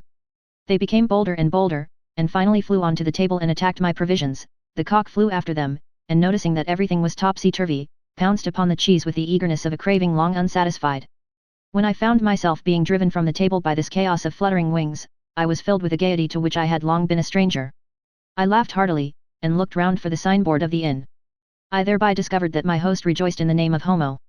This seemed a hint from fate, and I felt I must seek shelter here at all costs. An extraordinarily small and narrow bedroom was shown me, which I immediately engaged. Besides the bed it held a rough table and 2 cane-bottomed chairs. I arranged one of these as a wash-hand stand, and on the table I placed some books, writing materials, and the score of Lohengrin, and almost heaved a sigh of content in spite of my extremely cramped accommodation. Though the weather remained uncertain and the woods with their leafless trees did not seem to offer the prospect of very enticing walks, I still felt that here there was a possibility of my being forgotten, and being also in my turn allowed to forget the events that had lately filled me with desperate anxiety. My old artistic instinct awoke again. I looked over my Lohengrin score, and quickly decided to send it to Liszt and leave it to him to bring it out as best he could. Now that I had got rid of this score also, I felt as free as a bird and as careless as Diogenes about what might befall me. I even invited Caius to come and stay with me and share the pleasures of my retreat. He did actually come, as he had done during my stay in Menden, but he found me even more modestly installed than I had been there. He was quite prepared to take potluck, however, and cheerfully slept on an improvised bed, promising to keep the world in touch with me upon his return to Paris. I was suddenly startled from my state of complacency by the news that my wife had come to Paris to look me up. I had an hour's painful struggle with myself to settle the course I should pursue, and decided not to allow the step I had taken in regard to her to be looked upon as an ill-considered and excusable vagary. I left Montmorency and betook myself to Paris, summoned Caius to my hotel, and instructed him to tell my wife, who had already been trying to gain admittance to him, that he knew nothing more of me except that I had left Paris. The poor fellow, who felt as much pity for Minna as for me, was so utterly bewildered on this occasion, that he declared that he felt as though he were the axis upon which all the misery in the world turned. But he apparently realized the significance and importance of my decision, as it was necessary he should, and acquitted himself in this delicate matter with intelligence and good feeling. That night he left Paris by train for Clermont-Tonnerre, from whence I travelled on to Geneva, there to await news from Frau Ritter in Dresden.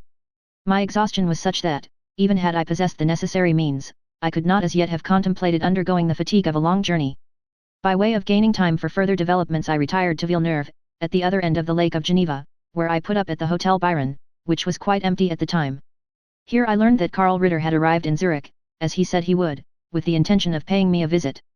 Impressing upon him the necessity for the strictest secrecy, I invited him to join me at the Lake of Geneva, and in the second week in May we met at the Hotel Byron. The characteristic which pleased me in him was his absolute devotion, his quick comprehension of my position and the necessity of my resolutions, as well as his readiness to submit without question to all my arrangements, even where he himself was concerned. He was full of my latest literary efforts, told me what an impression they had made on his acquaintances, and thereby induced me to spend the few days of rest I was enjoying in preparing my poem of Siegfried's Tod for publication. I wrote a short preface dedicating this poem to my friends as a relic of the time when I had hoped to devote myself entirely to art, and especially to the composition of music. I sent this manuscript to Herr Wigand in Leipzig, who returned it to me after some time with the remark, that if I insisted on its being printed in Latin characters he would not be able to sell a single copy of it. Later on I discovered that he deliberately refused to pay me the 10 Louis d'or due to me for Das Kunstwerk der Zukunft, which I had directed him to send to my wife. Disappointing as all this was, I was nevertheless unable to engage in any further work, as only a few days after Karl's arrival the realities of life made themselves felt in an unexpected manner, most upsetting to my tranquillity of mind. I received a wildly excited letter from Madame Lossot to tell me that she had not been able to resist telling her mother of her intentions, that in so doing she had immediately aroused the suspicion that I was to blame, and in consequence of this her disclosure had been communicated to M. Lossot, who vowed he would search everywhere for me in order to put a bullet through my body. The situation was clear enough, and I decided to go to Bordeaux immediately in order to come to an understanding with my opponent. I at once wrote fully to M. Eugene, endeavoring to make him see matters in their true light, but at the same time declared myself incapable of understanding how a man could bring himself to keep a woman with him by force, when she no longer wished to remain. I ended by informing him that I should reach Bordeaux at the same time as my letter, and immediately upon my arrival there would let him know at what hotel to find me, also that I would not tell his wife of the step I was taking, and that he could consequently act without restraint. I did not conceal from him, what indeed was the fact, that I was undertaking this journey under great difficulties, as under the circumstances I considered it impossible to wait to have my passport endorsed by the French envoy. At the same time I wrote a few lines to Madame Lossot, exhorting her to be calm and self-possessed, but, true to my purpose, refrained from even hinting at any movement on my part. When, years afterwards, I told Liszt this story, he declared I had acted very stupidly in not telling Madame Lossot of my intentions. I took leave of Karl the same day, in order to set out next morning from Geneva on my tedious journey across France. But I was so exhausted by all this that I could not help thinking I was going to die. That same night I wrote to Frau Ritter in Dresden, to this effect, giving her a short account of the incredible difficulties I had been drawn into. As a matter of fact, I suffered great inconvenience at the French frontier on account of my passport. I was made to give my exact place of destination, and it was only upon my assuring them that pressing family affairs required my immediate presence, that the authorities showed exceptional leniency and allowed me to proceed. I travelled by Lyons through Auvergne by stage-coach for 3 days and 2 nights, till at length I reached Bordeaux. It was the middle of May, and as I surveyed the town from a height at early dawn I saw it lit up by a fire that had broken out. I alighted at the Hotel Cotter Sewers, and at once sent a note to M. Lossot, informing him that I held myself at his disposal and would remain in all day to receive him. It was 9 o'clock in the morning when I sent him this message. I waited in vain for an answer, till at last, late in the afternoon, I received a summons from the police station to present myself immediately. There I was first of all asked whether my passport was in order. I acknowledged the difficulty I found myself in with regard to it, and explained that family matters had necessitated my placing myself in this position.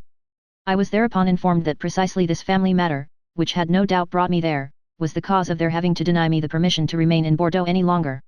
In answer to my question, they did not conceal the fact that these proceedings against me were being carried out at the express wish of the family concerned. This extraordinary revelation immediately restored my good humor. I asked the police inspector whether, after such a trying journey, I might not be allowed a couple of days' rest before returning. This request he readily granted, and told me that in any case there could be no chance of my meeting the family in question, as they had left Bordeaux at midday. I used these 2 days to recover from my fatigue, and also wrote a letter to Jessie, in which I told her exactly what had taken place, without concealing my contempt at the behavior of her husband, who could expose his wife's honor by a denunciation to the police. I also added that our friendship could certainly not continue until she had released herself from so humiliating a position. The next thing was to get this letter safely delivered. The information furnished me by the police officials was not sufficient to enlighten me as to what had exactly taken place in the Lassat family, whether they had left home for some length of time or merely for a day, so I simply made up my mind to go to their house. I rang the bell and the door sprang open. Without meeting anyone I walked up to the first-floor flat, the door of which stood open, and went from room to room till I reached Jessie's boudoir, where I placed my letter in her work basket and returned the way I had come. I received no reply, and set out upon my return journey as soon as the term of rest granted me had expired. The fine May weather had a cheering effect upon me, and the clear water, as well as the agreeable name of the Dordogne, along whose banks the post-chaise travelled for some distance, gave me great pleasure. I was also entertained by the conversation of 2 fellow travellers, a priest and an officer, about the necessity of putting an end to the French Republic. The priest showed himself much more humane and broad-minded than his military interlocutor, who could only repeat the one refrain, Il faut en finir. I now had a look at Lyons, and in a walk round the town tried to recall the scenes in Lamartine's Histoire des Girondins, where he so vividly describes the siege and surrender of the town during the period of the Convention Nationale. At last I arrived at Geneva, and returned to the Byron Hotel, where Karl Hitter was awaiting me. During my absence he had heard from his family, who wrote very kindly concerning me. His mother had at once reassured him as to my condition, and pointed out that with people suffering from nervous disorders the idea of approaching death was a frequent symptom, and that there was consequently no occasion to feel anxious about me. She also announced her intention of coming to visit us in Villeneuve with her daughter Emily in a few days' time. This news made me take heart again. This devoted family, so solicitous for my welfare, seemed sent by Providence to lead me, as I so longed to be led, to a new life. Both ladies arrived in time to celebrate my 37th birthday on the 22nd of May. The mother, Frau Julie, particularly made a deep impression upon me. I had only met her once before in Dresden, when Karl had invited me to be present at the performance of a quartet of his own composition, given at his mother's house. On this occasion the respect and devotion shown me by each member of the family had delighted me. The mother had hardly spoken to me, but when I was leaving she was moved to tears as she thanked me for my visit. I was unable to understand her emotion at the time, but now when I reminded her of it she was surprised, and explained that she had felt so touched at my unexpected kindness to her son. She and her daughter remained with us about a week. We sought diversion in excursions to the beautiful Valais, but did not succeed in dispelling Frau Hitter's sadness of heart, caused by the knowledge of recent events of which she had now been informed, as well as by her anxiety at the course my life was taking. As I afterwards learned, it had cost the nervous, delicate woman a great effort to undertake this journey, and when I urged her to leave her house to come and settle in Switzerland with her family, so that we might all be united, she at last pointed out to me that in proposing what seemed to her such an eccentric undertaking, I was counting upon a strength and energy she no longer possessed. For the present she commended her son, whom she wished to leave with me, to my care, and gave me the necessary means to keep us both for the time being. Regarding the state of her fortune, she told me that her income was limited, and now that it was impossible to accept any help from the Laussots, she did not know how she would be able to come to my assistance sufficiently to assure my independence. Deeply moved, we took leave of this venerable woman at the end of a week, and she returned to Dresden with her daughter, and I never saw her again. Still bent upon discovering a means of disappearing from the world, I thought of choosing a wild mountain spot where I could retire with Karl. For this purpose we sought the lonely Visperthal in the Canton Valais, and not without difficulty made our way along the impracticable roads to Zermatt. There, at the foot of the colossal and beautiful Matterhorn, we could indeed consider ourselves cut off from the outer world. I tried to make things as comfortable as I could in this primitive wilderness, but discovered only too soon that Karl could not reconcile himself to his surroundings. Even on the second day he owned that he thought it horrid, and suggested that it would be more pleasant in the neighborhood of one of the lakes. We studied the map of Switzerland, and chose Thun for our next destination. Unfortunately I again found myself reduced to a state of extreme nervous fatigue, in which the slightest effort produced a profuse and weakening perspiration. Only by the greatest strength of will was I able to make my way out of the valley, but at last we reached Thun, and with renewed courage engaged a couple of modest but cheerful rooms looking out onto the road, and proposed to wait and see how we should like it. In spite of the reserve which still betrayed his shyness of character, I found conversation with my young friend always pleasant and enlivening. I now realized the pitch of fluent and overflowing vivacity to which the young man could attain, particularly at night before retiring to rest, when he would squat down beside my bed, and in the agreeable, pure dialect of the German Baltic provinces, give free expression to whatever had excited his interest. I was exceedingly cheered during these days by the perusal of the Odyssey, which I had not read for so long and which had fallen into my hands by chance. Homer's long-suffering hero, always homesick yet condemned to perpetual wandering, and always valiantly overcoming all difficulties, was strangely sympathetic to me.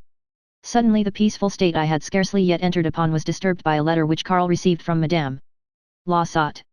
He did not know whether he ought to show it to me, as he thought Jessie had gone mad. I tore it out of his hand, and found she had written to say that she felt obliged to let my friend know that she had been sufficiently enlightened about me to make her drop my acquaintance entirely. I afterwards discovered, chiefly through the help of Frau Ritter, that in consequence of my letter and my arrival in Bordeaux, M. Lausat, together with Mrs. Taylor, had immediately taken Jessie to the country, intending to remain there until the news was received of my departure, to accelerate which he had applied to the police authorities.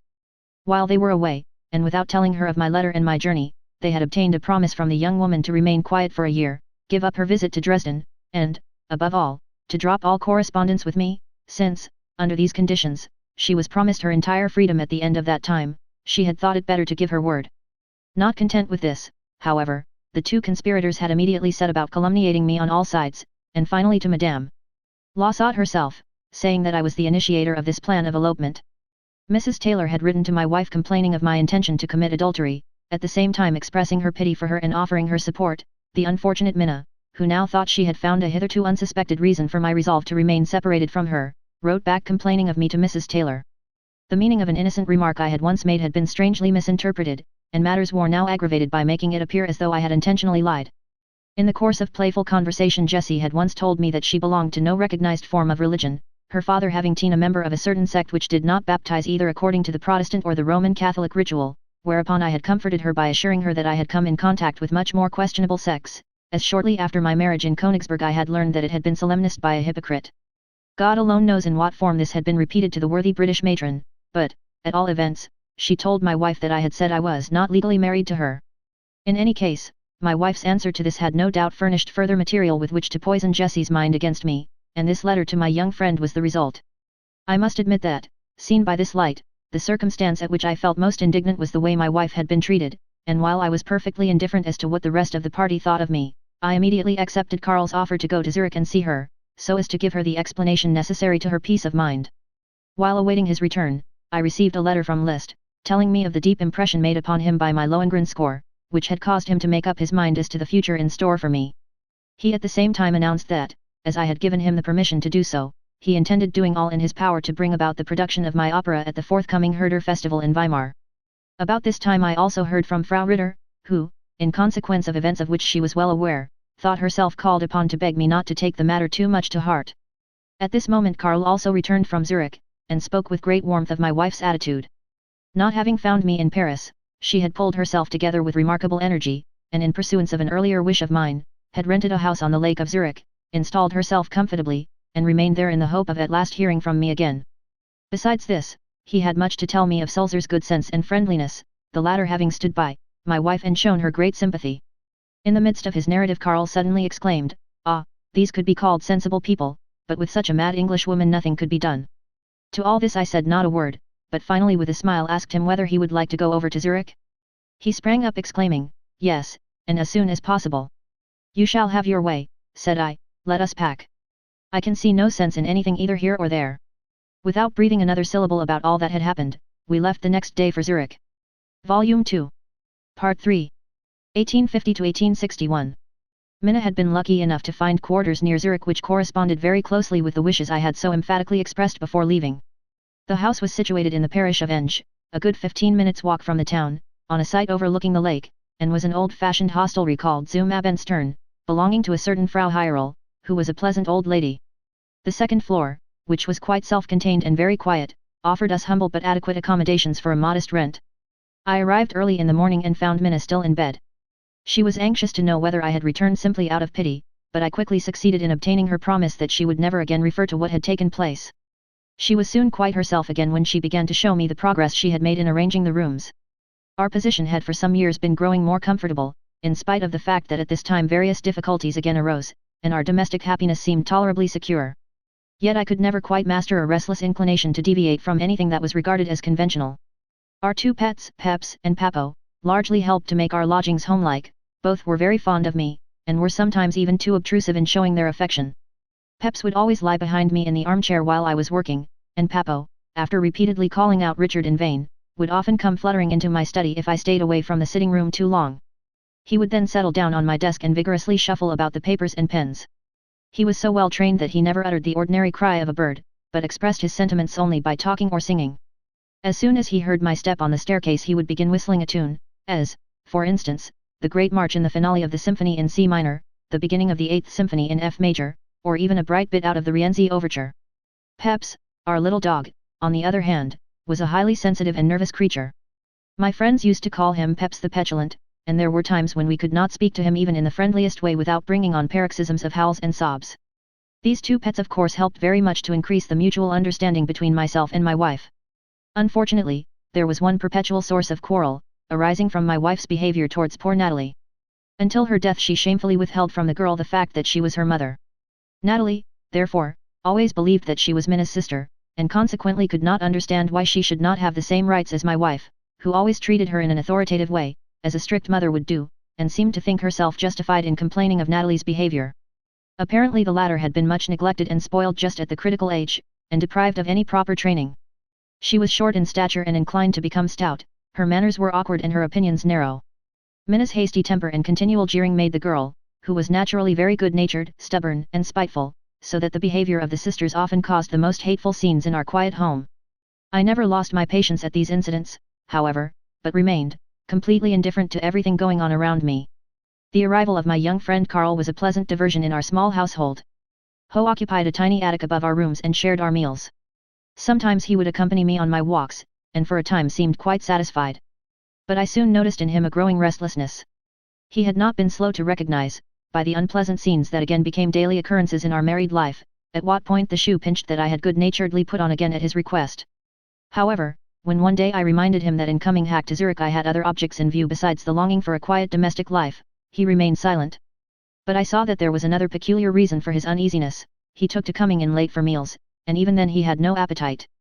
At first I was anxious at this, fearing he might have taken a dislike to our simple fare, but I soon discovered that my young friend was so passionately addicted to sweets that I feared he might eventually ruin his health by trying to live on large quantities of confectionery.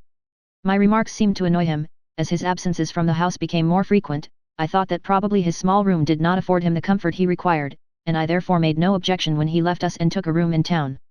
As his state of uneasiness still seemed to increase and he did not appear at all happy in Zurich, I was glad to be able to suggest a little change for him, and persuade him to go for a holiday to Weimar, where the first performance of Lohengrin was to take place about the end of August. About the same time I induced Minna to go with me for our first ascent of the Rigi, a feat we both accomplished very energetically on foot. I was very much grieved on this occasion to discover that my wife had symptoms of heart disease, which continued to develop subsequently. We spent the evening of the 28th of August, while the first performance of Lohengrin was taking place at Weimar, in Lucerne, at the Schwan Inn, watching the clock as the hands went round, and marking the various times at which the performance presumably began, developed, and came to a close. I always felt somewhat distressed, uncomfortable, and ill at ease whenever I tried to pass a few pleasant hours in the society of my wife. The reports received of that first performance gave me no clear or reassuring impression of it. Karl Ritter soon came back to Zurich, and told me of deficiencies in staging and of the unfortunate choice of a singer for the leading part, but remarked that on the whole it had gone fairly well. The reports sent me by Liszt were the most encouraging.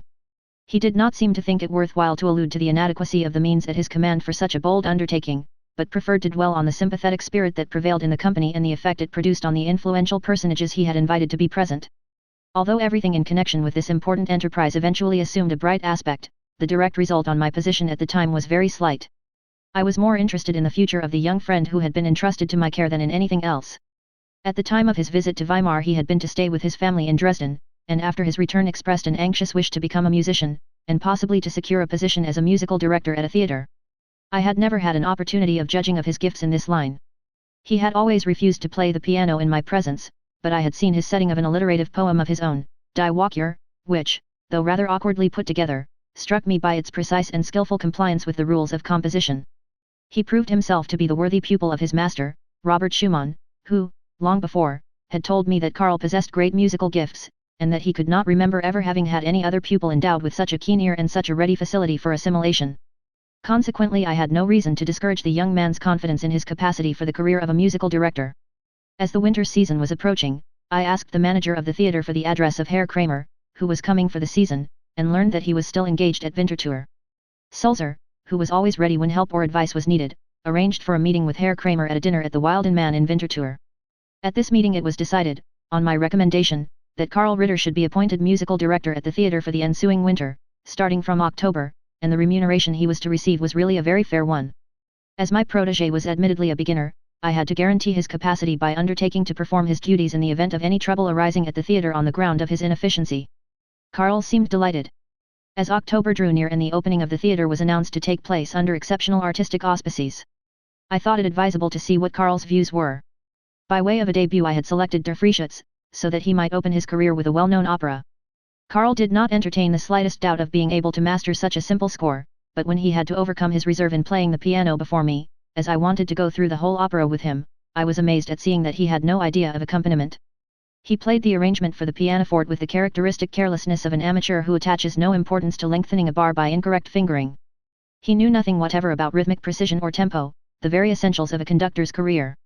I felt completely nonplussed and was absolutely at a loss what to say.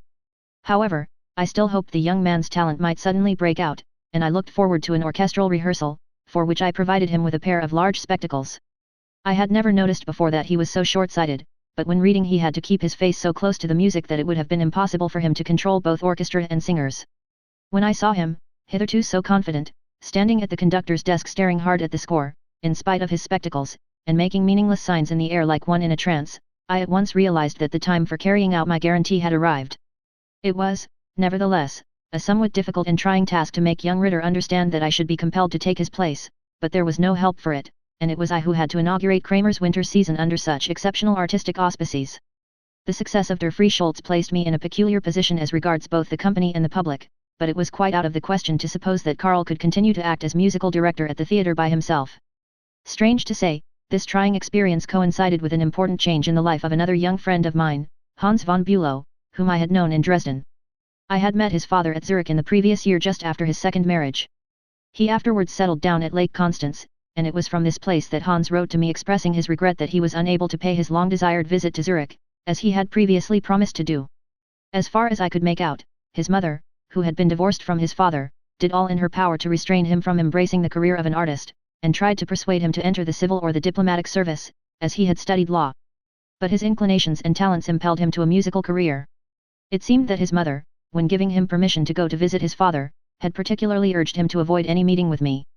When I afterwards heard that he had been advised by his father also not to come to Zurich, I felt sure that the latter, although he had been on friendly terms with me, was anxious to act in accordance with his first wife's wishes in this serious matter of his son's future, so as to avoid any further disputes after the friction of the divorce had barely been allayed. Later on I learned that these statements, which roused a strong feeling of resentment in me against Eduard von Bülow, were unfounded, but the despairing tone of Hans's letter, clearly showing that any other career would be repugnant to him and would be a constant source of misery, seemed to be ample reason for my interference.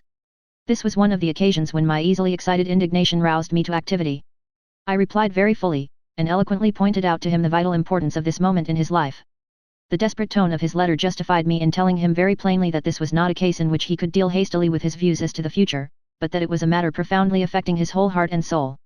I told him what I myself would do in his case, that is to say, if he really felt an overwhelming and irresistible impulse to become an artist, and would prefer to endure the greatest hardships and trials rather than be forced into a course he felt was a wrong one, he ought, in defiance of everything, to make up his mind to accept the helping hand I was holding out to him at once. If, in spite of his father's prohibition, he still wished to come to me, he ought not to hesitate, but should carry out his wishes immediately on the receipt of my letter. Karl Ritter was pleased when I entrusted him with the duty of delivering the letter personally at Bülow's country villa. When he arrived he asked to see his friend at the door, and went for a stroll with him, during which he gave him my letter. Thereupon Hans, who like Karl had no money, at once decided, in spite of storm and rain, to accompany Karl back to Zurich on foot.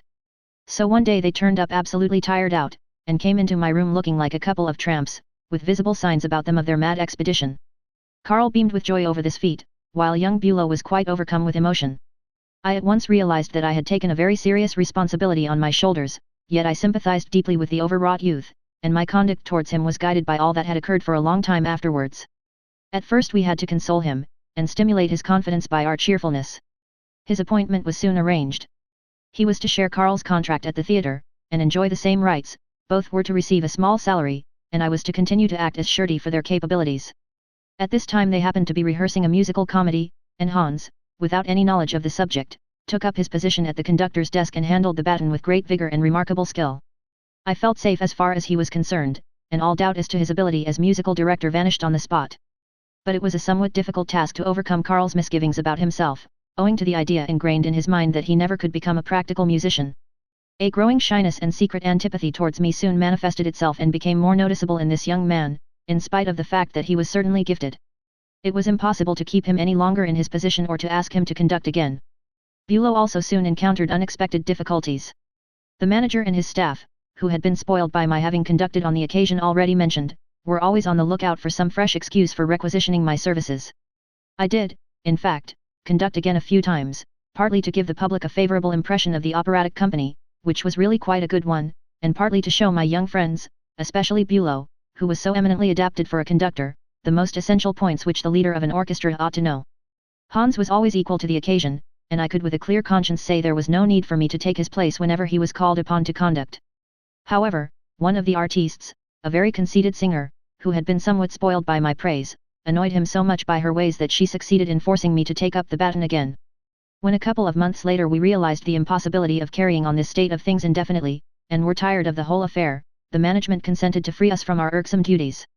About this time Hans was offered the post of musical director at St. Gall without any special conditions being attached to his engagement, so I sent the two boys off to try their luck in the neighboring town, and thus gained time for further developments. Herr Eduard von Bülow had, after all, come to the conclusion that it would be wiser to abide by his son's decision, though he did not do so without evincing a good deal of ill humor towards me. He had not replied to a letter I had written him to explain my conduct in the matter, but I afterwards learned that he had visited his son in Zurich by way of patching up a reconciliation. I went several times to St. Gall to see the young men, as they remained there during the winter months. I found Karl lost in gloomy thought. He had again met with an unfavorable reception when conducting Gluck's overture to Iphigenia, and was keeping aloof from everybody.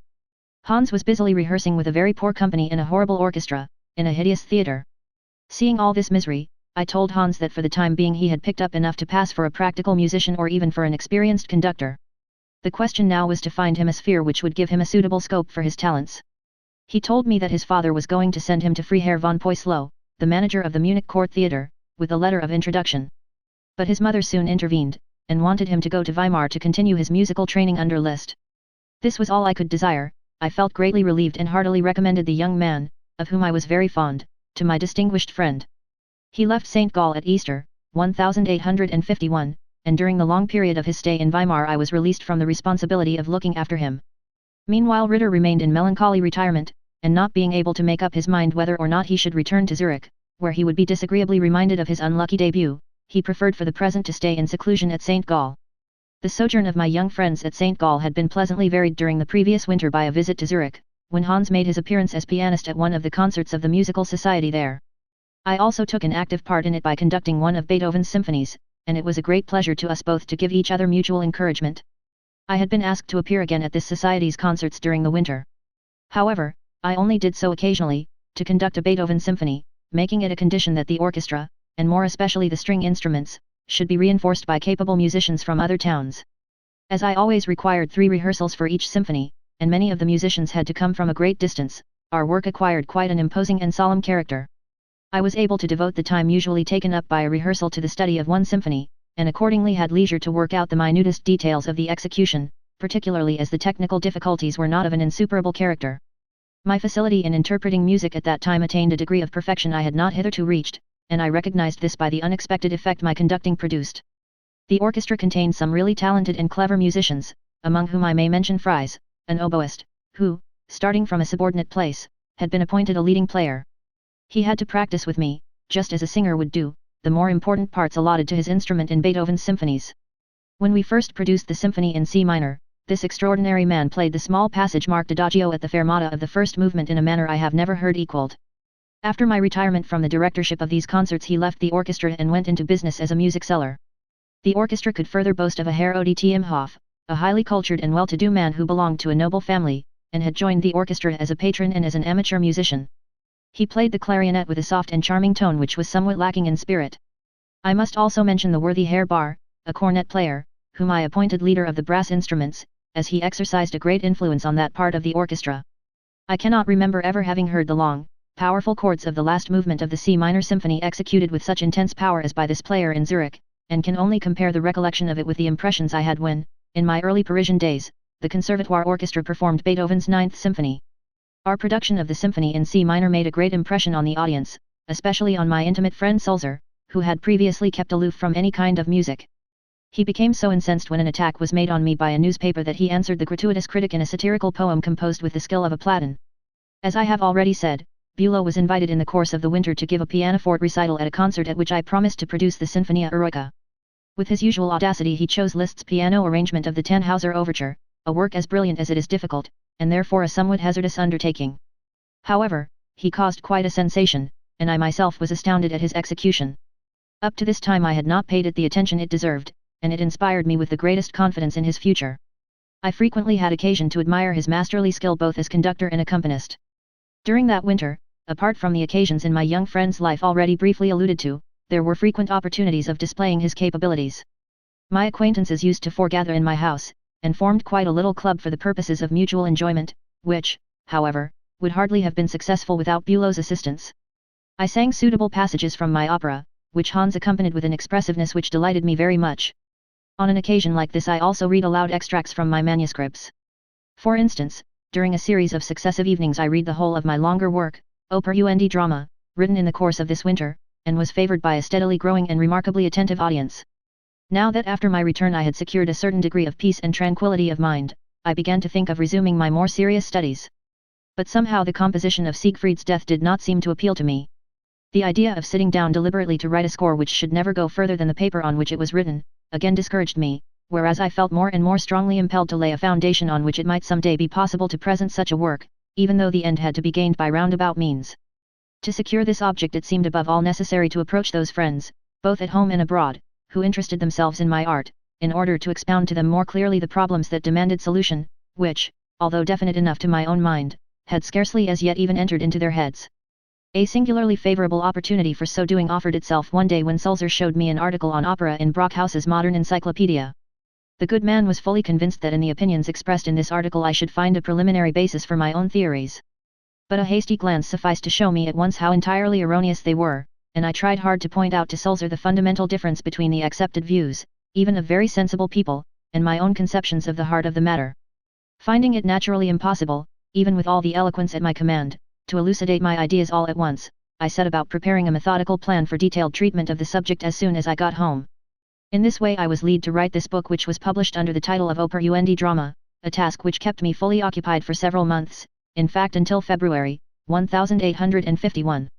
But I had to pay heavily for the exhausting toil expended on the conclusion of this work. According to my calculations, only a few days of persevering industry were needed for the completion of my manuscript, when my parrot, which usually watched me on my writing table, was taken seriously ill. As it had already completely recovered from several similar attacks, I did not feel very anxious. Although my wife begged me to fetch a veterinary surgeon who lived in a village which was rather far off, I preferred to stick to my desk, and I put off going from one day to the next. At last one evening the all-important manuscript was finished, and the next morning our poor Papo lay dead on the floor. My inconsolable grief over this melancholy loss was fully shared by Minna, and by our mutual affection for this treasured pet we were once more tenderly united in a way likely to conduce to our domestic happiness. In addition to our pets, our older Zurich friends had also remained faithful to us, in spite of the catastrophe which had befallen my family life. Sulzer was without a doubt the worthiest and most important of these friends. The profound difference between us both in intellect and temperament seemed only to favor this relationship, for each was constantly providing surprises for the other, and as the divergencies between us were radical, they often gave rise to most exhilarating and instructive experiences. Sulzer was extraordinarily excitable and very delicate in health. It was quite against his own original desire that he had entered the service of the state, and in doing so he had sacrificed his own wishes to a conscientious performance of duty in the extremest sense of the word, and now, through his acquaintance with me, he was drawn more deeply into the sphere of aesthetic enjoyment than he regarded as justifiable. Probably he would have indulged less freely in these excesses, had I taken my art a little less seriously. But as I insisted upon attaching an importance to the artistic destiny of mankind which far transcended the mere aims of citizenship, I sometimes completely upset him. Yet, on the other hand, it was just this intense earnestness which so strongly attracted him to me and my speculations. This not only gave rise to pleasant conversation and calm discussion between us, but also, owing to a fiery temper on both sides, sometimes provoked violent explosions, so that, with trembling lips, he would seize hat and stick and hurry away without a word of farewell.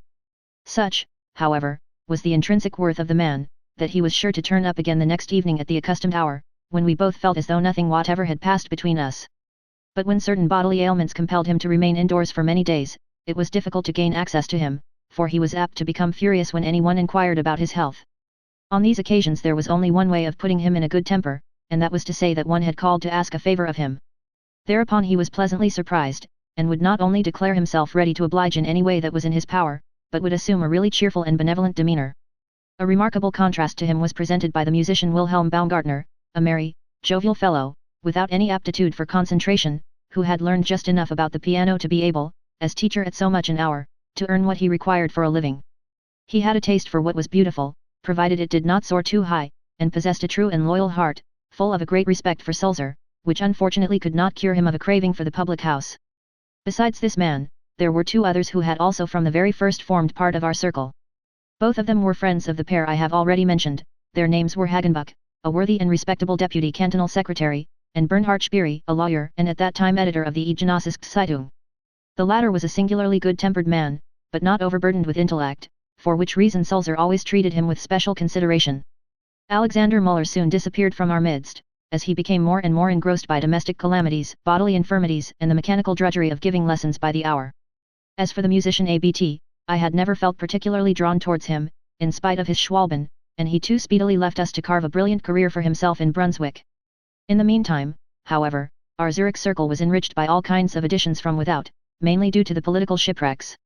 On my return, in January, 1850, I had already found Adolf Kolitzschek, a plain, though not unprepossessing-looking man, though he was a bit of a bore.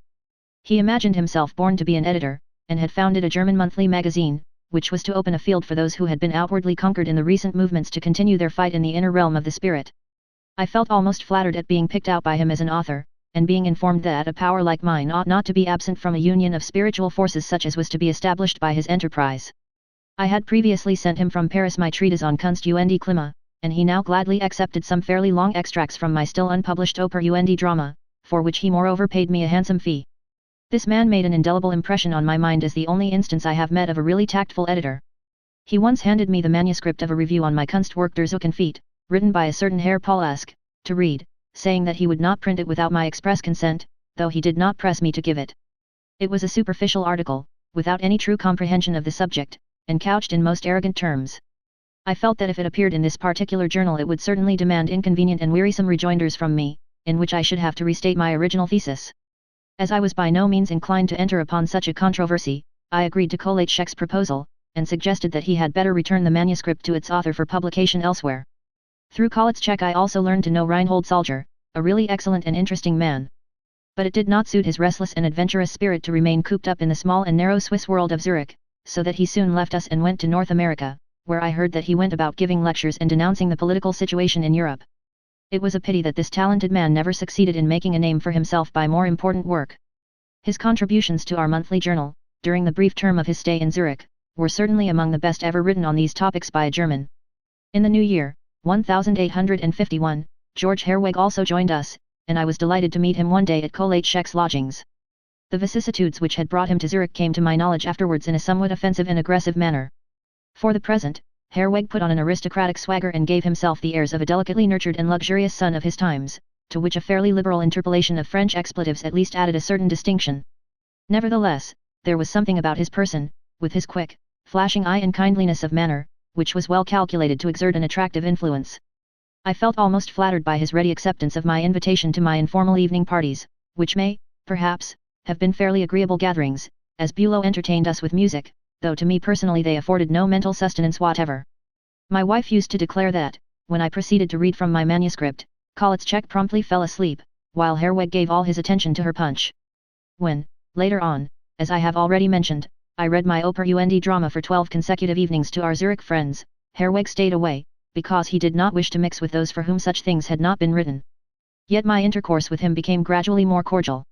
Not only did I respect his poetical talent, which had recently gained recognition, but I also learned to realize the delicate and refined qualities of his richly cultivated intellect, and in course of time learned that Herweg, on his side, was beginning to covet my society. My steady pursuit of those deeper and more serious interests which so passionately engrossed me seemed to arouse him to an ennobling sympathy, even for those topics which, since his sudden leap into poetic fame, had been, greatly to his prejudice, smothered under mere showy and trivial mannerisms, altogether alien to his original nature. Possibly this process was accelerated by the growing difficulties of his position, which he had hitherto regarded as demanding a certain amount of outward show. In short, he was the first man in whom I met with a sensitive and sympathetic comprehension of my most daring schemes and opinions, and I soon felt compelled to believe his assertion that he occupied himself solely with my ideas, into which, certainly, no other man entered so profoundly as he did. This familiarity with Herweg, in which an element of affection was certainly mingled, was further stimulated by news which reached me respecting a new dramatic poem which I had sketched out for the coining spring. Liszt's preparations in the late summer of the previous year for the production in Weimar of my Lohengrin had met with more success than, with such limited resources, had hitherto seemed possible. This result could naturally only have been obtained by the zeal of a friend endowed with such rich and varied gifts as Liszt. Though it was beyond his power to attract quickly to the Weimar stage such singers as Lohengrin demanded, and he had been compelled on many points to content himself with merely suggesting what was intended to be represented, yet he was now endeavoring by sundry ingenious methods to make these suggestions clearly comprehensible. First of all, he prepared a detailed account of the production of Lohengrin. Seldom has a written description of a work of art won for its such attentive friends, and commanded their enthusiastic appreciation from the outset, as did this treatise of Liszt's, which extended even to the most insignificant details. Karl Ritter distinguished himself by providing an excellent German translation of the French original, which was first published in the Illustrierte Zeitung.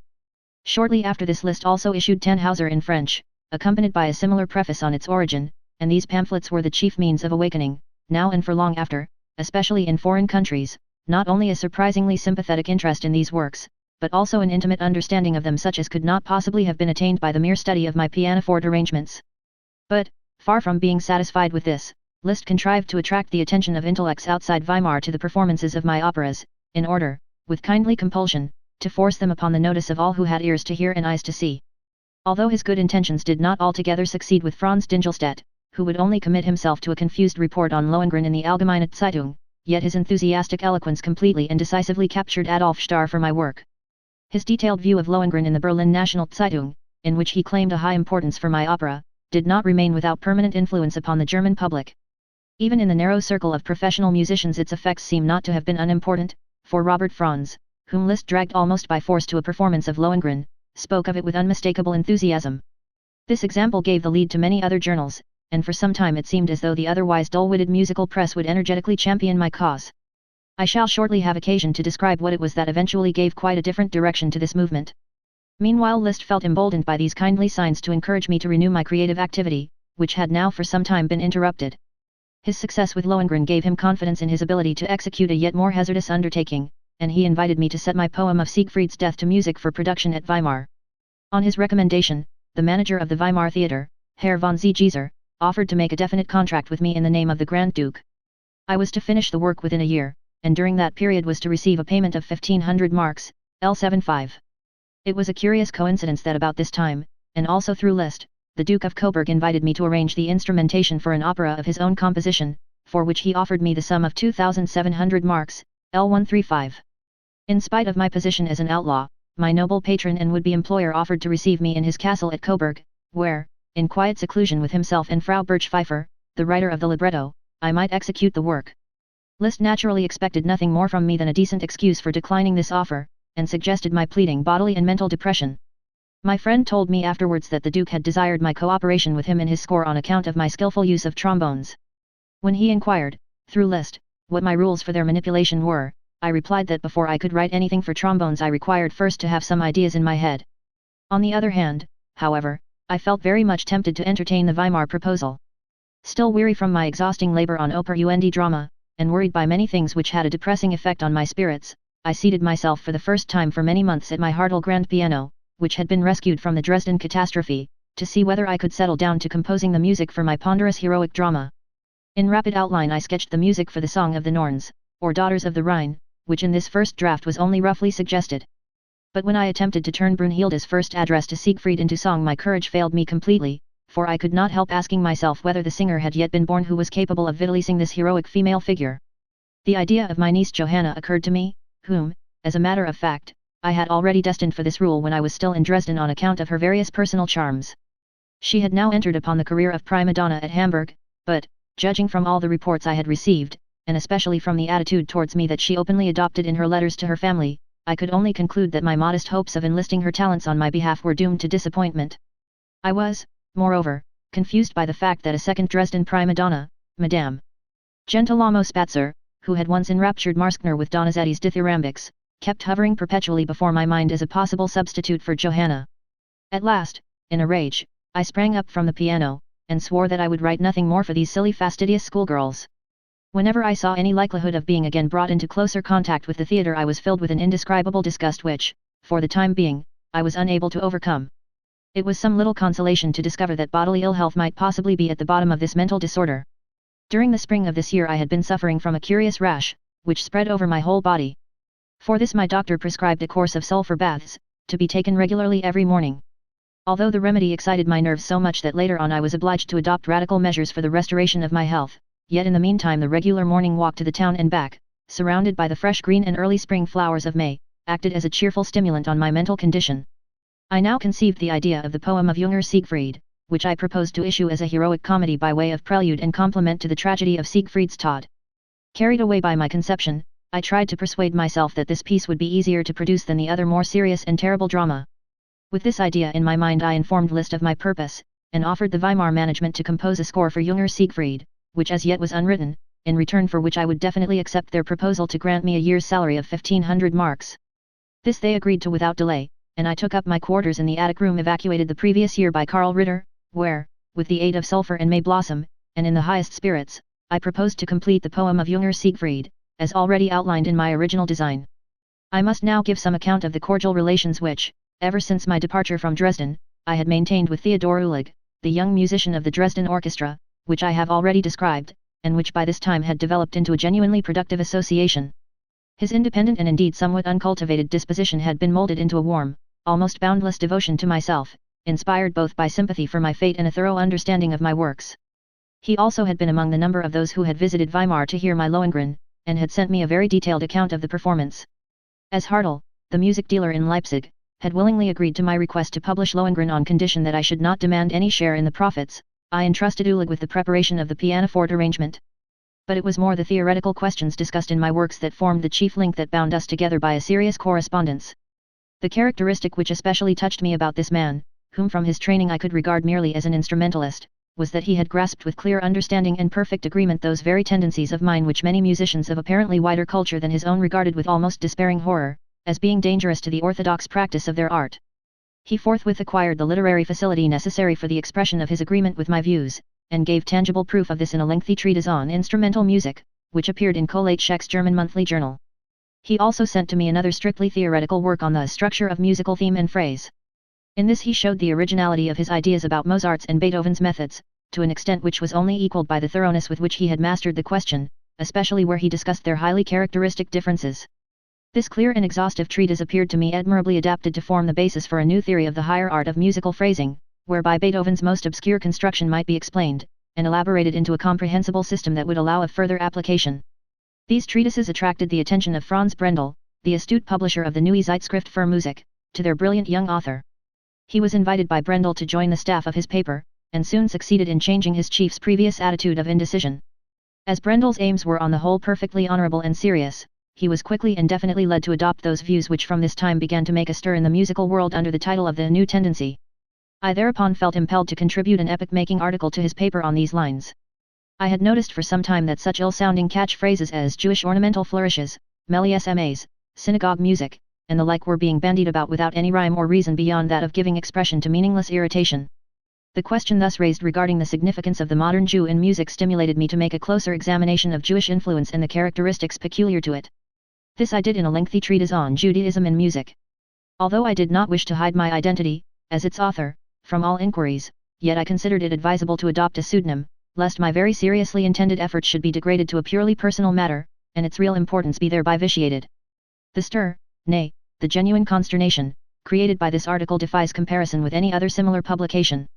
The unparalleled animosity with which, even up to the present day, I have been pursued by the entire press of Europe can only be understood by those who have taken an account of this article and of the dreadful commotion which it caused at the time of its publication. It must also be remembered that almost all the newspapers of Europe are in the hands of Jews. Apart from these facts, it would be impossible to understand the unqualified bitterness of this lasting persecution, which cannot be adequately explained on the mere ground of a theoretical or practical dislike for my opinions or artistic works. The first outcome of the article was a storm which broke over poor Brendel, who was entirely innocent, and, indeed, hardly conscious of his offence. This ere long developed into a savage persecution which aimed at nothing less than his ruin. Another immediate result was that the few friends whom Liszt had induced to declare themselves in my favour forthwith took refuge in a discreet silence. As it soon seemed advisable, in the interests of their own productions, to give direct evidence of their estrangement from me, most of them passed over to the ranks of my enemies. But Ulrich clung to me all the more closely on this account. He strengthened Brendel's weaker will to endurance, and kept helping him with contributions for his paper, some of them profound and others witty and very much to the point. He fixed his eye more particularly on one of my chief antagonists, a man named Bischoff, whom Hiller had discovered in Cologne, and who first invented for me and my friends the title of Zukunftsmusiker, musicians of the future. With him he entered into a prolonged and somewhat diverting controversy. The foundation had now been laid for the problem of the so-called Zukunftsmusik, music of the future, which was to become a European scandal, in spite of the fact that Liszt quickly adopted the title himself with good-humoured pride. It is true that I had to some extent suggested this name in the title of my book, Kunstwerk der Zukunft, but it only developed into a battle cry when Judaism in music unbarred the sluices of wrath upon me and my friends. My book, Oper und Drama, was published in the second half of this year, and, so far as it was noticed at all by the leading musicians of the day, naturally only helped to add fuel to the wrath which blazed against me. This fury, however, assumed more the character of slander and malice, for our movement had meantime been reduced by a great connoisseur in such things, Meyerbeer, to a clearly defined system, which he maintained and practiced with a sure hand until his lamented death. Ulrich had come across my book, Oper und Drama, during the early stages of the furious uproar against me. I had presented him with the original manuscript, and as it was nicely bound in red, I hit upon the idea of writing in it, by way of dedication, the words, "Red, my friend, is my theory," in contradistinction to the Gothic saying, "Grey, my friend, is all theory." This gift elicited an exhilarating and most delightful correspondence with my lively and keen-sighted young friend, who, after 2 long years of separation, I felt sincerely desirous of seeing again. It was not an easy matter for the poor fiddler, whose pay was barely that of a chamber musician, to comply with my invitation. But he gladly tried to overcome all difficulties, and said he would come early in July. I decided to go as far as Rorschach, on the Lake of Constance, to meet him, so that we might make an excursion through the Alps as far as Zurich. I went by a pleasant detour through the Toggenburg, travelling on foot as usual. In this way, cheerful and refreshed, I reached St. Gall, where I sought out Karl Ritter, who, since Bülow's departure, had remained there alone in curious seclusion. I could guess the reason of his retirement, although he said that he had enjoyed very agreeable intercourse with a St. Gall musician named Greedel, of whom I never heard anything further. Though very tired after my long walking tour, I could not refrain from submitting the manuscript of my Junker Siegfried, which I had just finished, to the quick and critical judgment of this intelligent young man, who was thus the first person to hear it. I was more than gratified by its effect upon him, and, in high spirits, persuaded him to forsake his strange retreat and go with me to meet Ulrich, so that we might all three proceed over the Santis for a long and pleasant stay in Zurich. My first glance at my guest, as he landed at the familiar harbour of Rorschach, filled me at once with anxiety for his health, for it revealed but too plainly his tendency to consumption. In order to spare him, I wished to give up the proposed mountain climb, but he eagerly protested that exercise of this kind in the fresh air could only do him good after the drudgery of his wretched fiddling. After crossing the little canton of Appenzell, we had to face the by no means easy crossing of the Santis. It was my first experience also of travelling over an extensive snowfield in summer. After reaching our guide's hut, which was perched on a rugged slope, where we regaled ourselves with exceedingly frugal fare, we had to climb the towering and precipitous pinnacle of rock which forms the summit of the mountain, a few hundred feet above us. Here Karl suddenly refused to allow us, and to shake him out of his effeminacy I had to send back the guide for him, who, at our request, succeeded in bringing him along, half by force. But now that we had to clamber from stone to stone along the precipitous cliff, I soon began to realize how foolish I had been in compelling Karl to share our perilous adventure. His dizziness evidently stupefied him, for he stared in front of him as though he could not see, and we had to hold him fast between our alpenstocks, every moment expecting to see him collapse, and tumble into the abyss. When we at last attained the summit, he sank senseless on the ground, and I now fully understood what a terrible responsibility I had undertaken, as the yet more dangerous descent had still to be made. In an agony of fear, which, while it made me forget my own danger altogether, filled me with a vision of my young friend lying shattered on the rocks below, we at last reached the guide's cottage in safety. As Ulig and myself were still determined to descend the precipitous further side of the mountain, a feat which the guide informed us was not without danger, I resolved to leave young Ritter behind in the hut, as the indescribable anguish I had just endured on his behalf had been a warning to me. Here he was to await the return of our guide, and in his company take the not very dangerous path by which we had come. We accordingly parted, as he was to return in the direction of Gaul, while we two roamed through the lovely Toggenburg valley, and the next day by Rappersweg to the Lake of Zurich, and so home. Not until many days later did Karl relieve our anxiety concerning him by arriving at Zurich. He remained with us a short time, and then departed, probably wishing to escape being tempted into more mountain climbing, which we had certainly planned. I heard from him afterwards when he had settled for some time in Stuttgart, where he seemed to be doing well. He soon made great friends with a young actor, and lived on terms of great intimacy with him. I was sincerely delighted by the close intercourse I now had with the gentle young Dresden chamber musician, whose manly strength of character and extraordinary mental endowments greatly endeared him to me. My wife said that his curly golden hair and bright blue eyes made her think an angel had come to stay with us.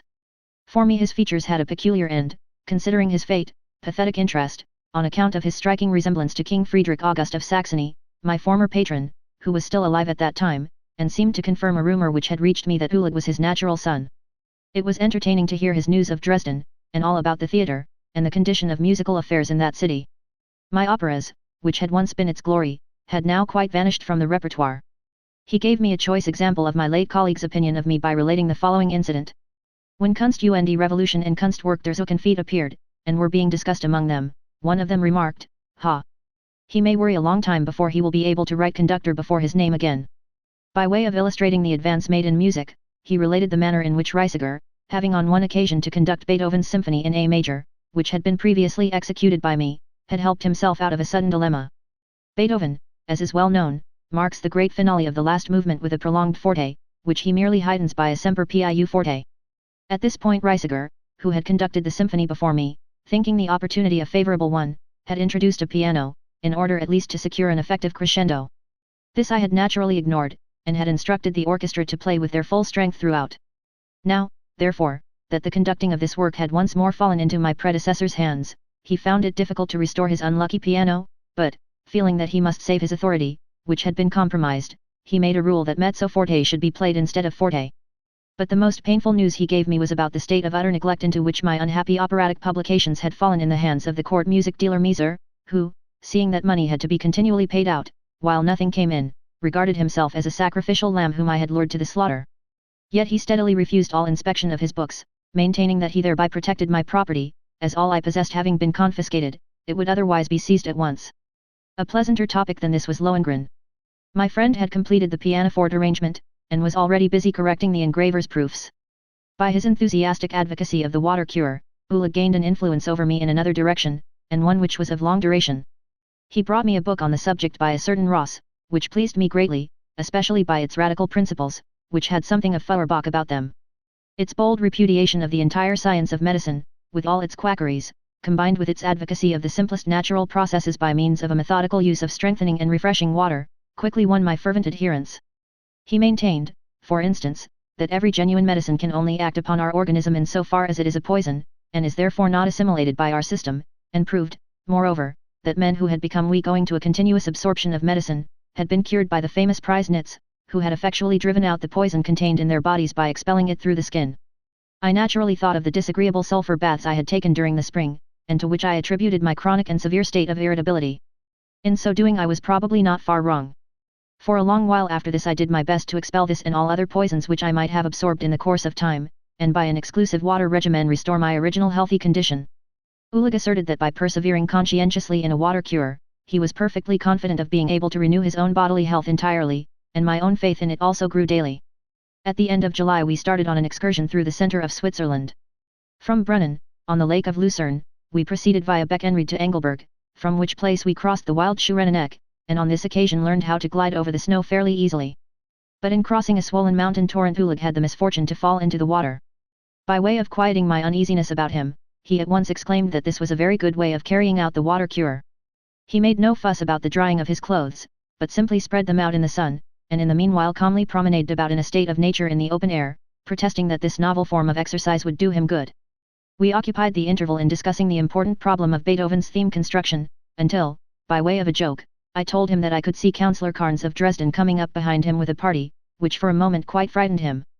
Thus with light hearts we reached the Reuss Valley near Addinghausen, and in the evening wandered on as far as Amsteg, and the next morning, in spite of our great fatigue, at once visited the Madron Valley. There we climbed the Hufi Glacier, whence we enjoyed a splendid view over an impressive panorama of mountains, bounded at this point by the Todi Range. We returned the same day to Amsteg, and as we were both thoroughly tired out, I dissuaded my companion from attempting the ascent of the Clausen Pass to the Schacken Valley, which we had planned for the following day, and induced him to take the easier way home via Fluelen. When, early in August, my young friend, who was always calm and very deliberate in his manner, set out on his return journey to Dresden, I could detect no signs of exhaustion about him. He was hoping on his arrival to lighten the heavy burden of life a little by undertaking the conductorship of the entr'acte music at the theatre, which he proposed to organize artistically, and thus set himself free from the oppressive and demoralizing service of the opera. It was with sincere grief that I accompanied him to the mail coach, and he too seemed to be seized with sudden foreboding. As a matter of fact, this was the last time we ever met. But for the present we carried on an active correspondence, and as his communications were always pleasant and entertaining, and for a long time constituted almost my sole link with the outside world, I begged him to write me long letters as often as possible. As postage was expensive at that time, and voluminous letters touched our pockets severely, Ulrich conceived the ingenious idea of using the parcel post for our correspondence. As only packets of a certain weight might be sent in this way, a German translation of Beaumarchais Figaro, of which Ulrich possessed an ancient copy, enjoyed the singular destiny of acting as ballast for our letters to and fro. Every time, therefore, that our epistles had swelled, to the requisite length, we announced them with the words, Figaro brings tidings today. Ulrich meanwhile found much pleasure in the Mitteilung an meine Freunde, a communication to my friends, which, immediately after our separation, I wrote as a preface to an edition of my 3 operas, the Fliegender Holländer, Tannhauser and Lohengrin. He was also amused to hear that Hartel, who had accepted the book for publication on payment of 10 louis d'or, protested so vigorously against certain passages in this preface, which wounded his orthodoxy and political feelings, that I thought seriously of giving the book to another firm. However, he finally persuaded me to give way, and I pacified his tender conscience by a few trifling alterations. With this comprehensive preface, which had occupied me during the whole of the month of August, I hoped that my excursion into the realms of literature would be ended once and for all. However, as soon as I began to think seriously about taking up the composition of Junger Siegfried, which I had promised for Weimar, I was seized with depressing doubts which almost amounted to a positive reluctance to attempt this work. As I could not clearly discern the reason of this dejection, I concluded that its source lay in the state of my health, so I determined one day to carry out my theories about the advantages of a water cure, which I had always propounded with great enthusiasm. I made due inquiries about a neighbouring hydropathic establishment, and informed my wife that I was going off to Albisbrunnen, which was situated about 3 miles from our abode.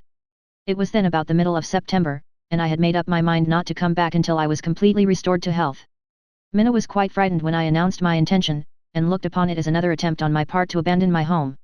I begged of her, however, to devote herself during my absence to the task of furnishing and arranging our new flat as comfortably as possible. This, although small, was conveniently situated on the ground floor of the Vordernescher Hauser im Zeltweg. We had determined to move back to the town, on account of the great inconvenience of the situation of our present quarters, especially during winter time. Everybody, of course, was astonished at the idea of my undertaking a water cure so late in the season. Nevertheless, I soon succeeded in securing a fellow patient. I was not fortunate enough to get Herweg, but fate was kind in sending me Hermann Müller, an ex-lieutenant in the Saxon Guards, and a former lover of Schroeder de Vriend, who proved a most cheerful and pleasant companion. It had become impossible for him to maintain his position in the Saxon army, and although he was not exactly a political refugee, every career was closed to him in Germany, and yet he met with all the consideration of an exiled patriot when he came to Switzerland to try and make a fresh start in life. We had seen a good deal of each other in my early Dresden days, and he soon felt at home in my house, where my wife always gave him a warm welcome. I easily persuaded him to follow me shortly to Albisbrunnen to undergo a thorough treatment for an infirmity from which he was suffering. I established myself there as comfortably as I could, and I looked forward to excellent results. The cure itself was superintended in the usual superficial way by a Dr. Brunner, whom my wife, on one of her visits to this place, promptly christened the Water Jew, and whom she heartily detested. Early at 5 o'clock in the morning I was wrapped up and kept in a state of perspiration for several hours. After that I was plunged into an icy cold bath at a temperature of only 4 degrees, then I was made to take a brisk walk to restore my circulation in the chilly air of late autumn. In addition I was kept on a water diet, no wine, coffee or tea was allowed, and this regime, in the dismal company of nothing but incurables, with dull evenings only enlivened by desperate attempts at games of whist, and the prohibition of all intellectual occupation, resulted in irritability and overwrought nerves. I led this life for 9 weeks, but I was determined not to give in until I felt that every kind of drug or poison I had ever absorbed into my system had been brought to the surface. As I considered that wine was most dangerous, I presumed that my system still contained many unassimilated substances which I had absorbed at various dinner parties at Sulzer's, and which must evaporate in profuse perspiration. This life, so full of privations, which I led in rooms miserably furnished with common deal and the usual rustic appointments of a Swiss pension, awoke in me by way of contrast an insuperable longing for a cozy and comfortable home. Indeed, as the year went on, this longing became a passionate desire. My imagination was forever picturing to itself the manner and style in which a house or a dwelling ought to be appointed and arranged, in order to keep my mind pleasantly free for artistic creation. At this time symptoms of a possible improvement in my position appeared. Karl Ritter, unfortunately for himself, wrote to me from Stuttgart while I was at the Hydro, describing his own private attempts to secure the benefits of a water cure, not by means of baths, but by drinking quantities of water. I had found out that it was most dangerous to drink large quantities of water without undergoing the rest of the treatment, so I implored Karl to submit to the regular course, and not to have an effeminate fear of privations, and to come at once to Albisbrunnen. He took me at my word, and to my great delight arrived in a few days' time at Albisbrunnen.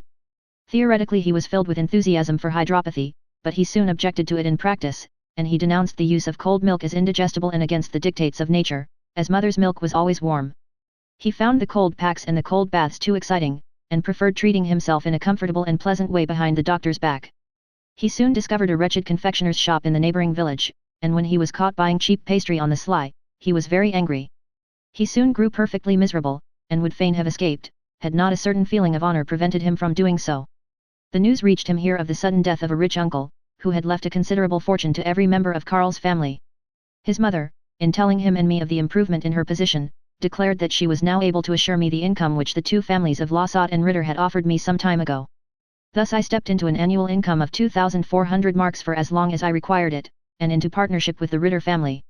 This happy and encouraging turn of events made me decide to complete my original sketch of the Nibelungen, and to bring it out in our theatres without paying any regard to the practicability of its various parts. In order to do this I felt that I must free myself from all obligations to the management of the Weimar Theatre. I had already drawn 600 marks salary from this source, but Karl was enchanted to place this sum at my disposal in order that I might return it. I sent the money back to Weimar with a letter expressing my most grateful acknowledgments to the management for their conduct towards me, and at the same time I wrote to Liszt, giving him the fullest particulars of my great plan, and explaining how I felt absolutely compelled to carry it out. Liszt, in his reply, told me how delighted he was to know that I was now in a position to undertake such a remarkable work, which he considered in every respect worthy of me if only on account of its surprising originality. I began to breathe freely at last, because I had always felt that it was merely self-deception on my part to maintain that it would be possible to produce Junger Siegfried with the limited means at the disposal of even the best German theatre. My water cure and the hydropathic establishment became more and more distasteful to me, I longed for my work, and the desire to get back to it made me quite ill. I tried obstinately to conceal from myself that the object of my cure had entirely failed. Indeed, it had really done me more harm than good, for although the evil secretions had not returned, my whole body seemed terribly emaciated. I considered that I had had quite enough of the cure, and comforted myself with the hope that I should derive benefit from it in the future. I accordingly left the hydropathic establishment at the end of November. Müller was to follow me in a few days, but Karl, wishing to be consistent, was determined to remain until he perceived a similar result in himself to the one I had experienced or pretended I had experienced. I was much pleased with the way in which Minna had arranged our new little flat in Zurich. She had bought a large and luxurious divan, several carpets for the floor and various dainty little luxuries, and in the back room my writing table of common deal was covered with a green tablecloth and draped with soft green silk curtains, all of which my friends admired immensely. This table, at which I worked continually, travelled with me to Paris, and when I left that city I presented it to Blondine Olivier, Liszt's elder daughter, who had it conveyed to the little country house at Saint-Tropez, belonging to her husband, where, I believe, it stands to this day. I was very glad to receive my Zurich friends in my new home, which was so much more conveniently situated than my former one, only I quite spoiled all my hospitality for a long time by my fanatical agitation for a water diet and my polemics against the evils of wine and other intoxicating drinks. I adopted what seemed almost a new kind of religion, when I was driven into a corner by Sulzer and Herweg, the latter of whom prided himself on his knowledge of chemistry and physiology, about the absurdity of Ross's theory of the poisonous qualities contained in wine. I found refuge in the moral and aesthetic motive which made me regard the enjoyment of wine as an evil and barbarous substitute for the ecstatic state of mind which love alone should produce. I maintained that wine, even if not taken in excess, contained qualities producing a state of intoxication which a man sought in order to raise his spirits, but that only he who experienced the intoxication of love could raise his spirits in the noblest sense of the word. This led to a discussion on the modern relations of the sexes, whereupon I commented on the almost brutal manner in which men kept aloof from women in Switzerland. Sulzer said he would not at all object to the intoxication resulting from intercourse with women, but in his opinion the difficulty lay in procuring this by fair means. Herweg was inclined to agree with my paradox, but remarked that wine had nothing whatever to do with it, that it was simply an excellent and strengthening food, which, according to Anacreon, agreed very well with the ecstasy of love. As my friends studied me and my condition more closely, they felt they had reason to be very anxious about my foolish and obstinate extravagances. I looked terribly pale and thin, I hardly slept at all, and in everything I did I betrayed a strange excitement. Although eventually sleep almost entirely forsook me, I still pretended that I had never been so well or so cheerful in my life, and I continued on the coldest winter mornings to take my cold baths, and plagued my wife to death by making her show me my way out with a lantern for the prescribed early morning walk. I was in this state when the printed copies of Oper und Drama reached me, and I devoured rather than read them with an eccentric joy. I think that the delightful consciousness of now being able to say to myself, and prove to the satisfaction of everybody, and even of Minna, that I had at last completely freed myself from my hateful career as conductor and opera composer, brought about this immoderate excitement. Nobody had a right to make the demands upon me which 2 years ago had made me so miserable. The income which the Ritters had assured me for life, and the object of which was to give me an absolutely free hand, also contributed to my present state of mind, and made me feel confidence in everything I undertook. Although my plans for the present seemed to exclude all possibility of being realized, thanks to the indifference of an inartistic public, still I could not help inwardly cherishing the idea that I should not be forever addressing only the paper on which I wrote. I anticipated that before long a great reaction would set in with regard to the public and everything connected with our social life, and I believed that in my boldly planned work there lay just the right material to supply the changed conditions and real needs of the new public whose relation to art would be completely altered with what was required. As these bold expectations had arisen in my mind in consequence of my observations of the state of society in general, I naturally could not say much about them to my friends. I had not mistaken the significance of the general collapse of the political movements, but felt that their real weakness lay in the inadequate though sincere expression of their cause, and that the social movement, so far from losing ground by its political defeat, had, on the contrary, gained in energy and expansion. I based my opinion upon the experience I had had during my last visit to Paris, when I had attended, among other things, a political meeting of the so-called Social Democratic Party. Their general behavior made a great impression upon me. The meeting took place in a temporary hall called Salle de la Fraternité in the Faubourg Saint-Denis. 6,000 men were present, and their conduct, far from being noisy and tumultuous, filled me with a sense of the concentrated energy and hope of this new party. The speeches of the principal orators of the extreme left of the Assemblée Nationale astonished me by their oratorical flights as well as by their evident confidence in the future. As this extreme party was gradually strengthening itself against everything that was being done by the reactionary party then in power, and all the old liberals had joined these social democrats publicly and had adopted their electioneering program, it was easy to see that in Paris, at all events, they would have a decided majority at the impending elections for the year 1852, and especially in the nomination of the President of the Republic. My own opinions about this were shared by the whole of France, and it seemed that the year 1852 was destined to witness a very important reaction which was naturally dreaded by the other party, who looked forward with great apprehension to the approaching catastrophe. The condition of the other European states, who suppressed every laudable impulse with brutal stupidity, convinced me that elsewhere too this state of affairs would not continue long, and every one seemed to look forward with great expectations to the decision of the following year. I had discussed the general situation with my friend Ulig, as well as the efficacy of the water cure system. He had just come home fresh from orchestral rehearsals at the Dresden Theatre, and found it very difficult to agree to a drastic change in human affairs or to have any faith in it. He assured me that I could not conceive how miserable and mean people were in general, but I managed to delude him into the belief that the year 1852 would be pregnant with great and important events. Our opinions on this subject were expressed in the correspondence which was once more diligently forwarded by Figaro. Whenever we had to complain of any meanness or untoward circumstance, I always reminded him of this year, so great with fate and hope, and at the same time I hinted that we had better look forward quite calmly to the time when the great upheaval should take place, as only then, when no one else knew what to do, could we step in and make a start. I can hardly express how deeply and firmly this hope had taken possession of me, and I can only attribute all my confident opinions and declarations to the increased excitement of my nerves. The news of the coup d'état of the 2nd of December in Paris seemed to me absolutely incredible, and I thought the world was surely coming to an end.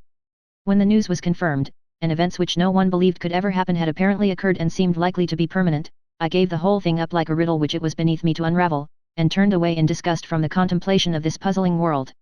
As a playful reminiscence of our hopes of the year 1852, I suggested to Ulig that in our correspondence during that year we should ignore its existence and should date our letters December 51, in consequence of which this said month of December seemed of eternal duration. Soon afterwards I was overpowered by an extraordinary depression in which, somehow, the disappointment about the turn of political events and the reaction created by my exaggerated water cure, almost ruined my health.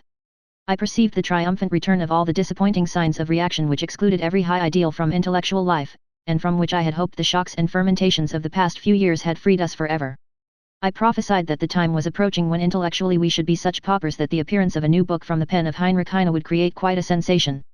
When, a short time afterwards, the Roman Zero appeared from the pen of this poet who had fallen into almost complete neglect, and was very well reviewed by the newspaper critics, I laughed aloud. As a matter of fact, I suppose I am among the very few Germans who have never even looked at this book, which, by the way, is said to possess great merit. I was now compelled to pay a great deal of attention to my physical condition, as it gave me much cause for anxiety and necessitated a complete change in my methods. I introduced this change very gradually and with the cooperation of my friends. My circle of acquaintances had widened considerably this winter, although Karl Ritter, who had escaped from Albisbrunn a week after my own departure and had tried to settle in our neighborhood, ran off to Dresden, as he found Zurich much too slow for his youthful spirits. A certain family of the name of Wessendonck, who had settled in Zurich a short time before, sought my acquaintance, and took up their abode in the same quarters in the Hintern-Escher Hauser where I had lived when I first came to Zurich. They had taken the flat there on the recommendation of the famous Marshal von Bieberstein, who moved in after me in consequence of the revolution in Dresden. I remember, on the evening of a party there, that I displayed uncontrolled excitement in a discussion with Professor Ossenbruck.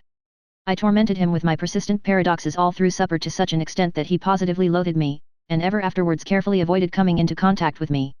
The acquaintance with the Wessendoncks was the means of giving me the entree to a delightful home, which in point of comfort was a great contrast to the usual run of houses in Zurich.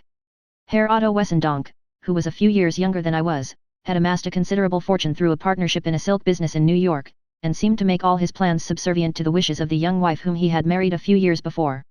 They both came from the lower Rhine country, and, like all the inhabitants of those parts, were fair-haired. As he was obliged to take up his abode in some part of Europe which was convenient for the furtherance of his business in New York, he chose Zurich, presumably because of its German character, in preference to Lyons. During the previous winter they had both attended the performance of a symphony of Beethoven under my conductorship, and knowing what a sensation this performance had aroused in Zurich, they thought it would be desirable to include me in their circle of friends. About this time I was persuaded to undertake the directorship of the augmented orchestra in view of the performance of some musical masterpieces at 3 concerts to be given early in the new year under the auspices of the Société Musicale on conditions arranged in advance. It gave me infinite pleasure on one of these occasions to conduct an excellent performance of Beethoven's music to Egmont.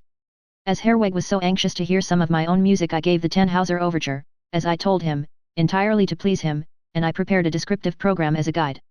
I also succeeded in giving an excellent rendering of the Coriolanus Overture, to which I had also written an explanatory program. All this was taken up with so much sympathy and enthusiasm by my friends that I was induced to accede to the request of Lowe, who was at that time manager of the theatre, and implored me to give a performance of the Fliegender Holländer. For the sake of my friends I agreed to enter into negotiations with the opera company, an undertaking which, though it only lasted a very short time, was exceedingly objectionable. It is true that humane considerations animated me as well, as the performance was for the benefit of Schoeneck, a young conductor, whose real talent for his art had completely won me over to him. The efforts which this unaccustomed excursion into the regions of opera rehearsals, etc., cost me, greatly contributed to the overwrought state of my nerves, and I was obliged, in spite of all my rooted prejudices against doctors, to break faith with myself and, in accordance with the Wessendoncks' special recommendation, to place myself in the hands of Dr. Ron-Escher, who, by his gentle manner and soothing ways, succeeded after a time in bringing me into a healthier condition. I longed to get well enough to be able to take in hand the completion of my combined Nibelungen poem. Before I could summon up the courage to begin, I thought I would wait for the spring, and in the meanwhile I occupied myself with a few trifles, amongst other things a letter to Liszt on the founding of a Goethe institution, Goethe Stiftung, stating my ideas on the necessity of founding a German national theatre, as also a second letter to Franz Brendel about the line of thought which in my opinion should be taken up in founding a new musical journal. I recollect a visit from Henri Vuetemps at this time, who came to Zurich with Belloni to give an evening concert, and he again delighted me and my friends with his violin playing. With the approach of spring I was agreeably surprised by a visit from Hermann Frank, with whom I had an interesting conversation about the general course of events since I had lost sight of him. In his quiet way he expressed his astonishment at the enthusiastic manner in which I had got mixed up in the Dresden Revolution. As I quite misunderstood his remark, he explained that he thought me capable of enthusiasm in everything, but he could hardly credit me with having taken a serious part in anything so foolish as trivial matters of that kind. I now learned for the first time what the prevalent opinion was about these much maligned occurrences in Germany, and I was in a position to defend my poor friend Rockel, who had been branded as a coward, and to put not only his conduct but also my own in a different light to that in which it had been regarded hitherto even by Hermann Frank, who afterwards expressed his sincere regret that he had so misunderstood us. With Rockel himself, whose sentence had by royal mercy been commuted to lifelong imprisonment, I carried on at this time a correspondence, the character of which soon showed that his life was more cheerful and happy in his enforced captivity than mine with its hopelessness, in spite of the freedom I enjoyed. At last the month of May arrived, and I felt I needed change of air in the country in order to strengthen my weakened nerves and carry out my plans in regard to poetry. We found a fairly comfortable pied-à-terre on the Rinderknecht estate. This was situated halfway up the Zurich Berg, and we were able to enjoy an al fresco meal on the 22nd of May, my 39th birthday, with a lovely view of the lake and the distant Alps. Unfortunately, a period of incessant rain set in which scarcely stopped throughout the whole summer, so that I had the greatest struggle to resist its depressing influence. However, I soon got to work, and as I had begun to carry out my great plan by beginning at the end and going backwards, I continued on the same lines with the beginning as my goal. Consequently, after I had completed the Siegfriedstod and Junger Siegfried, I next attacked one of the principal subjects, the Walküre, which was to follow the introductory prelude of the Rheingold. In this way I completed the poem of the Walküre by the end of June. At the same time I wrote the dedication of the score of my Lohengrin to Liszt, as well as a rhymed snub to an unprovoked attack on my Fliegender Holländer in a Swiss newspaper. A very disagreeable incident in connection with Herweg pursued me to my retreat in the country. One day a certain Herr Hogg, who described himself as an ex-Roman general of Mazzina's time, introduced himself to me with a view of forming a sort of conspiracy against him, on behalf, as he said, of the deeply offended family of the unfortunate lyric poet. However, he did not succeed in getting any assistance from me. A much pleasanter incident was a long visit from Julia, the eldest daughter of my revered friend Frau Ritter, who had married Kummer, the young Dresden chamber musician, whose health seemed so entirely undermined that they were going to consult a celebrated hydropathic doctor who practiced only a few miles from Zurich. I now had a good opportunity of abusing this water cure about which my young friends were so eager, and had always believed that I was perfectly mad on it also. But we left the chamber musician to his fate, and rejoiced at the long and pleasant visit of our amiable and charming young friend. As I was quite satisfied with the success of my work, and the weather was exceptionally cold and rainy, we made up our minds to return to our cozy winter residence in Zurich at the end of June. I was resolved to stay there until the appearance of some real summer weather, when I intended to take a walking tour over the Alps, which I felt would be of great advantage to my health. Herweg had promised to accompany me, but as he was apparently prevented from doing so, I started alone in the middle of July, after arranging with my travelling companion to meet me in Valais. I began my walking tour at Alpnach, on the Lake of Lucerne, and my plan was to wander by unfrequented paths to the principal points of the Bernese Oberland. I worked pretty hard, paying a visit, for instance, to the Fallhorn, which at that time was considered a very difficult mountain to climb. When I reached the hospice on the Grimsel by the Hasli Thal, I asked the host, a fine, stately-looking man, about the ascent of the Siedelhorn. He recommended me one of his servants as a guide, a rough, sinister-looking man, who, instead of taking the usual zigzag paths up the mountain, led me up in a beeline, and I rather suspected he intended to tire me out. At the top of the Siedelhorn I was delighted to catch a glimpse, on one side, of the centre of the Alps, whose giant backs alone were turned to us, and on the other side, a sudden panorama of the Italian Alps, with Mont Blanc and Monte Rosa. I had been careful to take a small bottle of champagne with me, following the example of Prince Puckler when he made the ascent of Snowdon. Unfortunately, I could not think of anybody whose health I could drink. We now descended vast snowfields, over which my guide slid with mad haste on his alpenstock. I contented myself with leaning carefully on the iron point of mine, and coming down at a moderate pace. I arrived at Obergastelen dead tired, and stayed there 2 days, to rest and await the arrival of Herweg. Instead of coming himself, however, a letter arrived from him which dragged me down from my lofty communings with the Alps to the humdrum consideration of the unpleasant situation in which my unhappy friend found himself as a result of the incident I have already described. He feared that I had allowed myself to be taken in by his adversary, and had consequently formed an unfavourable opinion of him. I told him to make his mind easy on that score, and to meet me again, if possible, in Italian Switzerland. So I set out for the ascent of the Grise Glacier, and the climb across the pass to the southern side of the Alps, in the company of my sinister guide alone. During the ascent an extremely sad sight kept meeting my eyes. An epidemic of foot rot had broken out among cows in the Upper Alps, and several herds passed me in single file on their way to the valley, where they were going to be doctored. The cows had become so lean that they looked like skeletons, and dragged themselves pitiably down the slopes, and the smiling country with the fat meadowland seemed to take a savage delight in gazing on this sad pilgrimage. At the foot of the glacier, which stood out sheer and steep before me, I felt so depressed, and my nerves were so overwrought, that I said I wished to turn back. I was thereupon met by the coarse sarcasm of my guide, who seemed to scoff at my weakness. My consequent anger braced up my nerves, and I prepared myself at once to climb the steep walls of ice as quickly as possible, so that this time it was he who found difficulty in keeping up with me. We accomplished the walk over the back of the glacier, which lasted nearly 2 hours, under difficulties which caused even this native of Grimsel anxiety, at least on his own account. Fresh snow had fallen, which partially concealed the crevasses, and prevented one from recognizing the dangerous spots. The guide, of course, had to precede me here, to examine the path. We arrived at last at the opening of the upper valley which gives on to the Formatsa valley, to which a steep cutting, covered with snow and ice, led. Here my guide again began his dangerous game of conducting me straight over the steepest slopes instead of going in a safe zigzag. In this way we reached a precipitous moraine, where I saw such unavoidable danger ahead, that I insisted upon my guide going back with me some distance, until we struck a path that I had noticed which was not so steep. He was obliged to give in, much against the grain. I was deeply impressed by the first signs of cultivation that we saw in our descent from the desolate wilds. The first scanty meadowland accessible to cattle was called the Betel Mat, and the first person we met was a marmot hunter. The wild scenery was soon enlivened by the marvelous swirl and headlong rush of a mountain river called the Tosa, which at one spot breaks into a superb waterfall with 3 distinct branches. After the moss and reeds had, in the course of our continuous descent, given place to grass and meadows, and the shrubs had been replaced by pine trees, we at last arrived at the goal of our day's journey, the village of Pometh, called Formatsa by the Italian population, which is situated in a charming valley. Here, for the first time in my life, I had to eat roast marmot. After having paid my guide, and sent him on his homeward journey, I started alone on the following morning on my further descent of the valley, although I had only partially recovered from my fatigue, owing to lack of sleep.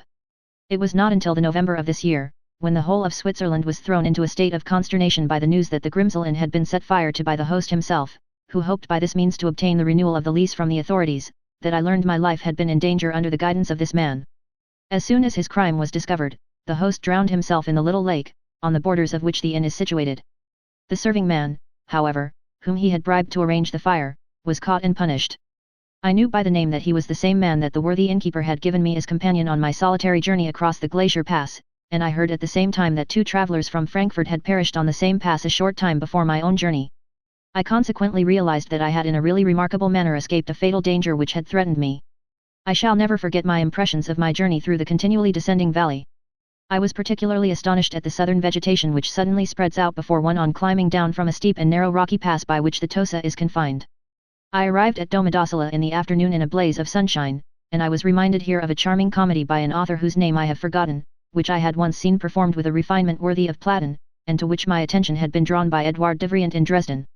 The scene of the play was laid in Domodossola, and described exactly the impressions I myself received on coming down from the northern Alps into Italy, which suddenly burst upon one's gaze. I shall also never forget my first simple, but extremely well-served, Italian dinner. Although I was too tired to walk any further that day, I was very impatient to get to the borders of Lake Maggiore, and I accordingly arranged to drive in a one-horse chaise, which was to take me on the same evening as far as Bovino. I felt so contented while bowling along in my little vehicle that I reproached myself for want of consideration in having rudely declined the offer of company which an officer passing through the Vetturino made me by means of the driver. I admired the daintiness of the house decorations and the pleasant faces of the people in the pretty villages I passed through. A young mother, strolling along and singing as she spun the flax, with her baby in her arms, also made a never-to-be-forgotten impression on me. Soon after sunset I caught sight of the Borromean Islands rising gracefully out of Lake Maggiore, and again I could not sleep for excitement at the thought of what I might see on the following day. The next morning the visit to the islands themselves delighted me so much that I could not understand how I had managed to come upon anything so charming, and wondered what would result from it. After stopping only one day, I left the place with the feeling that I had now to flee from something to which I did not belong, and went round Lake Maggiore, up past Socarno, to Bellinzona, where I was once again on Swiss soil. From there I proceeded to Lugano, intending, if I followed out my original plan of travel, to stay there some time. But I soon suffered from the intense heat, even bathing in the sun-scorched lake was not refreshing.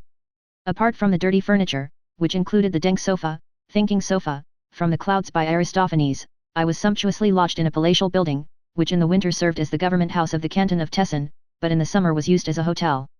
However, I soon fell again into the condition that had troubled me so long, and prevented me from taking any rest, owing to my extreme nervous strain and excitement, whenever I felt disposed to idle pleasantly. I had taken a good many books with me, and proposed to entertain myself with Byron. Unfortunately it required a great effort on my part to take any pleasure in his works, and the difficulty of doing so increased when I began to read his Don Juan. After a few days' time I began to wonder why I had come, and what I wanted to do here, when suddenly Herweg wrote saying that he and several friends intended to join me at this place. A mysterious instinct made me telegraph to my wife to come also. She obeyed my call with surprising alacrity, and arrived unexpectedly in the middle of the night, after travelling by post-chaise across the St. Gotthard Pass. She was so fatigued that she at once fell into a sound sleep on the dank sofa, from which the fiercest storm that I ever remember failed to awaken her. On the following day my Zurich friends arrived. Herwege's chief companion was Dr. Francois Willa. I had learned to know him some time before at Herwege's house. His chief characteristics were a face much scarred in students' duels, and a great tendency to witty and outspoken remarks. He had recently been staying near Milan on the Lake of Zurich, and he often asked me to visit him there with Herwege. Here we saw something of the habits and customs of a Hamburg household, which was kept up in a fairly prosperous style by his wife, the daughter of Herr Sloman, a wealthy shipowner. Although in reality he remained a student all his life, he had made himself a position and formed a large circle of acquaintances by editing a Hamburg political newspaper. He was a brilliant conversationalist, and was considered good company. He seemed to have taken up with Herwege with the object of overcoming the latter's antipathy to alpine climbing, and his consequent reluctance to undertake it. He himself had made preparations to walk over the Gotthard Pass with a Professor Eichelberger, and this had made Herwege furious, as he declared that walking tours were only permissible where it was impossible to drive, and not on these broad highways. After making an excursion into the neighborhood of Lugano, during which I got heartily sick of the childish sound of the church bells, so common in Italy, I persuaded my friends to go with me to the Borromean Islands, which I was longing to see again. During the steamer trip on Lake Maggiore, we met a delicate-looking man with a long cavalry mustache, whom in private was humorously dubbed General Hainaut, and the distrust with which we affected to treat him was a source of some amusement to us. We soon found that he was an extremely good-natured Hanoverian nobleman, who had been travelling about Italy for some time for pleasure, and who was able to give us very useful information concerning intercourse with the Italians. His advice was of great service when we were visiting the Borromean Islands, where my acquaintances parted from my wife and myself to travel back by the nearest route, whereas we intended proceeding further across the Simplon and through Le Valais to Chamonix. From the fatigue my tour had so far occasioned me, I felt that it would be some time before I started on a similar one again. I was therefore eager to see what was best worth seeing in Switzerland as thoroughly as possible now that I had the chance. Moreover, I was just then, and indeed had been for some time, in that impressionable humour from which I might anticipate important results to myself from novel scenery, and I did not like to miss Mont Blanc. A view of it was attended with great difficulties, amongst which may be mentioned our arrival by night at Martigny, where, owing to the crowded state of the hotels, we were everywhere refused accommodation, and it was only on account of a little intrigue between a postilion and a maidservant that we found clandestine shelter for the night in a private house from which the owners were absent. We dutifully visited the so-called Mer de Glace in the Val de Chamonix and the Flagerie, from which I obtained a most impressive view of Mont Blanc. However, my imagination was less busied with the ascent of that peak than with the spectacle I beheld when crossing the Col des Jeans, as the great elevation that we attained did not appeal to me so much as the unbroken and sublime wildness of the latter. For some time I cherished the intention of undertaking just one more venture of the kind. While descending the Flagerie, Minna had a fall and sprained her ankle. The consequence of this was so painful as to deter us from any further adventures. We therefore saw ourselves forced to hasten on our journey home via Geneva. But even from this more important and grander expedition, and almost the only one I had ever undertaken purely for recreation, I returned with a strangely unsatisfied feeling, and I could not resist the longing for something decisive in the distance, that would give a fresh direction to my life. On reaching home I found announcements of a new and quite different turn in my destiny. These consisted of inquiries and commissions from various German theatres anxious to produce Tannhauser. The first to apply was the Schwerencourt Theatre. Rockel's youngest sister, who afterwards married the actor Moritz, whom I had known from my earliest youth, had now come to Germany as a youthful singer from England, where she had been educated. She had given such an enthusiastic account of the impression produced upon her by Tannhauser at Weimar, to an official at the theatre there named Stocks, who held the position of treasurer, that he had studied the opera most assiduously, and had now induced the management to undertake to produce it. The theatres at Breslau, Prague, and Wiesbaden soon followed. At the last of these my old friend Louis Schindelmeiser was acting as conductor. In a short time other theatres followed suit, but I was most astonished when the Berlin Court Theatre made inquiries through its new manager, Herr von Hulsen. From this last incident I felt justified in assuming that the Crown Princess of Prussia, who had always had a friendly feeling towards me, fostered by my faithful friend Alwine from Mann, had again been intensely interested by the performance of Tannhauser at Weimar, and had given the impetus to these unexpected developments. Whilst I was rejoicing over commissions from the smaller theatres, those of the largest German stage were a source of anxiety. I knew that at the former there were zealous conductors, devoted to me, who had certainly been roused by the desire of having the opera performed. In Berlin, on the other hand, matters were quite different. The only other conductor besides Taubert, whom I had known previously as a man devoid of talent, and at the same time very conceited, was Heinrich Dorn, of whom I retained most unpleasant recollections from my earliest years and from our joint stay in Riga. I felt little drawn towards either of these, nor did I perceive any possibility of undertaking the direction of my own work, and from my knowledge of their capabilities as well as of their ill will, I had every reason to question any successful rendering of my opera under their conductorship. Being in exile, I was unable to go to Berlin in person in order to supervise my work, so I immediately begged Liszt's permission to nominate him as my representative and alter ego, to which he willingly agreed. When I afterwards made Liszt's appointment one of my conditions, objection was raised on the part of the general manager at Berlin on the score that the nomination of a Weimar conductor would be regarded as a gross insult to the Prussian court conductors, and I must consequently desist from demanding it. Thereupon prolonged negotiations ensued with a view to compromising the matter, which resulted in the production of Tannhauser at Berlin being considerably delayed. However, while Tannhauser was now rapidly spreading to the middle-class German theaters, I became a prey to great uneasiness as to the quality of these performances, and could never get a very clear idea of them. As my presence was prohibited everywhere, I had recourse to a very detailed pamphlet which was to serve as a guide to the production of my work, and convey a correct idea of my purpose. I had this somewhat voluminous work printed at my own expense and tastefully bound, and to every theatre that had given an order for the operatic score I sent a number of copies of it, with the understanding that they were to be given to the conductor, stage manager, and principal performers for perusal and guidance.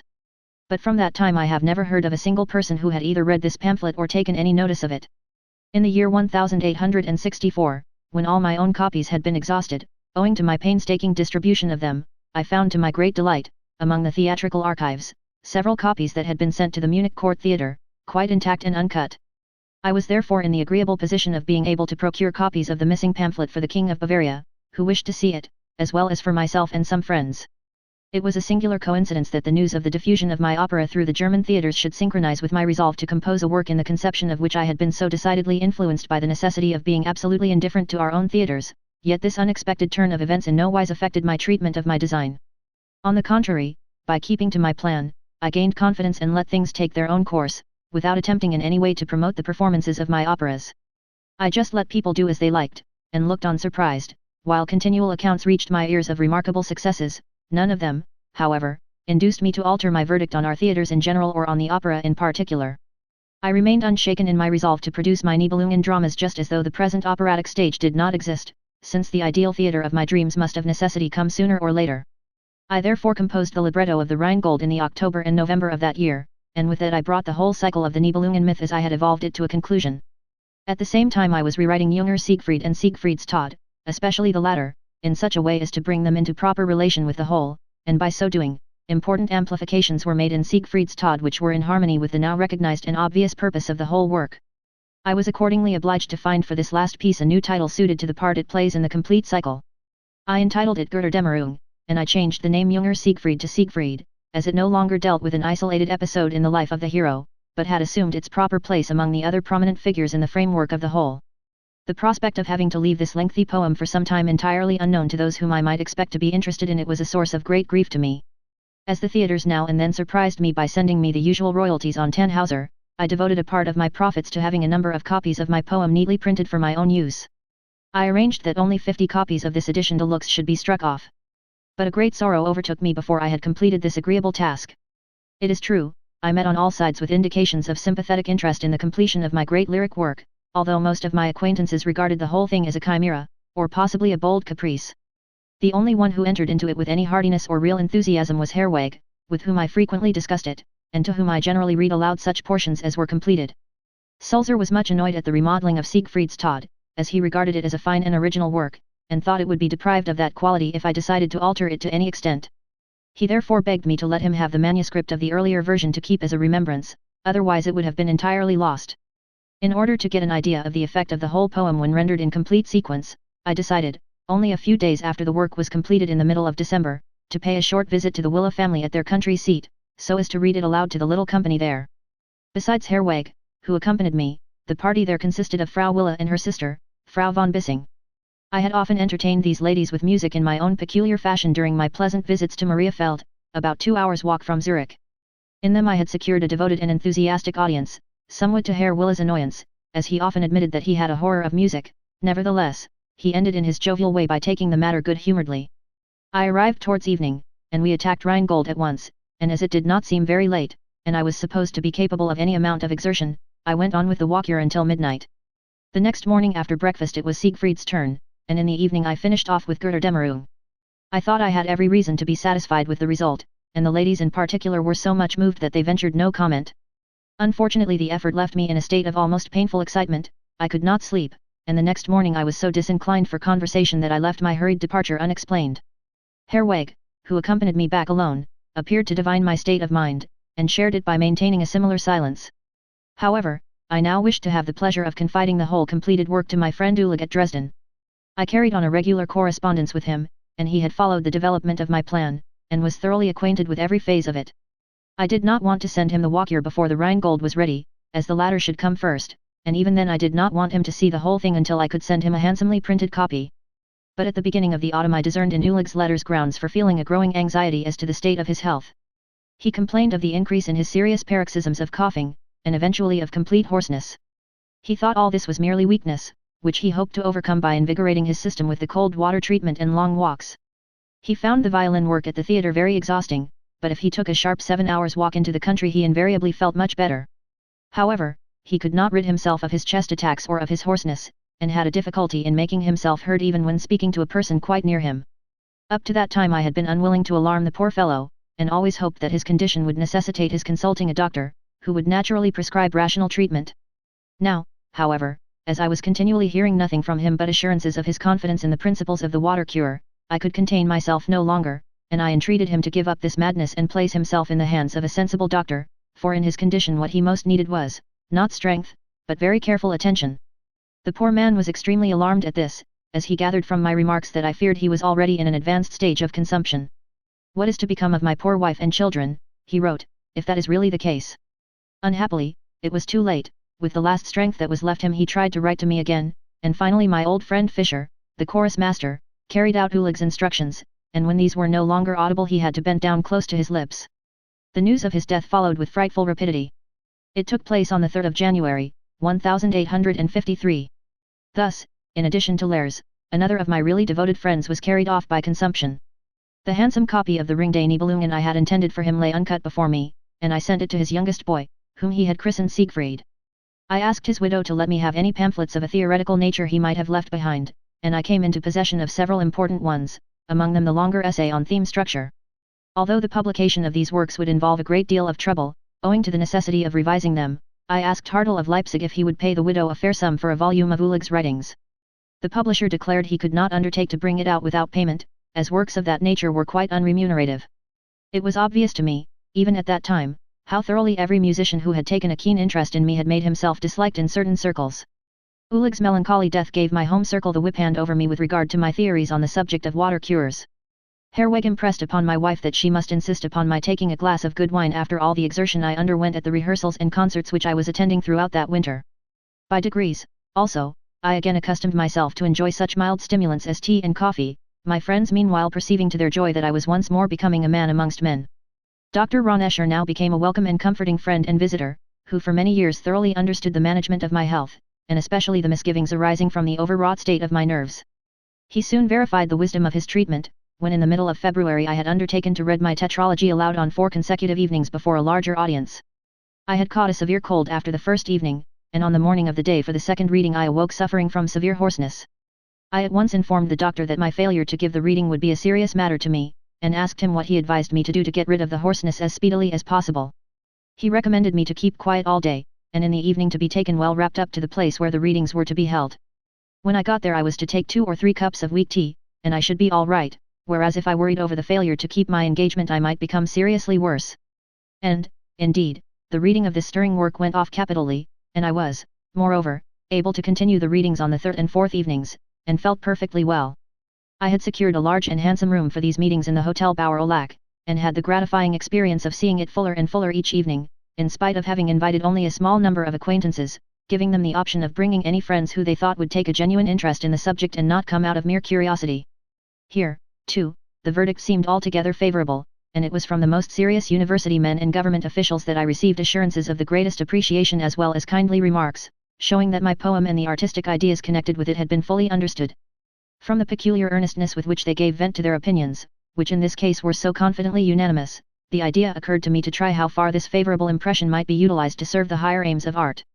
In accordance with the superficial views generally prevailing on the subject, everyone seemed to think I might be induced to make terms with the theatre.